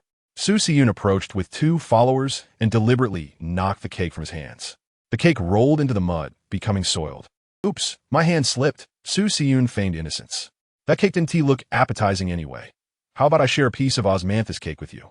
As he offered a piece from his food container, he intentionally let it slip from his fingers, landing on the ground. What a pity, it's dirty now. Shen Jixia gazed at the dirty wheat cake and osmanthus cake, tears flowing more freely. The cake was made by his mother early in the morning, and he had intended to save it for later. Why are you crying? Su Siyun frowned, his tone impatient. It's just a ruined cake. Is it worth crying over? Just then, a clear voice rang out. Su Siyun, what are you doing? His earlier arrogance faded, replaced by a hint of fluster as he encountered the 2 newcomers. Chapter 61. A threat upon seeing them. Su Siyun immediately straightened up. Shen Jixia hid behind Taotao and Su Yanning, trembling. Prince Jing lifted his gaze and inquired what they had learned in class that day. Su Siyun hung his head, reluctant to speak. Prince Jing pulled him closer, regarding him intently. Father, I have failed to accomplish what you entrusted me with. Su Siyun began to choke on his words. I'm scared. Taotao is a strange being, and I can't approach her. I saw her tail, it was so long. I instructed you to get close to her, and yet you were so inept. Prince Jing felt a mix of disappointment and frustration. However, Su Siyun was his own flesh and blood, leaving him at a loss for what to do. He recalled the old Taoist words, feeling a pang of unease. If Taotao truly was as the Taoist described, a divine beast reincarnated, this situation would be far more complicated. A headache washed over him. Father, you must believe me. Su Yuyao is indeed a monster. She wrapped her tail around me, and I was so scared. Su Siyun pleaded, tears streaming down his face. Prince Jing patiently responded, stop crying, continue. Wiping his tears, Su Siyun recounted the recent events to Prince Jing. Prince Jing listened with a furrowed brow, observing his son's distraught demeanor, and realized there was likely some truth to his fears. It had become imperative to eliminate this girl. If news of the Princess of Shoning being a monster spread, it would undoubtedly cause turmoil in the court. At that point, he wouldn't need to take action himself. Others would handle the situation. He needed to summon the old Taoist again to strategize. Meanwhile, Taotao remained blissfully unaware that she had already caught someone's attention. Hearing that Su Junyao was to embark on a southern tour, she wished to join the excitement. Unable to withstand his daughter's persistent pleas, Su Junyao granted her request, reasoning that with him by her side, she would not dare to cause trouble. Shortly thereafter, they arrived in Yun City, where Asun arranged accommodations in an inn for them all. As evening fell, lanterns lit the streets, bustling with activity. Su Junyao donned a commoner's attire and prepared a simple dress for Taotao, following closely behind her father. They entered an inn that displayed an array of roasted goose and duck. The enticing aroma captivated Taotao's senses. "Father, I want to eat this and that," she exclaimed, nearly revealing her true identity. This was the first time she accompanied Su Junyao outside the palace. She was more accustomed to being with her brothers and found it quite unfamiliar. Satiated by her surroundings, Taotao's greatest loves in life, apart from wealth, were food and drink. As she gnawed on the roasted goose and duck, the flavors must have been delightful. Being a glutton, she could hardly refuse any edible offering. Her eyes sparkled with excitement, a hint of crimson emerging in her pupils. The waiter, turning his head, caught sight of this and was quite startled. "Young master, your child's eyes." Taotao quickly reined herself in, realizing she had inadvertently revealed her true nature. "Oh, it's nothing. You must have seen wrong," she dismissed, pointing at herself playfully. As they exited the inn, Taotao followed Su Junyao, with Asun trailing behind. Suddenly, a commotion erupted as an elderly woman, distressed, stumbled and fell to the ground. "Son, my son, don't gamble. You have a wife and children at home." Curious, Taotao peered through the crowd and spotted the pitiful old woman. As the throng surged, Taotao found herself being pushed further away from Su Junyao and Asun. Feeling desperate, she called out, "Father, where are you?" Unfortunately, her voice went unheard amidst the chaos. Continuing to weave through the throng, the 4-year-old child, agile and quick, squeezed through the gaps in the crowd. Suddenly, a powerful hand grasped her, rendering her immobile. The voice accompanying the grip was menacing. "Be quiet." Taotao frowned, puzzled by this new tactic. The grip was painfully tight. She squirmed, her little legs flailing in the air, yet she could not escape. "Let me go." "Who are you?" she protested, her voice high-pitched and demanding, attempting to intimidate her captor. The man chuckled darkly, tightening his hold, and swiftly retreated toward a less crowded alley. "You got quite a loud mouth for a little brat," he threatened in a low voice. "If you shout again, I'll toss you into the river to feed the fish. Do you understand?" Taotao's heart raced. She tilted her head, trying to glimpse her captor's face, catching only a glimpse of stubbled chin and a cruel scar. "My father is—" She began to assert her identity, but the man interrupted her. "I don't care who your father is." He moved swiftly, turning into a narrower and dimmer alley, where the presence of people was nearly non-existent. Dressed rather splendidly, "It was your father who sold you to me. From now on, obediently follow me, and there will be food for you otherwise." Taotao was taken aback. "What? Sold? When did that happen?" This man was indeed audacious. How dare he speak such nonsense? The man shoved her into a carriage deep within the alley. The curtain fell, darkness enveloped her, accompanied by the man's final chilling warning. "Stay put. If you dare to cry or shout, you will never see your father again in this lifetime." Chapter 62. Forgotten, the man's harsh words echoed in her ears. "Stay put. If you dare to cry or shout, you will never see your father again in this lifetime." Taotao huddled in the corner, neither crying nor shouting. Instead, a pang of alarm gripped her heart. When that man dragged her inside, he had whispered something to his accomplice outside, mentioning the Jing Wang Fu. In that instant, her slight panic was extinguished. Jing Wang. So it was that old wretch orchestrating this, kidnapping her to force her father into submission? Taotao's heart steadied. Fear? What was there to fear? Her life was not so easily lost. She curled up tighter, contemplating how to seize an opportunity to escape. Time passed without her notice. Suddenly, footsteps echoed outside, and it sounded like more than one person. The dilapidated wooden door creaked open, light pierced in, and Taotao squinted her eyes. The man who had tied her up previously entered, his face bloated, but now he wore a somewhat ingratiating smile, stepping aside to let another person in. The newcomer's boots were spotless, a stark contrast to the shabby place. He strolled in leisurely, nonchalantly holding a fan. Light streamed in from behind him, obscuring his face, but a string in Taotao's heart tightened when he finally stepped fully into the light and stood still. Lowering his fan to dust off non-existent dirt with a look of disdain, Taotao recognized that face. Oh, wasn't he this Su Jia's precious gem? Su Si-yun. Taotao nearly burst into laughter, but quickly bit her lip to suppress it. This Su Si-yun was notorious for playing tricks behind the scenes. Why was he not afraid of her this time? The bandit leader rubbed his hands together. Su Gongzi, the person is right here. What do you think? Only then did Su Si-yun lift his eyelids, lazily casting a glance at the corner where Taotao was. His gaze was akin to that of someone inspecting a mediocre merchandise. He wrinkled his nose, as if catching a whiff of something foul, and pointed at Taotao with his fan. How'd she end up in such a state? Covered in grime. The nearby bandit leader froze, hastily bowing. No, Gongzi. Just ordinary steamed buns and clear water. Taotao was infuriated. She had been kidnapped and frightened half to death, huddled in this wretched place. And this scoundrel had the audacity to insult her appearance? Even Su Jun, Yao, had never called her fat. Su Si-yun waved his hand dismissively, seeming disinterested, pulling out a small, white jade vial from his pocket and handing it to the bandit leader. His voice lowered, but in the stillness of the dilapidated room, Taotao heard every word clearly. Enough, the money will not be short for you. Administer this medication to her.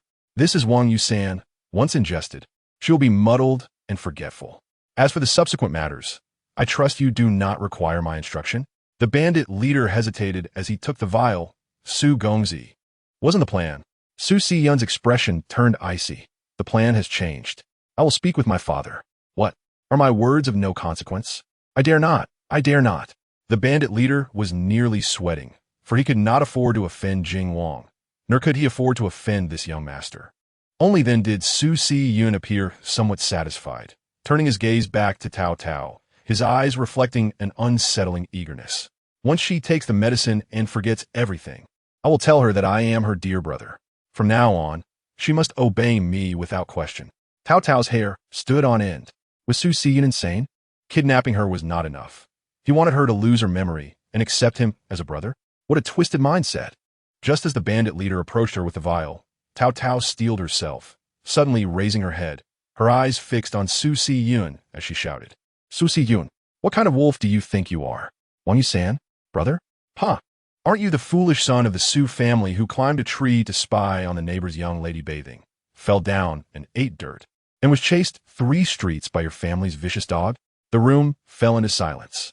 The bandit leader halted, his eyes wide in disbelief, glancing between Taotao and Su Si-yun. The nearby henchmen were shaking with suppressed laughter, their faces flushed. Su Si-yun's pale face turned crimson, then ashen with fury. His worst humiliation had just been exposed. He thought no one knew. How could this insufferable girl possibly know? And she dared to shout it in front of so many lowly ruffians. You're talking nonsense. His fingers trembled with rage, forgetting to wave his fan. Am I speaking nonsense? Taotao, feeling emboldened, continued to babble faster. Is the dog bite scar on your rear still there? Should I have you drop your pants and let everyone verify? And you wet the bed at 8. Shut up. Su Si-yun screamed, completely losing his composure, rushing forward to snatch the vial from the bandit leader's hand, uncorking it. I'll teach you to talk nonsense. I'll ensure you remember. His eyes turned red with fury, filled with malice, and he lunged to cover Taotao's mouth. Taotao struggled desperately, kicking and flailing. Get away, you pervert. Su Si-yun, a madman. My father will not spare you. But bound and starved for an entire day, she lacked the strength. Su Si-yun gripped her cheeks tightly, forcing her mouth open, pouring the contents of the vial, which was either powder or some other substance, directly down her throat. Cough, cough. Taotao was choked, tears streaming down her face, an indescribable bitterness flooding her senses. Su Si-yun, panting, finally released her, watching her cough helplessly with a twisted smile of satisfaction. Leaning close to her ear, his voice icy. Forget it all. Forgetting everything is for the best. From now on, I'm your brother. Remember that? Taotao felt her head start to spin, the world around her swaying. Su Si-yun's loathsome face becoming increasingly blurred. In the end, she could only vaguely mumble. Remember your big-headed ghost. Darkness surged back, this time emerging from her mind. Her head drooped, and she lost consciousness entirely. Su Si-yun straightened his posture, tidied his disheveled attire, and regained his composed demeanor. He cast a cold glance at the stunned bandits nearby. What are you staring at? Have you had enough of the show? The bandit leader startled, hastily lowering his head. I dare not. Su Gongzi. Keep an eye on her. Su Si Yin threw down a final remark, brushing off his robes in disdain, and turned to leave.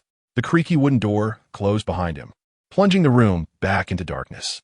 Only the unconscious Taotao lay quietly in the cold corner. Su Si Yin had walked far away. Chapter 63.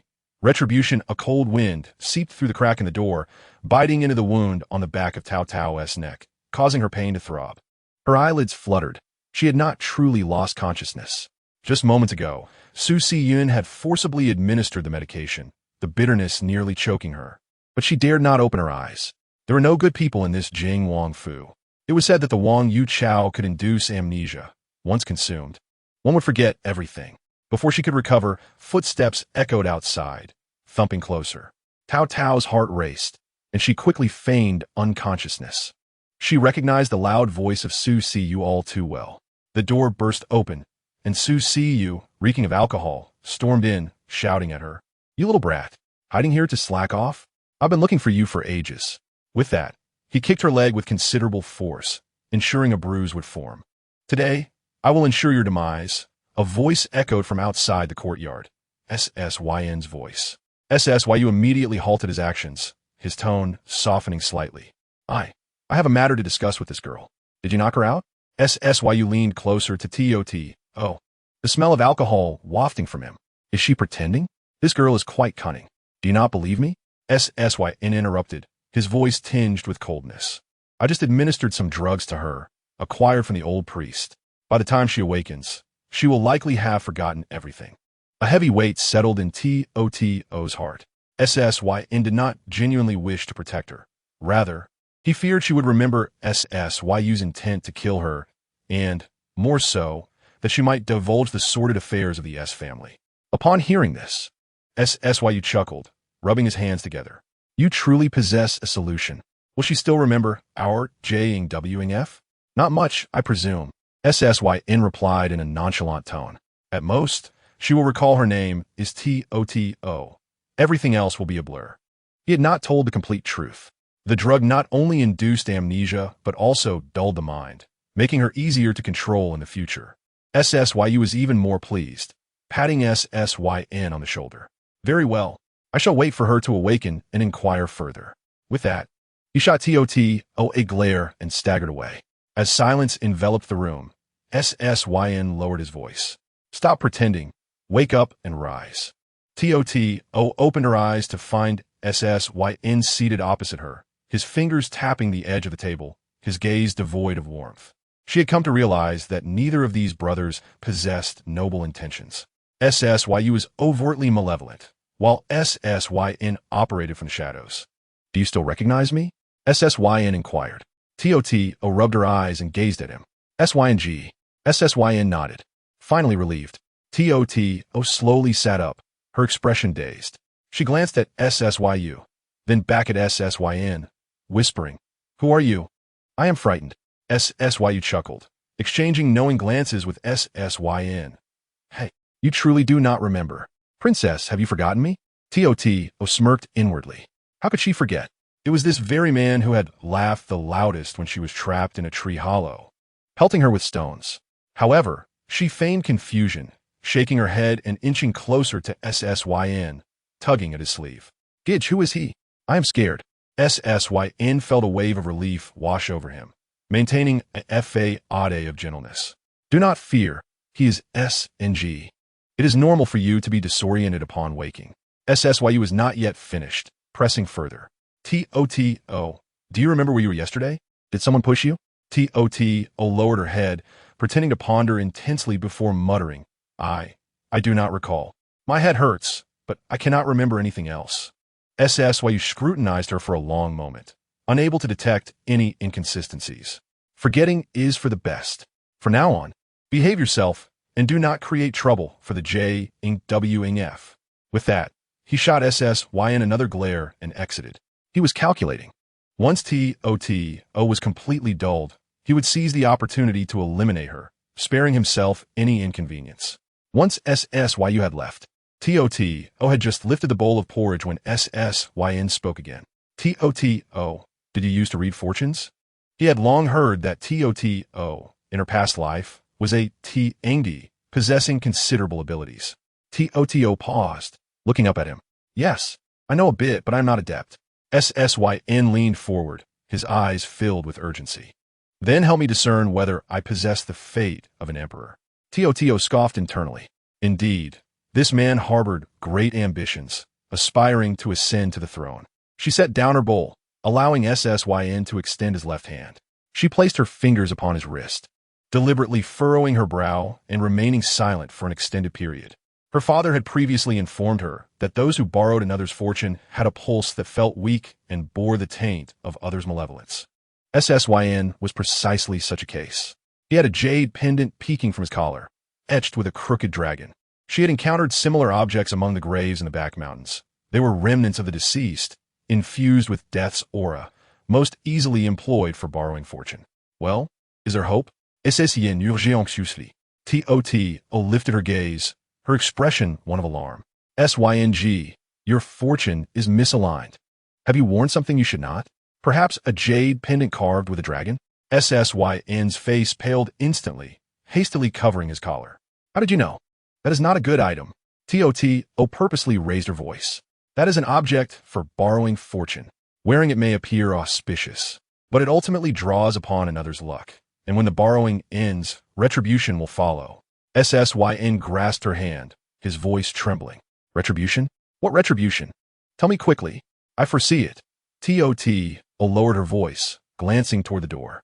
If you continue to wear this pendant, within 3 months, you will surely meet your end outside, and the one who will kill you will be your own brother. My own brother? Syn's eyes widened in shock, instantly recalling Syu.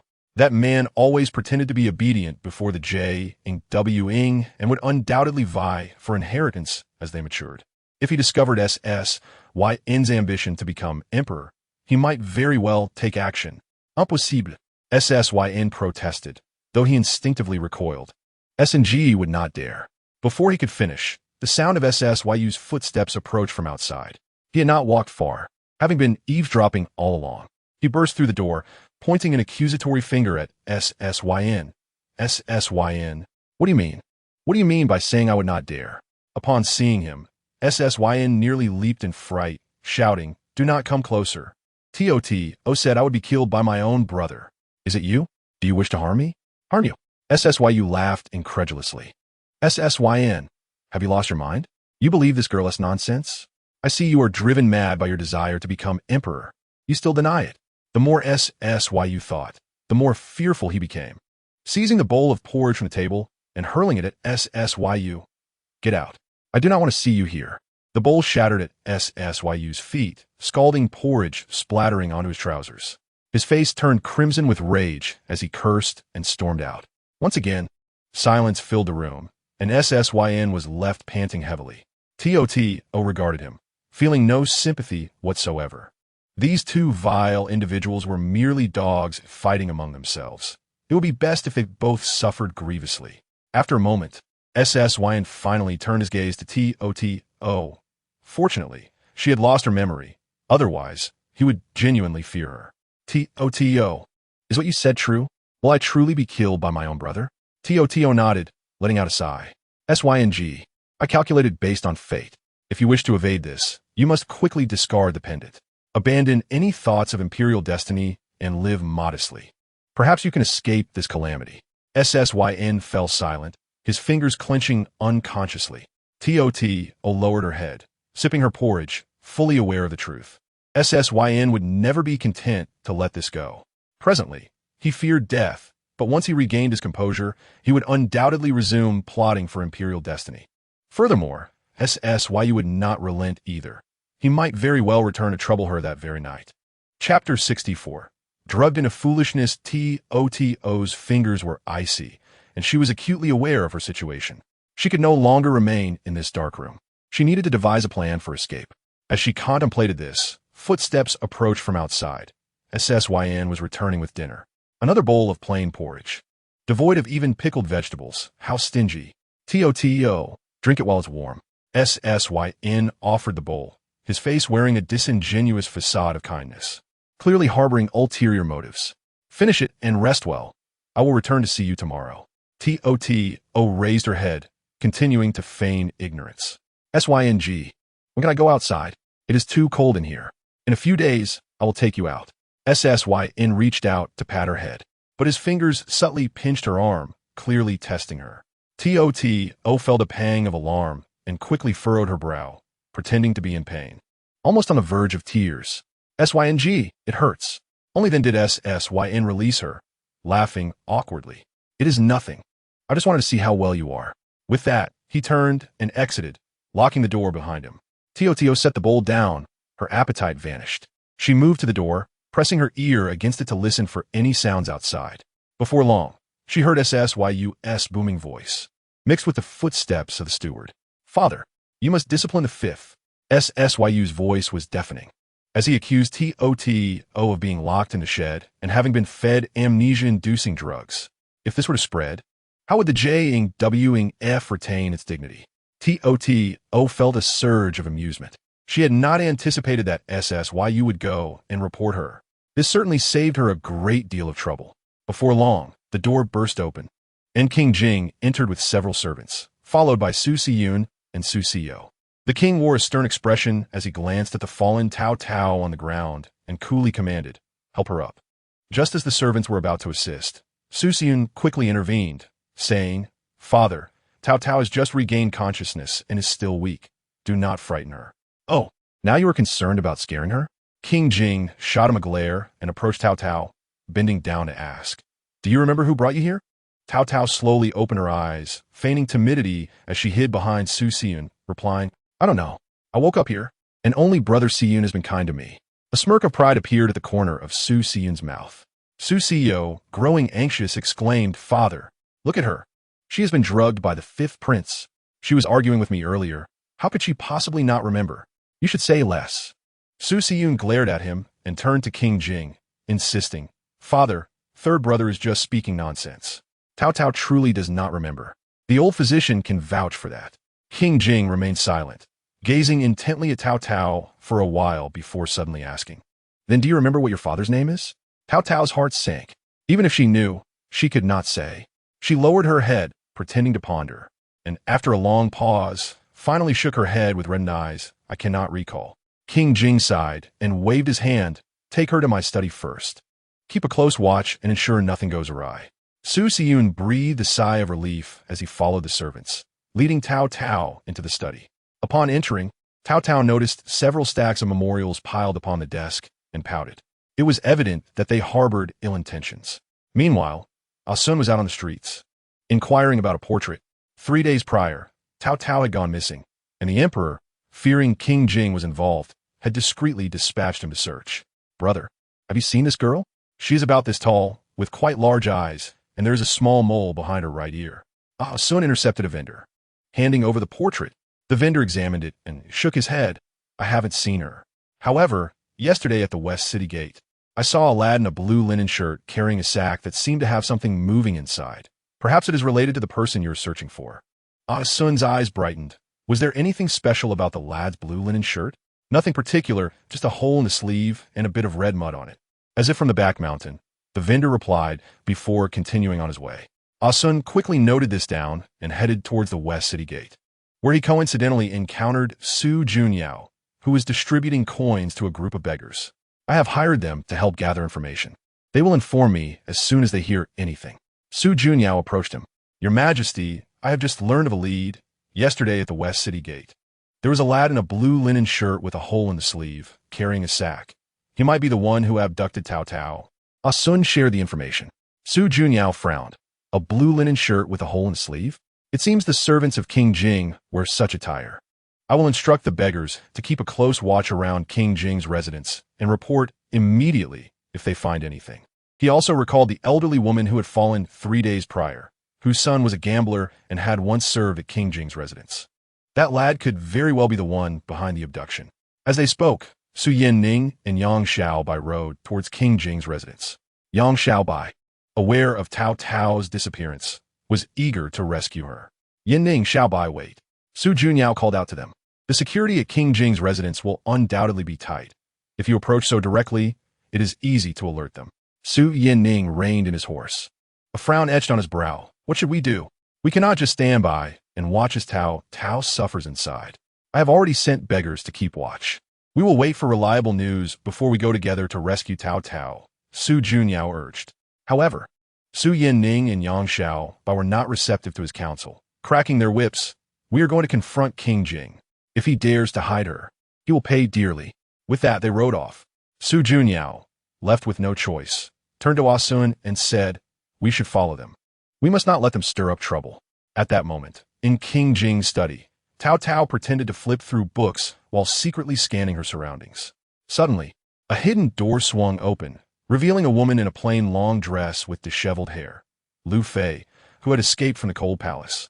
Taotao's heart raced, and she quickly lowered her head, feigning fear. She looked up and continued her act of ignorance. I cannot tell fortunes. I remember nothing. You are lying. Lu Fei seized Taotao's hand. Su Xiyun has told me that you can foretell. He even said you have the emperor's mandate. If you do not tell me, I will throw you to the back mountain to feed the wild dogs. Taotao pretended to understand nothing. Tears welled in her eyes from the pain as she whimpered. And while Lu Fei was distracted, she leaned in and suddenly bit down hard on her arm. Lu Fei screamed in pain, shaking her hand, leaving a ring of bite marks that oozed blood. You dare bite me? Lu Fei's face turned pale with anger, raising her hand as if to strike Taotao. Just then, the study door opened, and King Jing entered, frowning upon seeing Lu Fei. Why are you out? Did I not instruct you to stay in the dark room and not move?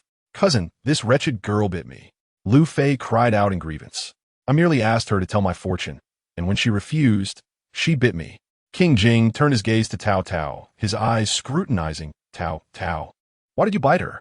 Taotao rubbed her wrist, her eyes reddened. She grabbed me and threatened to throw me to feed wild dogs. I was scared.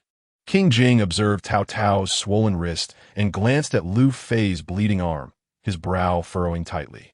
Lu Fei continued to wail, insisting that Taotao must be punished severely. Everything is Taotao's fault. If it were not for her, I could still be comfortably residing in Wanfangju, and perhaps one day, I could become the empress. Enough. King Jing interrupted, feeling irritated. The hall fell silent. He looked at Taotao, whose eyes were red-rimmed, yet he felt little sympathy. He had already heard that Taotao had lost her memory. If she could truly be of use to him, it would not be entirely a bad thing. Listening to Lu Fei's cries, King Jing also grew weary. He had invested considerable effort to bring this cousin into the palace. Taotao winked at Lu Fei, seemingly smug. Lu Fei felt even more grieved. This leniency was clearly an affront to her. She was filled with resentment. But faced with King Jing's stern expression, she dared not cause further trouble. As she was assisted away by the palace maids, she shot a fierce glare at Taotao. That night, as Lu Fei lay on her hard bed, she tossed and turned, unable to sleep, feeling as if shadows flickered outside her window. At dawn, a young eunuch hurriedly scuttled to the entrance of King Jing's chamber, his voice trembling. My lord, it is terrible. The princess, she is missing. King Jing immediately rose and rushed to the humble room where Taotao resided. The room was sparsely furnished but tidy, not appearing to have been hastily vacated. The bedding was slightly disheveled, and near the ground, there was a faint drag mark that vanished before the door. After questioning nearby palace servants and guards, not a single one reported hearing anything unusual the previous night. A living person had vanished without a trace within the heavily guarded palace. King Jing cast a detached glance out the window. News of this quickly reached the Empress Dowager. She set down her teacup in silence. The more she contemplated, the heavier the clouds of suspicion loomed in her heart. A grave expression settled in her eyes. This matter is far from as simple as it seems. She immediately ordered, send word to the palace and the outside. Search thoroughly, leaving no corner unchecked. Also, instruct that no one else should be alarmed. The eunuchs and palace maids swiftly took action, practically turning the palace upside down, checking wells, abandoned halls, garden rocks, and even the storerooms of various palaces under the pretext of inventory. They also dispatched people outside to search. But not even a single strand of Taotao's hair could be found. The Empress Dowager, twisting her prayer beads, grew increasingly suspicious. A person cannot simply vanish into thin air. After some contemplation, she instructed the old attendant beside her, go, summon Taoist Xianqing to the palace. Taoist Xianqing was the abbot of a temple in the outskirts and had an old acquaintance with the Empress Dowager, possessing profound abilities, yet rarely entered the palace. Upon receiving the summons, he arrived swiftly. In a side hall, the Empress Dowager briefly explained the situation. The Taoist purified his hands and burned incense, producing 3 gleaming ancient coins, which he repeatedly cast upon the ground. Listening to the crisp clinking of copper coins, he furrowed his brow, fixated on the divination results. His eyes filled with perplexity. After silently deducing the implications time and again, the Taoist priest finally spoke. Your Majesty, the divination indicates that the princess has not strayed far. She remains within the palace walls, certainly within 100 miles. The direction is likely to the northwest. Northwest. The Empress raised her gaze. Further northwest. There lay the towering palace walls. The divination was clear, without a doubt. The Taoist tone was resolute. She was undoubtedly still within the palace, still alive. Yet he hesitated, noting that the divination appeared somewhat chaotic, as if obstructed by external forces, indicating that the search would require considerable effort and meticulousness. Grateful, yet increasingly anxious, the Empress pondered. Still within the palace? Within 100 miles? Despite the grand search, how could there be no trace at all? Was it truly a case of darkness beneath the lamp? Or had someone concealed her right under their noses? She promptly dispatched trusted aides to meticulously search every dwelling in the northwest of the capital, with greater scrutiny than before. Meanwhile, Su Yanning was drenched in sweat, gripping Yang Xiaobai's wrist as they rushed forward, whispering urgently, "Quick, let us head to the Jing Wang Fu." The footsteps behind them grew ever closer, accompanied by the soldiers' shouts, "Halt! If you run any further, we shall shoot." Gasping for breath, Yang Xiaobai protested, "Yanning, there are too many of them. This is futile. We cannot stop." Su Yanning gritted his teeth, his eyes fixed on a residence bearing the Jing Wang Fu plaque. Once they entered, their assailants would dare not act recklessly. Taotao must be nearby. We must find her. As they reached the entrance of the Wang Fu, several black-clad guards suddenly sprang forth from either side, their long blades poised at their throats. In a panic, Su Yanning struggled, calling out towards the grand doors. "I am the second prince, Su Yanning. Open the door. I seek Taotao." "Taotao, are you inside?" "Yang Xiaobai joined in, Taotao. If you hear us, respond. We have come to rescue you." Within the west courtyard's woodshed of the Wang Fu, 2 women in coarse clothing were pinning Taotao to the ground. One tightened a coarse rope around her waist, while the other pressed a cloth strip firmly over her mouth, leaving only her nose free to breathe. Her hands and feet were already bound, and she could only writhe desperately, emitting muffled sounds. "Second brother," she silently cried within, upon hearing Su Yanning's voice. Her heart raced with urgency and dread. "Save your breath," sneered a man in a blue robe nearby, playing with a jade pendant in his hand. "No one outside can hear you, even if you scream your lungs out. And who would believe you?" The old woman holding Taotao added, "Indeed, just earlier." The second prince shouted at the door. "If you truly heard him, why did you not respond? Perhaps you are merely pretending? If you are waiting for the second prince to rescue you, you might as well give up." Taotao's eyes reddened in desperation as she shook her head vigorously. She wished to explain that she was not pretending, but the cloth strip was too tight, leaving her only able to produce indistinct whimpers. Forget it. How could these ignorant humans ever comprehend the heart of Taotao? Outside, Su Yanning remained locked in a standoff with the guards. "I shall repeat myself. I am the second prince." He glared at the blade pressed against his neck, his tone firm. "Summon your lord to meet me. If this matter is delayed, can you bear the consequences?" Yang Xiaobai tugged at Su Yanning's sleeve, whispering, "Yanning, do not be reckless. Let's think of another way. Taotao may still be nearby. We should search further." Su Yanning gritted his teeth, gazing at the firmly shut gates of the Wang Fu, recalling the possibility that Taotao might still be suffering. He understood that Yang Xiaobai was right. Forcing their way in was futile, yet he could not quell his unease. Chapter 66. Protection, what do you propose we do? Stand here idly? Su Yanning's voice was hoarse. Yang Xiaobai was equally frantic. We must devise a plan. We cannot simply abandon Taotao. As the two pondered their predicament, a small side door of the Wang Fu suddenly creaked open. A slight figure darted out, glancing around before crouching low and scurrying towards their hiding place. It was a young servant, his face pale with fright, who urgently whispered, Is that His Highness Su and young Master Yang?" Su Yin-ning and Yang Xiao by exchanged a startled glance, eyes full of caution. The young servant, panting heavily, struggled to articulate. I just overheard the maids around Lu Fei Nyang murmuring about hastily moving someone, fearing they might resort to dark deeds. She is locked in the cellar of that abandoned garden in the northwest corner. If we delay, it will truly be too late. What? Su Yin-ning and Yang Xiao by exchanged a glance, abandoning all else. Lead the way. Su Yan-ning pisperet urgently.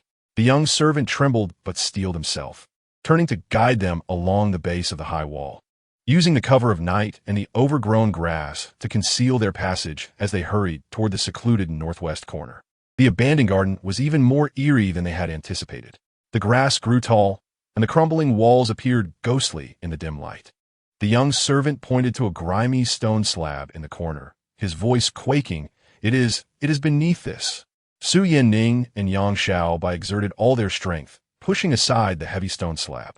A foul stench of dampness, mold, and a hint of rust surged forth, and the darkened opening appeared foreboding.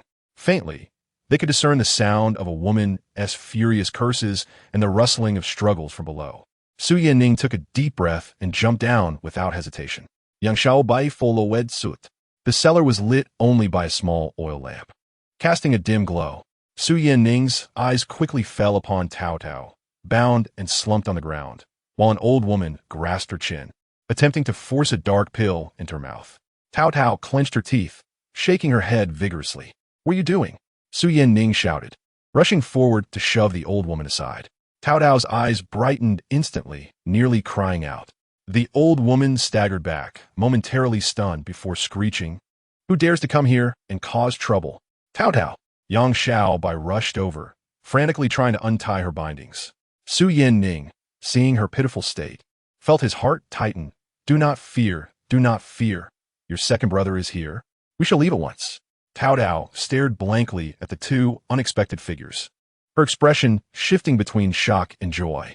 Yet soon after, she noticed Lu Fei leading several burly guards. Their faces darkened as they blocked the entrance. Lu Fei let out a cold laugh. "Oh, how touching. Unfortunately, once you are here, you shall not escape." Su Yin-ning positioned himself protectively in front of Taotao, glaring at Lu Fei. "Lu Fei, you have audacity indeed, to unlawfully imprison and inflict punishment. I shall certainly report this to Father Emperor." "Father Emperor?" Lu Fei scoffed, as if hearing a joke. "The Emperor is far too busy. He has no time for such trifles. This wretched girl defied me. I was merely administering a bit of discipline. As for you, trespassing into the forbidden grounds of the Wang Fu, what punishment do you deserve?" Her gaze swept over Taotao, laden with a glaring threat. Taotao, though not overly frightened, pondered her final resort. Just then, another voice interjected, dripping with disdain. "Aunt, why waste words with them? Quickly dispose of this wretched girl, and seize these two fools as well." It was Su Si-yun, who had also arrived unbeknownst to them, standing behind Lu Fei, glaring at Su Yin-ning with jealousy. Why should he, sharing the same surname, be the one bestowed with princely status? Taotao abruptly recoiled, withdrawing her hand. She raised her head, timidly glancing at Su Yin-ning, then at Yang Xiao Bai, softly inquiring, "Who are you? Why are you capturing me?" Everyone fell silent in shock. Yang Xiao Bai, distressed, exclaimed, "Taotao, it's me, your second brother. Do you not recognize me?" Taotao merely shook her head in confusion, retreating further. "I do not know you. Who are you? Why do you want to capture me?" Su Yin-ning's heart sank as he suddenly realized the implication. Taotao was protecting them? "Taotao, what has happened to you?" Su Si-yun is native triumphantly. This girl is either too frightened to think, or is simply pretending. "Aunt, hurry and take action." Lu Fei's expression flickered, though a hint of suspicion lingered. Taotao's state suited her intentions perfectly. With a subtle gesture, her guards immediately closed in. "You dare!" Su Yin-ning and Yang Xiao Bai attempted to resist. Yet as mere youths, they were no match for the trained guards. In mere moments, their arms were twisted behind their backs, rendering them powerless. "Taotao!" Yang Xiao Bai shouted in a panic. Su Yin-ning fixed her fiery gaze upon Lu Fei, her eyes blazing with intensity. "Lu Fei, should anything happen to her, I will not let this go." Lu Fei disdainfully curled her lips. "Have these two young masters escorted out and kept under strict supervision. Do not allow them to wander aimlessly." She then turned her attention to the girl, Taotao, who was still pretending not to recognize anyone, and coldly commanded, "Take her away." The coarse woman roughly yanked Taotao from the ground, pushing her toward the exit. As they passed by Su Yanning, Taotao kept her head bowed. Meanwhile, chaos reigned in the capital. Officials, armed with portraits, scoured the streets in search of the missing Taotao. The unspoken guilt in their words was palpable. It was my negligence. How could such an incident occur right under my nose? Xie was frantic, having sent out individuals to thoroughly search both the capital and Yuncheng. Her beloved Taotao must not come to harm. How could he have lost sight of her when she was right in front of him? What a failure as a father. A carriage ambled down the street at a leisurely pace. Inside, Taotao's mouth was gagged, her hands bound. As she huddled in the corner, Lu Fei's trusted maid sat opposite her, her face dark as she menacingly whispered, "Behave yourself. If you cause any more trouble, I will end you immediately." Suddenly, the carriage was halted by a group of officials wielding torches. "Halt! We are conducting a search." The driver quickly reined in the horses. The maid's face turned pale as she pulled back a corner of the curtain, feigning calmness. "Officers, we are..." Before she could finish, the sound of galloping hooves drew near. The flickering torchlight illuminated the face of Su Junyao, who had secretly ventured out of the palace in search of someone. He scanned the halted carriage, frowning slightly. The leading officer, recognizing the emperor, was about to kneel in fear. "Your Majesty!" Su Junyao raised a hand to stop him, his eyes fixed intently on the tightly sealed carriage. "Who is inside? What are you doing out at this hour? Open it." His voice was low, yet it sent a wave of panic through the maid, draining the color from her face. He knelt awkwardly, neither standing nor kneeling, appearing quite distressed. The soldiers nearby, although not recognizing the emperor, sensed the gravity of the situation and tensed up, holding their breaths.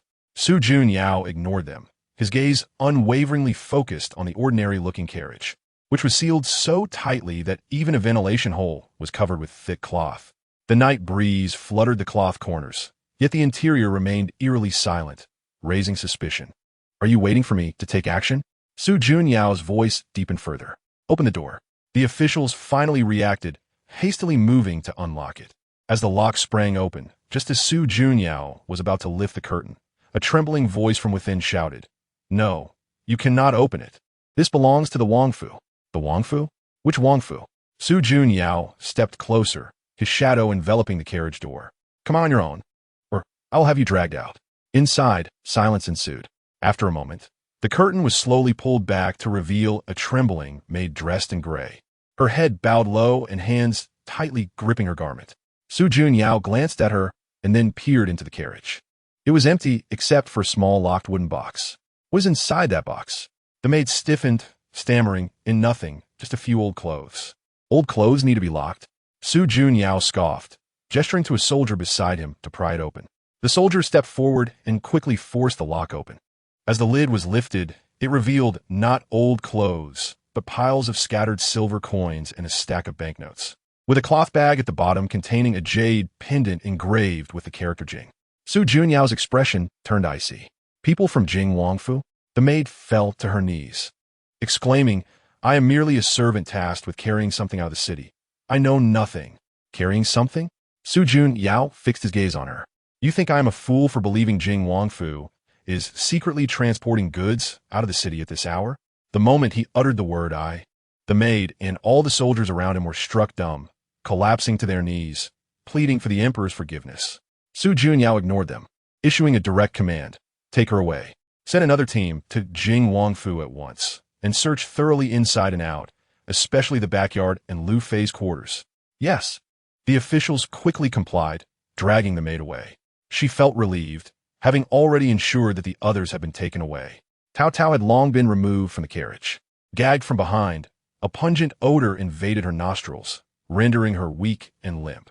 In her last conscious moment, she caught a glimpse of a woman in a black cloak before everything faded to black.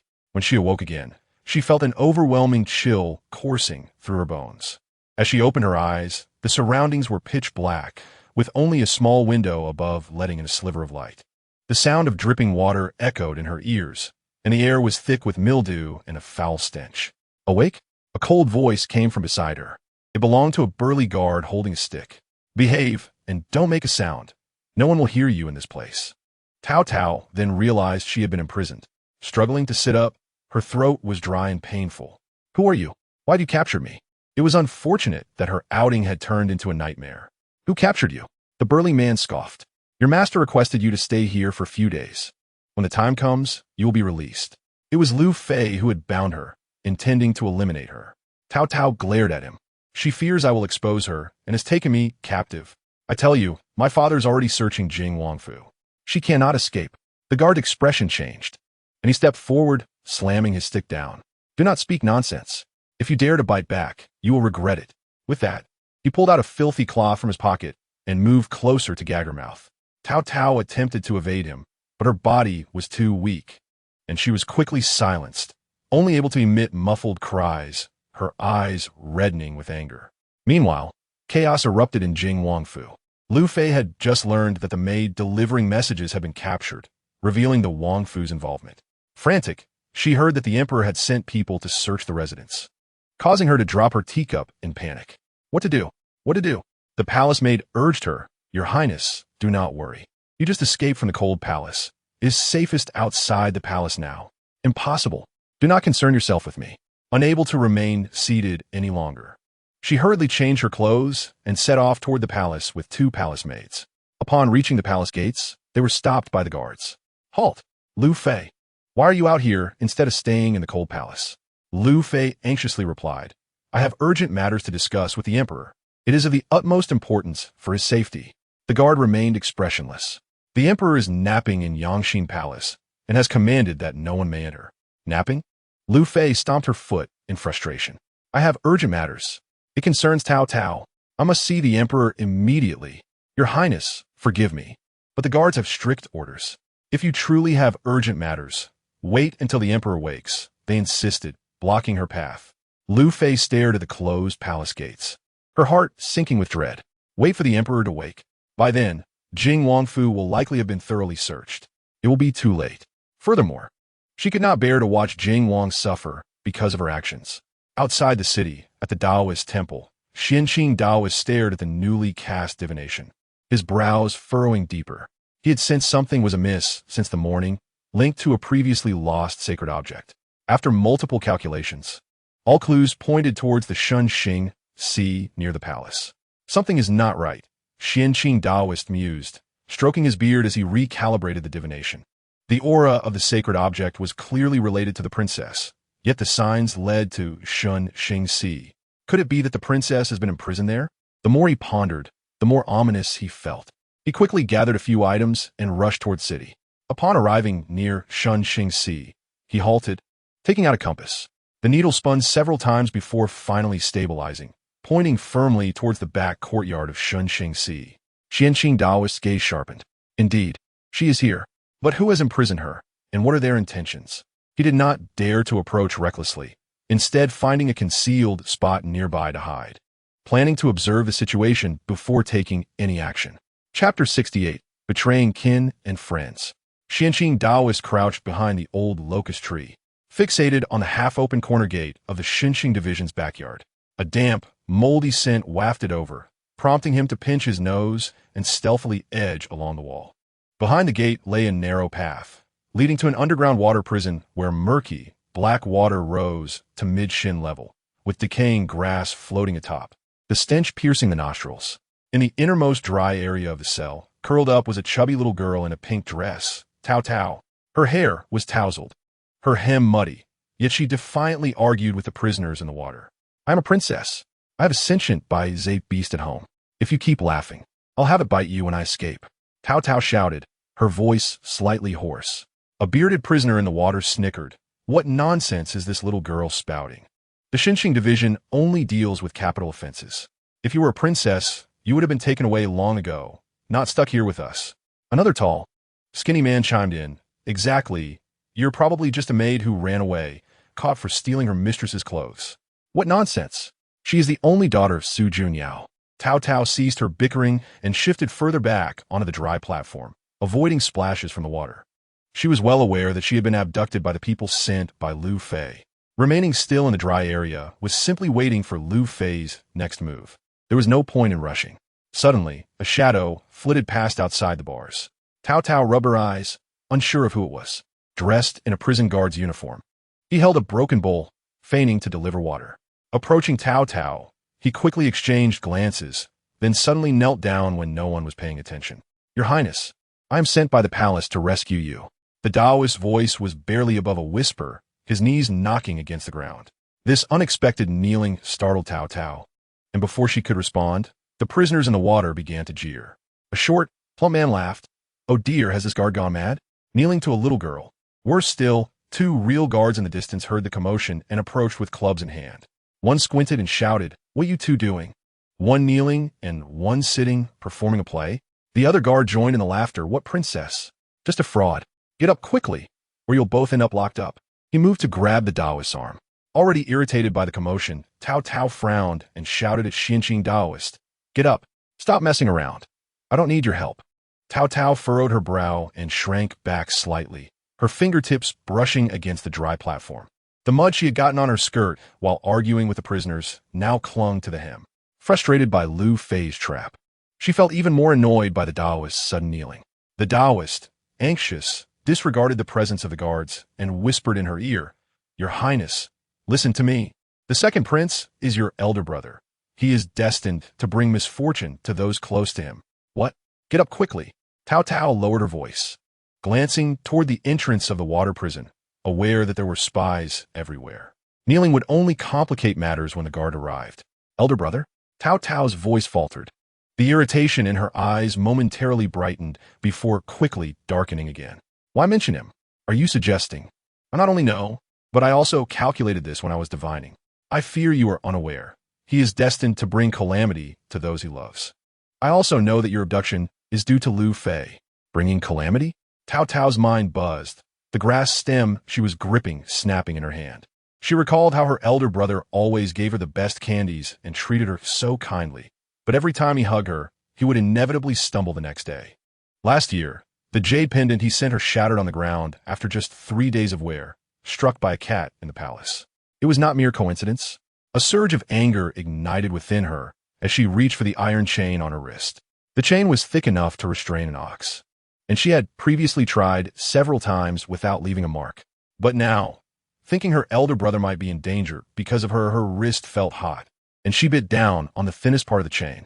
Her fangs were sharp enough to handle such a trivial thing. With a sharp crack, the chain unexpectedly snapped, rusty fragments clattering to the ground, splashing into the water. She spat out the iron shavings and tossed the broken chain aside, her eyes still filled with urgency. The prisoners in the water fell silent. Even the bearded man, who had been laughing moments before, dropped his broken bowl into the water with a splash, splattering himself with murky water without bothering to wipe it off. The short, plump man clung to the bars, craning his neck. "Little girl, are your teeth made of iron?" "That chain, last time a prisoner who practiced martial arts smashed it with a rock for half an hour and couldn't break it." "Right, do you have some hidden tool?" The tall, skinny man leaned in closer, his eyes fixed on Taotao's hands, eagerly awaiting an explanation of how she managed it. They were mere mortals, unable to comprehend that she was a Taotai. Taotao ignored them, rushing up to Xianqing and shaking his arm. Dazed by her shaking, Xianqing quickly nodded in response. "Oh dear, the second prince was once told by a teacher that his fate is harsh, and those close to him are likely to suffer. If Lu Fei finds out, she will surely not let him off easily. That vile Lu Fei." Taotao stomped her foot in anger, mud flying from her shoe. "Where's my elder brother now? I'm so worried." It was highly likely that Su Yanning had also been swapped. "Little ancestor, keep your voice down." The Taoist anxiously scanned their surroundings, ensuring no one was paying attention before releasing his hand from covering Taotao's mouth. He sighed. "The second prince is already about 10 years old now. Who knows what will become of him? This matter must be resolved as soon as possible. You must not speak of this outside. If it reaches Lu Fei's ears, not only you, but the second prince will suffer." Taotao bit her lip, tears welling in her eyes. How could such a good elder brother endure such suffering? She wiped away her tears, astonished that after centuries of existence, she could still shed tears for humanity. Chapter 69 found. Su Junyao stepped into his palace and immediately sensed something was amiss. "Where is Taotao? Has she been found?" He inquired of the young eunuch on duty at the entrance, his voice heavy. The servants had searched every corner of the Jingwang Fu, yet the princess remained missing. Su Junyão's expression darkened instantly as he turned to leave. In the secluded, cold palace, the matron guarding the door, upon seeing him, dared not obstruct him and trembled as she opened the door. Lu Fei sat beneath the half-dead locust tree in the courtyard. Raising her eyes to see Su Junyão burst in, she did not rise, merely smiling, her smile devoid of warmth. "Your Majesty, I heard you were searching the palace today. Did you find anything?" Su Junyão's expression hardened, having no interest in her games. "Where is she?" Lu Fei feigned surprise, setting down her teacup. "Who? Your Highness. I cannot comprehend your words." "Taotao." Su Junyão fixed his gaze upon her, refusing to let her play dumb. "It was your people who took her away." Lu Fei's smile faded. "Your Majesty, I am doing this for your own good." Taotao is quite sinister. She sighed, rising to approach Su Junyão, lowering her voice with a grave tone. "I initially only had suspicions and instructed people to keep an eye on her. You won't believe what happened. Someone in the palace actually claimed to have seen her at night, her eyes glowing green. She can even conjure objects out of thin air. She's not a mere child. Whatever she is, it is a dangerous being, hiding in your palace, plotting to harm you. I had to act quickly to capture her, lest your Majesty be deceived and fall victim to her schemes." Su Junyão furrowed his brow, but his heart was coldly resolute. He recognized that Taotao was extraordinary, yet he could never believe she was a malevolent entity. She was his beloved daughter. How could she possibly be a harbinger of doom? "A malevolent entity?" he repeated, his tone devoid of emotion. "I wish to see for myself what this so-called malevolence entails." "Where is she?" Liu Fei seemed taken aback by his response, momentarily stunned, before a troubled expression crossed her face. "Your Majesty, such filth is beneath your noble status. Why must you witness it with your own eyes? You risk tarnishing your vision. Rest assured, I have dispatched someone to handle it, and it will be dealt with thoroughly, ensuring she poses no further threat to you." "Handled? How dare you?" Su Junyão's heart sank, his voice rising sharply. "I said I want to see her with my own eyes. Now, lead the way." Liu Fei, caught in his penetrating gaze, felt her countenance shift. Ultimately, she turned to a trusted elder eunuch nearby and signaled him with her eyes. "Very well, since you insist on disbelief. Come and see for yourself. Lu Gonggong, escort the emperor. Your Majesty, do not regret this decision," she added. Su Junyão frowned, his skepticism unwavering. The elder eunuch bowed in acknowledgement and led Su Junyão deeper into the cold palace. Taotao internally cursed the vile Liu Fei 1,000 times. The door creaked open, revealing not the meal delivery, but a gaunt, unfamiliar young eunuch who carried a bowl of dark, foul-smelling concoction. The little eunuch placed the bowl on the ground, his gaze evasive, too frightened to meet Taotao's eyes. "This is a gift from the Empress. Drink it, and you will feel better." Taotao remained unmoved, lifting her eyelids to scrutinize him. After centuries of eating, she could immediately discern that the scent emanating from the bowl was anything but a remedy. It was likely something that could bring her demise. Observing the eunuch's nervous and breathless demeanor, a clear realization struck her. They intended to silence her. "Ah, so you wish to play this game? Accusing me of being a malevolent entity?" Slowly, she raised her head, her gaze fixed intently on the young eunuch, a sly smile curling at her lips. The eunuch, unnerved by her stare, felt a chill run down his spine. "Hurry, drink it. Do not dawdle," he urged, trying to maintain composure. Instead of complying, Taotao gradually stood up. Her voice was soft, laced with an ethereal tone. "Is this medicine bitter?" The eunuch recoiled in fear. "You, worry not about its bitterness. It is a blessing from the Empress." "A blessing?" Taotao tilted her head, her movements unnaturally graceful. Under the eunuch's gaze, two fluffy, pointed white ears stealthily emerged from her hair, quivering gently. The eunuch's eyes nearly bulged from their sockets, his mouth agape, his throat emitting a stuttering gasp, rendered speechless by terror. "But I do not wish to drink." Taotao's voice turned softer, tinged with an unsettling quality. Before her words faded, a white tail peeked out from behind her, swaying lazily. "A demon! A monster!" The eunuch let out a piercing scream, his spirit shattered as he turned to flee, nearly collapsing from fright. Seizing the moment, Taotao bared her teeth, revealing her sharp little fangs. "Awoo!" she growled deliberately. The sound echoed through the room, completely shattering the eunuch's courage. He collided with the doorframe, his eyes rolling back as he fainted, collapsing onto the ground, lifeless. Taotao quickly retracted her supernatural features. Her ears and tail vanished in an instant. She cast a disdainful glance at the unconscious eunuch, then at the overturned bowl of medicine, cautiously using her foot to kick it over, the dark liquid spilling across the floor. Truly, it was a deadly concoction. At that moment, hurried, chaotic footsteps echoed from outside, suggesting the presence of multiple individuals. Lu Gongong's distinct high-pitched voice followed, tinged with urgency. "Your Majesty, Your Highness, slow down. It is in here. Be careful." The door burst open with force.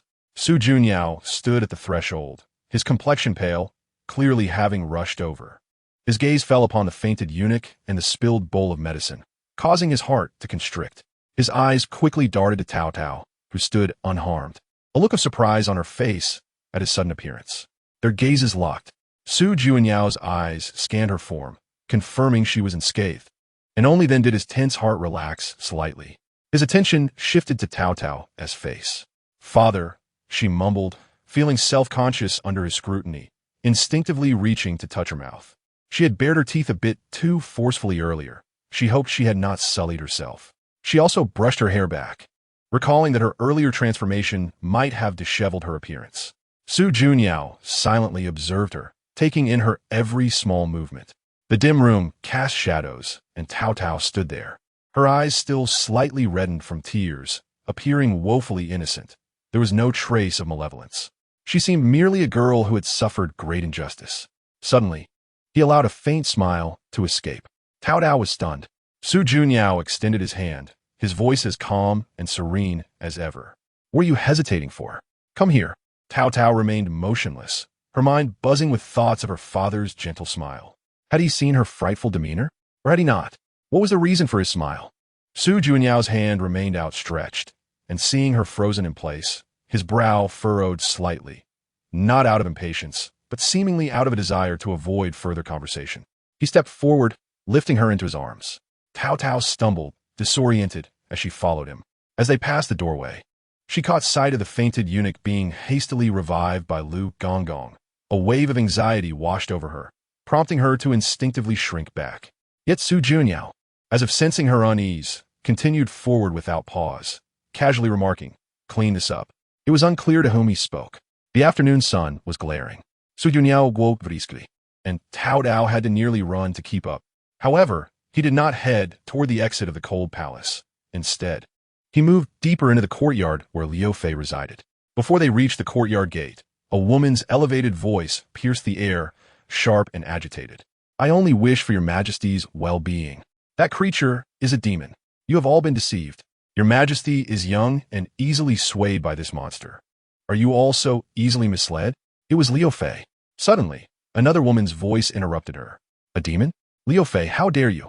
Open your eyes and see clearly. That is the daughter of the Emperor and the current princess. Are you accusing the Emperor and me of birthing a demon?" Taotao was taken aback. "Mother? How did she arrive?"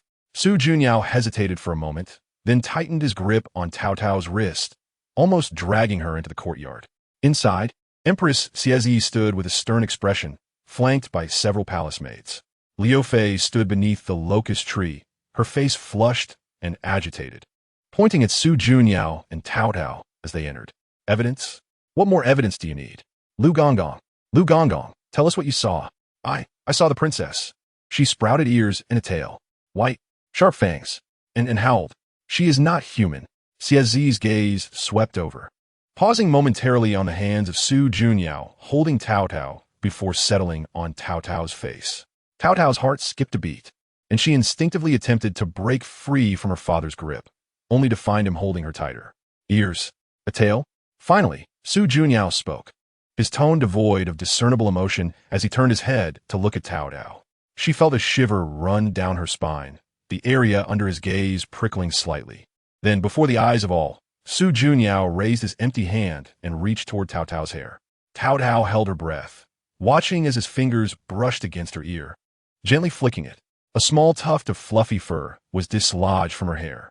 Beneath the soft fur, fine threads remained attached, appearing rough and evidently hastily detached from an unknown doll or garment, awkwardly secured in her hair. The courtyard fell silent in an instant. Su Junyao's fingers descended gently, pinching the fabric of her dress at the small of her back. Another tuft of similar white fur, also connected to loose threads, was revealed. He held the two fluffy clumps between his fingers, raising them to his eyes for inspection before turning to the astonished Lu Fei and Gong Gong Lu, his tone unperturbed. Is this the demoness you speak of, Lu Fei? A few tufts of rabbit fur? When did my princess become the rabbit spirit, in your words? No, it cannot be. The servant had clearly seen Gong Gong Lu collapse to the ground, pale and lifeless. Lu Fei, too, was dumbfounded, her lips trembling. How can it be? What is it? Xie interjected coldly, her gaze sharp as a blade. It is you who harbors guilt in your heart, perceiving demons where there are none. Or perhaps you are intent on framing, concocting such disreputable tricks to harm the royal princess.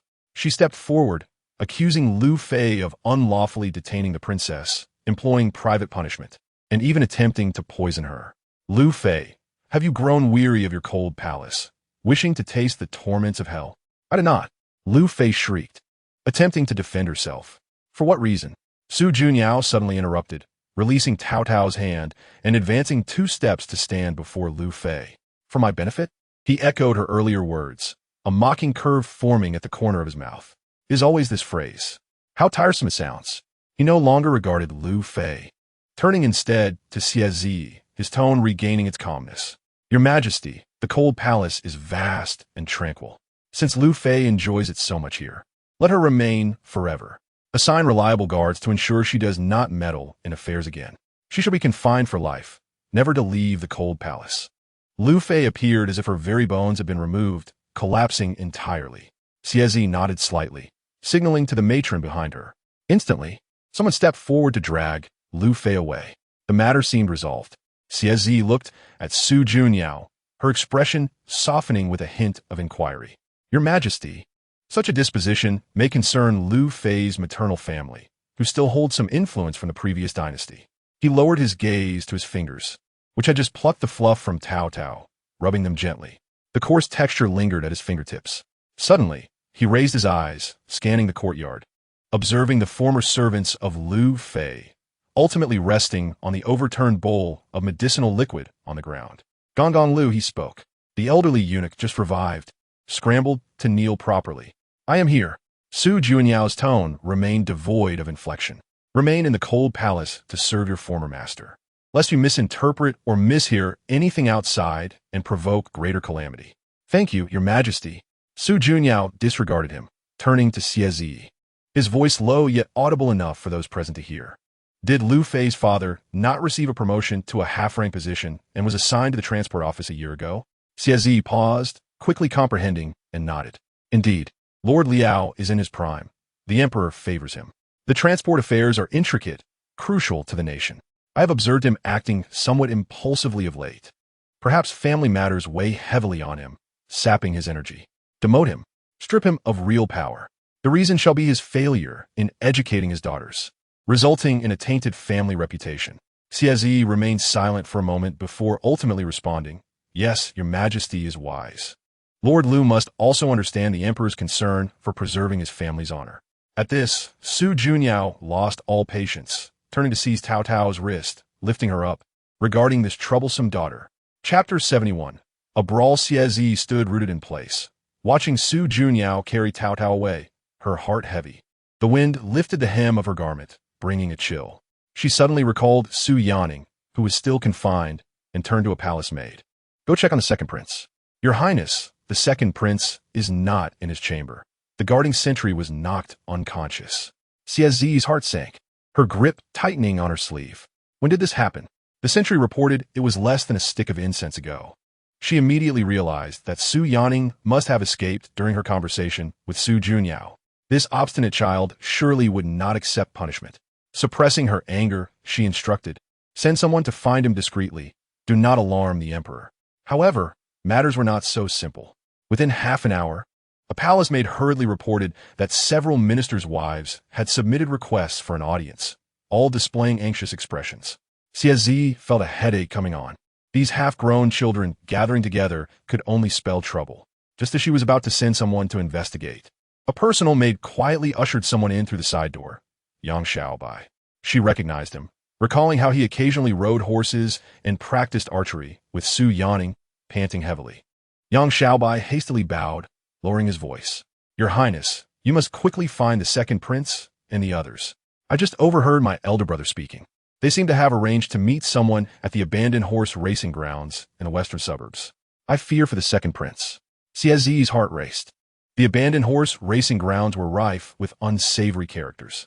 She promptly dispatched 2 reliable squads of guards, instructing them to go incognito, while also increasing personnel to continue searching for Su Yanning within the palace. She had long known her brother, Su Yanning, to be mischievous since childhood, but she never anticipated his audacity in inciting a group of youth to mischief. As she uncovered their potential whereabouts at the horse racing grounds, she also learned that Su Xiyun had taken a leave from the palace today, his movement suspicious.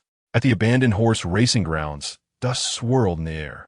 Su Yanning and several companions grew increasingly impatient, yet the person they awaited did not arrive. Instead, they were met by the grim-faced Su Xiyun, who approached with a few attendants, scanning Su Yanning and his friends with a derisive sneer. Second prince, having acquired a treasure, you do not wish to present it to the emperor, but would rather keep it for yourself? Let us see it. Su Yanning was taken aback, but quickly inflamed with anger. What nonsense are you spouting? What treasure? Still playing dumb? Su Xiyun stepped forward, his tone aggressive. With your little schemes, who could you possibly deceive? The two exchanged sharp words, their accumulated grievances erupting into a physical confrontation. The surrounding youths, unable to restrain themselves, were soon embroiled in the fray, transforming the scene into chaos.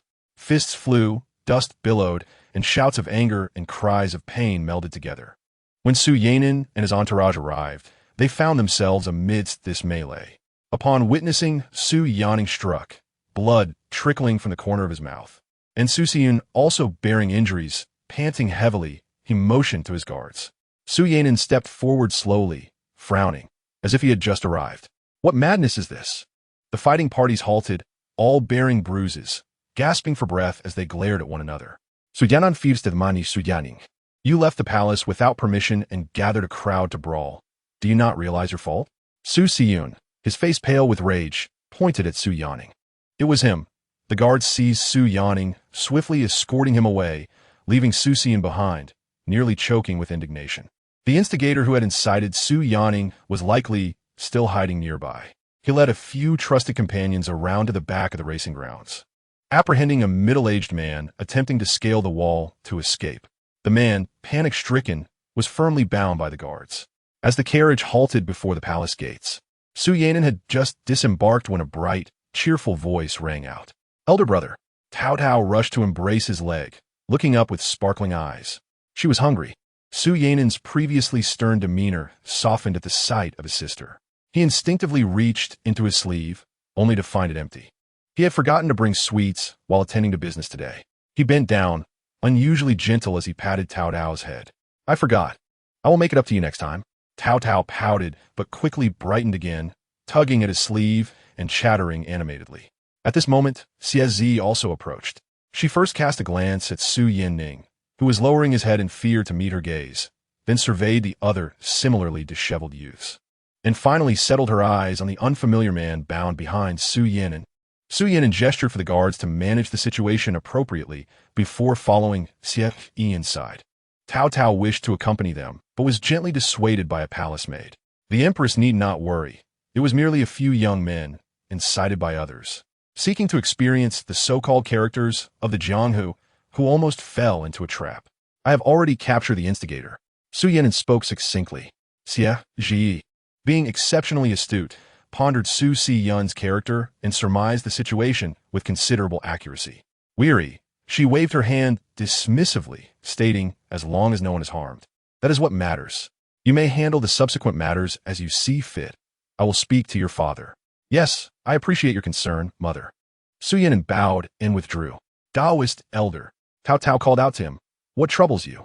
Upon seeing her, Xianqing Taoist hurried over, crouching down to take her small hand, lowering his voice. Xianqing Taoist hesitated, ultimately letting out a heavy sigh and murmuring, Princess, please do not roam about recklessly in the coming days. You must behave, understand? Observing the elder's serious demeanor, Taotao nodded in agreement. Chapter 72. Heritage. Taotao tilted her head, watching Qianqing Daoist's hurried departure, her mind swirling with questions. The elder had been quite peculiar today, speaking only in half-truths. Once she returned to her small courtyard, Taotao sat on a stone bench, lost in thought. With her second brother confined, her eldest brother's face ashen, and now even the elder acting strangely, she pondered her predicament. Just then, she heard a commotion at the wall. To her surprise, Qianqing Daoist had climbed over, his robe tattered at the edges. He scanned the surroundings to ensure no one was watching before hastily approaching her, beads of sweat covering his forehead. "Princess, I have urgent news to convey." His voice was barely above a whisper, strained with urgency. Taotao poured him a cup of water, urging him to take his time. Qianqing accepted the cup, his hand trembling, spilling half of it. "Do you know your true heritage?" Taotao paused, fully aware of her identity. She was a Taotai. "I just came from Lu Fei's side," Qianqing continued in an even lower tone. "She seems to have discovered your lineage from an unknown source." Instinctively, Taotao licked her sharp fangs. This secret was known only to her. Who had revealed it? Who told her? She inquired. Qianqing Daoist's complexion grew pale. "It was my senior brother, Qianming." Taotao had never heard of this name. Qianqing Daoist had been the longest-serving Taoist in the palace, present since the reign of the former emperor, and had never mentioned a senior brother. How could he possibly know? Qianqing Daoist sighed heavily. More than a decade ago, for reasons unknown, he allied himself with Lu Fei and the Jingwang. The elder spoke hurriedly, coughing as he did. Taotao gently patted his back until he regained his composure. "My senior brother," Qianqing Daoist hesitated, contemplating for a long moment, "is my nemesis. Throughout my life, anyone I have cared for has come to harm by his hand. Now that he has taken an interest in you, he will not relent." Taotao furrowed her brow. "Why would he want to harm me?" "Because you're under my protection," Qianqing Daoist replied, fear glimmering in his eyes, fear that Taotao had never seen before, and due to your unique identity. "Princess, I implore you to exercise utmost caution in the coming days. If anything seems amiss, you must summon me immediately." Saying this, Qianqing produced a small brocade pouch from his sleeve and pressed it into Taotao's hand. The pouch was dark blue, embroidered with unintelligible symbols in gold thread. "If there is an emergency, open it, and I shall come to you, no matter where I am." As he spoke, Qianqing Daoist's ears perked up as if he heard something. "I must leave now. Being seen alone with you would be detrimental." The elder swiftly scaled the wall once more, leaving Taotao clutching the pouch, her heart a tumult of emotions. That night, Taotao struggled to sleep, contemplating her next steps. 2 days later, Jingwang arrived at the palace. He came in the evening, and, as Taotao was observing ants in the courtyard, she heard a commotion and rushed out, colliding with Jingwang, who was striding purposefully towards Su Junyao's study, his countenance grim. During dinner, the atmosphere was unusually oppressive. Su Junyao did not appear, claiming illness. Both Su Yin and Su Yin-ning remained silent as they dined, no one uttering a word. Taotao carefully scrutinized each person's expression, her heart racing with anxiety. After the meal, she was summoned to Jingwang's quarters. Jingwang stood by the window in his deep purple robes. When she entered, he turned to face her, his gaze icy enough to send a shiver down her spine. "Princess, I have heard that you have been rather restless these past few days," Jingwang began. Taotao blinked. "Uncle, there is no need for you to worry so." Jingwang let out a cold laugh. "Oh? Then why has Lu Fei suddenly been confined? Why did your second brother come to blows with your eldest brother? Why does Qianqing Daoist frequently visit your courtyard?" Taotao's heart raced. How could Jingwang know so much? "Uncle, no need to explain," Jingwang interrupted. "I shall warn you only once. Behave yourself and do not cause me trouble. Otherwise, even with your father protecting you, I can ensure you will learn what regret truly means." Taotao had never seen Jingwang regard her in such a manner. She hurriedly exited the room, nearly tripping at the threshold. Su Yin, who usually doted on her, was seated under the lamp, reading. Upon seeing her rush in, he set aside his book. "What troubles you?" he inquired, his voice as gentle as ever. Taotao recounted the events of the day, omitting the part where Qianqing Daoist disclosed her heritage, only mentioning Jingwang's warning. Su Yin frowned slightly, but soon relaxed, reassuring her. "Jingwang has had a long journey and is troubled by the incident with Lu Fei. It is only natural for him to be in a foul mood. You need not worry excessively." "But uncle has never looked at me that way," Taotao protested. "Is he unwell?" Su Yin chuckled softly, giving her shoulder a reassuring pat. You are overthinking it. What she did not see was that as soon as she departed, the smile vanished from Su Yin's face, replaced by profound concern. In the deep of night, the lights in Jing Wang's study still burned brightly. Does the prince truly believe that the little girl knows something? A shadowy figure in the corner questioned. Jing Wang toyed with a jade pendant, his eyes dark and brooding. Whether she knows or not is inconsequential. The crux is that Xianqing Daoist must have divulged something to her. Lu Fei's move has failed. Plans must be advanced. But where to begin? A cold smile crept across Jing Wang's lips. Su Yin is the crown prince and has always protected that little girl. Removing Su Yin would not only send a warning, but also sever a limb from the emperor. However, Su Yin was elusive and guarded. Everyone has a weakness. Jing Wang interjected, and Su Yin's weakness is that naive Taotao. Taotao was barred from leaving the courtyard. The guard stated it was a command from her uncle Jing Wang, intended for her safety. Leaning on the windowsill, she watched the comings and goings outside, feeling increasingly uneasy.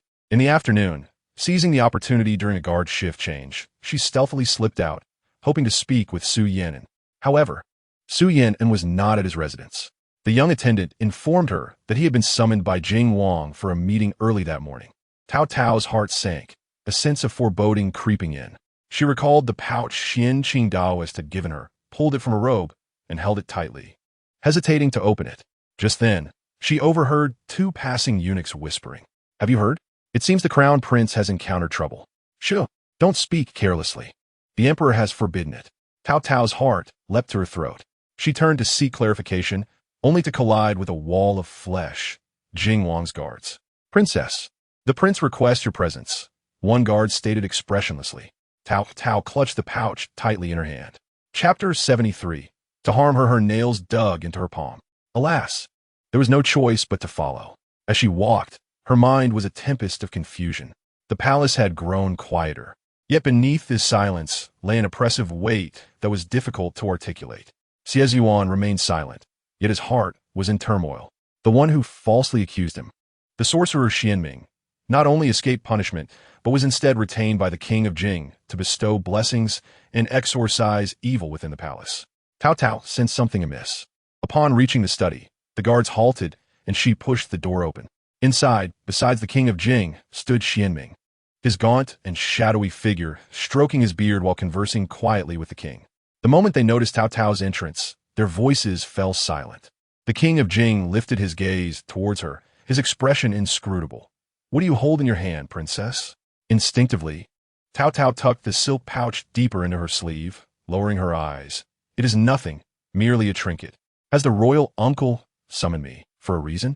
The king of Jing replied, I have heard that your maternal aunt is gravely ill, and I wondered if we could find an effective remedy. He did not elaborate further. Instead, turning to Xianming, please continue, Master Dao. What is the cause of Madame Chen's ailment? Xianming stroked his sparse goat beard, his eyelids flickering as his gaze slid briefly towards Taotao before quickly averting. His voice was hoarse as his words penetrated Taotao's ears. Though she kept her head bowed, she could feel his gaze traversing her form. For reasons unknown, since that day, Taotao had sensed something was amiss within her. She often felt inexplicably anxious, breathless, and restless at night, occasionally waking in a cold sweat, unable to recall her dreams. She attributed it to the fatigue of attending to the ailing, dismissing it without further thought. Until that fateful night, as she dozed by the medicinal stove, a sudden floral fragrance invaded her nostrils, jolting her awake, and she seemed to catch a fleeting shadow outside the window. Her heart raced as she stepped outside. The courtyard lay desolate, eerily quiet. Tao detected the scent of dew. Could it be that a flower spirit had visited? In the following days, Chen Yunyan's condition inexplicably improved day by day. Within just 5 or 6 days, she could sit up with the aid of a soft pillow and consume thin porridge. The household buzzed with talk that the prince's sincerity had moved the heavens, or that the princess possessed great fortune and destiny. Yet, the doubts in Taotao's heart grew more pronounced. Her discomfort persisted, and one morning while gazing into the mirror, she distinctly saw a golden glimmer in her eyes. Startled, her hand trembled, causing her copper comb to clatter to the ground. Leaning closer to the mirror, she found nothing amiss. Suddenly, she recalled the silk pouch that Xianqing had given her. embroidered with incomprehensible symbols. She tucked it close to her, determined that no one must discover it. Your Highness, this method is far from righteous. It is a treacherous act of stealing heaven's light, with consequences that are not to be taken lightly. Xuanming's voice was low. Leaning towards the king of Jing, young master, Su possesses a unique constitution, already a borrowed life. If he were to borrow again, he may find himself extinguished by the age of 20. The king of Jing remained silent, unconsciously tapping his fingers on the zetan table. After a prolonged pause, he spoke coldly. If Siyun is willing, this prince shall not treat him unjustly in the future. The most pressing matter now is to ensure absolute success. Is that Taotao truly viable? Su Siyun was his youngest son, whom the king of Jing had doted upon since childhood. A fleeting glimmer of greed shone in Xuanming's eyes. Rest assured, Your Highness, this girl possesses an extraordinary fate, a reincarnation of a fierce beast, a rarity I have encountered in my lifetime. As for matters within the residence, this prince has his arrangements. Not even a fly shall escape. The king of Jing spoke with resolute authority. You need only inform this prince when the time is ripe to act. On the night of the waning moon, when the spiritual energy is at its peak, that shall be the optimal moment. Xianming bowed, concealing his smile at the corners of his mouth. I must prepare in advance. I shall remain in the residence under the pretext of stabilizing Madame Chen's condition, while keeping a close watch on Taotao. Very well, the king of Jing nodded. If this succeeds, I shall grant you what you desire, and I will not go back on my word. Xianming expressed his gratitude repeatedly as he exited. His presence in the residence now appeared wholly justifiable, and he observed Taotao day and night with keen scrutiny, unaware of the unfolding events. Taotao merely felt the atmosphere in the royal residence grow increasingly oppressive, with more guards assigned to watch over her, their gazes growing colder. She remained blissfully indulging in her meals. One afternoon, seeking an excuse, she claimed to be gathering flowers for Chen Yinyan. With no one around, Taotao found herself lost in thought. Suddenly, a voice whispered near her ear, its breath chilling. Little fool, if you continue to recklessly stir your spiritual essence, you may not realize it until it is too late. The flower spirit chuckled softly. Startled, Taotao spun around, only to find emptiness behind her. The branches of the flower tree swayed gently, untouched by any hand. Who is speaking? Her voice trembled, her palms slick with cold sweat. Are you a flower spirit? Princess, I pity you and offer you a word of guidance. Someone seeks to extract your essence, strip your skin, and exchange your life. What do you think that old Taoist with the cow's nose is waiting for? He intends to flay you alive and consume you entirely. Her legs weakened, nearly giving way beneath her, and she grasped the rough bark of a nearby tree, her fingertips icy. Was there truly someone wanting to take her life? She was a Taotai. Why tell me this? She retorted, hands on her hips. The flower spirit patted her shoulder. I have my reasons. I find you pleasing to the eye. Is that reason enough? With that, the voice faded into silence. She touched the half-eaten osmanthus cake in her pocket, suddenly feeling her throat go dry. The pangs of hunger intensified. Never mind, I shall seek food first. The buns in the kitchen were steaming, and as the steamer lid was lifted, the aroma was enough to make one salivate. Taotao stuffed one into her mouth. Yet the flower spirit's words lingered in her mind, compelling her to tiptoe towards the end of the alley. It was empty. This presence truly appeared and vanished without a trace. First, I shall eat. With a steaming bun in hand, she took a large bite, the heat causing her to gasp. Yet she did not relent. As midnight passed, Taotao felt only a chill. She clutched her garment tightly. The silk pouch nestled close to her heart. She could not remain passive. She needed to devise a solution. Chapter 74. Seeking help. The thought of inactivity beat incessantly against her nerves. She was a Taotai. Yet this was the imperial palace. She could not reveal her identity, lest she frighten her father and mother. But within this deep and fortified residence, whom could she turn to? Xiezi? Her mother was a mere mortal, the best person in the world to her. Taotao was uncertain who might assist her. Just as dawn broke, commotion stirred in the courtyard. Upon hearing of the king of Jing's dark demeanor, someone suppressed their anger and entered the palace early. Xiezi, upon learning this, headed straight to the study where her brother, Xiezan, resided. He was lost in contemplation before a piece of calligraphy. The ink on his brush almost dried.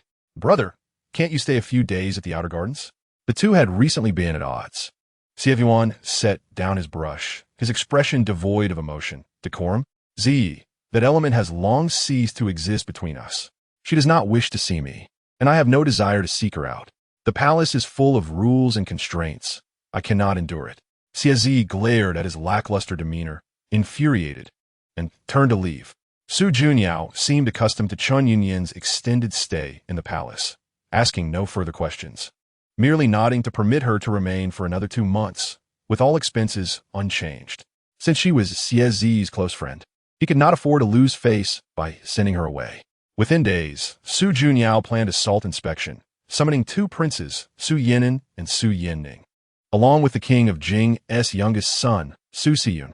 When the edict arrived, Su Siyun was in the throes of severe cough. Upon hearing the news, he lost his breath, his face turning an alarming shade of purple as he clutched the arm of a nearby servant, his nails digging in. Recently afflicted by a cold, his complexion was far from healthy. The king of Jing entered, dismissing the attendants and standing before the bed. Su Siyun struggled to roll off the bed, clinging to the king's leg, his voice hoarse and broken. Father, please plead for me. I cannot go. I will truly die on the road. The king of Jing bent down, prying apart his fingers with gentle yet firm force. Your Majesty's decree is both a blessing and a trial. The imperial physician will accompany you, providing careful care. You shall not perish. He paused, gazing at his son's despondent face, and added with a low voice, heavy as iron, but they must go. Su Siyun collapsed onto the ground, the light in his eyes extinguished. He ceased his pleas, being helped up and changed into attire suitable for a long journey. On the eve of departure, Su Yinan penned a letter, sealed it, and entrusted it to his personal guard, to deliver it to Yang Fu, personally hand it over to Yang Xiaobai. The letter contained but a few simple lines. With prolonged salt patrols, the return date remains uncertain. My sister, secluded in the palace, frail and delicate. If you find the time, I hope you can visit her and offer some comfort. This is a request from your brother, Yinan. He was aware that Yang Xiaobai was considerate and somewhat acquainted with the sisters in the palace. His occasional attention would bring some solace. Eventually, the party departed. The emperor's procession was grand, with the 2 princes riding gallantly, while Su Siyun was merely assisted into a carriage, thick curtains drawn down to block all sight. He curled up in a corner of the carriage, listening to the wheels turning, letting out a lament. The further they traveled from the capital, the more ashen his complexion became, his breath weak, while the accompanying physician furrowed his brow, scarcely daring to step away. The royal residence felt suddenly much emptier. Taoist Xieming, believing the empress was invoking distant blessings for longevity, moved about the residence more frequently. His gaze was perpetually fixed on Taotao. The fear within Taotao intensified daily. She attempted to seek out Xiezi, but Xiezi seemed perpetually occupied, rarely making an appearance. One day, seizing the opportunity to pick flowers in the small garden, she stealthily approached the Chongchun flower tree, glancing around to ensure no one was watching, and urgently whispered, "Are you still there? Tell me, what should I do? Are they planning something against me?" She was unwilling to give up, her throat tightening. I sense that Taoist is looking at me in a way that feels like he intends to strip me bare. Yet, only the wind answered her. Taotao's heart sank to the depths. Was it possible she had merely frightened herself that day? Had the flower spirit already fled? That night, Taotao lay in bed, staring into the darkness. The pouch in her arms felt faintly warm. She clutched it tightly, her nails digging into the fabric. She must try once more. At dawn, she had to succeed, no matter the cost. If even she failed, there would truly be no path left. The next morning, she lingered outside Xiezi's courtyard, waiting nearly an hour before finally seeing Xiezi emerge with a palace maid, hurrying as if to attend to some urgent matter. Gathering her courage, Taotao stepped forward, blocking the path, and suddenly knelt, exclaiming, "Mother, please save me." Xiezi was taken aback by this unexpected display, halting her steps, her brows knitting in confusion. "Taotao, what are you doing? Get up and speak." Taotao refused to rise, looking up with red-rimmed eyes, her voice trembling. "Mother, someone is trying to harm me. It's Taoist Xianming and the prince. They intend to use my life in exchange for Su Siyun's." I heard it. I truly heard it. Xiezi's gaze sharpened suddenly, scanning their surroundings and motioning for the maid to step back. She bent closer to Taotao, her voice lowered yet firm, each word punctuated with gravity. "What are you saying? Have you lost your mind? Such words should not be uttered lightly. Is it true? The Jing Prince? I am not lying. Taotao, desperate, let tears fall, pulling out the pouch from her bosom. This was given to me by the Taoist. You must know something. I beg you, show me a way to survive. Siezi scrutinized the pouch, her expression shifting in complexity, falling into silence for a moment. Finally, she sighed, her voice still low, but imbued with sorrow. Rise. Crying and wailing serves no purpose.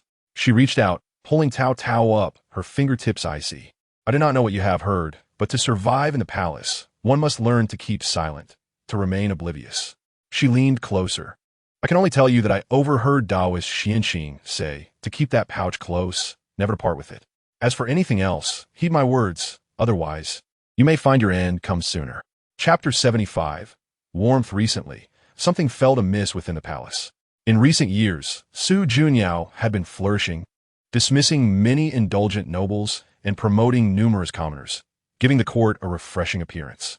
However, within the inner palace, the atmosphere grew heavier by the day, suffocating those within. Several brothers had departed. Even Su Siyun had suddenly been taken away by an attendant close to Su Junyao, said to be training in the northern military. Where exactly? No one dared to inquire or discuss. This left one less source of discontent. The vast palace grounds had become eerily empty and silent. Fortunately, there was still Yang Xiaobai. Though young, he possessed an unusual steadiness, speaking little. After Su Yinning's departure, he visited even more frequently, sometimes bringing an old storybook from outside the palace, or simply sitting silently in the outer hall, providing her with some companionship. With him around, the desolate palace felt less daunting. Yet even Yang Xiaobai seemed troubled these days. Taotao observed several young eunuchs sweeping the floors, their scalps gleaming under their caps, while others had thinning hair, resembling withered seedlings. Even the elderly matron who had attended to her for many years lost large clumps of gray hair while brushing her hair in the morning. Sighing at her reflection in the bronze mirror, her eyes filled with anxiety. Yang Gij, what is happening to everyone? Taotao asked, unable to contain her curiosity. Crossing her legs, he paused, seemingly unwilling to delve into such grim matters, shifting the topic. Have you practiced your calligraphy today, princess? Yet Taotao recalled her mother-esque words, the pouch she hidden against her skin, and the Taoist Xianqing who had mentioned it. Her heart raced, gripping her clothing tightly. Xiaobai Gij, how about we invite Taoist Xianqing into the palace for a visit? He might have a solution. The palace held a strong aversion to such sorcery, dismissing supernatural forces. His grandfather, Prime Minister Yang, was a prominent figure in court, with countless eyes scrutinizing his every move. He could not afford to err, even slightly. But seeing the pallor of Taotao's face and the unsettling atmosphere within the palace, he remained silent for a moment before finally nodding lightly.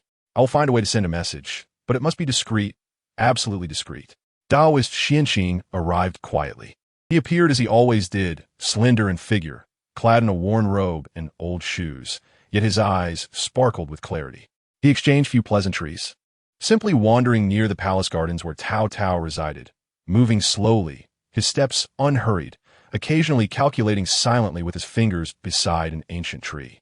Taotao and Yang Xiaobai followed closely, holding their breath. The Taoist's brow grew more furrowed with each step.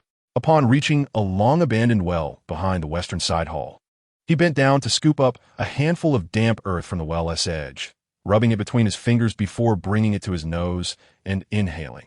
Something is amiss, he murmured in a low voice. Then, he hurried to the southeastern corner of the palace, where heavy Taihu stones had recently been moved to construct a scenic pavilion.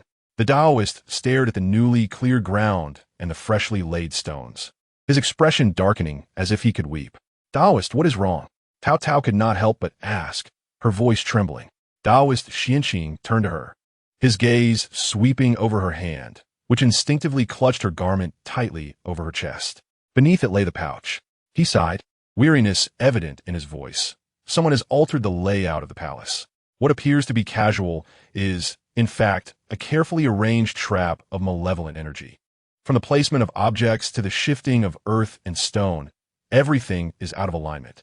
The entire palace has been thrown into chaos, obstructing the flow of energy, which in turn endangers those residing within. He pointed to the abandoned well. The stagnant filth has festered like a disease. He gestured towards the southeastern corner. The entrance to life has been blocked by heavy stones, preventing the flow of vitality. He glanced at several eunuchs and maidens whose hairlines had noticeably receded. To dwell here for long is akin to plants growing in poisoned soil. How can they thrive? Hair loss is merely the beginning. With time, if the root energy is harmed, it could lead to premature death. Taotao's face turned pale, her small hands icy. She instinctively touched her own scalp, relieved to find it intact. Xianqing Daosher shook his head, stating that such techniques are profound and not developed in just a day or two. The entanglement must run deep. At present, the most pressing matter is not to identify the culprit, but to swiftly restore order and clear the obstructed energy. Otherwise, the consequences would be dire. He turned to Taotao, his expression grave, and said, "Little princess, accompany me outside for a moment." The Taoist led Taotao, with Yang Xiaobai closely following, vigilantly observing their surroundings. They did not venture far, merely walking slowly around the towering palace walls. Xianqing Daosher walked deliberately, occasionally pausing to etch marks in the muddy ground with a peachwood stick. He took out a piece of yellow talisman paper from his sleeve and buried it beneath a loose brick at the base of the wall. He instructed Taotao to personally bury several smooth, white stones in the damp earth at his designated spots. This is not to damage the palace walls, but to facilitate the flow, he explained softly to Taotao as he worked. Taotao diligently followed his instructions, her small hands covered in the cold, muddy soil. Although she did not fully comprehend these mysterious principles, she placed her trust in the Taoist. Yang Xiaobai maintained a distance of 3 steps, his keen eyes scanning for any signs of movement. He stood guard silently.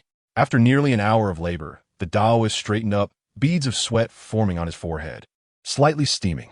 He gazed at the imposing vermilion wall that separated the inside from the outside and sighed deeply. For now, this is all we can do. The chaos has just begun and has not yet taken root. I hope we can reverse it somewhat. At the very least, it will allow those inside to catch their breath. Taotao sighed, hoping that the palace maids could still keep their hair. The return journey to the palace felt heavier than the way out. As they were about to part, Xianqing Daosher looked at Taotao once more. "Princess, remember the Empress's words. Keep the pouch safe and do not part with it for a moment. In this palace, there are winds that are invisible and intangible, yet sharper than blades." Taotao nodded earnestly, instinctively clutching her chest tightly once more. The Taoist then turned to Yang Xiaobai, his tone imbued with a weighty admonition. "Young Master Yang, be extra vigilant. Although human strength is limited, it can sometimes protect a sliver of hope." Yang Xiaobai clasped his fists and replied solemnly, "Rest assured, Taoist, I understand." The Taoist's figure soon vanished at the end of the palace corridor. Taotao stood in place, feeling her chest, where the pouch pressed against her skin, emanating a faint warmth. She felt tired and declared she wanted to sleep. Yang Xiaobai sighed, "There's truly no helping it." He rushed over and lifted her small frame with ease. Chapter 76. Turbulent waters. Yang Xiaobai watched as she nodded like a chick pecking at grain and sighed, "I truly cannot do anything about you." He took a few steps forward and securely supported her soft, sliding body. Taotao immediately leaned her entire weight against him, resting her forehead on his arm. Her breathing becoming light and even, and she fell into a deep slumber in an instant. He suddenly felt a warm sensation enveloping him. The matron carefully tucked Taotao into the brocade quilt, while Yang Xiaobai stood by the bedside. In the dim light of the candle, he noticed that even in her dreams, she unconsciously covered her chest with her hand, where the pouch given by Xianqing Daosher was hidden. He watched silently for a moment before quietly exiting and gently closing the door behind him. Outside, the night wind howled fiercely, causing the lanterns in the corridor to sway and flicker. The Taoist's somber words echoed in his mind. "Someone is causing trouble. Hair loss is merely the beginning. This matter is far from over." Meanwhile, the group reached the bustling hub of the original city, a vital transport center. In the inn, Su Junyao momentarily set aside official business to summon his eldest son, Su Yinan, and second son, Su Yinning, to a study for inquiries. Su Yinan remained calm, while Su Yinning was lively, the contrast between them striking.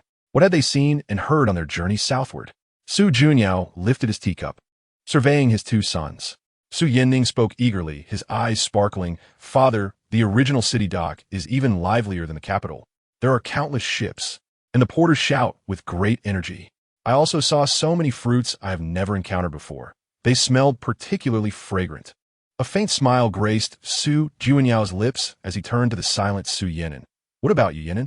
Su Yinan pondered for a moment, then produced a hastily scribbled note filled with numbers and respectfully presented it. Father, I took note of the market prices in the original city. The price of Songjiang cotton cloth and coarse linen is significantly higher than the court's established standard price, even exceeding what could be explained by transport losses. He detailed his experience at a fabric shop that afternoon, including the clerk's evasive words, which hinted at hidden issues. Su Yinning, wide-eyed, interjected, "Is there really such a thing? Brother, did you hear incorrectly? Or is that clerk deceiving you?" He lightly tapped the table with his fingers. Yinin's observations are commendable, but this pricing issue is complex, and conditions vary widely across regions. Although the clerk was slippery, he was not entirely without reason. He shifted his tone, imparting a warning: "You are still young, and your understanding of economic and civilian matters is limited. Just take note of this matter. There is no need for hasty conclusions. And do not speak of it carelessly outside, or you will invite trouble. Do you understand?" Su Yinan lowered his gaze, concealing a hint of reluctance, and replied softly, "I understand, father." Su Yinning glanced between his father and older brother, adding playfully, "Father, shall we go to the dock tomorrow to see the salt ships? I heard the salt sacks are piled as high as mountains." Su Junyao chuckled, "Tomorrow I have official matters to discuss with the officials. If you wish to go, take more guards and do not cause trouble." "Yes," Su Yanning responded tearfully. In the afternoon, Su Yinan remained preoccupied with the pricing issue and, under the pretense of studying, discreetly left the inn alone. He turned down several streets until he found the same fabric shop from the previous day, but did not enter. Instead, he settled into a quiet spot on the second floor of a tea house across the street, ordering a pot of tea while keeping a close watch on the shop's entrance. He observed well-dressed customers entering and being courteously seen off by the clerk. He also noticed several plainly dressed women, likely from modest households, lingering at the door, inquiring about prices, only to shake their heads and leave. The clerk was attentive and courteous to the former, while indifferent to the latter. A figure resembling a manager occasionally approached the counter, engaging in low conversations with the clerk. The clerk adjusted the prices displayed on a small blackboard at the entrance. But not all prices changed, only a select few. Su Yinan furrowed his brow. This was certainly not routine pricing behavior. As he focused, he suddenly felt a tap on his shoulder. "Elder brother, I knew you were here studying." Su Yinning cheerfully bounced in, followed by a somewhat exasperated Yang Xiaobai. "Second brother? What brings you here?" Su Yinan asked, surprised. Su Yinning, beaming, emerged from behind a willow tree, his brocade robe dusted with grass clippings, clutching half a piece of uneaten sweet cake. "Once the meeting with father was over, I sneaked out to find you. Asun said he saw you coming this way. I brought almond pastries from the south of the city to cheer you up." Su Yinning leaned over to the window, following Su Yinin's gaze downward. "Oh, it's that fabric shop again? Elder brother, are you still pondering this matter? Didn't father say it's too complicated for us to meddle?" Su Yinan remained silent, merely pointing at the price tags being frequently altered below. Su Yinning observed for a while, scratching his head. "What are they doing? The prices keep changing." Yang Xiaobai, who had been quiet, suddenly spoke, his voice low. It seems to be a coded message. He scanned the area around the fabric shop with piercing eyes. Perhaps they are relaying information to certain specific individuals. Notice how each time the prices change, there are always one or two people who happen to pass by, glance at the price board, and then leave without entering. At his remark, Su Yinan immediately recognized this pattern, his heart tightening. Su Yinan gasped, "Could be? So mysterious? Is there really something wrong with this fabric shop?" At that moment, a clerk from the fabric shop downstairs seemed to inadvertently glance up, his gaze sweeping across the tea house's second-floor window. Inside the tea house, the three individuals fell silent. The clamorous sounds of the marketplace outside made Su Yinan shiver slightly. Initially, he had deemed the prices unreasonable, yet now he sensed that something murky lay hidden behind the fabric shop, a depth and danger far beyond his imagination. Chapter 77.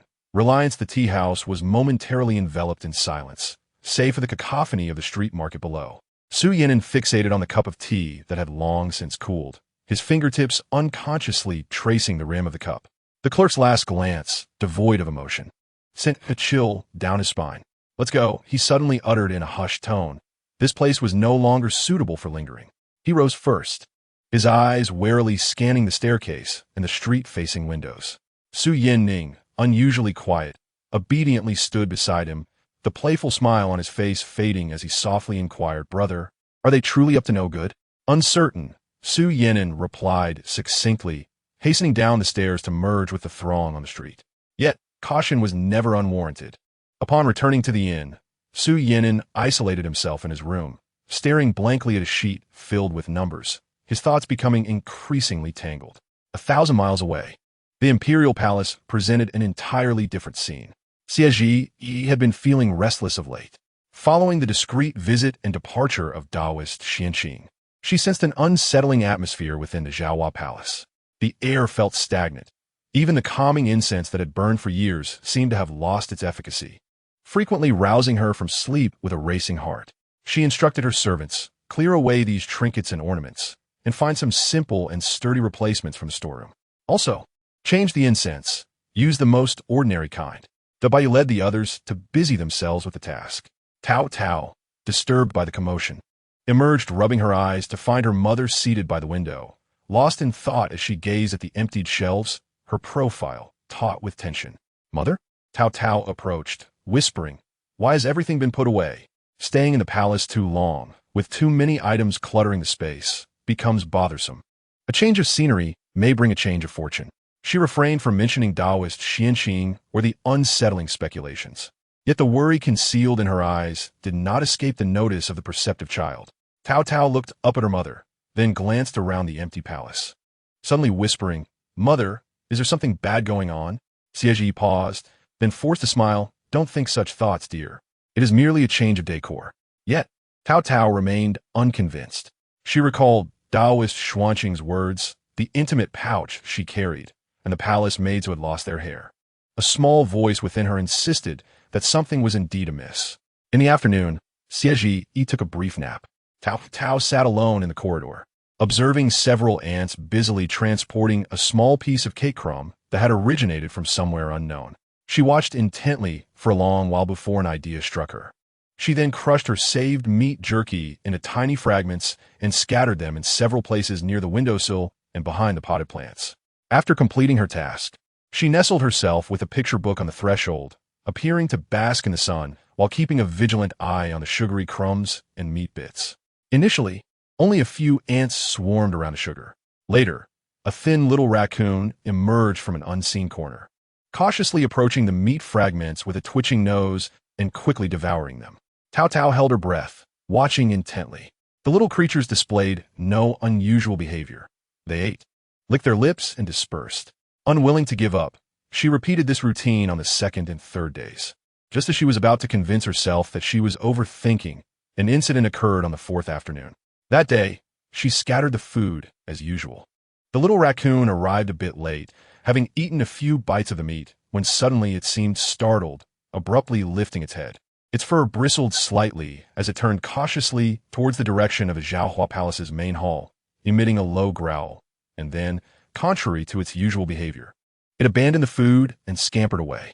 Taotao's heart raced as she followed the raccoon's gaze. It was the outer chamber of her mother's sleeping quarters, where Baiyu was gracefully entering, carrying a cup of freshly brewed tea. "Biyu?" Taotao was taken aback. Baiyu was the maidservant who had accompanied her mother into the palace, known for her reliability and composure in managing the palace's affairs. The little raccoon feared her.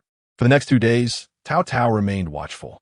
Whenever Baiyu was nearby, particularly when she carried tea, snacks, or incense holders, the small animals that would typically come for food either hesitated or, like the raccoon, exhibited signs of unease and quickly fled.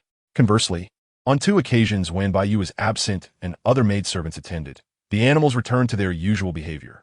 Taotao pondered deeply but dared not confide in her mother, already burdened with enough worry. She could only clutch the pouch at her chest more tightly, even refusing to remove it while sleeping at night. Days passed, and the new calming incense Xie had chosen seemed to have some effect, allowing her to sleep more soundly at night. That evening, Baiyu, as usual, meticulously added new incense cakes to the burners within and around the sleeping quarters, the scent gentle and soothing. After completing her tasks and thoroughly checking the doors and windows, she quietly withdrew. Night deepened. Xie was sound asleep, while the maid on night duty dozed off. A small mouse emerged from an unknown corner, likely following the scent of a few fallen cake crumbs from the day. It scuttled between the table and chair legs, gradually approaching the purple copper incense burner that emitted the calming fragrance. It circled the base of the burner twice, its small nose twitching rapidly, seemingly torn between attraction and apprehension. Suddenly, it twitched violently as if pricked by something, emitting a faint, sharp squeak before collapsing onto the ground, struggling briefly with its paws before becoming motionless. The entire episode transpired swiftly, almost silently. The next morning, another maid entered to clean and discovered the mouse lying dead beside the incense burner, letting out a startled gasp. Baiyu, alerted by the noise, came in to take a look, her brow furrowed, yet her tone remained steady. It must have ingested something unclean. It disturbed the queen's rest. Clean this up quickly, wash the floor 3 times with fresh water, and light the incense, as usual, to dispel the foul air. The young maid promptly complied. All of this was witnessed clearly by Taotao, who had been hiding behind the curtain. The person she least expected, the one her mother trusted the most, was evidently involved. No, it cannot be this simple, she observed Baiyu directing with unwavering composure, suggesting she was not the perpetrator. She bit her lip hard to stifle any sound, clutching the pouch at her chest tightly, as it had become her only source of solace. Chapter 78. The Assassin Not Baiyu. Then who could it be? Who can instill fear in the small animals? Who can cause a mouse to perish by the incense burner? Suddenly, she recalled the small creatures that came for food. What were they afraid of when approaching Baiyu? Was it the tea she carried? The snacks? Or the incense? A thought erupted within her. Could someone be using Baiyu's hands to harm her mother? Unbeknownst to Baiyu herself, this notion sent a chill through her. She had to uncover the truth. In the following days, Taotao quietly observed Baiyu's every move. She no longer dared to scatter food to attract the small creatures, fearing to alert the enemy. Instead, she devised a new method of surveillance. Baiyu would visit the small kitchen each afternoon to check on the soup prepared for the queen. Taotao concealed herself in a corner of the cluttered backyard of the kitchen, where a crack allowed her to see much of the kitchen's activities. The cooks bustled about, and Baiyu inspected the stewing pot, tasted the flavor, and gave a few instructions before departing. Taotao crouched there until her legs felt numb, finally witnessing an unusual scene. A novice chef, unfamiliar to the surroundings, was inspecting a soup bowl in Baiyu. As she turned to instruct another palace maid, her eyes darted quickly to the sides. With remarkable swiftness, she extracted a barely discernible white powder from her sleeve pocket, which she then sprinkled into the soup bowl commonly used by Baiyu, stirring it rapidly with a spoon. Having completed this act, her face remained expressionless as she returned to chopping vegetables. Taotao's heart nearly leaped from her throat. She clamped her mouth shut, daring not to breathe. Once Baiyu had departed, Taotao fixed her gaze on the chef, memorizing her features. She needed to inform Daoist Xianqing. She fetched paper and a pen, writing a note in a shaky script. Recalling the small whistle Daoist Xianqing had given her for emergencies, which he could sense from outside if blown, she rushed to the window, puffed her cheeks, and blew with all her might. That evening, the light was dim. Daoist Xianqing appeared in the secluded corner of the palace garden that Taotao had designated. Taotao's face turned pale as she babbled incoherently about what she had witnessed, her small hands gesturing. It was that chef, plump with thick eyebrows, who had sprinkled the white powder into Sister Baiyu's bowl. Daoist Xuanqing's expression grew grave as he listened, pondering for a moment before stating, "Take me to the vicinity of the small kitchen, under the cover of night and shadows of trees." The two stealthily made their way to the small kitchen's backyard. Indeed, there lingered an unusual aura, dark and stagnant, not toxic, yet capable of disrupting vital energy, potentially damaging the mind and body over time. He whispered, brow furrowed, indicating a sinister intent through the actions of the chief palace maid, which was subtle and difficult to detect. Just as he was about to say more, a faint muffled sound emanated from the direction of the small kitchen, followed by a short, suppressed whimper that quickly faded into silence. Daoist Xuanqing's expression shifted as he grasped Taotao's hand, pulling her deeper into the shadows. They observed as the back door of the small kitchen creaked open, revealing a lithe figure clad in black night attire, seemingly carrying something heavy on their shoulder. Hastening towards a more secluded corner of the palace, near the abandoned hall and cold palace. Without another word, he swiftly pursued the figure, vanishing into the night. Taotao, though terrified and her limbs cold, gathered her resolve, lifting her skirt and cautiously following, relying on her familiarity with the palace layout. She could not leave Taoist Xianqing alone. The figure in black moved with remarkable speed, clearly well acquainted with the palace's paths. Just as the person was about to turn into a desolate hall while carrying the object, a flash of blue darted from the side, moving even faster than Taoist Xianqing. The figure launched a precise attack towards the black-clad individual's vital points. Taken by surprise, the black-clad figure emitted a muffled grunt, causing the heavy burden to tumble to the ground. The blue figure swiftly struck several key points, rendering the black-clad figure powerless and collapsing. This all transpired in the blink of an eye. Taoist Xianqing halted, concealed behind a tree, observing the sudden appearance of the blue figure, his junior brother, Xianming. Xianming bore a nuanced expression as he glanced down at the incapacitated assassin and the chef, whose fate remained uncertain. "TSK, brother, you're always a step behind." Taoist Xianqing emerged slowly from behind the tree, maintaining a calm demeanor. "This individual is of great significance and should be handed over to the palace guards for interrogation." Xianming scoffed, kicking the assassin on the ground. Hand him over? Only to have him spout nonsense, implicating unrelated individuals and muddling the waters further? He crouched down, staring into the assassin's terrified eyes. "Speak. Who sent you? Reveal it, and I shall grant you a swift end." The assassin gritted his teeth, his lips trembling before he suddenly cried out in a hoarse voice. "Bah, you are all the same. False benefactors will not spare you." Before he could finish, dark blood gushed from his mouth, his head drooping as he died instantly, clearly having concealed a deadly poison within. Xianming was momentarily stunned, seemingly not expecting such resoluteness. Muttering a curse, "Worthless." Meanwhile, Taotao, hiding behind a rock, trembled at the mention of benefactor. At that moment, Xuanming's sharp gaze swept towards her hiding spot. Terrified, Taotao turned and fled, her heart racing. Later that night, Xiazi, feeling restless, rose to check on her daughter, discovering Taotao sleeping fitfully, her small face flushed. Drenched in sweat, mumbling incoherently, she touched her daughter's forehead, finding it quite warm. With a sigh, she attributed it to the child's daytime play, instructing the night watch maid to prepare a calming herbal soup, not delving deeper into her daughter's evident fear. In the depths of the palace, such occasional ailments among children were all too common. Meanwhile, in the northwest corner of the palace, Xianming regarded the two corpses on the ground, then glanced toward the direction Taoist Xianqing had vanished, the earlier excitement fading from his face. Taoist Xianqing's presence here at such an hour was no coincidence. He was eager to see if Taoist Xianqing could unravel his formation this time. Chapter 79. Seoul. Xianming stood in the shadows beneath the palace wall, fixated on the direction Taoist Xianqing had disappeared, his earlier mirth dissipating.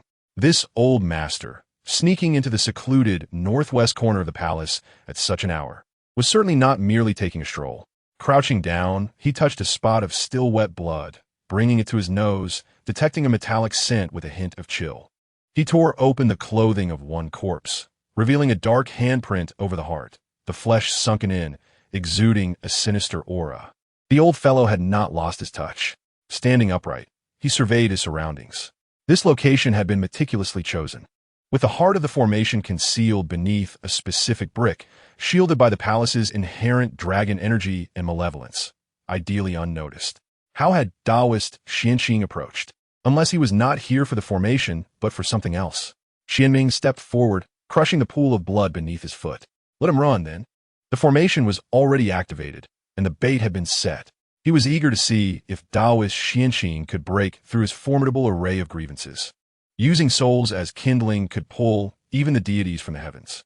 He smirked, though no sound escaped, his figure melding into the deeper shadows, leaving only the wind swirling around the two gradually cooling corpses. In the southern city, at the end of the sewage alley, Taotao pressed her foot down on the assassin's wrist, the force audible as bones creaked. The assassin gasped, rolling his eyes, exhaling his last breaths. Where did it come from? Taotao whispered, winking at the assassin. The assassin's lips trembled, unable to utter a word. Taotao bent down, prying the small wooden box from his tightly clenched grip. The box was small, dark, and inscribed with uneven runes that made one dizzy upon prolonged viewing. She hesitated before opening it. Her fingertips glided along the lid seam, a sound densely packed within, stirring unease. It was not the wind. Her nails dug into the seam, and with a swift motion, she yanked it open. A rush of black gas exploded forth, striking her face with a bone-chilling cold. The soul of a living person forcibly extracted. She pressed down harder, causing the assassin to cough up a mouthful of black blood. "Speak. Who did this?" The assassin's gaze became vacant. His lips moved feebly, producing a faint whisper. "Xianming." "Where is he?" The assassin's throat emitted a strange sound. Too late, he had already changed skins. As his voice trailed off, his head lolled to the side. The light in his eyes extinguished. Taotao stood frozen, the cold box pressed against her palm. "Xianming has changed his guise?" This wretched sorcerer had employed the forbidden technique of body snatching again, unaware of whose face he now wore, hidden in some corner. She tucked the box away. Glancing around the silent sewage alley, only the sound of the wind remained.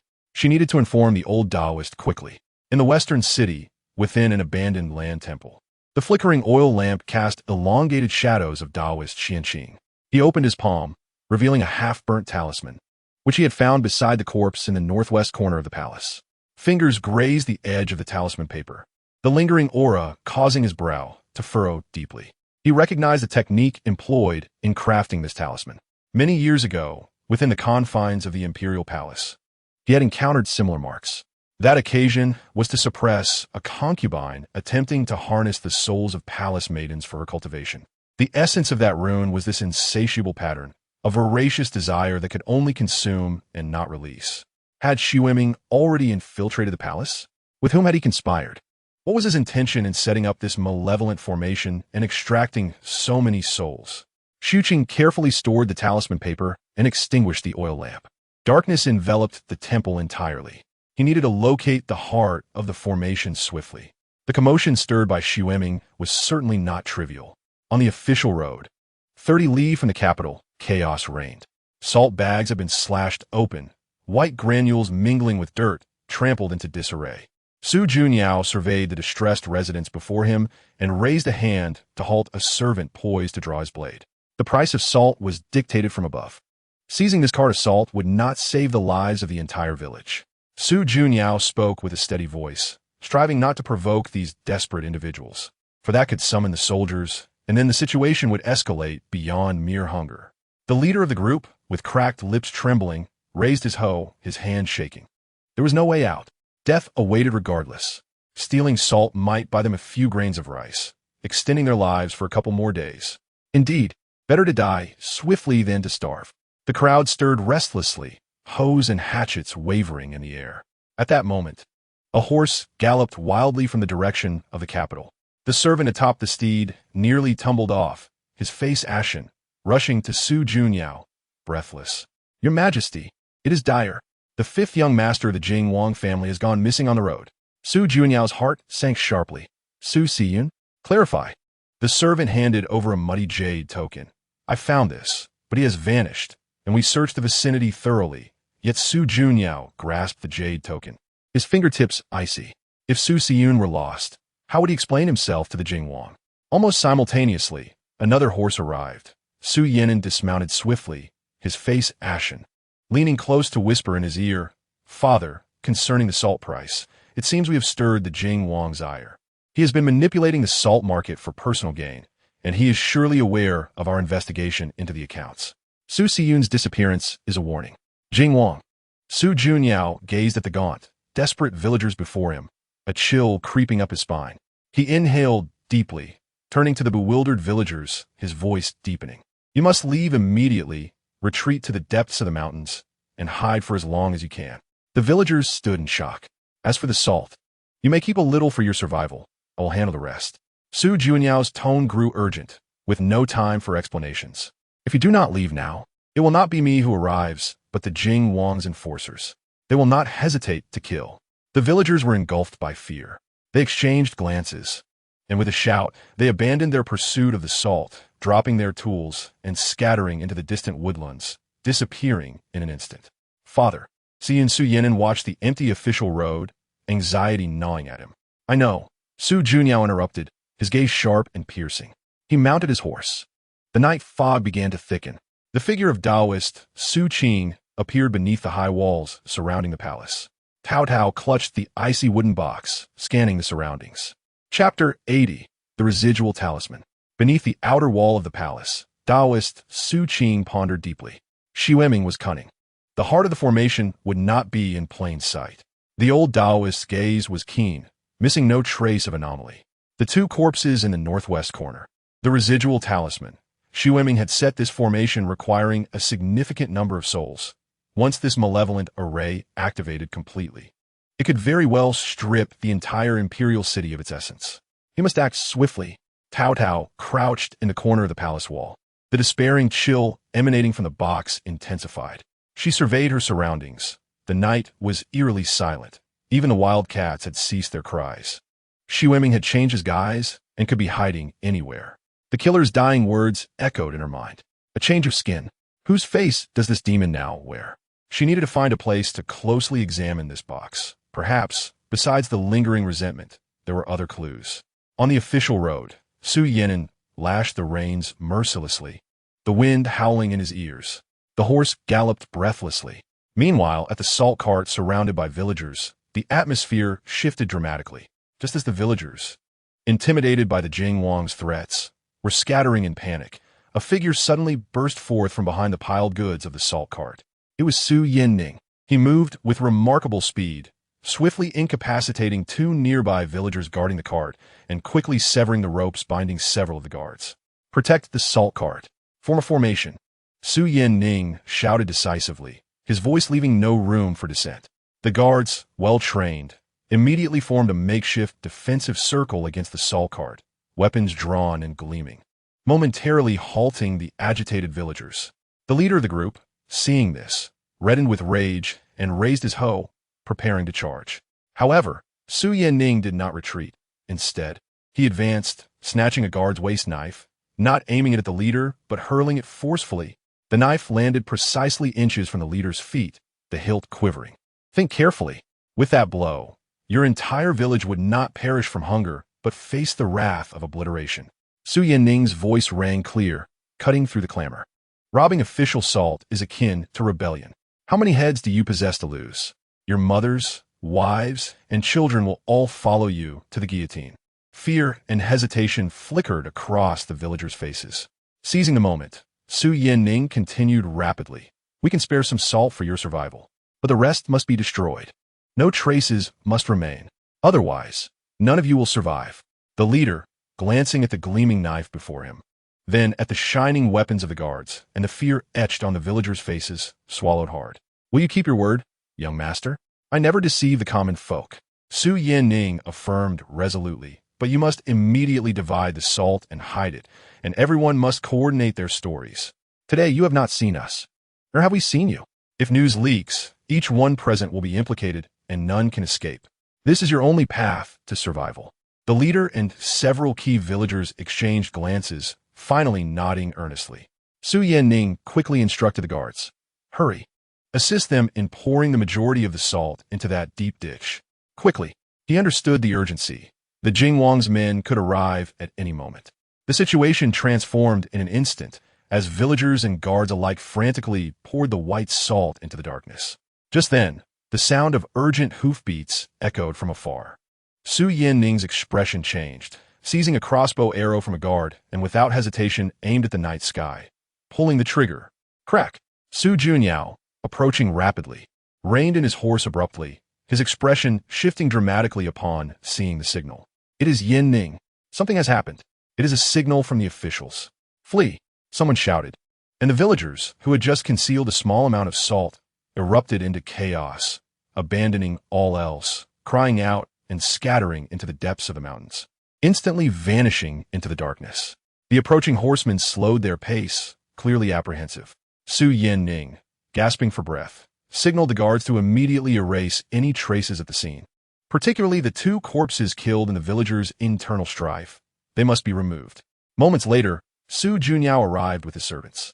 Yining, are you unharmed? Su Junyao dismounted and hurried forward. Father, I am fine, Su Yining quickly replied. The villagers have dispersed, and most of the salt has been destroyed. They dare not. His words trailed off as he noticed his father examining the scene, a white powder on his fingertips. In that instant, Su Junyao's expression turned grave. His breathing quickening, a flush rising unnaturally to his face as he grasped Su Yinning's arm. This is not right. It cannot end like this. These ruffians and the Jing Wang. We must uncover the truth. Let us sound the alarm now. This situation is entirely amiss. Su Yinning's heart sank abruptly. He was suddenly reminded of the time he was detained by the villagers, where he vaguely overheard their complaints about the salt they had stolen. Suspecting it was adulterated with something else that caused intense heat and dizziness, hallucinogenic drugs. Those illicit salt traders, in their quest to deceive and increase weight for profit, had mixed potent hallucinogens into the salt. Su Junyao had inhaled a small amount, triggering an immediate and violent reaction. As Su Junyao, resembling a frenzied tiger, was about to recklessly charge out, Su Yinning decisively struck his father's neck with a swift and precise chop. Isu Yunyao body stiffened. His excited words caught in his throat, and he closed his eyes, collapsing limply. Su Junyao had merely inhaled some tainted substance. A brief slumber would suffice. Su Yinning supported his father, explaining rapidly. He glanced once more at his unconscious father, nodding gravely. The others quickly helped Su Junyao onto a horse, eliminating the last traces behind, and galloped towards the capital. Damn it, we are late. He spat, searching for any survivors. In the distance, in the shadows, Taoist Xianqing stood beside an ancient tree. He cast a distant glance at the faint glow of torches along the official road, then turned his attention away. He had hurried here, and upon seeing that Su Junyao was unharmed, he felt relieved. Accompanied by the second prince, he had no more worries. He had glimpsed the dark patterns on the satin once before, finding it strange yet unclear. Chapter 81, Abduction.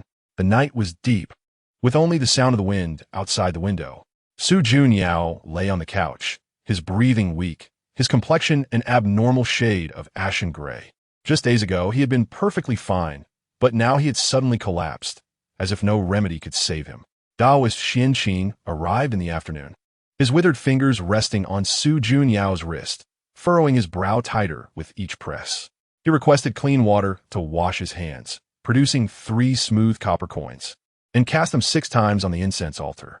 With each clattering sound of the coins, Su Yinning's heart tightened in anxiety. It was not a disease. Taoist Xian collected the coins, his voice dry, stating that malevolent entities were entwined with him, corroding his essence. They needed to find the source of that evil as soon as possible, otherwise. The words remained unspoken, yet the implication was clear. But what was that malevolent entity? Where was it hidden? The group pondered everything around Su Junyao, from his personal belongings to frequently visited places, yet they found no clues. At that moment, Su Yin fixated on the half-torn talisman, memories flooding his mind. He recalled his father gently caressing a newly acquired deep purple satin. In the sunlight, dark patterns floated on the surface of the fabric, which he had found peculiar and chilling at the time. This talisman had been obtained from a mad Taoist a month prior, who had rambled about a Xianming talisman that could suppress evil, then vanished without a trace. The satin was the malevolent entity. A cold sweat broke out on Su Yin's back. He seized the talisman and dashed out of the room, nearly colliding with Su Yinning, who was bringing medicine. Brother?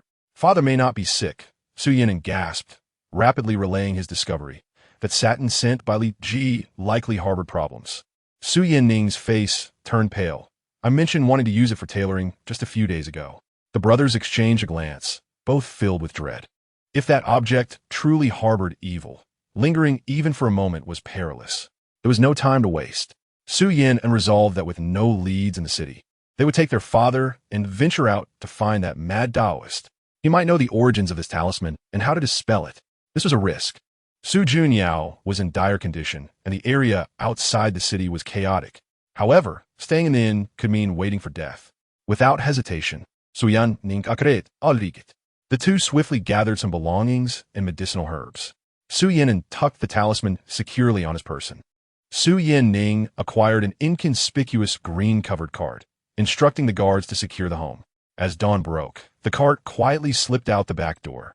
They changed into coarse clothing, muddied the cart, blending in with the flow of people leaving the city, remaining inconspicuous. Su Junyao occasionally stirred, his gaze unfocused.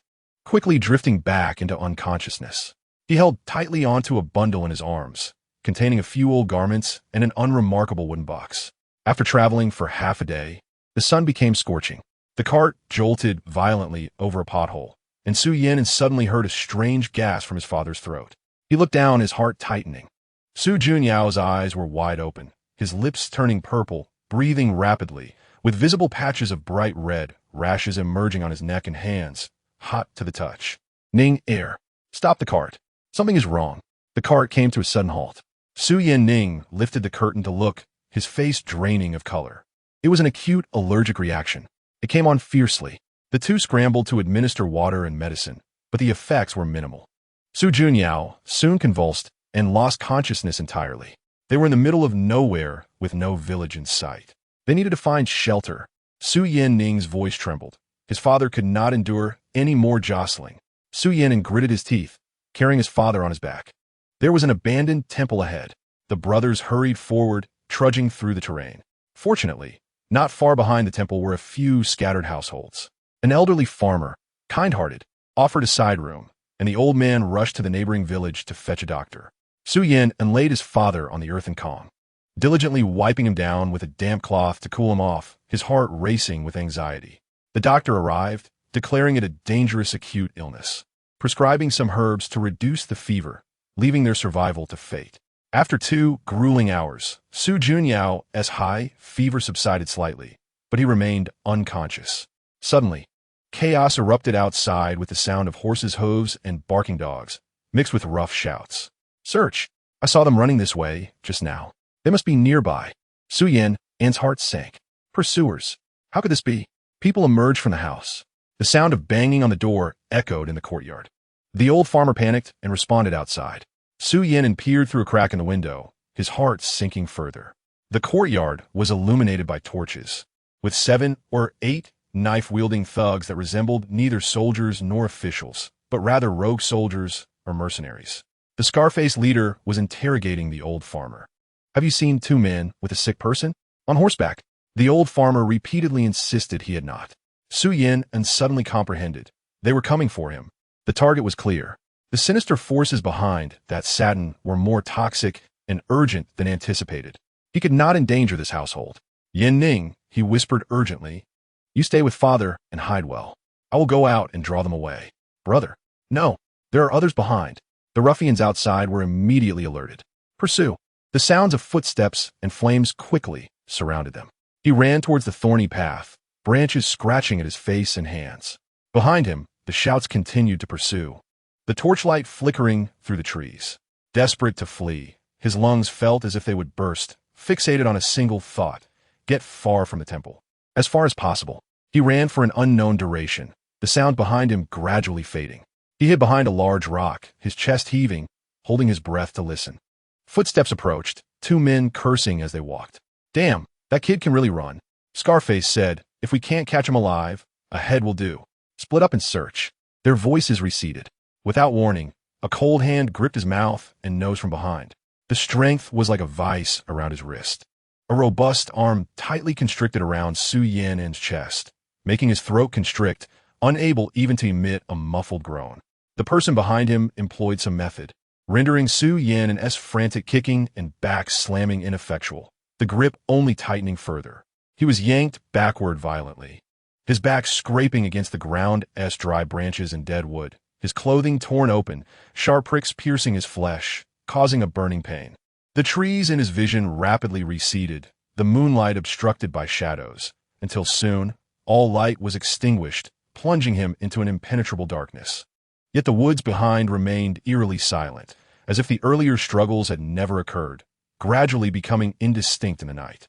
Chapter 82. Godfather. In the pitch-black forest, Erwa was leading an old ox home. The old ox suddenly stopped, snorting heavily, its hooves scraping the ground, stubbornly refusing to move.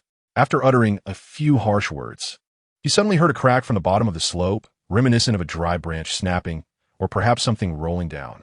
Crouching low, he pushed aside the grass to take a look. At the bottom lay an old pit for trapping beasts, dark and foreboding, from which he could hear labored breathing, fluctuating between coarse and delicate, tugging at his heartstrings. Erwa, who often roamed the mountains, knew the pit was deep and that falling in would spell disaster. Swiftly, he untied the rope used to bundle firewood from the old cow's back, secured it to a sturdy tree, and tossed the other end into the pit. Armed with a hatchet, he grasped the rope and began his descent. The pit was damp, filled with the scent of decaying leaves mixed with something foul.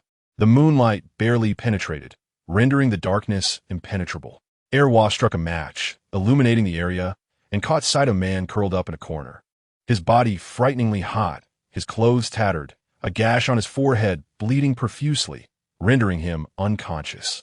Nearby lay a small bundle, from which a few delicate items rolled out, clearly not belonging to a farmer. Testing the man's breath, Erwa found it to be scalding.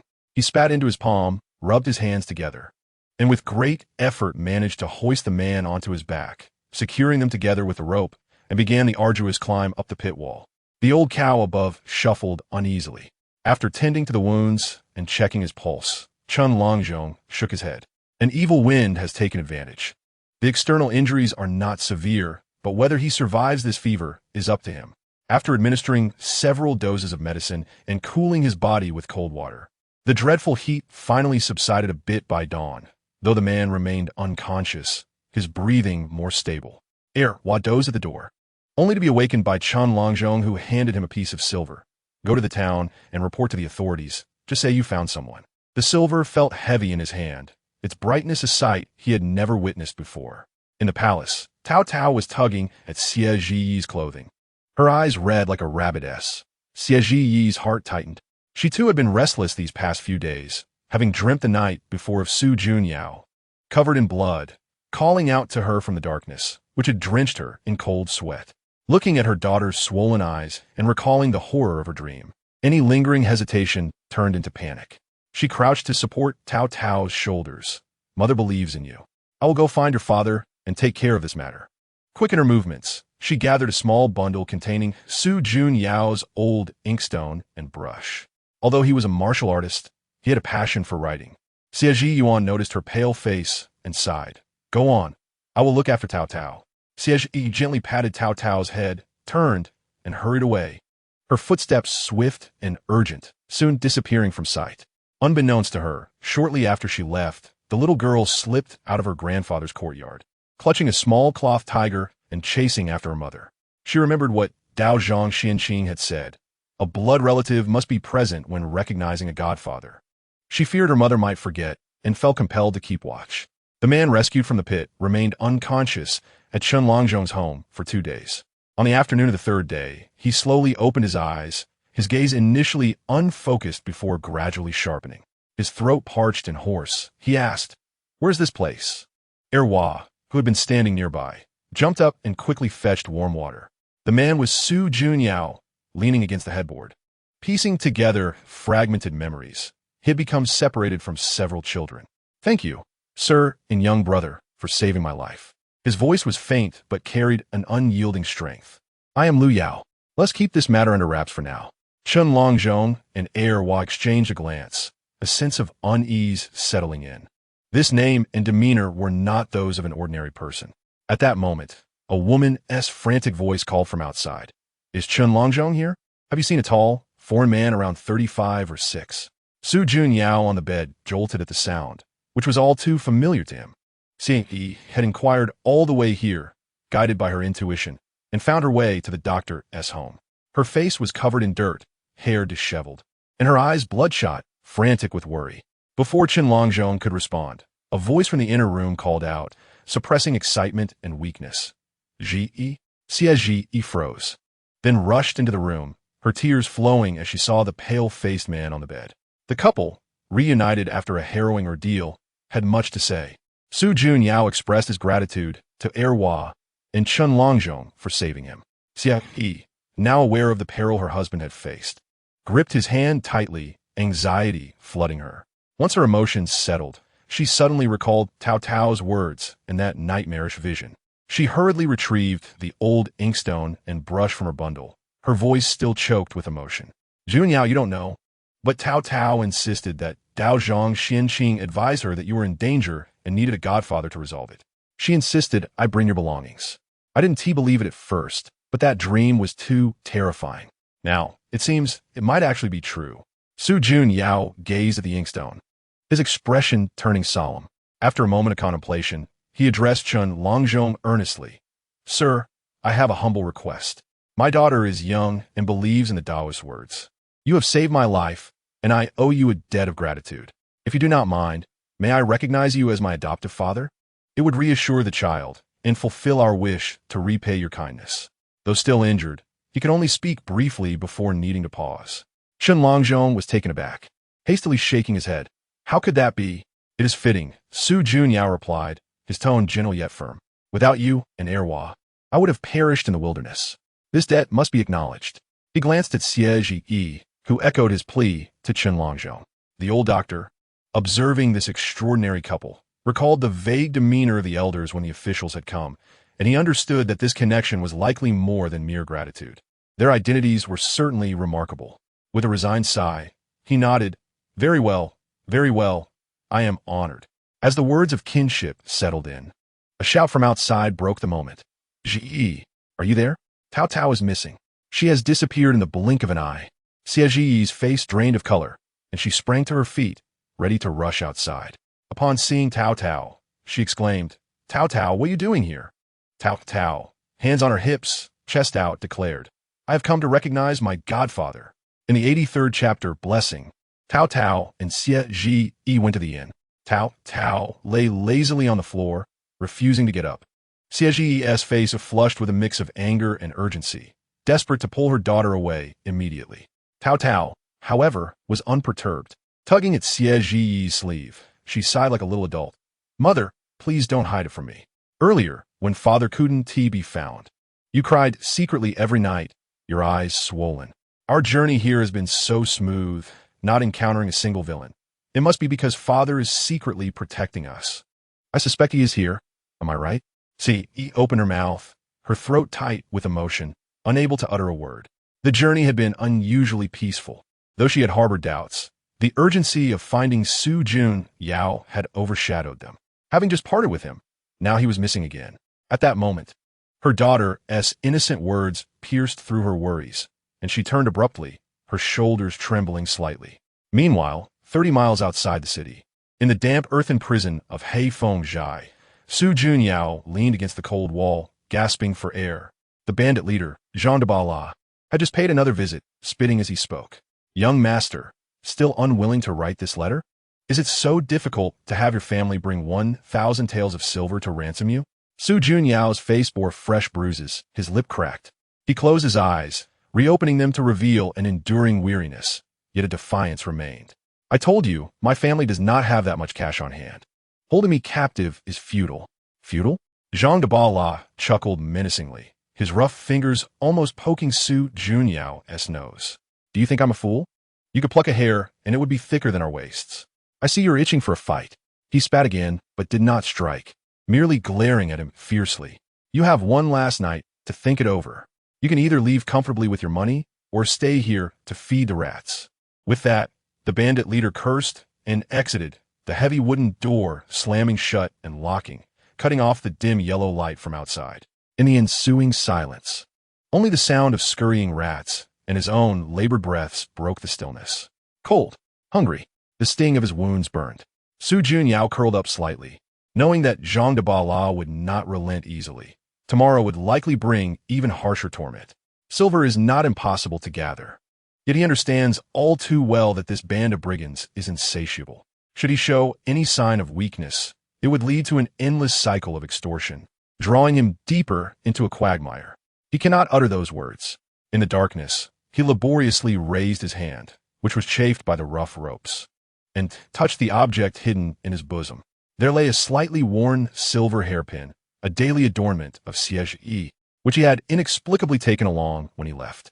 The cold silver reminded him of his deepest regret. Why did he argue with her over trivial matters on the morning he departed? And what a Taotao! That girl must have grown taller. He wondered if she had been mischievous enough to irritate her mother. He clutched the hairpin tightly, his fingertips turning pale from the pressure. The night deepened.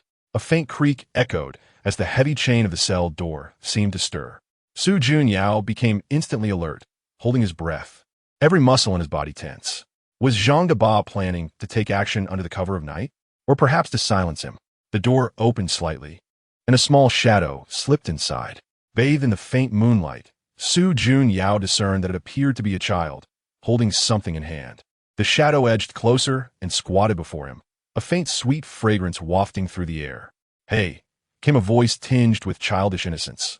"Are you hungry?" Su Jun Yao was taken aback.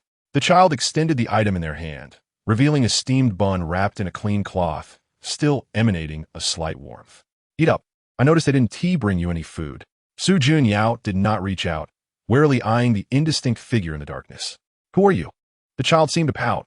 "What does it matter who I am? Will you eat? If not, I'll take it away." Hesitantly, he extended his hand and accepted the bun. He devoured it hungrily, the dry bread choking him as he strained his neck. The child silently offered him a small water pouch. Regaining his composure, he lowered his voice and inquired again. "Who are you? Why are you helping me?" The child, however, did not answer, but leaned in closer, their voice brimming with curiosity. "Hey, they say you're the eldest son of a wealthy family in the city. Is your wife beautiful? What about your daughter? Is she well-behaved?" The abruptness and oddity of the questions left Su Jun Yao momentarily speechless. Yet, the child's tone was so innocently inquisitive that it softened his wariness. He swallowed the last mouthful of the bun, his voice hoarse. "My daughter is quite mischievous." "Oh." The child nodded, as if satisfied with the answer. "Mischievous is good. Only clever children are mischievous." With that, the child made no further delay, nimbly rising to leave as silently as they had arrived. "Wait," Su Jun Yao urgently called out, lowering his voice. "Could you help me send a message?" The child grinned, revealing a set of white teeth. "Send a message? Where to? To whom?" As the words were about to escape Su Jun Yao's lips, he abruptly halted. He could not implicate others, especially not this mysterious child. The child, sensing his hesitation, waved their hand dismissively. "Forget it. You're quite troublesome. I'm leaving." Before the words had fully left their mouth, the figure slipped through the door's crack, and the heavy wooden door closed once more, the chain rattling softly as it returned to its former state. The entire episode felt as fleeting as a dream. Su Jun Yao leaned against the wall, his heart filled with uncertainty. Who was that child? A captive taken from a village? That seemed unlikely. A spy for the brigands? Even less plausible.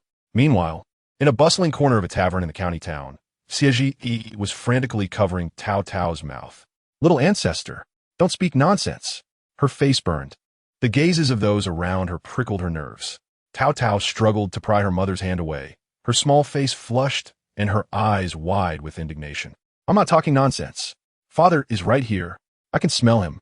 He is a great hero, and he will definitely come to help us fight the bad guys." The child's logic was simple and direct, yet imbued with an undeniable conviction.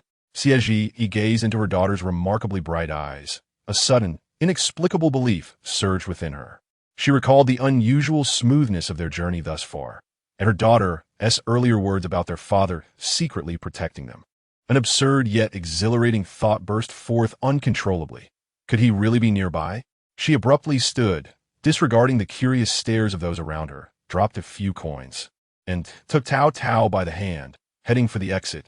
"Mother, where are we going?" Taotao hurried to keep up. "Jizi Valkit Bidiski." Her eyes scanning the unfamiliar crowd on the street, her voice laced with a tremor of urgency that she herself did not notice. "To find your father." Chapter 84. The great chaos. Xie pulled Taotao along, nearly jogging through the noisy streets. Yet amidst the sea of people, where could she search? She was uncertain if Su Jun Yao was even in this county town. The impulse that had surged just moments ago was quickly drowned out by the fog of reality. As night fell, she was forced to seek a secluded grove at the edge of the town to spend the night. Gathering firewood, she started a fire. Taotao sat unusually quiet beside her, resting her chin on her small hands, gazing at the flickering flames, lost in thought. Xie retrieved the last of her rice and a small piece of dried meat from her pack, foraging nearby for some edible wild greens, and set them to boil in a clay pot. Before long, a fragrant aroma of rice and meat wafted through the grove. "Mother, it smells so good," Taotao exclaimed, sniffing the air as she moved closer, her eyes sparkling. Xie managed a faint smile, scooping a bowl of cooled food to hand to her. Watching her daughter eat with delight, she felt a heavy weight in her heart. Her husband was missing, and she could not shake off the worry. She failed to notice that while Taotao ate, her other small hand was discreetly hidden behind her back, her fingers moving slightly. The occasional hoot of an owl from the depths of the surrounding forest fell into an eerie silence. Under the same night sky, far away in another secluded valley, a hidden black mine, built against the backdrop of an abandoned quarry, flickered dimly with firelight, casting shadows of weary figures. Su Yanning, the second prince whom Xie desperately sought, was currently dragging heavy shackles, laboring alongside a group of gaunt individuals, hauling baskets of heavy ore from the depths of the mine. His once pristine brocade robe was now tattered and soiled, his complexion drained of color, leaving only fatigue and numbness. A red bead cord tied around his wrist, woven by Taotao as a farewell gift for safety, was now frayed and worn. With a particularly forceful tug, the cord snapped suddenly, scattering tiny red beads across the ground, mingling with the black mud and rubble, disappearing in an instant. Su Yanning abruptly halted, staring at his empty wrist, as if a piece of his heart had been abruptly hollowed out. The last vestige of hope seemed to have shattered. "What are you dawdling for? Trying to slack off?" The overseer's harsh reprimand cut through the air, accompanied by the crack of a whip. Su Yanning felt a sharp sting on his back, staggering a step but biting down on his lip to suppress any sound. He lowered his head, then suddenly lifted it again. He cannot perish here. Stealing a glance around, he noted there were only two overseers, cursing as they inspected a freshly delivered batch of ore. The other miners appeared glazed over, mechanically toiling away. An opportunity was fleeting. Su Yanning inhaled a breath of the foul air and suddenly collided with a similarly young miner beside him, lowering his voice and speaking rapidly. "Do you want to live? Now is your chance." The young miner was momentarily taken aback, fear flashing in his eyes. Yet upon seeing the fierce determination in Su Yanning's gaze, he glanced at the two overseers with their backs turned and nodded vigorously. Su Yanning immediately turned to a brawny man beside her, whose scarred face usually bore a sullen expression. Yet, she noted that each time he glanced at the overseer, there was a glimmer of hatred concealed within his eyes. "Big brother." Su Yanning's voice was hoarse. "Let's get one last shot." The scarred man paused, his murky gaze fixating on her. Just then, an overseer seemed to sense the subtle commotion and turned, frowning. "You lot, what are you murmuring about? Get to work." Su Yanning summoned all her strength and yelled with fervor, hurling the empty basket at the nearest overseer. The young miner also shouted as he lunged forward, wrapping his arms around another overseer's waist. The scarred man reacted swiftly, letting out a low growl akin to an enraged grizzly bear, and swung the heavy shackles towards the overseer's head. This act of defiance ignited the long-suppressed despair and fury. Nearby miners, initially stunned, soon had tears in their eyes as they howled and joined the fray. The scene erupted into chaos. "Rebels, you seek death." The overseer roared in anger, brandishing his whip and club desperately. More overseers rushed out from their sheds, shouting as they joined the repression. Ultimately, the miners had been starved for too long, shackled, and unarmed. After a brief tumult, they were quickly subdued by brutal beatings. Su Yanning, at the forefront, took several heavy blows. Her forehead was split open, blood clouding her vision as she curled up on ground. The scarred man was knocked down, but continued to roar and struggle. The young miner was beaten to the brink of unconsciousness. The head overseer, his face ashen with rage, marched over, stepping through the debris, and spat on Su Yanning's face. "You wretched creature, you dare to rebel after being given food. Beat her to death. Let us see who dares to raise their head." The heavy club fell once more. At the very moment the chaos erupted in the mine in the distant woods, Taotao, cradling a clay pot to sip soup, suddenly lifted her head, her small face contorted in worry, nearly dropping the pot into the fire. "Mother." She clutched Xieji's arm, her fingers icy. Second brother is hurt." Xieji paused. "Taotao, what are you saying?" "Second brother is in pain. Someone is beating him." "Mother." Taotao spoke in a fluster, pointing in a direction. "Over there. Very far, but it's over there." Almost simultaneously, a faint rustle, like fabric brushing against grass, echoed in the darkness. The shadow guard, who had been stealthily following, emerged, kneeling with a grave expression, about 100 miles southeast. There are unusual disturbances and a surge of intense resentment, seemingly accompanied by bloody turmoil. Xieji's heart clenched, and the wooden spoon she held fell to the ground. She looked at her daughter, who was pointing southeast, and then at the solemn shadow guard. She abruptly stood, disregarding her belongings, and scooped Taotao in her arms. Lead the way. Can you sense the exact direction? Taotao closed her eyes, her small hands gripping tightly, her body trembling slightly as she strained to feel, then pointed firmly toward the southeast. That way. It's getting worse. Let us go. Xie voice trembled, yet resonated with undeniable resolve. The shadow guard immediately rose. I will scout ahead. With a flash, he vanished into the night, racing toward the direction Taotao indicated. Xie, cradling her daughter, plunged into the dark woods, heading toward that direction. Her heart raced violently, almost bursting from her chest. Fear and hope tore at her. You must not die. Second brother, you must hold on. Chapter 85. Pain raindrops pelted the muddy ground of the mine, splattering murky water. Su Yanning watched as Su Yan was dragged toward a deep pit, his eyes, usually filled with mirth, now reduced to ashen despair.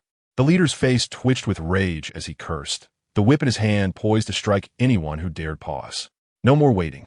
Su Yanning charged forward, exerting all her strength to shove aside the brute dragging her brother. The brute stumbled, caught off guard, and fell. Let him go. Her voice was hoarse, yet it resonated like a stone thrown into still waters. A brief silence ensued. The leader reacted, his face darkening. You dare rebel. Beat her to death. Several brutes surrounded her.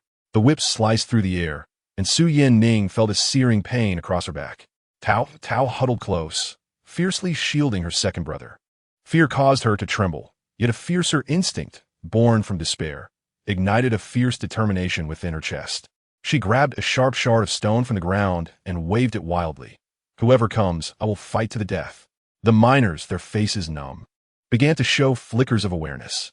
They gazed at this usually silent and starving girl, now resembling a cornered cub. An emaciated old miner let out a raspy sound from his throat, suddenly dropping his pickaxe. Like a signal, the second, third pickaxes and shovels clattered to the ground in succession. The silent crowd began to move forward, forming a silent yet oppressive wall between Su Yanning and the brutes. However, the crowd did not retreat. Just as tensions peaked, a flurry of hooves and hurried footsteps erupted from the entrance of the mine. Over a dozen black-clad guards surged in, escorting a figure at a swift pace, the hooves crushing the muddy ground with an imposing force. The young man at the forefront had eyes like lightning, quickly scanning the scene before landing on Su Yanning, who was encircled. Seize them. Xieji's voice was cold and resolute. The guards moved with alacrity, akin to a tiger among sheep, swiftly subduing the arrogant brutes to the ground. The leader attempted to shout, but a guard struck him hard with the hilt of a blade, causing him to bleed profusely and silencing him. Taotao. He whispered the name softly. Su Yanning looked up suddenly, disbelief etched across her face as she beheld this handsome, yet unfamiliar visage. The vague shadow from her memories struggled to align with the silhouette of the well-dressed young man before her. Brother? Her cracked lips moved, her voice so faint it was nearly inaudible. Taotao shut her eyes tightly, enveloping her in a firm embrace, her arms trembling with effort. It's me, Taotao. Brother has come. I'm sorry. I'm late. His voice choked, unable to maintain the earlier sternness. The enormous shock and the sudden sense of safety caused the taut nerves of Su Yanning to snap. Darkness enveloped her vision as she collapsed into his embrace. Upon awakening, she found herself in a clean, warm room. Beneath her was a soft bed, and the air was filled with the faint scent of soap and warm food. She stirred slightly, feeling a tug at her back where her wounds were, sending a sharp pain coursing through her, yet they had been properly bandaged. You're awake? Xieji sat at her bedside. Mother, eat something first. He carefully helped her sit up, placing a soft pillow behind her, his movements clumsy yet tender. He scooped a spoonful of porridge, blowing on it to cool it before offering it to her lips. Taotao hap to tek, Su Yanning vatet Taotao. Her mouth opening in a daze as the warm porridge slid down her throat, bringing a long-missed warmth. She observed her brother's focused profile as he blew on the porridge, noticing the undeniable red veins and fatigue in his eyes. Tears unexpectedly streamed down her face, mingling with the porridge. Xieji panicked, setting down the bowl, and awkwardly wiped her tears with his fingertips. What's wrong? Is your wound still hurting? Or is the porridge not to your liking? After a lengthy bout of crying, her emotions gradually calmed. Siege fetched a set of clean, warm cotton clothes. Turning his back, change out of your wet clothes. You'll feel better. Taotao donned the clothes, slightly oversized yet soft and comfortable against her skin, offering a sensation she had not felt in many years. She approached the table, laid out paper and pen, pondered for a moment, and began to write. The ink was thick and the characters were sharp, detailing the darkness witnessed in the mine, the collusion between officials and merchants, and the disregard for human life. After finishing, she dried the ink, sealed the letter with wax, and summoned a trusted guard. Quickly deliver this letter to Chun Yun Yin in the city, and ensure it is handed directly to my brother, Siege Yuan. Her tone was grave, bearing great significance and allowing no room for error. The guard accepted the secret letter, bowed in acknowledgement, and swiftly departed. Meanwhile, far away in the capital city at the Yusher Tai, Siege Yuan received an urgent report sent by his sister via secret letter. As he unfolded the paper, his expression darkened with each line he read. The darkness of the mine described within far exceeded his imagination and implicated local officials. He slammed his palm against the desk, causing ink and brushes to jump. This is outrageous. A glint of cold light flashed in his eyes as he immediately summoned his most capable subordinates. You take a team of men, armed with my orders, and proceed without delay to the Qingzhou Heitai mine. Arrest all those involved. If there is any resistance, show no mercy. The primary objective is to ensure the safety of individuals, especially the two princes mentioned in the letter, Su Yinan and Su Yaning. Understood. At the depths of that dark and frigid pit, the loss of blood and the cold caused Su Yinan's consciousness to blur. You must not die, brother. You must hold on. You cannot perish here. He bit down hard on his tongue, the sharp pain jolting him back to awareness. Struggling to move his nearly frozen limbs, he began to feel his way through the icy mud and rubble. The walls of the pit were steep and slippery, offering no handholds. After several attempts, he slipped back down, crashing to the bottom, the impact tearing at his wounds with excruciating pain. He could not give up. Panting, he gathered what little strength he had left. With his feet braced against the uneven walls, loose stones fell away. Time and again, he tried, only to slip back down. His nails split, blood mingling with the mud, yet he seemed to feel no pain. Only one thought consumed him: escape. His sister was waiting outside. She needed him. Uncertain how long it had been, he summoned every ounce of his remaining strength for one final effort, pulling upward with all his might. His fingers finally grasped a relatively secure edge of rock. A low roar escaped his throat as he willed his heavy body upward inch by inch. Rainwater washed over his face, blurring his vision. At last, half of his chest emerged from the pit. The icy air rushed into his lungs, and he gasped greedily, then used his last reserves of strength to roll over and break free from the pit's grasp. The rain continued to fall, but the light of dawn began to break, heralding the end of the night. He had survived. He could not remain here. The ground was damp and cold, having just been drenched by the rain, chilling him to the bone. Although the leader had been detained by the sudden arrival of a noble, with his arms bound behind him, many of his men remained scattered throughout the mine, watching and guarding, likely searching for any who might escape. If they found him, he would surely face dire consequences. All the beatings and suffering endured would have been for naught, not to mention his quest to find his sister and expose the mine's dark dealings. He needed to leave, and quickly. Gritting his teeth, he pushed himself up using his elbow despite the pain, ignoring the mud and debris that clung to him. Step by step, he crawled towards the abandoned mine he remembered, each movement tearing at his wounds, cold sweat streaming down his forehead, yet he dared not stop. At last, he managed to squeeze into a narrow crevice, utterly spent, curling into the darkness while straining to hear any sounds from outside.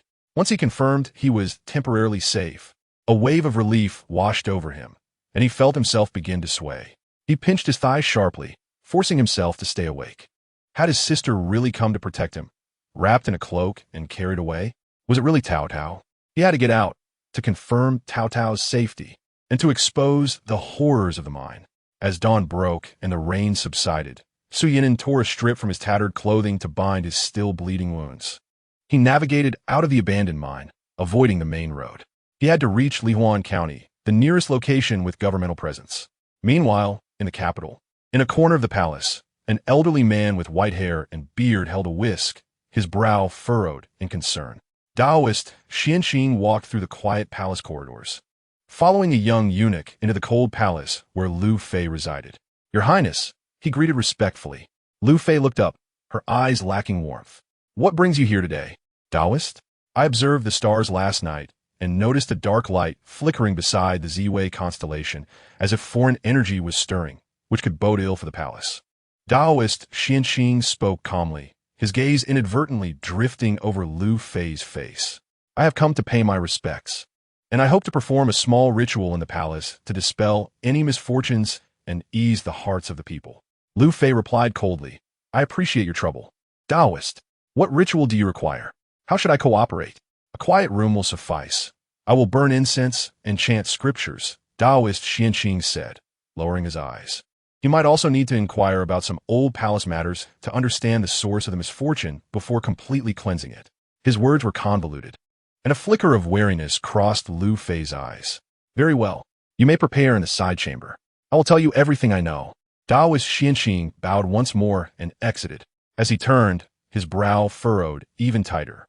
The matter of changing fate seemed mystical, yet after decades of practice, he understood that there were methods unknown to ordinary people. This issue was likely not a mere fabrication.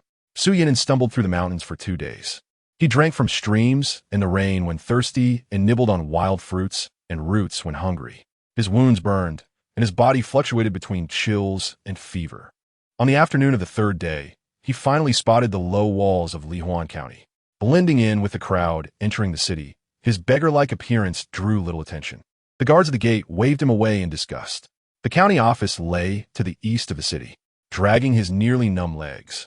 He approached the closed, red-painted gates, observing the yawning clerks nearby, his heart sinking. If he called out for justice, he would surely be dismissed as a mad beggar and might even be dealt with by hidden adversaries. He retreated into the shadows of an alley across the street. Leaning against the cold wall, his mind racing, he needed to find a way to meet the county magistrate in person and possess something that would compel him to take notice. He searched his body, finding nothing but his tattered prison uniform. Wait, he suddenly remembered a peculiar piece of, or he had unearthed deep within the mine. Unlike the common iron, or its color dark and dull.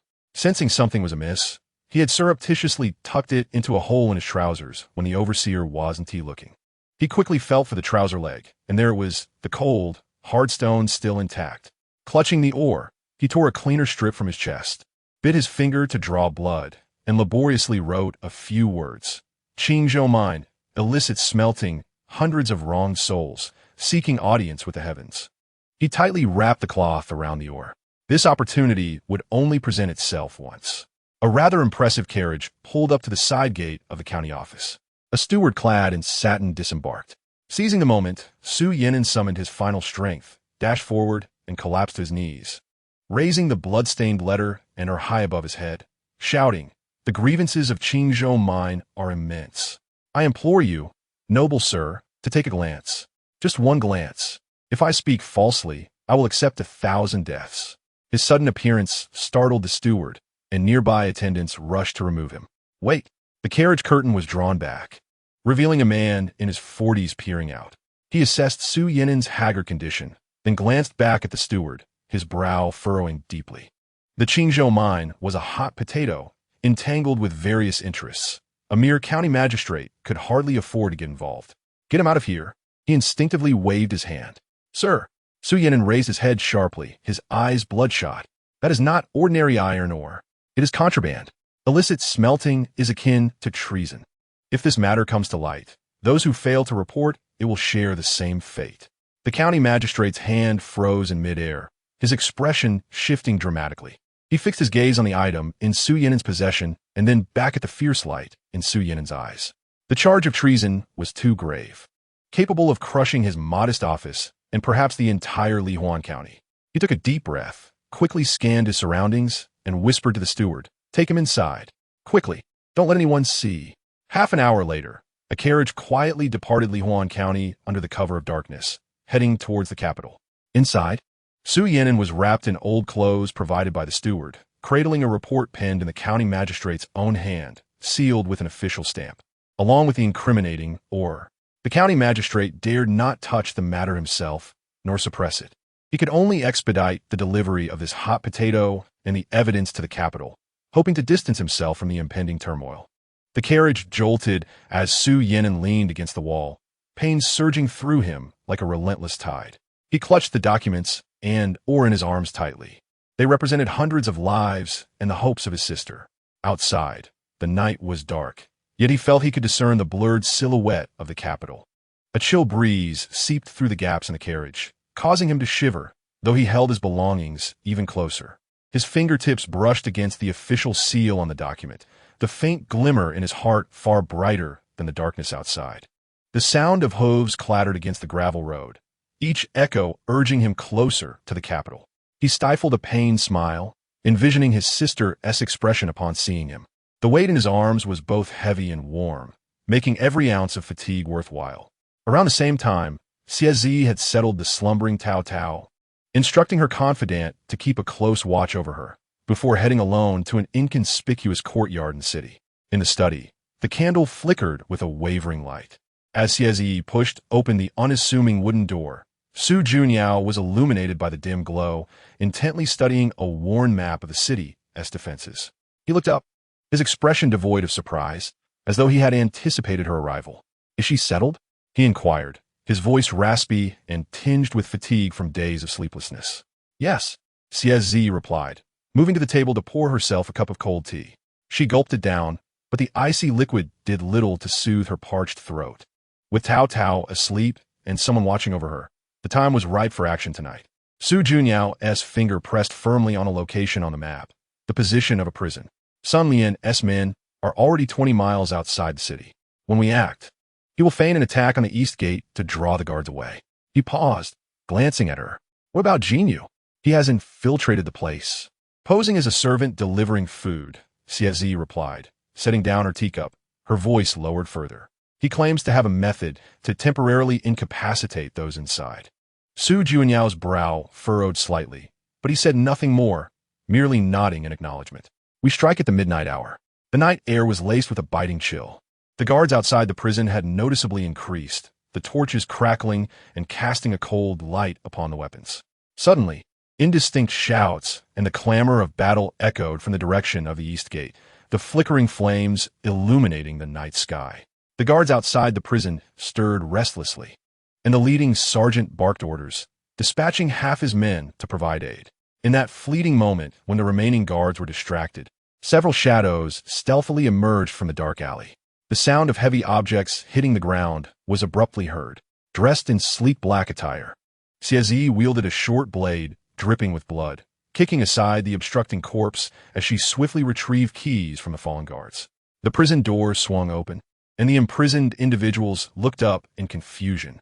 They were all former subordinates of the King Jing, their eyes still sharp despite having endured some torment. Go, Xiezi urged in a low voice. The group rushed out of their cells. In the courtyard, Su Junyao was engaged in subduing the last two defiant guards. Everything was proceeding far too smoothly. At that moment, a figure huddled in the corner, clad in servant's garb, Jinyu, suddenly sprang into action. He abruptly raised his hand, casting a cloud of grayish-white powder towards the fleeing former subordinates of King Jing. The nearest individual immediately screamed, clutching his eyes and collapsing in agony. Jinyu, what are you doing? Xiezi shouted, her voice laced with urgency.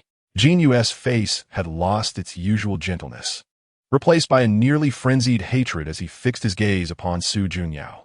Your Majesty, how does it feel? Did you think of this day when you slaughtered my entire family? He raised his hand again, aiming directly at Su Junyao. A quick-thinking former subordinate of King Jing lunged forward, tackling him to the ground, while several others rushed to restrain him tightly, binding him securely. Su Junyao's face appeared pale in the torchlight. He pressed his lips together, averting his gaze from Jinyu as he swiftly commanded, "Fall back. The situation has escalated." The group hurriedly led Jinyu away, supporting their poisoned companions as they vanished into the shadowy alleyway. Moments after their departure, a troop of guards wielding torches stormed into the courtyard. The feigned attack on the east gate had transformed into a genuine assault. Sun Lian and his men were ferociously bold, and amidst the chaos wrought by the prison break, they succeeded in breaching the city gates. The clamor of battle engulfed half the city. Yang Shaobai led a small squad, steering clear of the main battlefield, and following the leads provided by Su Junyao, headed straight for a residence guarded by mercenaries. Bursting through the door, they found a secluded room where frightened but unharmed individuals were gathered. The Plum County official was shoved inside, bound and disheveled, yet he held his head high, attempting to maintain some semblance of dignity. "The antidote," Su Junyao demanded coldly. Stepping towards him, "The poison gene you administered, hand over the antidote." The county official spat, a cruel grin spreading across his face. "Antidote? What antidote? How should I know about the poison that madman concocted? If you have the guts, kill me." The groans of the poisoned individuals echoed painfully nearby. Sun Lian, incensed, delivered a sharp kick to the county official's knee, causing him to collapse in agony. "I truly don't know," he gasped, wheezing on the ground. "The poison was concocted by Jin Yu himself. He said he wanted Su Darren's people to be trapped in a state of torment, requiring daily doses of medicine to alleviate their suffering. Otherwise, they would be left in agony." A heavy silence settled over the room. Su Junyao suddenly broke into a fit of coughs, raising a hand to cover his mouth, his shoulder trembling. When he lowered it, his palm was stained with a vivid crimson. "Junyao!" Xie rushed to support him, her touch chilling against his skin. Su Junyao waved a hand, signaling that he was fine, though his complexion was ghostly pale, beads of cold sweat forming on his forehead. He had inhaled a small amount of the toxic powder. Yang Xiaobai, witnessing this scene, felt a surge of frustration, helpless to assist. His gaze fell upon the quiet figure of Taotao in the corner. The little girl petrified by the night's violence, her wide eyes unblinking, neither crying nor making sound. His heart softened, and he approached her, crouching down. "Tao, are you feeling bored? Shall I take you for a walk outside? The streets are calm now. We could buy something to eat." Tao hesitantly glanced at Xie, who was entirely focused on Su Junyao, merely nodding wearily. Yang Xiaobai took her hand and led her outside. The streets were in disarray post-conflict, with few pedestrians. Most shops shuttered, save for a few daring vendors setting up stalls. Yang Xiaobai bought a piece of sweet cake for Taotao, who nibbled at it, her spirits lifting slightly. As Yang Xiaobai scanned the surroundings, he spotted a makeshift tent not far away, presumably erected for the laborers clearing the streets. He pointed, "Over there. I'll wait for you here. Hurry back." Taotao nodded and scampered off. Yang Xiaobai remained in place, observing the soldiers patrolling in squads, clearing the remnants of chaos. Time ticked by, and unease crept into his heart. Too much time had passed. He felt a jolt of anxiety and rushed toward the tent, lifting the tattered curtain without a second thought. Inside, it was empty.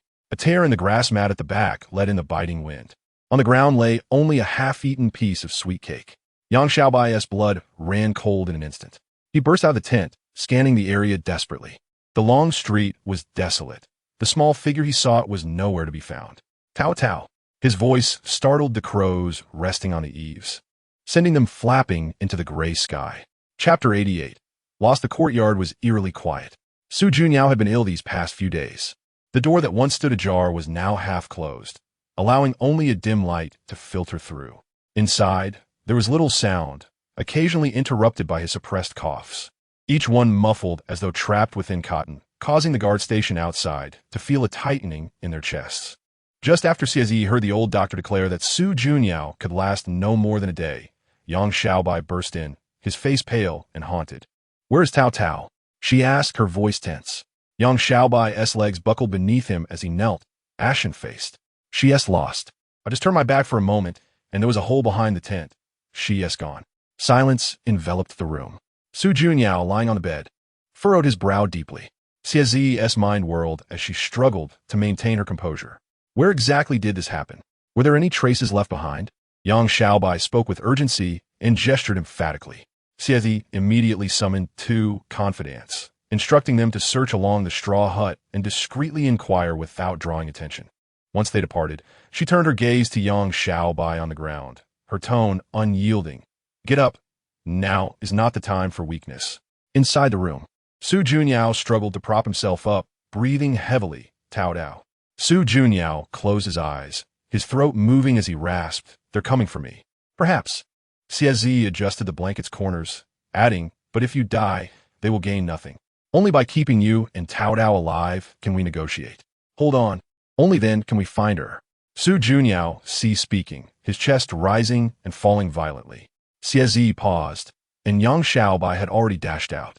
At the courtyard gate stood Taotao, her clothes muddy, face dirty, yet uninjured, clutching a few wilted grasses. Taotao! Yang Xiaobai rushed over, flustered. Where have you been? Taotao ignored him and peered into the room. I heard father coughing terribly. Is he ill? She whispered. I recognize a type of grass. Taoist Xianxing said that if you brew it in water when you cough badly, it can provide relief. Xiezi stepped out, fixing her gaze on Taotao. Where did you go just now? Taotao shrank her neck and offered the grass. There was this grass behind the alley. I sensed that father's scent was off, and, thinking it might be useful, I went to find it myself, since Yang Gij was taking too long. Yang Xiaobai was both angry and fearful. You were going to scare me to death. How could you run off by yourself? I'm sorry. Taotao lowered her head, her eyes reddening. Xiezi glanced at the grass. It was a common cough remedy. She squatted down, her tones softening. How did you know the scent was off? Taotao looked up, her eyes brimming with tears. The Taoist taught me that sick people have a different scent. Father's scent is heavy, like rotten leaves. Xiezi felt a stir in her heart and handed the grass to the old doctor. Take a look. The old doctor examined it. This is Planago and Hautuinia, capable of clearing heat and resolving phlegm, but it is toxic. Let's try it first. Xiezi interrupted and addressed Taotao. Next time, you must not run off alone. You need to have someone accompany you. Taotao nodded. Xiezi inquired further. What else did the Taoist say? Taotao concentrated hard. He said father is gravely ill and there is no remedy, so we should look for relatives in the southwest. There's a place called Bishuiwu, nearby. Su Yanning's expression changed slightly, and he stepped forward to whisper, there are indeed distant relatives of mine in the southwest. That place name has been mentioned by the late emperor. Do you wish to go? Xiezi asked. Su Yanning agreed and turned to prepare. Taotao inched closer to Yang Xiaobai, tugging at his sleeve. Yang Gij, don't be angry. I won dare again. Yang Xiaobai huffed, but continued to glance at her. Taotao produced some melting sesame candy. Here, don't be upset. Yang Xiaobai's heart softened as he accepted the candy. If you run off again, I will truly be angry. Taotao nodded and added, Yang Gij, will you accompany me outside the city?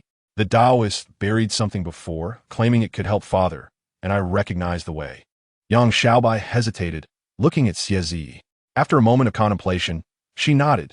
Take a few more people with you. Taotao grew anxious. No. The Taoist said to only tell the most trusted person. It must be you who accompanies me. Xiezi studied Taotao for a moment, then told Yang Xiaobai, take her. But be cautious. The two mounted their horses and rode out of the city, heading towards the western mountains.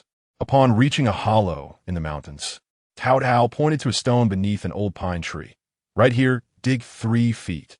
Yang Xiaobai began to dig, and not long after, he struck something hard. Upon uncovering it, he found a sealed ceramic jar. Opening it revealed gold bricks and bundles wrapped in oilcloth. After flipping through a few pages, Yang Xiaobai's expression changed drastically. The ledger contained accounts of collusion among officials and names of several high-ranking officials.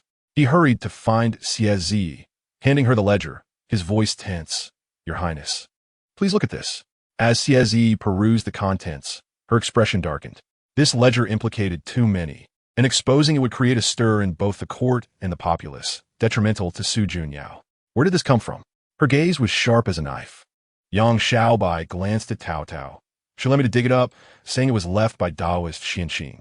Xiezi turned to Taotao, who softly replied, the Taoist said it could help father. Xiezi closed the ledger. This matter ends here. No one is to speak of it. Yang Xiaobai, go summon General Sun Lian discreetly. Yang Xiaobai complied and departed. Xiezi stored the ledger, her mind racing with questions about Taoist Xuanxing's true background and Taotao's role in this affair. Do you wish to go and summon him? Taotao nodded. I have been with the Taoist before. Old Master Wu knows me and might be persuaded. Taotao smiled as she followed the guards outside. Her eyes sparkled, and a small curve formed at the corners of her mouth, revealing 2 faint tiger teeth, the earlier timidity dissipating significantly. Chapter 89. Herbal medicine. Taotao released her grip on her clothing and jogged to catch up with the guards. In the courtyard, Yang Xiaobai and 2 other guards awaited her. Upon seeing her emerge, Yang Xiaobai nodded. Let's go, little Taotao. Lead the way. The night was somewhat chilly. Relying on her memory, Taotao guided them to the corner of the back courtyard beneath an old locust tree. The moonlight was dim, making it hard to see the ground clearly. Right here. Taotao pointed near the tree roots and began to dig down. One of the guards weighed the shovel in his hand, glancing at the hard ground and then at Yang Xiaobai. Boss, this place doesn't seem to have been disturbed. Yang Xiaobai ignored him, only asking Taotao, "Are you sure?" Taotao nodded vigorously. "I saw them burying something heavy here at midnight." Yang Xiaobai asked no further questions and seized the shovel dig. The shovel sank into the earth with a muffled thud. The other two joined in, tossing dirt out as the pit grew deeper, yet nothing was found. The first guard paused, wiping sweat from his brow. "Taotao, did you make a mistake? We've dug almost a person's depth. Could it really be wrong?" In the morning, she distinctly sensed a different scent nearby. Could she have mixed it up? The others also halted, their gazes filled with doubt as they looked at her. At that moment, a sharp sound suddenly rang out as Yang Xiaobai's shovel struck something hard, sending a jolt through his hands. He paused for a moment, then joyfully shouted, "There really is something."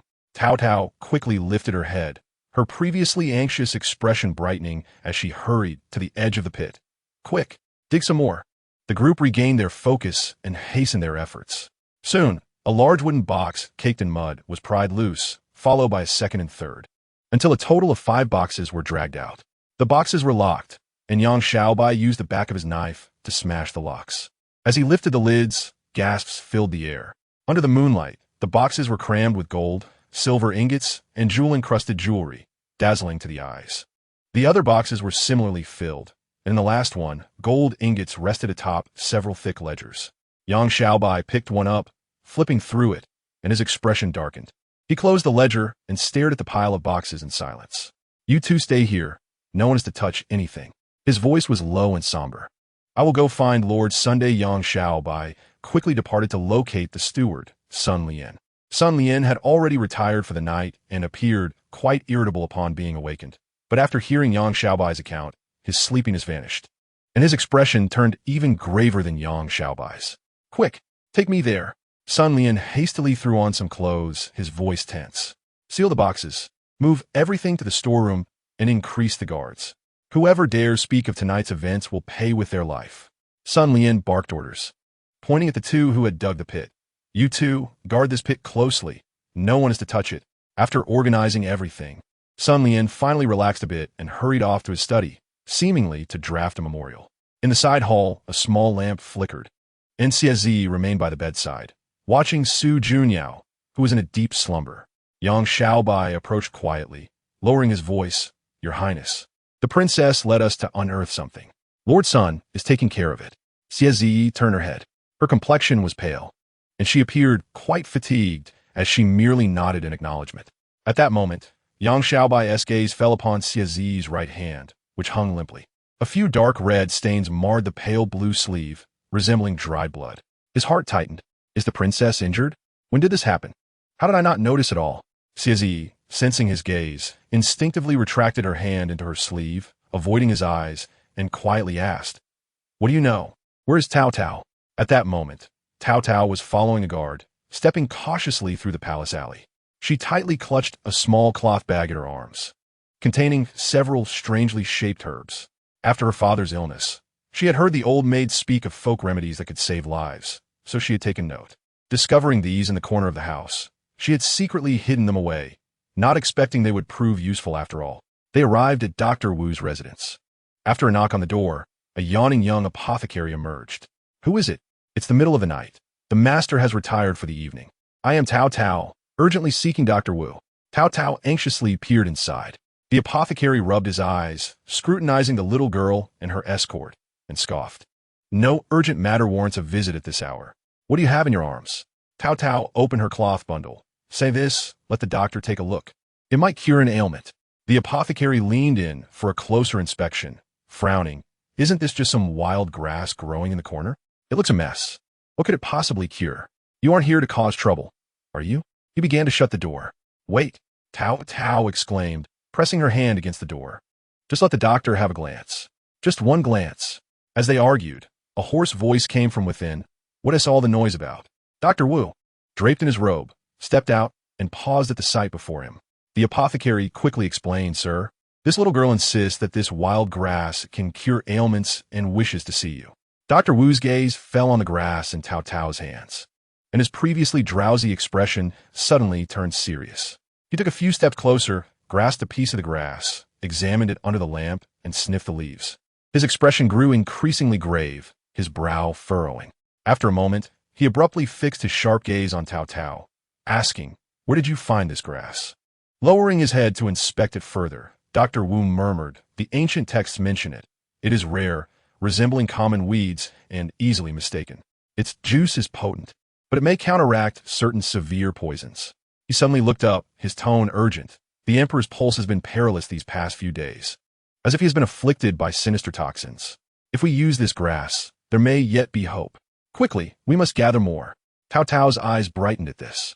Dr. Wu, disregarding everything else, urged the apothecary to fetch a medicinal hoe and lantern, hastily instructing Taotao, "You have achieved a great service. Lead the way." Chapter 90. A turning point. Taotao quickly turned to lead the way. Dr. Wu held the lantern, while the apothecary carried the hoe as the three hurried towards the western corner. The wind howled through the night, causing the lantern to sway violently. Upon arrival, Taotao pointed to the patch of dark green grass by the wall, exclaiming, "This one."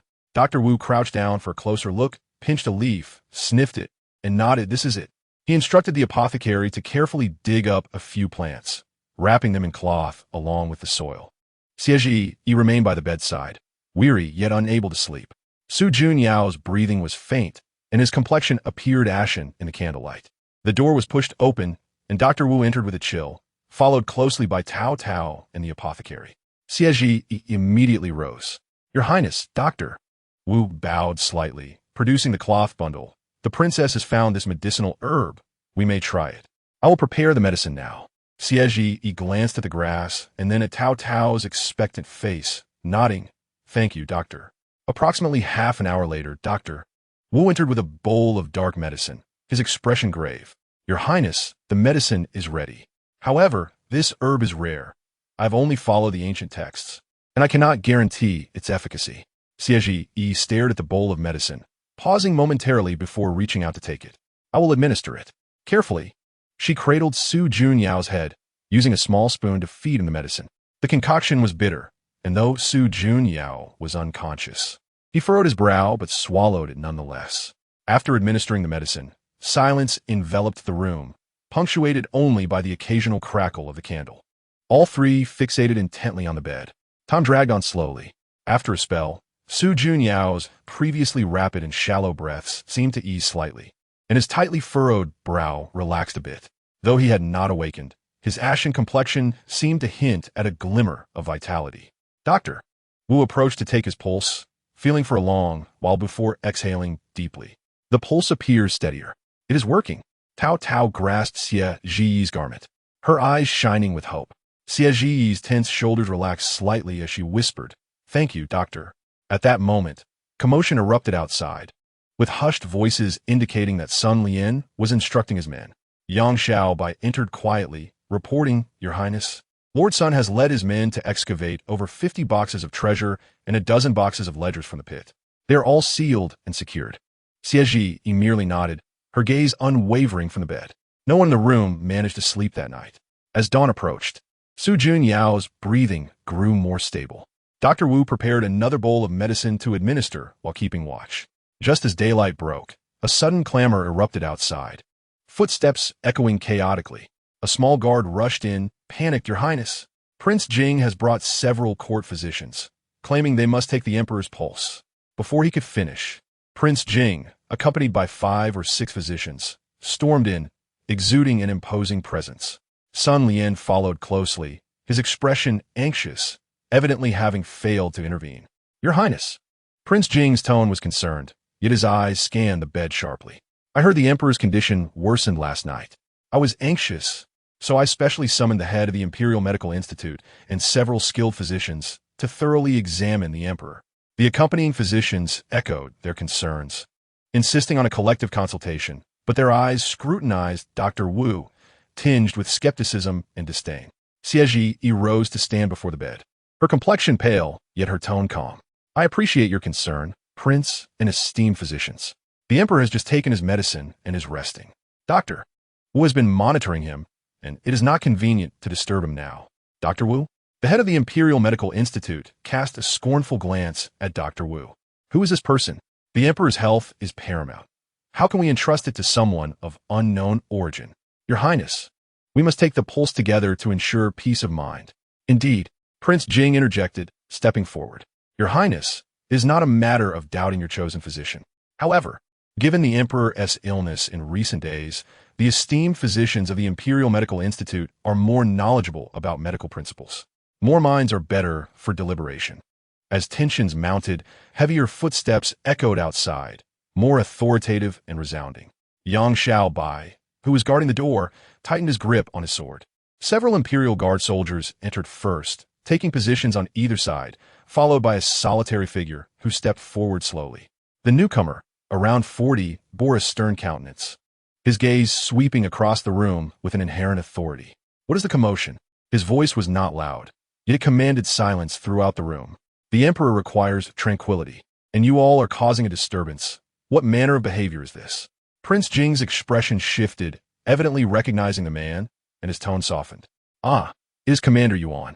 I too am concerned about the Emperor's condition, which is why I brought the physicians. Commander Yuan's gaze swept over Prince Jing, and he nodded slightly before turning to the group of physicians, his voice firm. The Emperor is under the care of a physician. Your gathering here is only likely to disturb him. The physicians, under his scrutinizing gaze, fell silent, lowering their heads. The head of the institute, mustering courage, replied, Commander Yuan, we are genuinely worried about the Emperor. Worried? Commander Yuan interrupted. The Emperor has been ill for so long. What effective prescriptions have you provided until now? Only now do you show your loyalty? His words weighed heavily, causing the head of the institute and several physicians to turn pale, cold sweat breaking out on their brows. At this moment, Taotao emerged timidly from behind Siege, looking up at Commander Yuan and then at the physicians.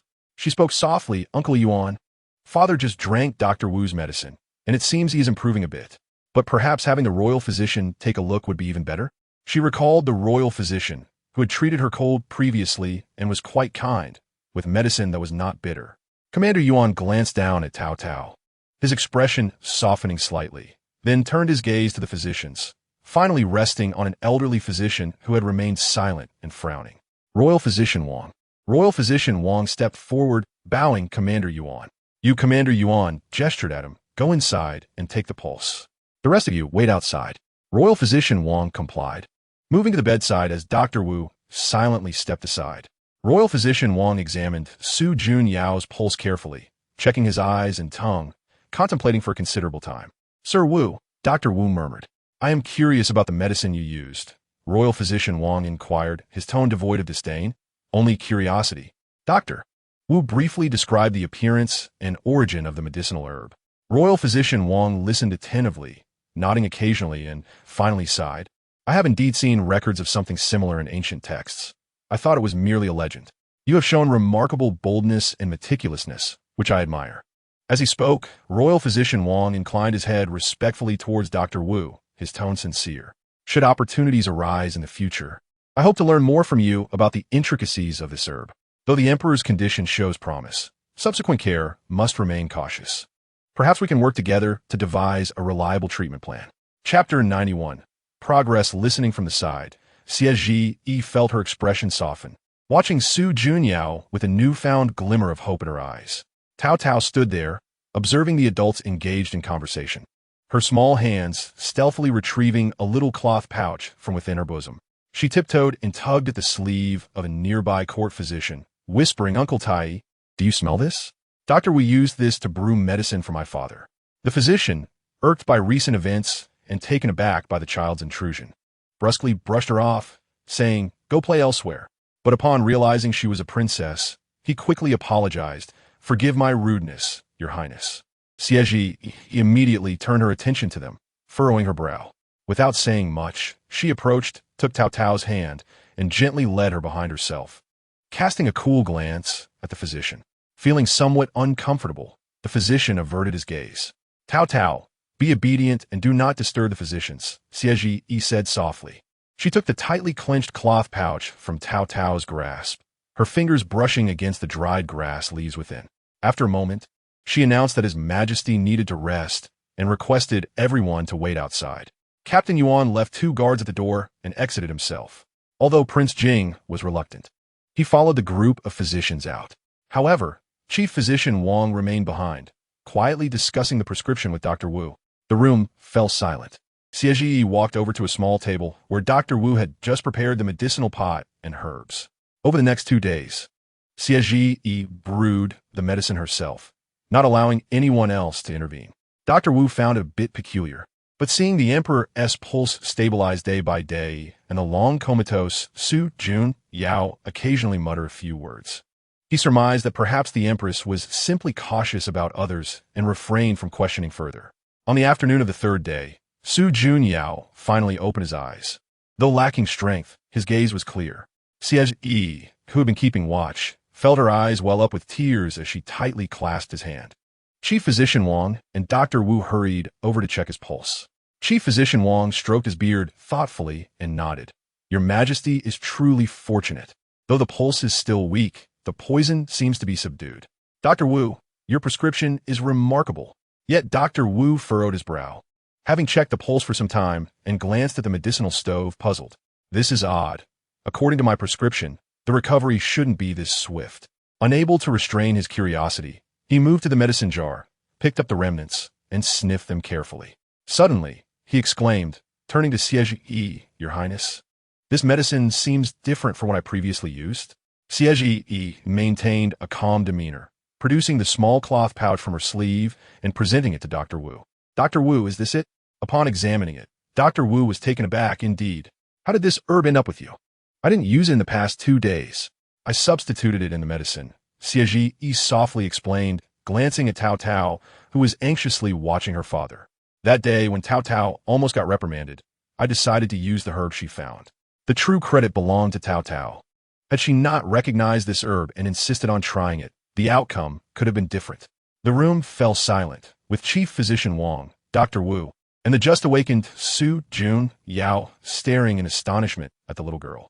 Feeling their gaze, Taotao became flustered and murmured, I just thought it looked strange. And it reminded me of the stories the nurse used to tell. Su Jun Yao slowly extended his hand and gently stroked Taotao's head, his voice hoarse. My Taotao, save your father. Just then, Sun Lian entered to report on the progress of the Sol case investigation, looking troubled as he mentioned that the leads had gone cold. Su Jun Yao, lacking energy, frowned upon hearing this. Taotao leaned over the bed and quietly interjected, Father, if you don't understand the accounts, why not ask those who originally managed the salt? Sun Lian forced a smile. Princess, those guilty officials are quite cunning. They will not speak honestly. Taotao blinked, but they must be suffering in confinement. If Father were to say that whoever helps clarify the accounts would ease their family's burden or reduce their sentence, might someone be willing to speak? The child's straightforward suggestion momentarily left the adults in the room stunned. This direct approach might indeed be effective. Su Jun Yao glanced at Sun Lian, who immediately bent down. I shall try this at once. Su Jun Yao then looked at the glimmering boxes of gold and instructed Sun Lian. You have worked hard these days. Take a box of gold as a reward for those who contributed to the investigation. Sun Lian was taken aback and quickly knelt. I thank your Majesty on behalf of the subordinates. After a couple more days of recovery, Su Jun Yao was finally able to sit up with some effort. Captain Yuan provided a detailed report on the raid of Prince Jing's villa and the interception of Prince Jing's communications with the outside world, with all evidence pointing to Prince Su Xiyan. As for the matter of sorcery within the palace, although the clues were unclear, all signs pointed to the resentful and neglected Lu Fei. Su Jun Yao chose not to investigate further, issuing a cold command. Lu Fei has behaved inappropriately and shall be confined in Changchun Palace. She will not be released until death. This was tantamount to banishment to the cold palace, with no hope of return. Upon returning to the capital, everything seemed to gradually return to normal. However, Taotao noticed a subtle change in her brother, Su Yinan. He continued to study and practice martial arts, remaining polite, yet his gaze had grown quieter than before. At times, he would stare into space, as if lost in distant thoughts. One day, Taotao spotted Su Yinan standing alone in the corridor, gazing blankly at the fallen leaves in the courtyard. She ran over and tugged at his sleeve. Brother, are you unhappy? Taotao tilted her head to observe him. But you hardly smile anymore. After pondering, she pulled out a piece of candy, she was reluctant to eat and placed it in Su Yan'an's hand. Brother, have some candy. Once you eat it, your heart won't feel bitter. Su Yan'an looked at the slightly melted candy in his palm, then at his sister's sparkling eyes. He slowly clenched the candy, gently ruffled Taotao's hair with his other hand, and spoke softly. All right, brother will eat it. Thank you, Taotao. Chapter 92. Cleverness. Taotao squinted and smiled, nuzzling her head against his palm. The prison was damp and cold, imbued with a musty scent. Lu Fei Liao Wanro curled up on a pile of straw, and upon hearing footsteps, looked up to see her cousin, Prince Jing, standing outside the cell door. He was clad in a heavy brocade robe, his expression unreadable. So you still remember to visit me? Liao Wanro rasped, her voice hoarse. Prince Jing surveyed the surroundings and lowered his voice. Wanro, at this juncture, you should just admit your guilt. Do not make matters worse. Liao Wanro lunged to the railing, gripping the cold wood tightly. Admit? What should I admit to? If you hadn't sent word saying the emperor was on the verge of death, urging me to prepare, would I have acted hastily? Now that trouble has arisen, you wash your hands of it. Nonsense. Prince Jing's face darkened. When did I ever convey such a message? It was your own foolishness, believing in rumors and resorting to sorcery. Now you wish to drag me down with you? Liao Wanro fixed her gaze on him, suddenly letting out a cold laugh. Oh, how convenient for you to claim ignorance. Do you remember 12 years ago when you fell ill? Who risked their life to care for you? If it weren't for me, you would have died long ago. Is this your repayment? Prince Jing's expression flickered momentarily, but he hardened his resolve. That is ancient history. Why bring it up now? Out of old affection, I have pleaded for the emperor to spare your life. Just remain obedient. Spare my life? To rot away in this hellhole until death. Liao Wanro's voice rose in pitch. If you do not get me out, I will expose everything I know. If worst comes to worst, we can all perish together. Prince Jing's face darkened as he turned to leave. Madwoman, you are unreasonable. Liao Wanro watched his retreating figure, collapsing to the ground, laughing softly, her laughter more sorrowful than weeping. As the new year approached, the palace, as per tradition, bestowed vegetables to the various royal households, a gesture of favor. This year, with the emperor having just recovered from illness, the rewards drew even more attention. When the eunuch arrived at Prince Jing's residence, he presented 4 dishes as per the rules. The princess consort led the servants in expressing gratitude, smiling outwardly while inwardly aware that the offerings were fewer than in previous years. In the palace, Su Junyao observed as the eunuch delivered a bountiful spread of 8 dishes to Taotao and Su Yan'an. With 2 additional dishes he had specifically requested from the imperial kitchen, all favorites of the children. Taotao's eyes sparkled as she gazed at the table laden with food. Whispering to Siege, mother, is there this much?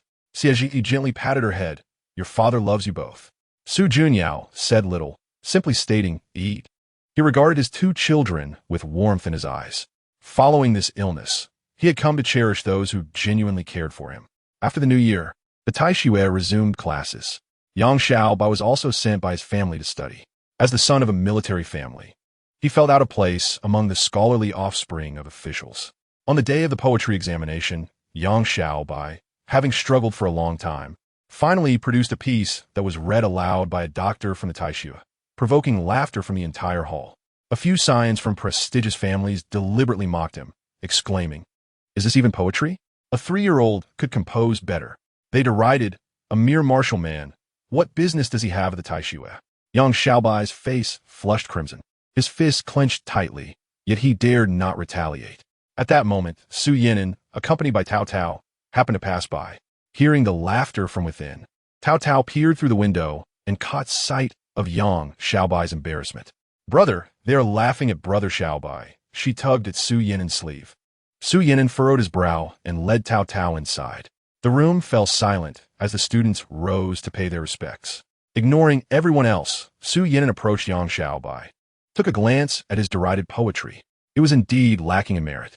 Speaking candidly, Su Yan'an observed that Yang Xiaobai's head drooped even lower. However, he continued, "Yet, it is still superior to those who merely talk. At least he has the courage to write." The students who had laughed the loudest immediately fell silent, their expression sour. Taotao rushed to Yang Xiaobai's side, looking up with her small face. "Brother Xiaobai, do not be disheartened. My father says it is fine not to write poetry. Being able to fight is also good." Her innocent words elicited a round of subdued laughter, But this time, no one dared to mock loudly. Yang Xiaobai shook his head. I cannot compete with them. They have read many books. Taotao frowned. But your skills are better than theirs. If they laugh at you again, just glare at them. Like how my father glares. It is quite frightening. Yang Xiaobai, observing Taotao's earnest demeanor as she instructed him on how to intimidate, could not help but chuckle, and some of his pent-up frustration dissipated. Su Yinan, watching from the side, said nothing but patted Yang Xiaobai on the shoulder.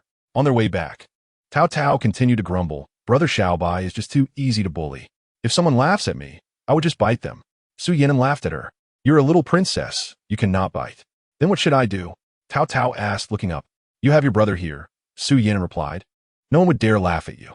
Taotao pondered for a moment and then said, but what about brother Xiaobai? His brother is not here. Su Yinan fell silent for a moment before responding. In the future, I shall visit the Taishui more often. The next day, Su Yinan indeed returned to the Taishui, specifically timing his visit for Yang Xiaobai's class. He did not enter, but stood outside, occasionally glancing inside.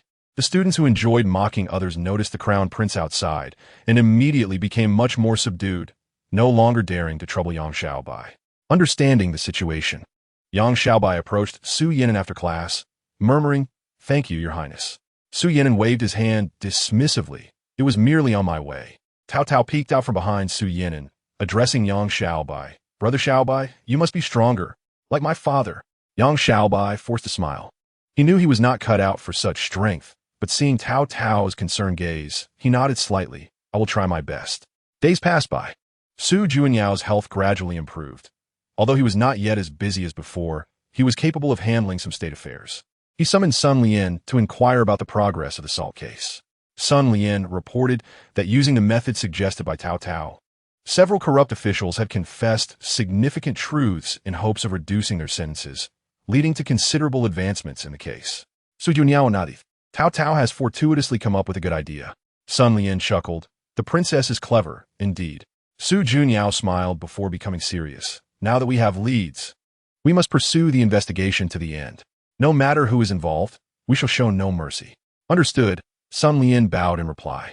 Once Sun Lian withdrew, Su Junyao sat in solitude for a moment before suddenly instructing the eunuch beside him, Go summon Taotao. Taotao was in the courtyard, observing ants relocating, and upon hearing her father call, she hurried over, breathless. Father, did you call for me? Her cheeks were flushed from her sprint. Su Junyao pulled her close, ruffling her hair. I heard you provided Sun Lian with a brilliant idea. Taotao blinked. Was it the idea of having the officials help check the accounts? Indeed. Su Junyao nodded. How did you come up with it? Chapter 93. Changing Fate. Taotao tilted her head in thought. I just thought they must feel quite miserable being locked up. If they could help out, perhaps they could come out sooner or make things easier for their families. If I were locked up, I would want it this way. Su Junyao gazed at her innocent face, feeling a mix of emotions. This child had a simple mind, yet fortuitously spoke to the essence of human nature. You are right, Su Junyao said gently. If you have any thoughts in the future, you can always share them with your father. Taotao happily nodded, then suddenly remembered something and asked, Father, may I go see Brother Xiaobai? He seems unhappy at the Taishui lately. Su Junyao pondered for a moment and replied, Let Yinan take you. But do not disturb the class. All right, Taotao exclaimed joyfully, bouncing off to find Su Yinan. A few days later, Su Yinan was retained by the Taifu for lectures, leaving Taotao bored and wandering out of the East Palace. She remembered the way to the Taishui and thought to wait for her brother. However, while walking, she took a wrong turn and ended up near the Sinang Palace. Just as she was about to turn back, she heard a familiar voice. Is that not Taotao? What brings you here alone? She ran over, greeting respectfully. The Empress Dowager invited her to sit beside her and inquired why she was alone. The Empress Dowager smiled and had the maid bring some snacks. Taotao had not eaten much in the morning, and upon seeing the exquisite pastries, her eyes lit up, observing her relish the food. The Empress Dowager indulged in a few more pieces herself. The old and the young unknowingly consumed quite a bit. The Empress Dowager, feeling somewhat bloated due to her age and poor digestion, gently rubbed her stomach. Taotao also felt full, her little belly round and round, and she shyly let out a burp. The Empress Dowager was amused by her and took her hand. Come, accompany your Empress Dowager to the inner room to rest. The Empress Dowager's chamber was filled with a faint calming incense. It was Taotao's first time inside, and she curiously looked around. Suddenly, she spotted a small porcelain piece on the duobao pavilion that seemed familiar. The porcelain was blue and white, with faint red stains, resembling the fragments she had found in the corner of the imperial garden when her father had been poisoned. She recalled Dr. Wu mentioning that the substance on that porcelain was unusual. Rising on tiptoe, she attempted to inspect it closely. However, the Empress Dowager had already lain down. Closing her eyes, Taotao should also take a rest. The maid approached gently, guiding Taotao to sit on a small stool beside the couch. Although Taotao's mind was still on the porcelain piece, she noticed her Empress Dowager seemed to be asleep and dared not disturb her. After a while, the Empress Dowager's breathing became even, and Taotao quietly stood up, wanting to take another look at the porcelain piece. Unbeknownst to her, the maid was still nearby, and upon seeing her move, she immediately whispered, "Princess, the Empress Dowager has just rested. Do not disturb her." Upon reaching the Yangxin Palace, Taotao saw a figure kneeling at the entrance. She recognized him as Su Siyun, the fifth son of the Jing Wang Fu, who was in fact her cousin. Su Siyun knelt upright, his face pale. As Taotao passed by, she heard him calling out loudly to the inner hall, "I, on behalf of my Aunt Liao Shi, plead for forgiveness.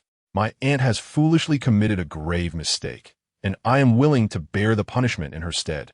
Taotao did not understand the intricacies of court politics, but she remembered that Liao Wanru was the one who harmed her father. She hurried into the hall, noticing her father seated there with a displeased expression. "Father," she rushed over, whispering, "Why is Brother Xing kneeling outside?" Su Junyao rubbed his forehead. "He has come to plead for Liao Fei. But it was Liao Fei who harmed you. Why is he kneeling for her?" Taotao questioned in confusion. Su Junyao did not elaborate, merely stating, "These matters are not for you to concern yourself with." Yet, Taotao recalled the porcelain piece at the Empress Dowager's and Su Siyun's pale face, feeling a sense of connection. She remembered a certain person, the Taoist Xianqing. That Taoist often spoke cryptically, yet his previous divinations had been quite accurate. The following day, Taotao indeed sought out Taoist Xianqing. Upon seeing her, the Taoist was somewhat taken aback. Taotao directly inquired, "Taoist, can you divine the fate of Brother Siyun, the fifth son of the Jing Wang Fu?" Xianqing Daozhong furrowed his brows as he calculated with his fingers. "It is strange. The fate of this young lord suggests he should be a person of little fortune and short life, not living past the age of 10. Yet, it appears he not only survives, but his fate has been altered. However, the method of this fate alteration radiates an aura of malevolence." Taotao eagerly inquired, "What sort of malevolence?" "It seems akin to employing sinister practices for personal gain at the expense of others." Xianqing Daozhong pondered for a moment. "I have heard that the Prince of Jing's residence recently summoned several monks from the western regions, which may be related to this matter." Taotao recalled overhearing palace servants mention that the Prince of Jing indeed invited some renowned monks for a ritual. The Daozhong continued, "To completely alter one's fate through such malevolent practices, one must find a third party with the fate of a beggar, sacrificing their lifespan. If the princess wishes to learn more, she might investigate whether there have been any unusual deaths of individuals with peculiar fates in the capital recently." Taotao understood only partially, but she noted the concepts of the beggar's fate and the third party. As she was about to leave, Xianqing Daozhong gifted her a small ornament, claiming it had been consecrated and would ensure her safety. He added, "The grand sacrificial ceremony is approaching, perhaps this year. The princess may accompany the entourage." Taotao, however, shook her head. "I do not wish to go. There are too many rules, and it is not enjoyable." The Daozhong chuckled softly and refrained from saying more. Sun Lian was investigating a salt case when the princess approached him with her inquiry, which surprised him somewhat. But he replied, "There is indeed a matter. In the southern part of the city, an old beggar suddenly died a few days ago with no relatives, so the authorities handled it rather simply. Why does the princess inquire about this?" Taotao's heart skipped a beat, and she hurriedly asked, "Was there anything particularly noteworthy about that beggar?" Sun Lian contemplated. "Well, although that beggar was destitute, he was remarkably long-lived, having lived over 80 years. The neighbors often remarked on his strong fate. It is strange that he suddenly passed away." Taotao recalled the beggar's fate and the notion of sacrificing lifespan that Xianqing Daozhong mentioned, and she clenched her small hand unconsciously. She did not ask further and ran off. Sun Lian watched the princess's retreating figure, shook his head, and returned to his duties. At dinner that evening, Taotao was distracted, hardly touching her beloved crispy meat. Cie touched her forehead. What is the matter? Are you unwell? Taotao shook her head and quietly asked, Mother, is the grand sacrificial ceremony enjoyable? Cie was somewhat surprised. Why do you ask about this? There is nothing enjoyable about it. The rules are numerous. Why do you suddenly wish to go? I did not want to go. Taotao lowered her head, merely asking. Su Yinan glanced at her, but remained silent. That night, as Taotao lay in bed, she tossed and turned, unable to sleep. She recalled the porcelain shard from her grandmother's side, the sight of Su Siyu kneeling, the sudden demise of the old beggar, and the malevolent practices Xianqing Daozhong spoke of. The next day, Taotao resolved to visit Xinang Palace once more. She wished to take another look at the porcelain shard, hoping it might trigger some memories. The following morning, Taotao returned to Xinang Palace. The Empress Dowager had just risen and was pleased to see her, instructing the matron to bring some snacks. Taotao's mind was preoccupied with the porcelain shard, her eyes frequently darting towards Duobao Pavilion, yet the shard did not reappear. The matron observed closely, and Taotao found no opportunity, so she stayed for a while before departing. Meanwhile, unrest brewed at the Taishiwei. Recently, Yang Xiaobai had made slight progress in poetry, earning praise from the doctor, which displeased several noble youths. During a break, Han Chun led the charge to surround Yang Xiaobai. Oh, has the martial man finally woken up? You aren't copying, are you? Yang Xiaobai wished to avoid trouble and lowered his head to leave. Han Chun tripped him with his foot, causing Yang Xiaobai to stumble, but managed to steady himself. Remaining silent. Are you mute? Han Chun shoved him. Your father is merely a gatekeeper. Do you truly think you can stand on equal footing with us? Yang Xiaobai clenched his fists tightly, his face flushed, yet he refrained from retaliating. Just then, Su Yin approached in search of Yang Xiaobai, frowning as he walked over. What is happening here? Han Chun and his companions immediately tempered their demeanor, bowing. Your Highness, we were just having some fun with Xiaobai. Su Yin ignored them and turned to Yang Xiaobai. Are you all right? Yang Xiaobai shook his head. At that moment, Taotao peeked out from behind Su Yin and, Brother Xiaobai, are they bullying you again? Han Chun quickly forced a smile. The princess misunderstands. We were just playing around. Taotao pouted. That's not true. I saw everything. Su Yin shot a stern glance at Han Chun and the others. Taishiwei is a place for learning, not for mischief. Should I see you causing trouble again, I will report you to the doctor for punishment. The group obediently complied and hurriedly left. Su Yin said to Yang Xiaobai, Let us go. I promise to take you to try the newly opened dumpling shop. Taotao immediately raised her hand. I want to go too. The three exited the Taishiwei and arrived at a small shop. Though modest in size, the aroma was enticing. Taotao's eyes sparkled. It smells so good. Yang Xiaobai retrieved his purse. Your Highness, Princess, I will treat you. Su Yin did not decline. Very well. The three sat down to eat dumplings. As Taotao nibbled, she asked, Brother Xiaobai, why didn't you fight back just now? Your skills are so good. Yang Xiaobai lowered his head. If I resort to violence, it will only complicate matters. My father says that one must adhere to the rules at Taishiwei. Su Yin patted his shoulder. It is good to endure at times, but do not be too soft when it is time to be resolute. Yang Xiaobai nodded. Taotao was taken aback. The sacrificial ceremony? Am I going to? The female official smiled. His Majesty specifically instructed that the princess accompany the entourage this year. While measuring her size, Taotao heard the sound of a child crying outside. Peering out the window, she saw a small boy being carried away by a matron, and he looked familiar. Who is that? Taotao inquired. The female official glanced.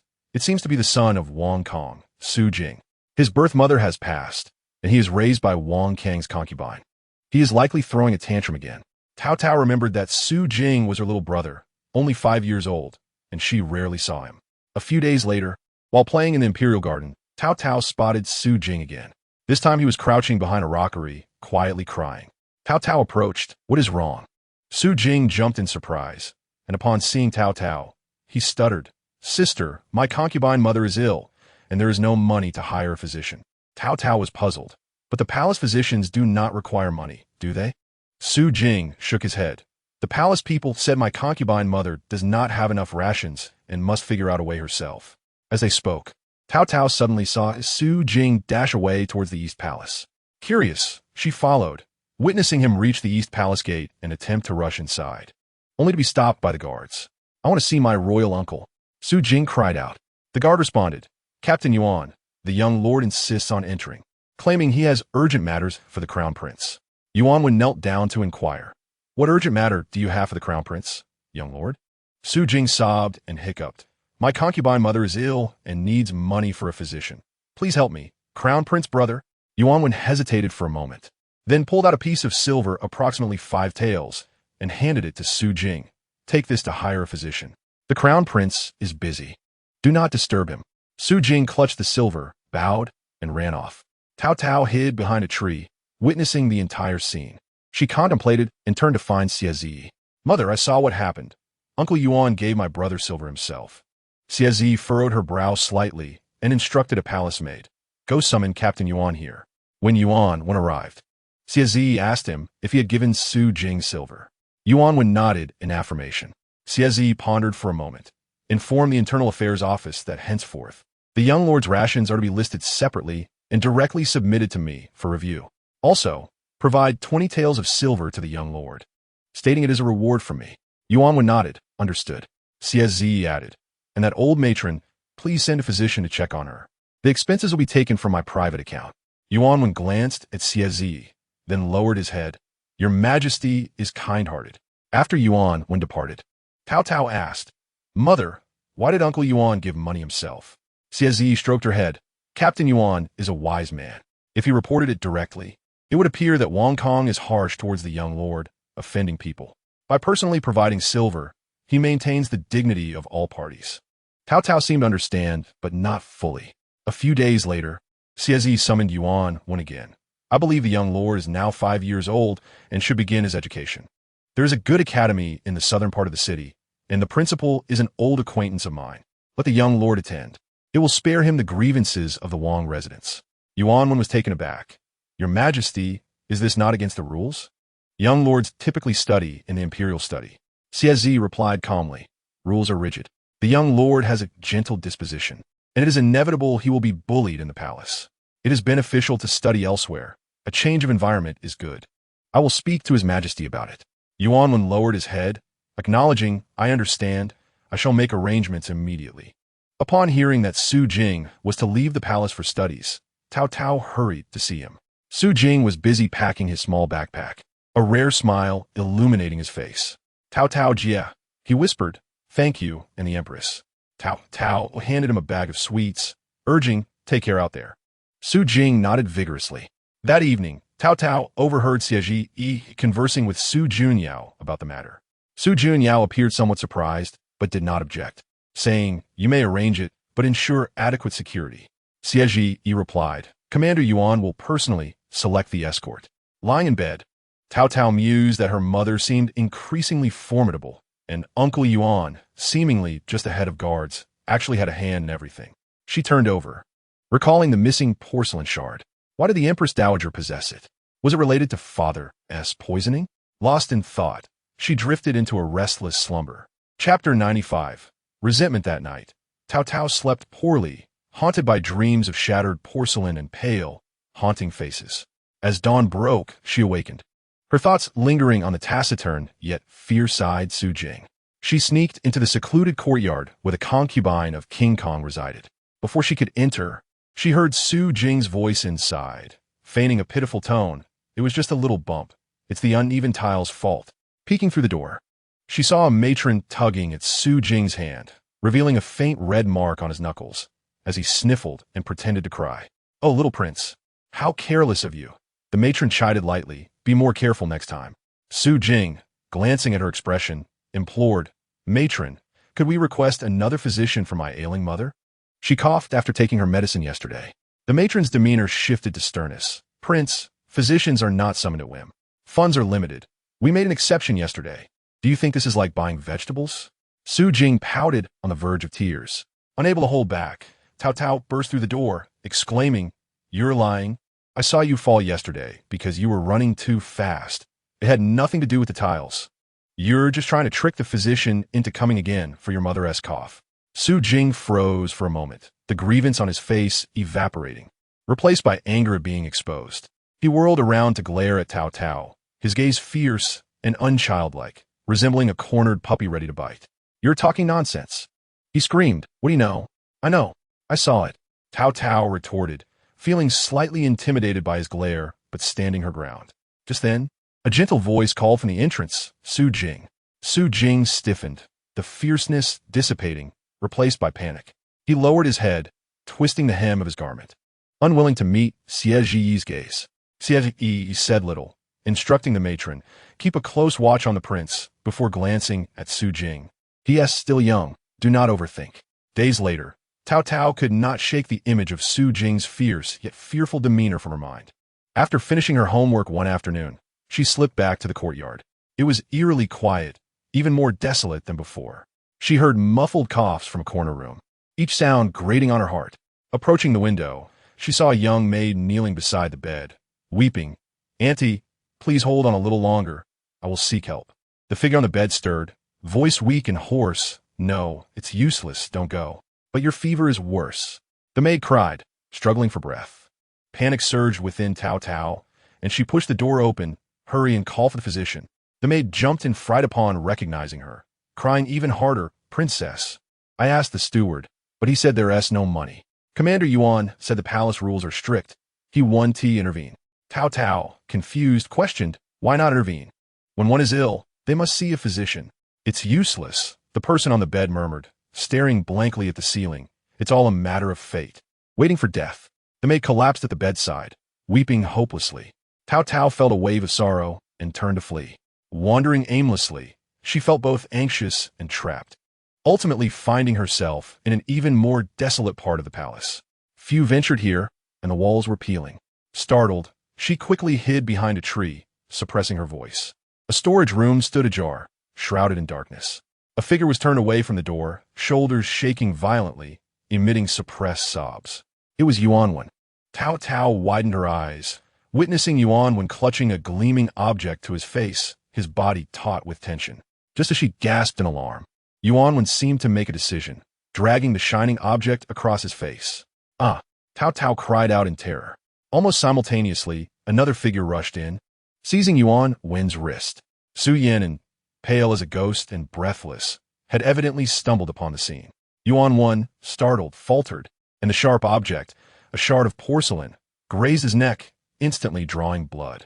Realizing what he had done, he stumbled back, clutching his bleeding neck, eyes darting away in fear. Commander Yuan? Su Yan's voice trembled. What are you doing?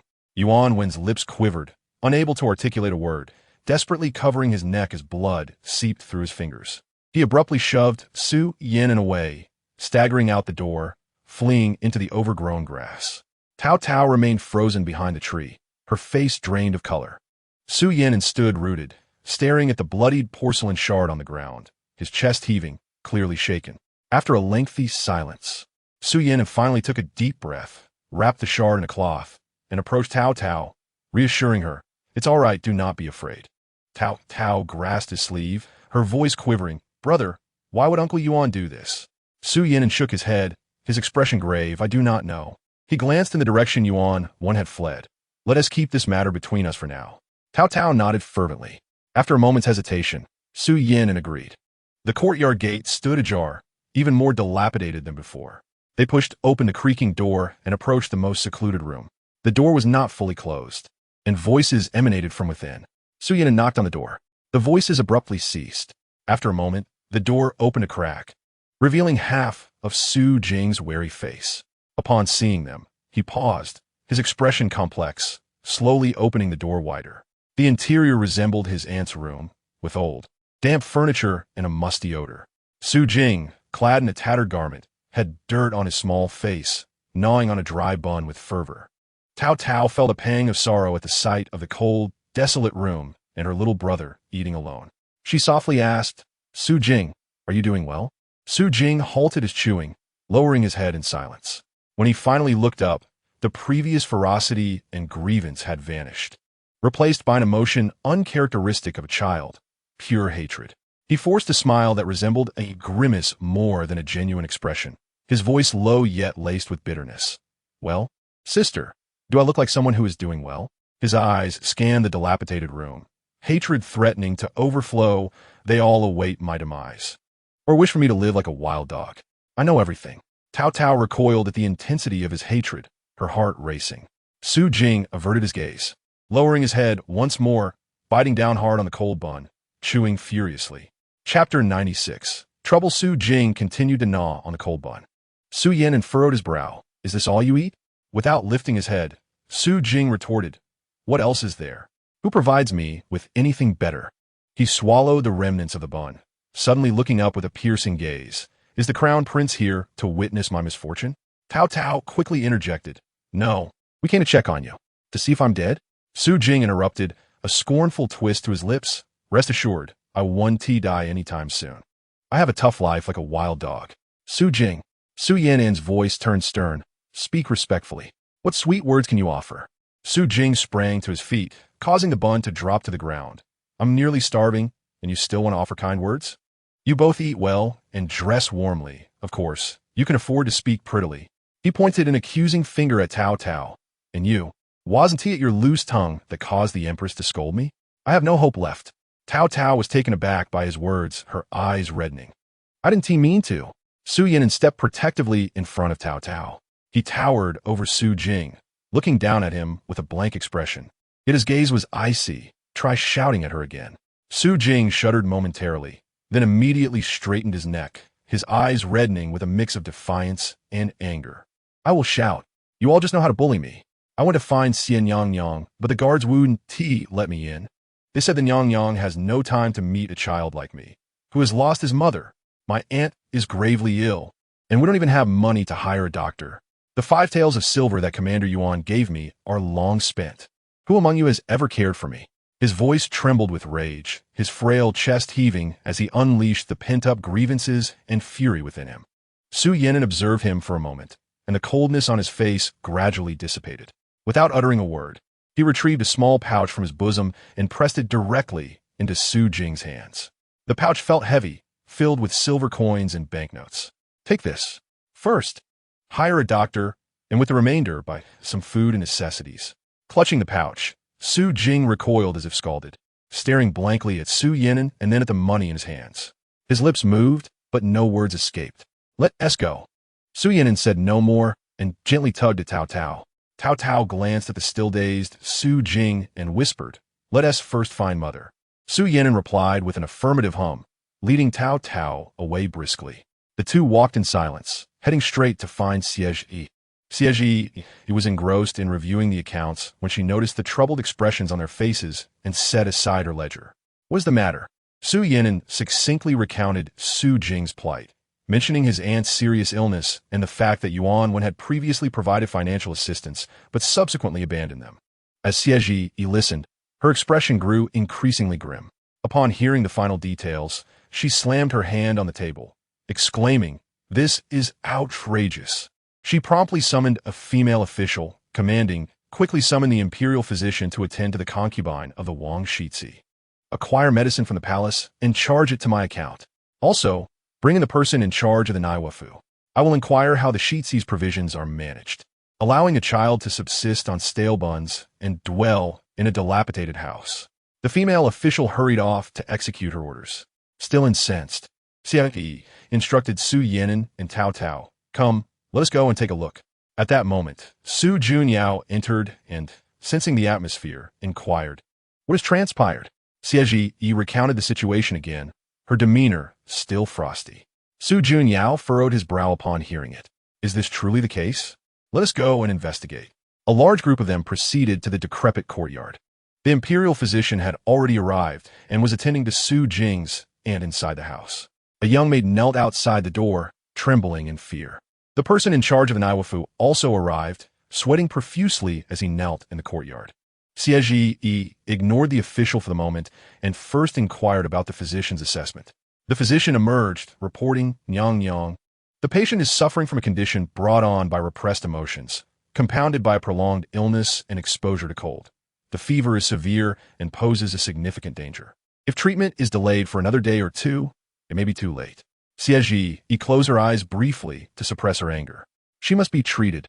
She then turned to the Naiwafu official, her voice icy. How much is the Shizi supposed to receive each month? Where's all the money gone? Speak honestly. The official, terrified, stammered a figure, explaining that most of the funds were managed and distributed by Commander Yuan, and they were only responsible for accounting. Yuanwen? Su Junyao's gaze sharpened. Where is he? The guards hurried to search, only to discover that Yuanwen was absent from the premises, and his belongings had vanished. As if he had fled, Su Junyao immediately ordered the palace gates to be closed and a search of the entire palace to commence. Faced with the inquiries of Su Junyao and Xie, along with the ledger for corroboration, Yuan Wen's face turned pale as he collapsed to the ground. He hoarsely confessed, "Indeed, I embezzled Su Jing's funds and appropriated some others as well. I initially provided Su Jing with 5 taels of silver out of pity for the child, and to prevent him from causing a scene. Later, when Xie intervened, I feared repercussions and dared not involve myself further, even attempting to dissuade Su Jing from seeking help. Why?" Xie pondered. "You're not lacking in wealth." Yuanwen lowered his head, a bitter smile gracing his lips. "It is not that I lack money, but I cannot bear to see others prosper." His words were utterly perplexing, and his gaze had grown vacant. At that moment, Su Jing burst forth from the house. He had overheard everything, his small face pale, his eyes brimming with hatred. He lunged at the restrained Yuanwen, pounding his tiny fists and shrieking, "It's you. You harmed my aunt. You want to starve us. I will kill you. I will kill you." The guards swiftly restrained him. Su Jing struggled like a wild animal, his gaze fixed on Yuanwen, resembling a creature intent on sinking its teeth into its prey. Su Yinan grasped her icy hand, wishing to provide some comfort. Though his attention remained riveted on the unhinged Su Jing, his brow furrowed tightly. He had not anticipated such intense animosity from a 5-year-old child. Nearby, Su Junyao's expression darkened instantly. "Guards, take him away." Guards stationed outside promptly entered, their movements decisive yet cautious, carefully subduing the still struggling Su Jing. Despite Su Jing's continued cries, his strength paled in comparison to an adult's, and he was escorted outside. Su Junyao added sternly, "Find a quiet place to confine him. Assign someone to keep a close watch, and ensure he does not emerge to cause further disturbances, nor harm himself." The guards quickly complied, dragging the still writhing Su Jing away. The courtyard fell silent, leaving only Taotao trembling softly. Yuanwen had been taken away. Su Jing continued to gasp for breath, his chest rising and falling, his eyes filled with loathing as they scrutinized each person in the courtyard. The atmosphere in the courtyard became eerily quiet, save for the sound of the wind howling through the broken windows. Chapter 97. Understanding the courtyard was unervingly still, with only the wind whistling mournfully through the broken windows. Su Jing's chest heaved violently as his gaze swept across every individual present. The normally obedient servants and guards averted their eyes, too intimidated to meet his gaze. At long last, he comprehended the truth. It was not an accident, nor was it simply a severe illness. It was his esteemed uncle, Su Junyao, who had, with each bowl of medicine, orchestrated the demise of his father. "Why?" he rasped, his voice hoarse and laced with anguish, each word dripping with blood. The physicians who attended the old marquis, along with 2 loyal servants, were present. "Spare me. It was the emperor who forced my hand. He threatened my family's lives, compelling me to make the physician kneel and beg." Before he could finish, a guard behind Su Junyao struck with a blade, blood splattering upon the dry grass as the man collapsed lifelessly. The other 2, paralyzed with fear, soiled themselves and were swiftly dispatched as well. The courtyard was filled with the stench of blood. Su Jing gazed at the twitching corpses, his stomach churning violently. He harbored hatred for these accomplices, but his deepest loathing was reserved for Su Junyao, who had rendered him frozen with fear. Su Junyao stepped forward, extending a letter sealed with wax. The words Zhao Yan Academy seared his eyes, a place coveted by scholars throughout the land, a sanctuary from the political troubles of the Northern Territories. "Jinger, your father was most concerned for your future. He continually expressed that among the next generation of the Su family, you are the most talented in your studies and should not be embroiled in this tumultuous existence. Go to the capital, to Zhao Yan Academy. That is where you truly belong." Su Junyao's voice was unnaturally gentle, as if he had not just taken lives. The letter felt weighty in Su Jing's hands, despite its lightness. In another courtyard, the atmosphere was entirely different. Taotao wore a serious expression, diligently practicing her graceful hand gestures with an air of determination. Xie sat nearby, occasionally offering gentle reminders. "Soften your fingertips and take smaller steps. Su Yinan entered and, upon seeing the little girl mimicking every move with such intensity, a rare smile broke through his usually stern demeanor. What are you practicing for? Mother said that for the Tian ritual, one must adhere to decorum. Taotao maintained her pose with utmost seriousness. Su Yinan raised his hand and gently pressed her fingers down. Just be natural. There is no need to overthink it. You're doing perfectly well as you are. Taotao blinked, acknowledging with a soft "oh," yet her fingers secretly rose again. She retrieved a small clay jar from beneath the bed, lifted the talisman, and a chilling aura emanated from within. The nearly invisible shadow of Yuan when shivered at the bottom of the jar, trembling in fear. I'm exhausted from practicing decorum today, all because of you. If it weren't for you, Taotao murmured, pointing a finger at the shadow. The shadow twisted and writhed silently, as if screaming without sound. She toyed with it as one would with a plaything, pinching it with her nails and blowing at it to send it staggering this way and that, all while humming an off-key nursery rhyme. Once she had sufficiently tormented it, she carefully sealed the jar again and patted it gently.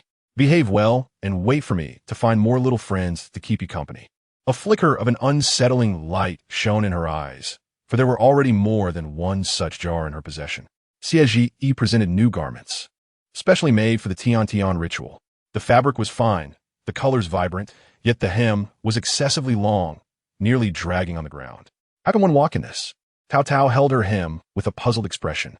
Xie gently helped her straighten her collar, casually remarking that the ritual for offering sacrifices to the heavens was solemn, requiring slow and steady steps to convey a sense of gravity. Where during practice, you'll become accustomed to it, she advised. Taotao nodded, seemingly understanding, though her concern lay not in the attire's appearance or convenience, but rather in meeting the expectations of certain individuals on that day. The day of the heavenly sacrifice arrived. The royal procession was grand, with banners obscuring the sun. Amidst solemn music, the emperor, accompanied by his ministers, bowed to the heavens and earth. Taotao, clad in the cumbersome long-draped garment, blended in with the noble ladies.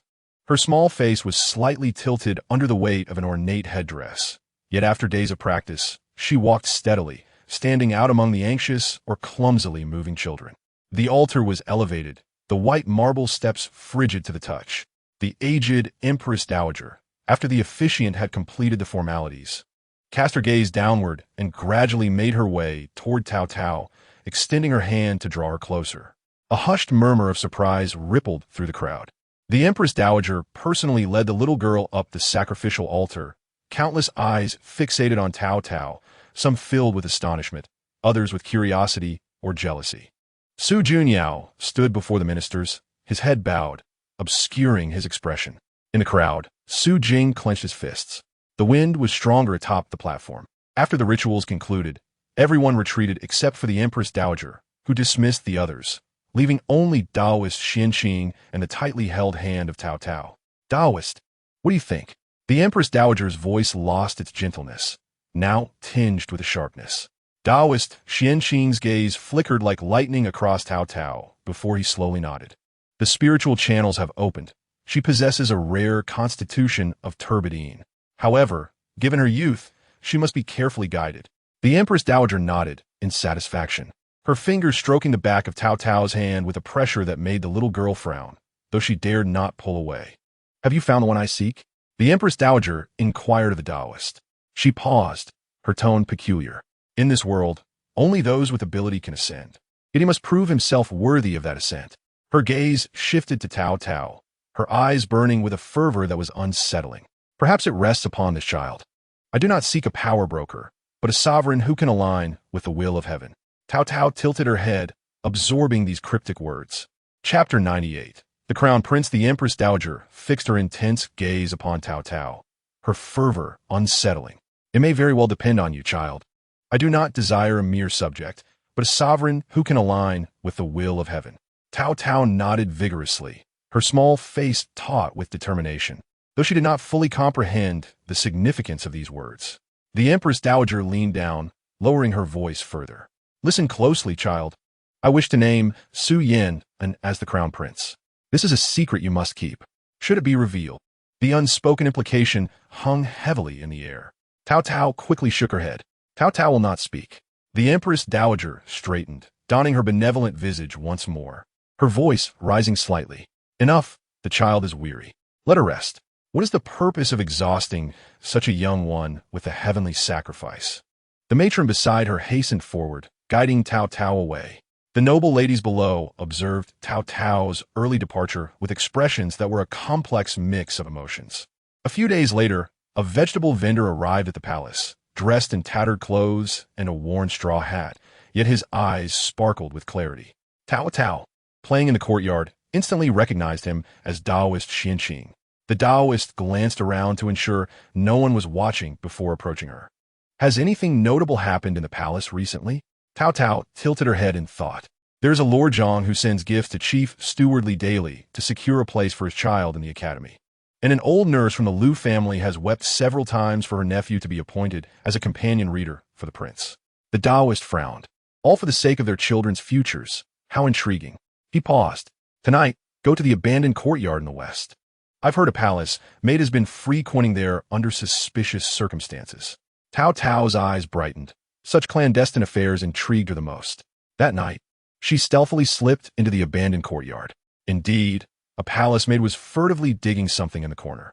As Taotao was about to confront her, the maid suddenly convulsed and collapsed, lifeless on the ground. Taotao approached, noticing the maid's eyes wide open, her complexion a ghastly shade of blue-black, devoid of breath. Yet moments later, the body began to twitch, limbs stiff and attempting to rise. Startled, Taotao hurried off to find the Taoist. The Taoist was in the kitchen, pretending to assist with the vegetables.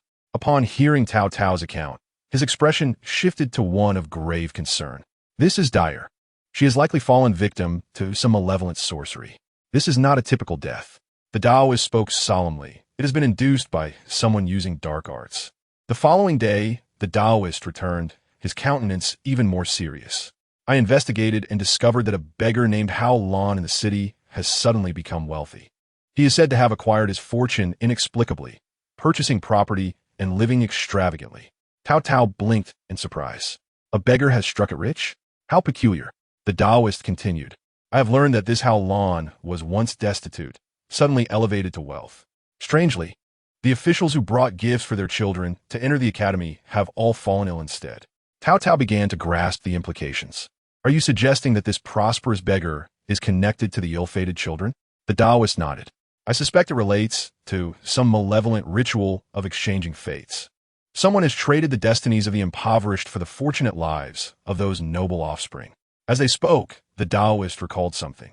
By the way, the crown prince has yet to be established. That child, Yin, and has a companion reader named Yang Xiaobai. You must look out for him. Taotao remembered Yang Xiaobai, who excelled at his studies. The Yang family is currently troubled, the Taoist murmured. Several factions within the family are fiercely competing for the companion reader position, creating a perilous environment for the boy. Taotao made a mental note. When she next saw Su Yin, and she deliberately inquired about Yang Xiaobai. Su Yin frowned. Xiaobai has been facing difficulties. Both his second and third uncles wish to replace him with their own children, employing underhanded tactics. Just a few days ago, he fell from his horse, but fortunately sustained only minor injuries. Taotao understood the gravity of the situation. A couple of days later, she sought an excuse to visit the Yang household and happened upon Yang Xiaobai's second aunt berating him. You little brat, occupying the space without contributing.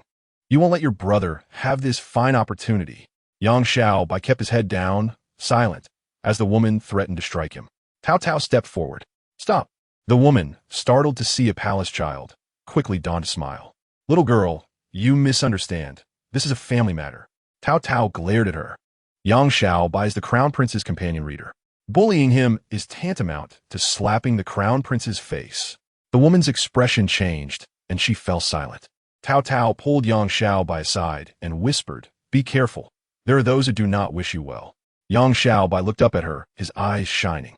Thank you, sister, I understand. On her way back, Taotao pondered these matters. Within the palace and beyond, there were covert struggles for power and influence. Even she, a mere child, had become ensnared in such intrigues. She touched the small jar in her arms, where Yuan Wen's spirit rested quietly. Perhaps she should gather more allies, as they might prove useful in the future. As she walked halfway, she encountered Su Yin searching for her. Where have you been? I couldn't find you for a moment. Taotao grinned. Just having some fun. Su Yan ruffled her hair. Don't wander off. It's not safe these days. He paused. I heard that my grandmother wishes to declare me as the crown prince. What do you think? Taotao blinked. That's wonderful. You would make the best crown prince. Yin engaged. Su Yan regarded her, his expression complex. I hope so, but many eyes are watching that position. Taotao grasped his hand. Do not fear. Taotao will help you. Su Yan smiled, a mixture of resignation and warmth in his eyes. All right then. I shall rely on you, little one. The setting sun elongated their shadows as Taotao observed the disparity between their sizes, silently resolving to protect Yin and Gidge at all costs, no matter the challenges to come. She also felt a twinge of sympathy for Yang Xiaobai, who seemed particularly vulnerable, and vowed to safeguard him as well. As for those who plotted mischief and malice, she would confront them in her own way. After all, she possessed the small jar and had the Taoist to assist her. A gust of wind blew, bringing a chill. Tao tucked her chin into her collar, nestling her small hands into Su Yan's warm palm, finding solace in his warmth. Nodding, she followed him closely, though her eyes couldn't help but dart toward the hidden gazes lurking in the shadows. She tightened her grip on Su Yan's hand, her heart resolutely whispering that she could not always rely on others for protection. She needed to quickly cultivate her own abilities, to discern the intentions hidden behind those smiling faces, and to evade unpredictable schemes in order to establish a firm foothold within the depths of the imperial palace. In the aftermath of this resolve, an uproar emerged from the Taishua, where Yang Xiaobai successfully secured a position as a companion scholar. While this was indeed a commendable achievement, the Wu family was less than pleased, for Wu Sixian also aspired to claim this single coveted spot. That afternoon, without any pretense of politeness, the Wu family, accompanied by several elders, stormed into the Yang residence. Wu Ling, Yang Xiaobai's mother, emerged to greet them, her countenance grim. Leading the group was Wu Yong, Wu Sixian's father, who plastered a false smile on his face and said, Sister Ling, let us speak candidly. Sixian wishes to enter the Taishua as well. Shouldn't Ti Xiaobai graciously yield his position? Wu Ling's face drained of color. Elder brother, how can you say such a thing? Xiaobai earned this through his own efforts. What efforts? Wu Yong interrupted. He merely read a few more books. What makes Sixian any less deserving? You are a widow with an orphan. What benefit do you derive from holding this position? The other elders chimed in, urging, let Sixian have it. The Wu family will look after you in the future. Furious, Wu Ling trembled with anger. This is Xiaobai's future. It cannot be relinquished. Wu Yong's expression hardened. Do not provoke me. Yield today, or you will face the consequences. He gestured, and several servants from the Wu family rushed inside. Wu Ling attempted to intervene, but was shoved aside. Xiaobai, what have you done to my son? Wu Ling cried out in desperation. Wu Yong sneered, do not worry. He will not die. A few days of confinement will lead him to reconsider. With that, the Wu family swaggered away, locking the gates of the Yang residence behind them. Coincidentally, that day, Su Yinan and Taotao had arranged to meet Yang Xiaobai at the bookstore, but their wait was in vain. Sensing something amiss, the two headed straight to the Yang residence. Upon arrival, they found the gates firmly shut and an eerie silence enveloped the place. Su Yinan furrowed his brow and decided to scale the wall for a closer inspection. The two discreetly made their way to a secluded area of the courtyard, with Su Yinan going over first, then helping Taotao over. The courtyard was desolate, and as they stealthily advanced, they heard muffled cries from a side room. Taotao leaned closer to the window and gasped, for it was Wu Ling, bound to a chair with cloth stuffed in her mouth, sobbing pitifully. Su Yinan gently pushed the door open and began to untie her. Once freed, Wu Ling grasped Su Yinan's hand and cried, Your Highness, the Wu family has taken Xiaobai. They are holding him in the woodshed, threatening not to release him unless the position is surrendered. Su Yinan's expression darkened. They have gone too far. Tao, filled with urgency, exclaimed, We must rescue Brother Xiaobai.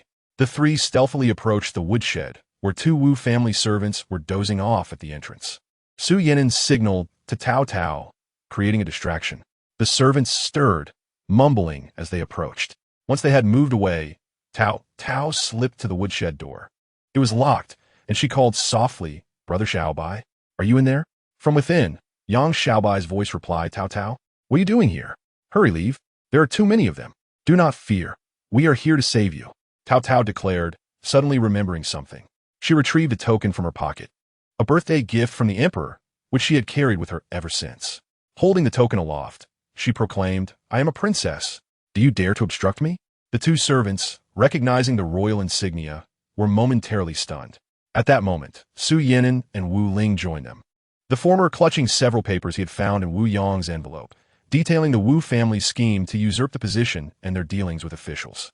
What audacity the Wu family possesses. Su Yinan spoke coldly. Not only have they unlawfully detained a son of a minister, but they also seek to manipulate the selection of scholars. Do they not care for the law? The servants, trembling in fear, hastily unlocked the door. Yang Xiaobai emerged from the woodshed, his clothing torn and face bruised, but his eyes lit up upon seeing his friends. Soon after, the palace guards arrived, as Su Yin had sent word. When Wu Yong was brought before them, he still attempted to argue his case. Su Yinan tossed the incriminating papers in front of him. "What do you have to say about this?" Upon seeing the documents, Wu Yong's face turned ashen, and he collapsed to the ground, speechless. The guards apprehended the Wu family members, finally bringing peace to the courtyard. Wu Ling clutched Yang Xiaobai, weeping uncontrollably. He patted her back and turned to Su Yinan and Taotao, expressing his gratitude. Taotao shook her head, but her heart ached as she observed the injuries on Yang Xiaobai's face. She recalled how her hand had trembled when she raised the token, but now it was steady. Such was life in the imperial palace. One was either subjugated or had to stand tall. She needed to mature swiftly to become formidable enough to protect those she cherished. Days passed, and the position of companion scholar was confirmed for Yang Xiaobai. The Wu family had suffered a setback, but Taotao knew this was not the end. People like the Wus held grudges. She devoted herself more earnestly to her studies, keenly observing the palace's affairs and even secretly watching Xie manage court matters. Su Yinan noticed her transformation and inquired, "What has prompted this sudden diligence?" Taotao replied, "I do not want my hand to tremble the next time I raise the token." Su Yinan regarded her silently, his eyes reflecting approval. After a while, the mid-autumn banquet was held in the palace. Taotao accompanied Xie and noticed members of the Wu family present, behaving as if nothing had transpired. Wu Yong even approached a toast, his demeanor jovial, not a word spoken about Yang Xiaobai's ordeal. Holding her juice, Taotao felt a clarity within. People in the palace could change their faces faster than one could turn a page. Today they toast with smiles, and tomorrow they might stab you in the back. She resolved to learn to see through their facades. After the banquet, Taotao sought out Yang Xiaobai, who was engrossed in his studies. Surprised by her visit, he asked, "The Wu family hasn't troubled you again, has it?" Yang Xiaobai shook his head. "No, my mother said the Wu family has been avoiding us." Taotao remarked, "They fear us now, but we must remain vigilant." Yang Xiaobai smiled. "You seem different." Taotao grinned back. "I cannot always be the one crying." After a brief conversation, she took her leave and encountered Su Yinan, who seemed to be waiting for her. "How are things?" he inquired. "Xiaobai is well," Taotao replied. "The Wu family is currently quiet." Su Yinan nodded.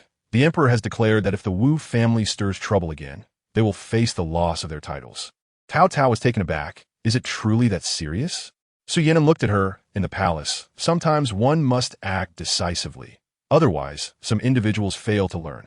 Taotao pondered his words, and that night, she struggled to sleep, contemplating Su Yinan's advice, Wu Yong's smiling face, and the image of Yang Xiaobai imprisoned in the woodshed. The following day, she approached Xie, expressing her desire to learn to read financial accounts. Xie was somewhat surprised. "What brought this on?" "I simply wish to learn." Taotao zipled. Without further inquiry, Xie began to teach her. Taotao studied diligently, meticulously noting each detail. Days later, she actually identified discrepancies within the accounts. The royal estates overseen by the Wu family reported significantly lower yields than previous years. She relayed this information to Xie, who examined the figures and remarked with a cold laugh, "A dog cannot change its habit of eating excrement." She promptly dispatched someone to investigate, and indeed, a shortfall was uncovered. The Wu family faced repercussions, receiving a penalty of 1 year's salary. For the first time, Taotao felt she had accomplished something meaningful, albeit small, yet impactful. She rushed to share the news with Su Yinan, her eyes sparkling with excitement. Su Yinan, upon hearing, ruffled her hair affectionately. "You have grown." Taotao smiled, acknowledging her growth. In the depths of the palace, one must mature. There was no other way. She recalled that afternoon spent rescuing Yang Xiaobai from the woodshed, the sight of his injuries, and the pounding of her heart when she raised the token. As she reflected on these matters, Wu Yong was already kneeling on the ground, held captive by the palace guards. At first, he feigned ignorance, raising his neck and crying out for justice. Your Highness, discern the truth. This is all a misunderstanding. We merely invited Xiao Bai, my nephew, to stay at home for a few days to rekindle familial bonds. How can there be talk of imprisonment? Su Yinan did not engage in further trivialities. He directly thrust the papers detailing the Wu family's schemes before him. Upon seeing the documents, Wu Yong's expression changed dramatically, yet he stubbornly retorted, "This is slander. I know not which scoundrel has forged these to harm the Wu family." Suddenly, in a fit of rage, he lunged forward, seizing a half-drunk cup of tea from the table and splashing it violently onto the papers. The ink blurred instantly upon contact with the water, rendering the writing illegible. "Oh dear, my hand slipped." Wu Yong feigned innocence, though a glimmer of satisfaction flickered in his eyes. Now there would be no evidence against him. "Your Highness, you cannot condemn us based on a few worthless sheets of paper." Su Yinan regarded his unscrupulous demeanor, his gaze turning icy. He took a step closer, nearly invading Wu Yong's personal space, his voice low yet imbued with an undeniable authority. "Wu Yong, do you believe that by destroying these papers, you are free from consequence? Do you not realize that with a mere word from me, both you and your son could find yourselves barred from the Taishuo for life? Unable even to retain your current official position?" Wu Yong was forced to retreat under the weight of his presence, his earlier bravado evaporating, cold sweat breaking out upon his brow. At that moment, Taotao stepped forward. Though her stature was diminutive, she looked up at Wu Yong, her words sharp as daggers. "Lord Wu, your hand certainly slipped with great finesse. I wonder, if His Majesty were to learn of your clumsiness, would he also perceive it as a misunderstanding?" Wu Yong's face shifted through shades of red and white, his lips trembling as he attempted to argue. Just then, an announcement rang out from outside. "The Emperor has arrived." Seizing the moment like a desperate man grasping at straws, Wu Yong rushed over to prostrate himself, exclaiming, "Your Majesty, Your Majesty, discern the truth. The Crown Prince and the Princess have misunderstood me. I merely invited my nephew to stay for a few days, harboring no ill intent. Those papers are fabrications. Someone seeks to harm our Wu family." His lamentations were so theatrical, it could have moved the heavens. Su Junyao glanced at Su Yinan, who was about to speak when, suddenly, a voice from behind interrupted. "He lies." The urgency of his statement caused him to cough, causing blood to seep from his lips. Wu Yong, alarmed, sprang up and kicked Yang Xiaobai. "You little brat, how dare you slander me?" Yang Xiaobai fell to the ground, blood spilling from his mouth and staining the floor. The sudden violence left everyone stunned. "Impudence!" Su Junyao roared in fury.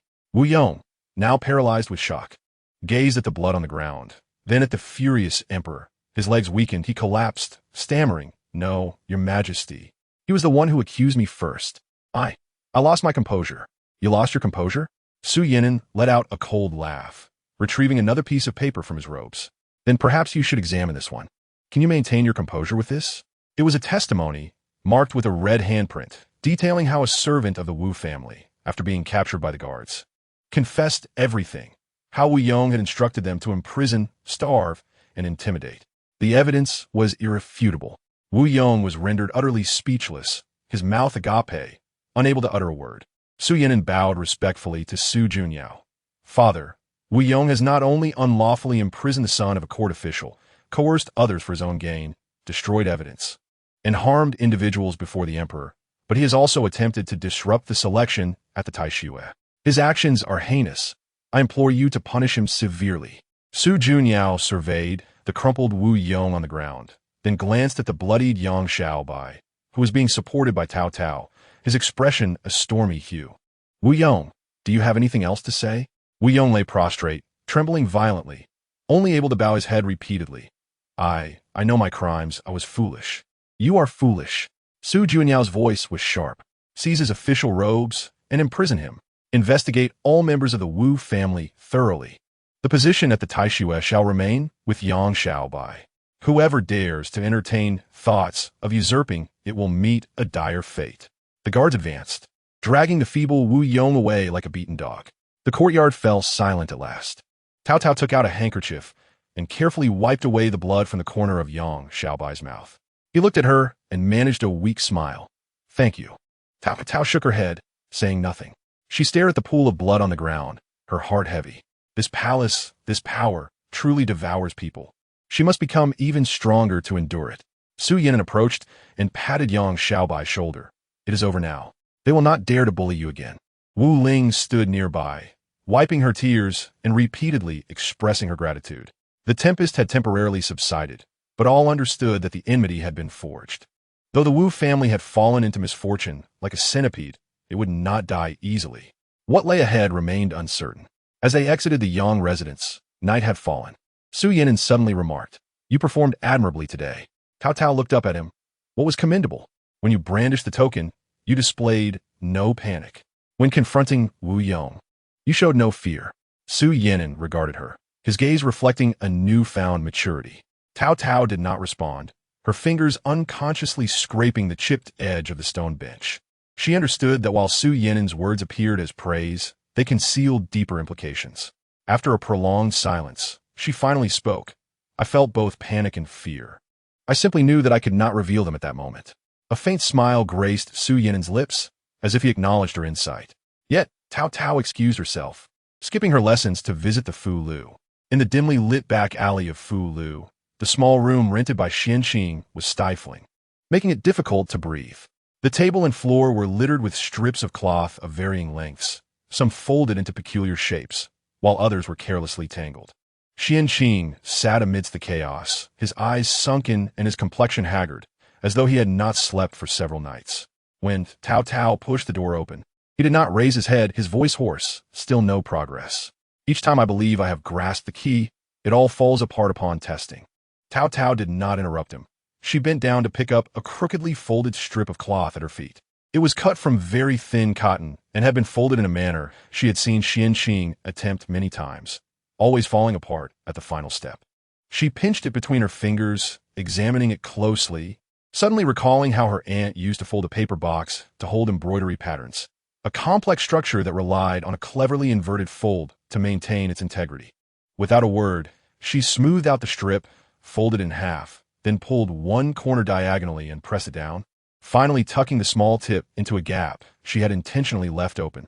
Gently releasing it, the cloth settled firmly on the table, forming a compact triangle.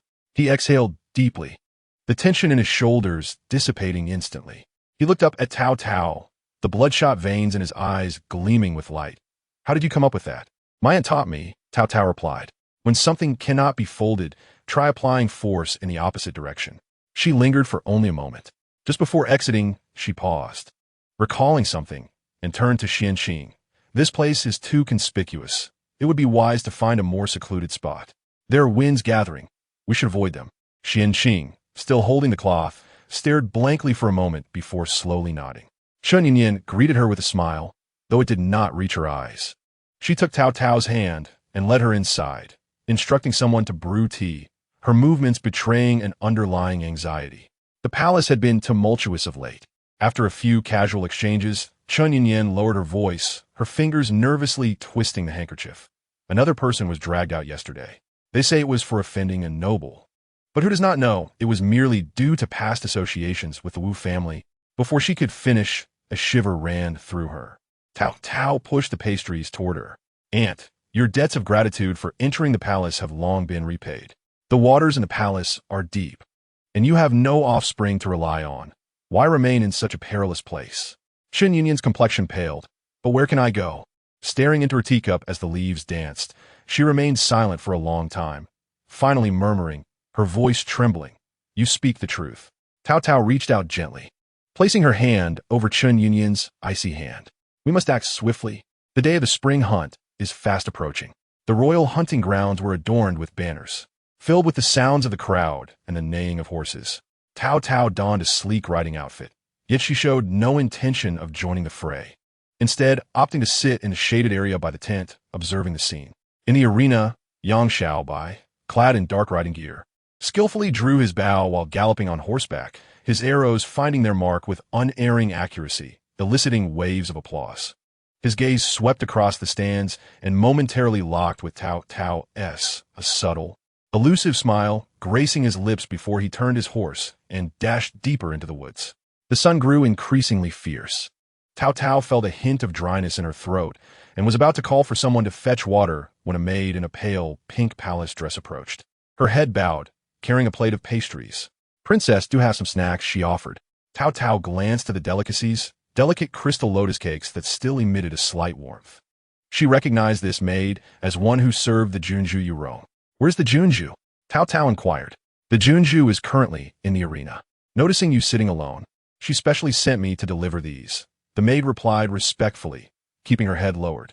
Taotao regarded the pastries for a moment and instructed, "Please convey my gratitude to the Junju." She picked up a piece and savored it. It was sweet and delicate, melting in her mouth.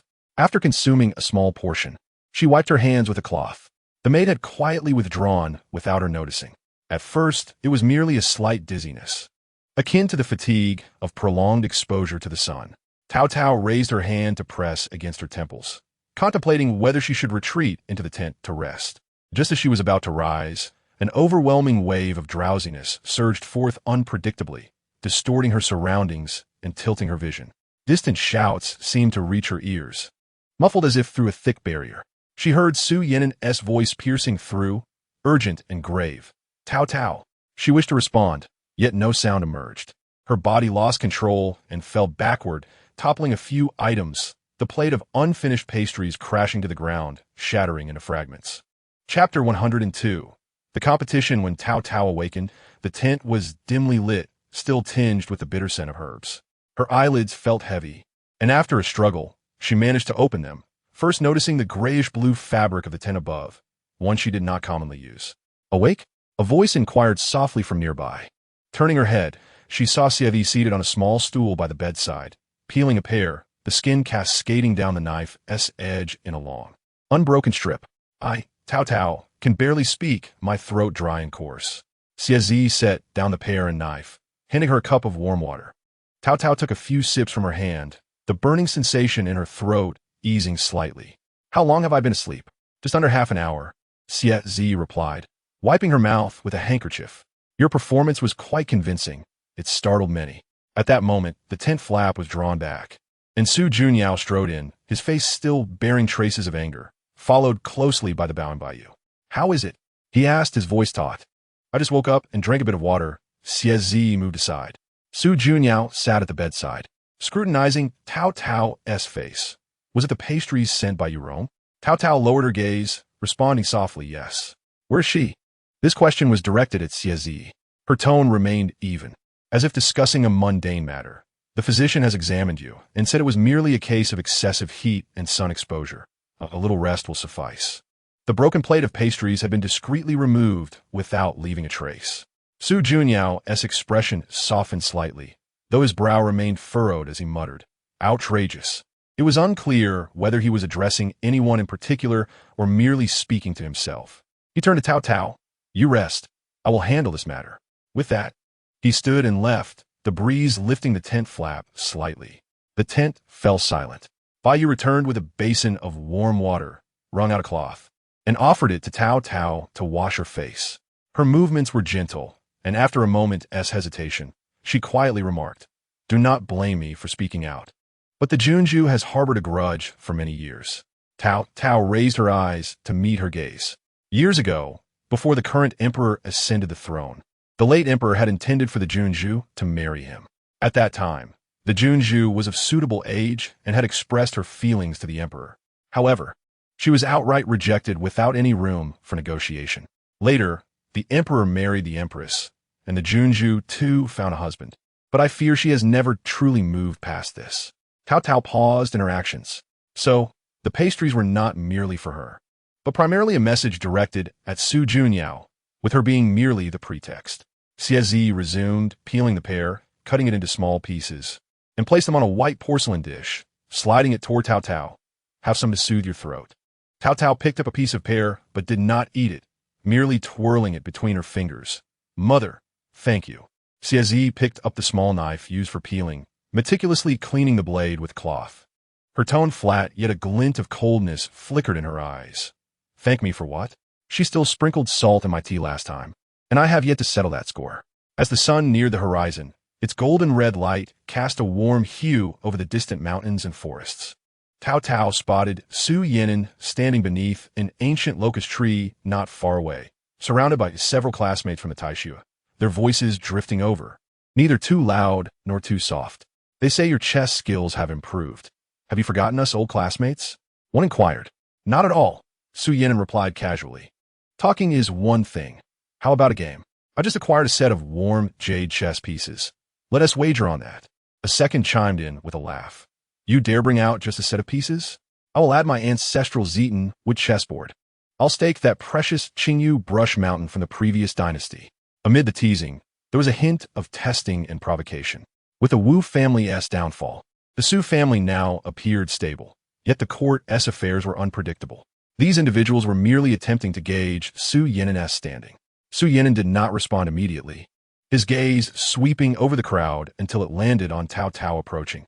He nodded gently in her direction. As she drew near, the most boisterous of the group remarked, Taotao, you've arrived at the perfect moment. Lend Yinan your encouragement. If he wins, all these stakes will be yours. Taotao looked at Su Yinan, whose expression remained placid as he asked, Do you want them? Taotao surveyed the items on the stone platform. The warm jade pieces felt smooth, the Zetan board had a muted sheen, while the Qingyu brush mountain exuded an air of antiquity. She lifted her gaze to Su Yinan, offering a gentle smile. If you win, I happen to need a jade ornament to weigh down my scent pouch. Su Yinan's lips curled into the faintest of smiles as he turned to the others. Set up the board. The chess match commenced on the stone platform beneath the ancient locust tree, with spectators encircling to watch. Taotao, unfamiliar with chess, stood quietly by, observing Su Yinan's hands, slender and clean, his fingers steady as he placed the pieces without a hint of tremor. She noted the long lashes that hung over his downcast eyes, occasionally lifting to scan the board, his gaze profound as a deep pool. The surrounding laughter faded, leaving only the crisp sound of pieces striking the wooden board, resonating one after another. Eventually, the young man playing white tossed down his piece and conceded defeat, his countenance dark but forcing a smile. We truly cannot match Yinan's skill. Su Yinan accepted the pieces, turning and placing them all into Taotao's embrace. Now you have the ornament, he said. The following day, the spring hunt proceeded as usual. At the sound of the horn, the thunderous rhythm of hooves rolled across the ground. Yet the atmosphere today felt markedly different from yesterday. Several elder aristocrats and ministers gathered on the high platform, observing the young riders galloping below, sipping tea and chatting until the conversation inevitably veered back to the previous day's chess match. I heard Yinan revealed his hand yesterday, winning the prized possessions of those young lads. One noted, young people frolicking is normal. Yinan's chess strategy reminds me of the late emperor, so composed and skilled, leaving no room for us to retaliate. Su Junyao, seated nearby, held his teacup, blowing gently on the froth, remaining silent. Another chuckled, stroking his beard. It's rather dull to only watch the younger generation compete. Why don't we add a wager and play a match ourselves?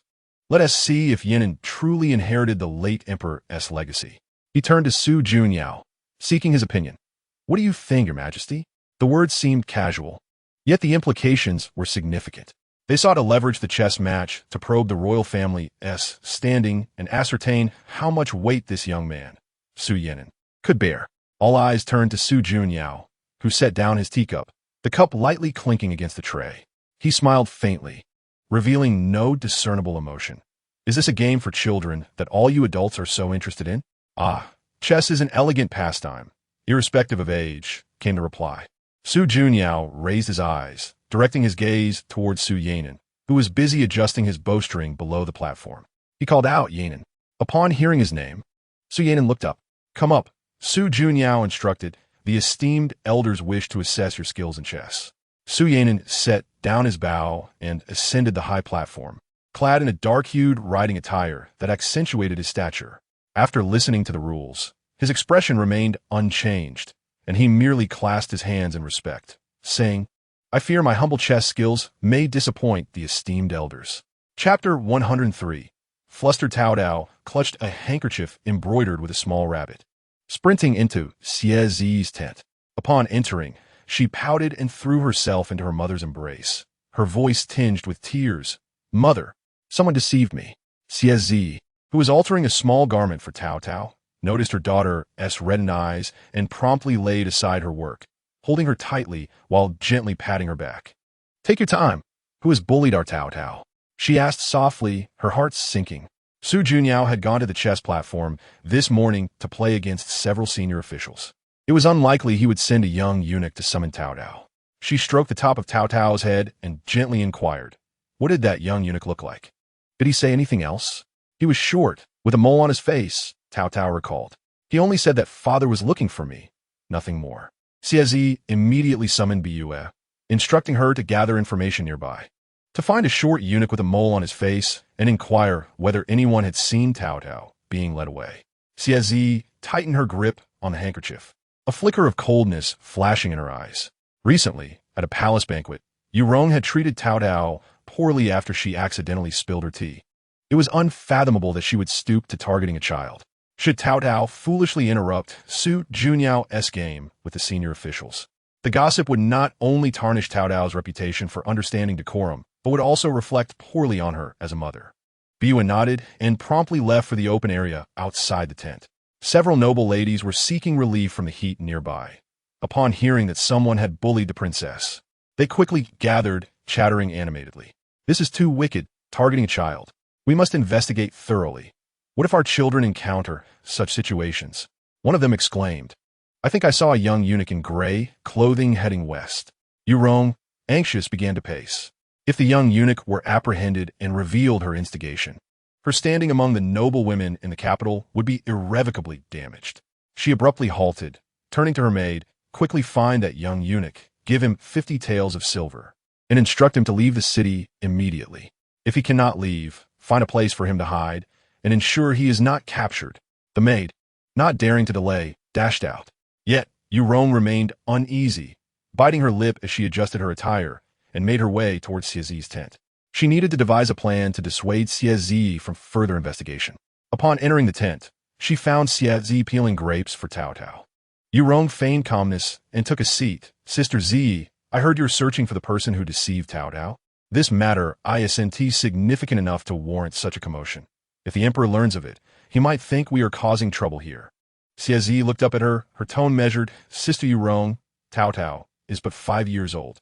If she were genuinely deceived and embarrassed at the chess platform, how would others perceive her? I cannot simply let this matter rest. But your loud search is only inviting mockery upon us." Yurong insisted, raising her voice deliberately. "Besides, who would have the time to deceive a child? Perhaps Taotao misremembered and no one deceived her." Taotao, overhearing, protested, poking her head out from Xie's embrace. "I did not misremember. That young eunuch had a mole on his face. He is the one who deceived me." Yurong felt a wave of panic wash over her. Just as she was about to respond, footsteps approached from outside the tent, followed by Su Junyao's voice. "What has happened? Why are there so many people gathered here?" Xie rose to greet him. As Su Junyao entered, Taotao leaped from her arms and rushed to his side, exclaiming, "Father, someone tricked me into going to your chess game, trying to make me look foolish." Su Junyao bent down, lifting Taotao into his arms, his brow furrowing in concern. "Who deceived you? Have you found the culprit?" Upon hearing this, Yurong's heart leapt into her throat, her complexion paling instantly. Unaware of her distress, Su Junyao smiled and pinched Taotao's cheek. "Our Taotao is truly clever. Can you lead father to find him?" Taotao nodded, then turned to Yurong, whispering to Su Junyao, "Father, I want to see that wicked aunt make a fool of herself. She just said I was mistaken." Those words, neither too loud nor too soft, were perfectly audible to Yurong. She stood frozen, her limbs chilled, watching as Su Junyao carried Taotao away, her mind drowned in panic. If the young eunuch were caught, it would mean the end for her. As Su Junyao stepped out of the tent, Biwa rushed towards him. "Your Majesty, we found the young eunuch. He is hiding in the woodshed to the west and has been apprehended by the guards." Su Junyao nodded, instructing the guards behind him, "Bring him here." Before long, 2 guards escorted a short young eunuch forward. Upon seeing Su Junyao, the eunuch fell to his knees, trembling in terror. "Your Majesty, spare me. I did not intend to deceive the princess. It was Yurong, the county princess, who instructed me." Yurong, following behind, nearly collapsed at these words. Su Junyao turned to her, his gaze as icy as frost. Yurong, do you have anything to say? Her face drained of color. Yurong opened her mouth but could not utter a single word. The crowd turned to stare, murmuring among themselves, and she felt a burning shame wash over her, wishing for nothing more than to vanish into the ground. Taotao nestled in Su Junyao's embrace, quietly chiming in, "Father, see, I was right. It was her who made the young eunuch deceive me." The guards moved forward, and as Yurong was taken away, she dared not lift her head. The whispers around her grew louder. She realized that, after this incident, she would no longer be able to maintain her standing in the capital. Chapter 104. Deception. As they approached, they saw a disheveled young eunuch kneeling on the ground, tugging at a palace-maid's skirt, shouting, "You told me to deceive the county princess. Now that something has gone wrong, you cannot abandon me." The maid, named Suyao, stood beside the guard Yin Hung, responsible for security around the stables. Flustered by the young eunuch's accusations, Suyao retorted, "You are speaking nonsense. I do not even know you. When did I instruct you to deceive the princess?" Yin Hung frowned, preparing to pull the young eunuch away when Yurong's personal maid came running over. Upon witnessing the scene, she raised her voice, "So it was you who instigated this. My lady said someone must be framing her. Now we have evidence. Do you still wish to argue?" At this revelation, onlookers gathered around. Suyao felt tears welling. She had only come to the stables to fetch something for the concubine. How had she become embroiled in such a scandal? Yin Hung positioned himself in front of Suyao, addressing the maid. "You cannot make baseless accusations. Suyao has been with me the entire time. She had no opportunity to instruct him." The maid, however, was relentless. "You are a guard, of course. You would defend her. I will go inform my lady and let her settle this." With that, she turned and dashed toward Yurong's tent. Moments latte. Yurong was supported as she was brought over. Recently placed under house arrest, she believed this young eunuch's betrayal was her chance to extricate herself from suspicion. So she forced herself to remain composed. Upon seeing Su Junyao, she fell to her knees, sobbing, "Your Majesty, you must stand up for me. This young eunuch is clearly under Suyao's orders, and now he's trying to drag me down with him. The guard Yin Hung can attest to that." Before Su Junyao could respond, Taotao peeked out from his arms, her innocent voice ringing clear, "I do not believe you. Brother Yin Hung is a good person. He would never lie." Yurong froze, taken aback that a child would defend Yin Hung. Just as she prepared to counter, Taotao continued, "Moreover, I have seen this young eunuch before. When he deceived me, he had a purse embroidered with peonies, just like the one you usually use." A wave of panic surged within Yurong as she instinctively touched her own purse. She typically enjoys using the embroidered peony purse, the one she casually took from her jewelry box for the little eunuch. She feigned calmness, saying, "Surely, the princess must have made a mistake. This type of purse is everywhere in the capital. How can it be used as proof against me?" However, Taotao suddenly jumped down from Su Junyao's embrace, rushing to the little eunuch and reaching into his arms. The eunuch tried to evade, but Yin Hung held him down. In an instant, Taotao pulled out a purse and raised it for everyone to see, exclaiming, "It's this one. Look, the embroidery of the peony is identical to that on Aunt Yurong's purse." The crowd gathered to examine it, and indeed, the peony on the purse was exquisitely embroidered, with petal patterns mirroring those on Yurong's pouch. Yurong's face turned ashen, leaving her speechless. Su Junyao's expression darkened as he instructed the guards, "Take Yurong away and keep her under strict surveillance. Once this hunting expedition concludes, she will be handed over to the delusions for further action. This little eunuch should also be taken for interrogation to see if there are any accomplices." The guard stepped forward, and Yurong, collapsing to the ground, was taken away by them. The murmurs around gradually subsided, and Suyao hurriedly approached Su Junyao, kneeling to express gratitude. "Thank you, Your Majesty and the princess, for standing up for this servant." Taotao ran to Yin Hung, looking up with her small face and asking, "Brother Yin Hung, can you be my attendant in the future? I think you're amazing. You just protected Sister Suyao." Yin Hung was taken aback for a moment and quickly waved his hand. "The princess jests. It is my duty to protect everyone in the palace. I could not dare to be the princess's attendant." Yin Hung glanced at Su Junyao, who nodded, and he acquiesced, since His Majesty and the princess do not mind. "I shall humbly comply." Taotao's face lit up with admiration. "Wow. Brother Yin Hung, you're so impressive. Do you have good friends?" like other guard brothers or palace maidens. Next time we can play hide and seek together. I'm really good at it. Yin Hung chuckled. I know a few guard brothers. They're quite friendly. If the princess wishes to play, I can invite them next time. Su Junyao observed Taotao's joyful demeanor, feeling relieved. Although the incident had caused quite a stir, it was fortunate that it was resolved in time, allowing Taotao to meet such a reliable person as Yin Hung. He remarked to Yin Hung, thanks to you this time. Should similar matters arise in the palace in the future, I will need you to be vigilant. Taotao sat on a chair, swinging her little legs. Father, brother Yin Hung is really nice. I must be good friends with him from now on. Su Junyao patted her head. As long as you like him, you can play with him often. However, today's incident serves as a reminder. You must be cautious when strangers speak to you and never follow anyone casually. Do you understand? Taotao nodded. I understand. If someone tries to deceive me next time, I will first ask who they are and inform father and mother, so that the bad people do not succeed. Su Junyao smiled and handed her a snack from the table. You are truly a clever child. Enjoy your snack. Soon we will go to the horse paddock to see the horses, as you mentioned wanting to ride a pony last time. Taotao's eyes brightened as she eagerly took the snack and devoured it. That's wonderful. Father, you are so kind. Chapter 105.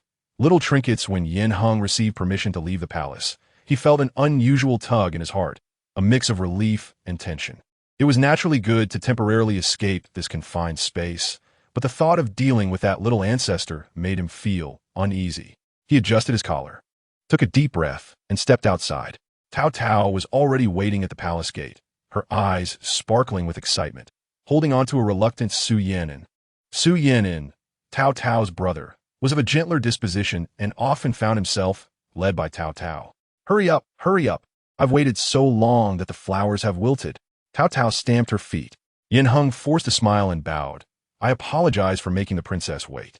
Taotao wasted no time, dragging Su Yinan out, and Yin Hung had no choice but to follow quickly. Along the way, Taotao's chatter was incessant, pointing at this and asking about that, while Su Yinan occasionally responded but mostly followed in silence. The trio arrived at a secluded pavilion outside the palace, where Taotao pulled out a small cloth bag from her sleeve and emptied it onto the stone table, spilling a heap of trinkets, glass marbles, silver buttons, wooden carved ponies, and several brightly colored embroidered handkerchiefs. Let us play chess, Taotao declared, her eyes sparkling. Whoever loses must give up one item. Su Yinan hesitated. Mother said we shouldn't gamble with things. This isn't gambling. Taotao pouted. It's just a prize. It's more fun that way. Yin Hung stood by, silently sighing. He knew the little princess had many ideas, but he hadn't anticipated she would dare to involve a prince in such games.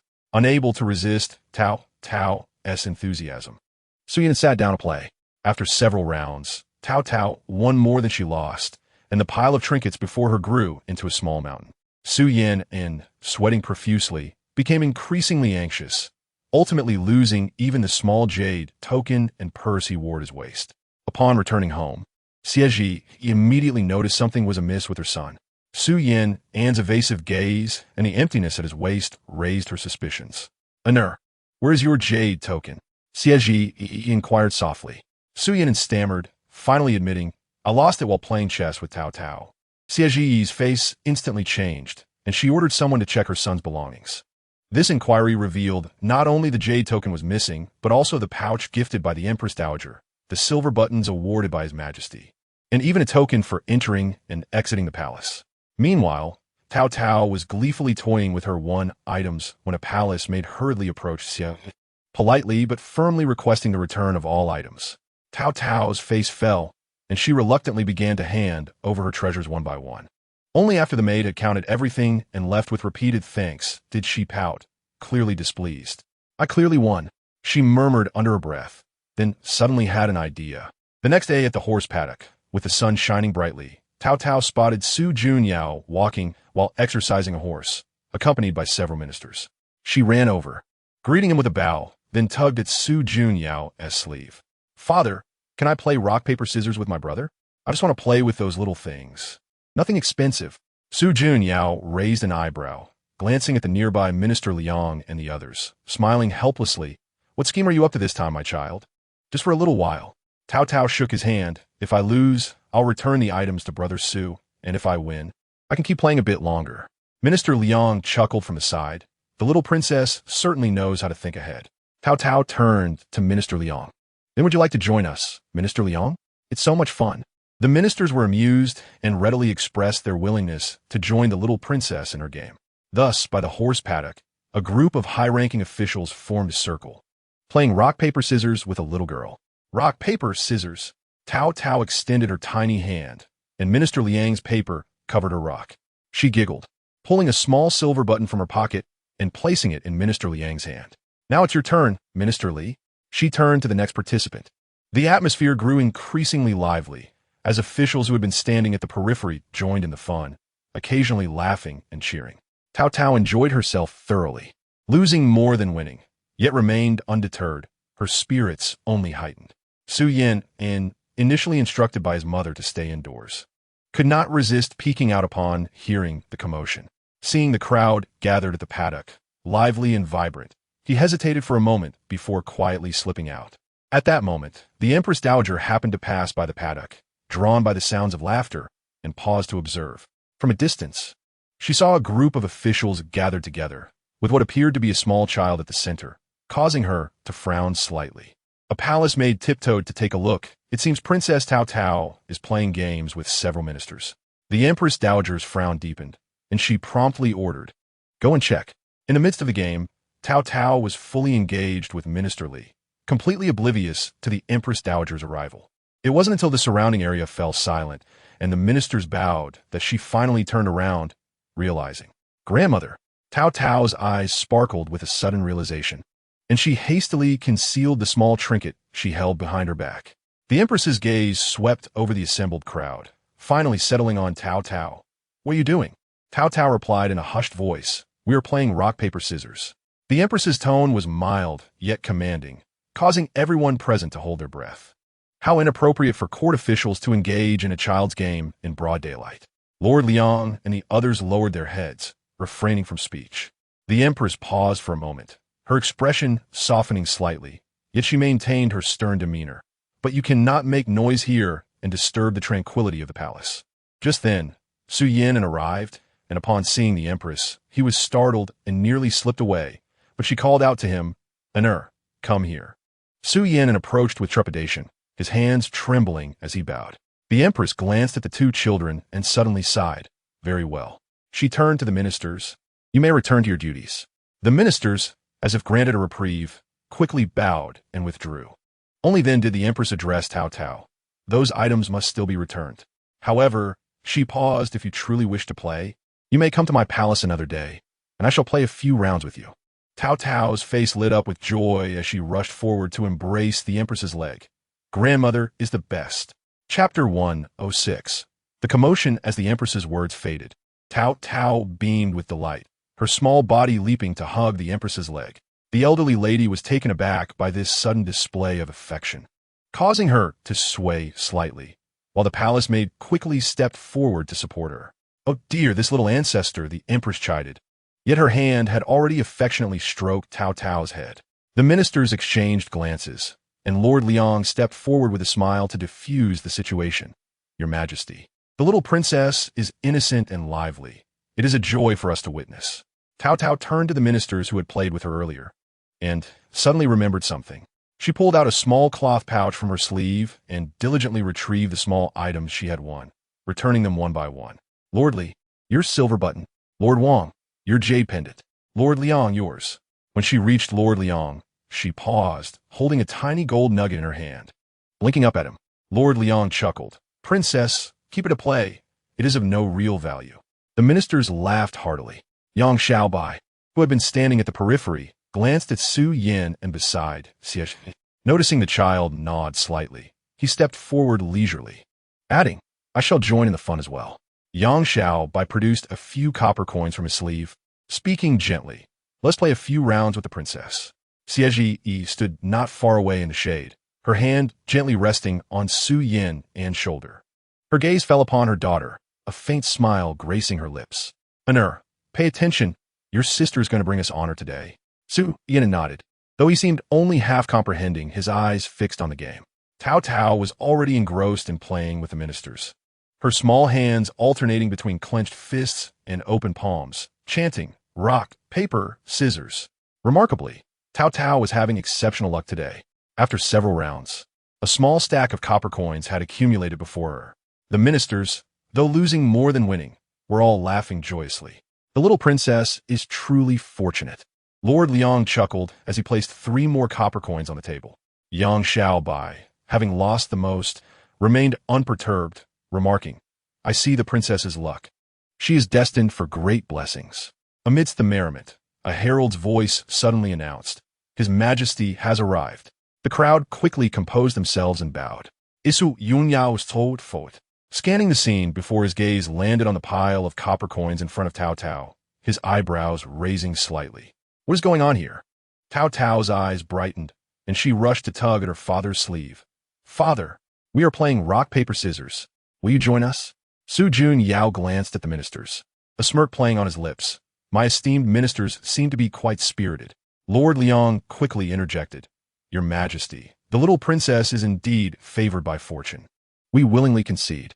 Su Junyao looked down at his daughter. "Oh, is Taotao that skilled?" Taotao nodded vigorously, pulling at her father's sleeve to join her in the game. "Father, try it."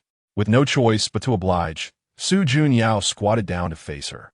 The two faced each other, and Taotao's small face was earnest. Rock, paper, scissors. Taotao chose paper, while Su Junyao chose rock. Father loses. Taotao clapped her hands in joy. Su Junyao chuckled, placing 3 copper coins on the table.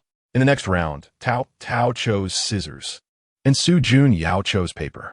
After losing 3 rounds in a row, Su Junyao raised an eyebrow.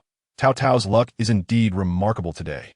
In the 4th round, Taotao, with a glint in her eyes, chose rock, while Su Junyao chose scissors. Su Junyao chuckled, nodding in agreement. Taotao cheered as she pushed the copper coins toward him. "Father is amazing." The ministers quickly chimed in. "Your Majesty is indeed wise." Su Junyao laughed heartily, lifting Taotao into his arms. "I see that Taotao is our little lucky star. Today's spring hunt, with her luck, might just bring us good fortune." Taotao was in the courtyard observing ants moving their home when she heard footsteps and looked up to see Yin Hung standing at the courtyard gate, appearing somewhat awkward.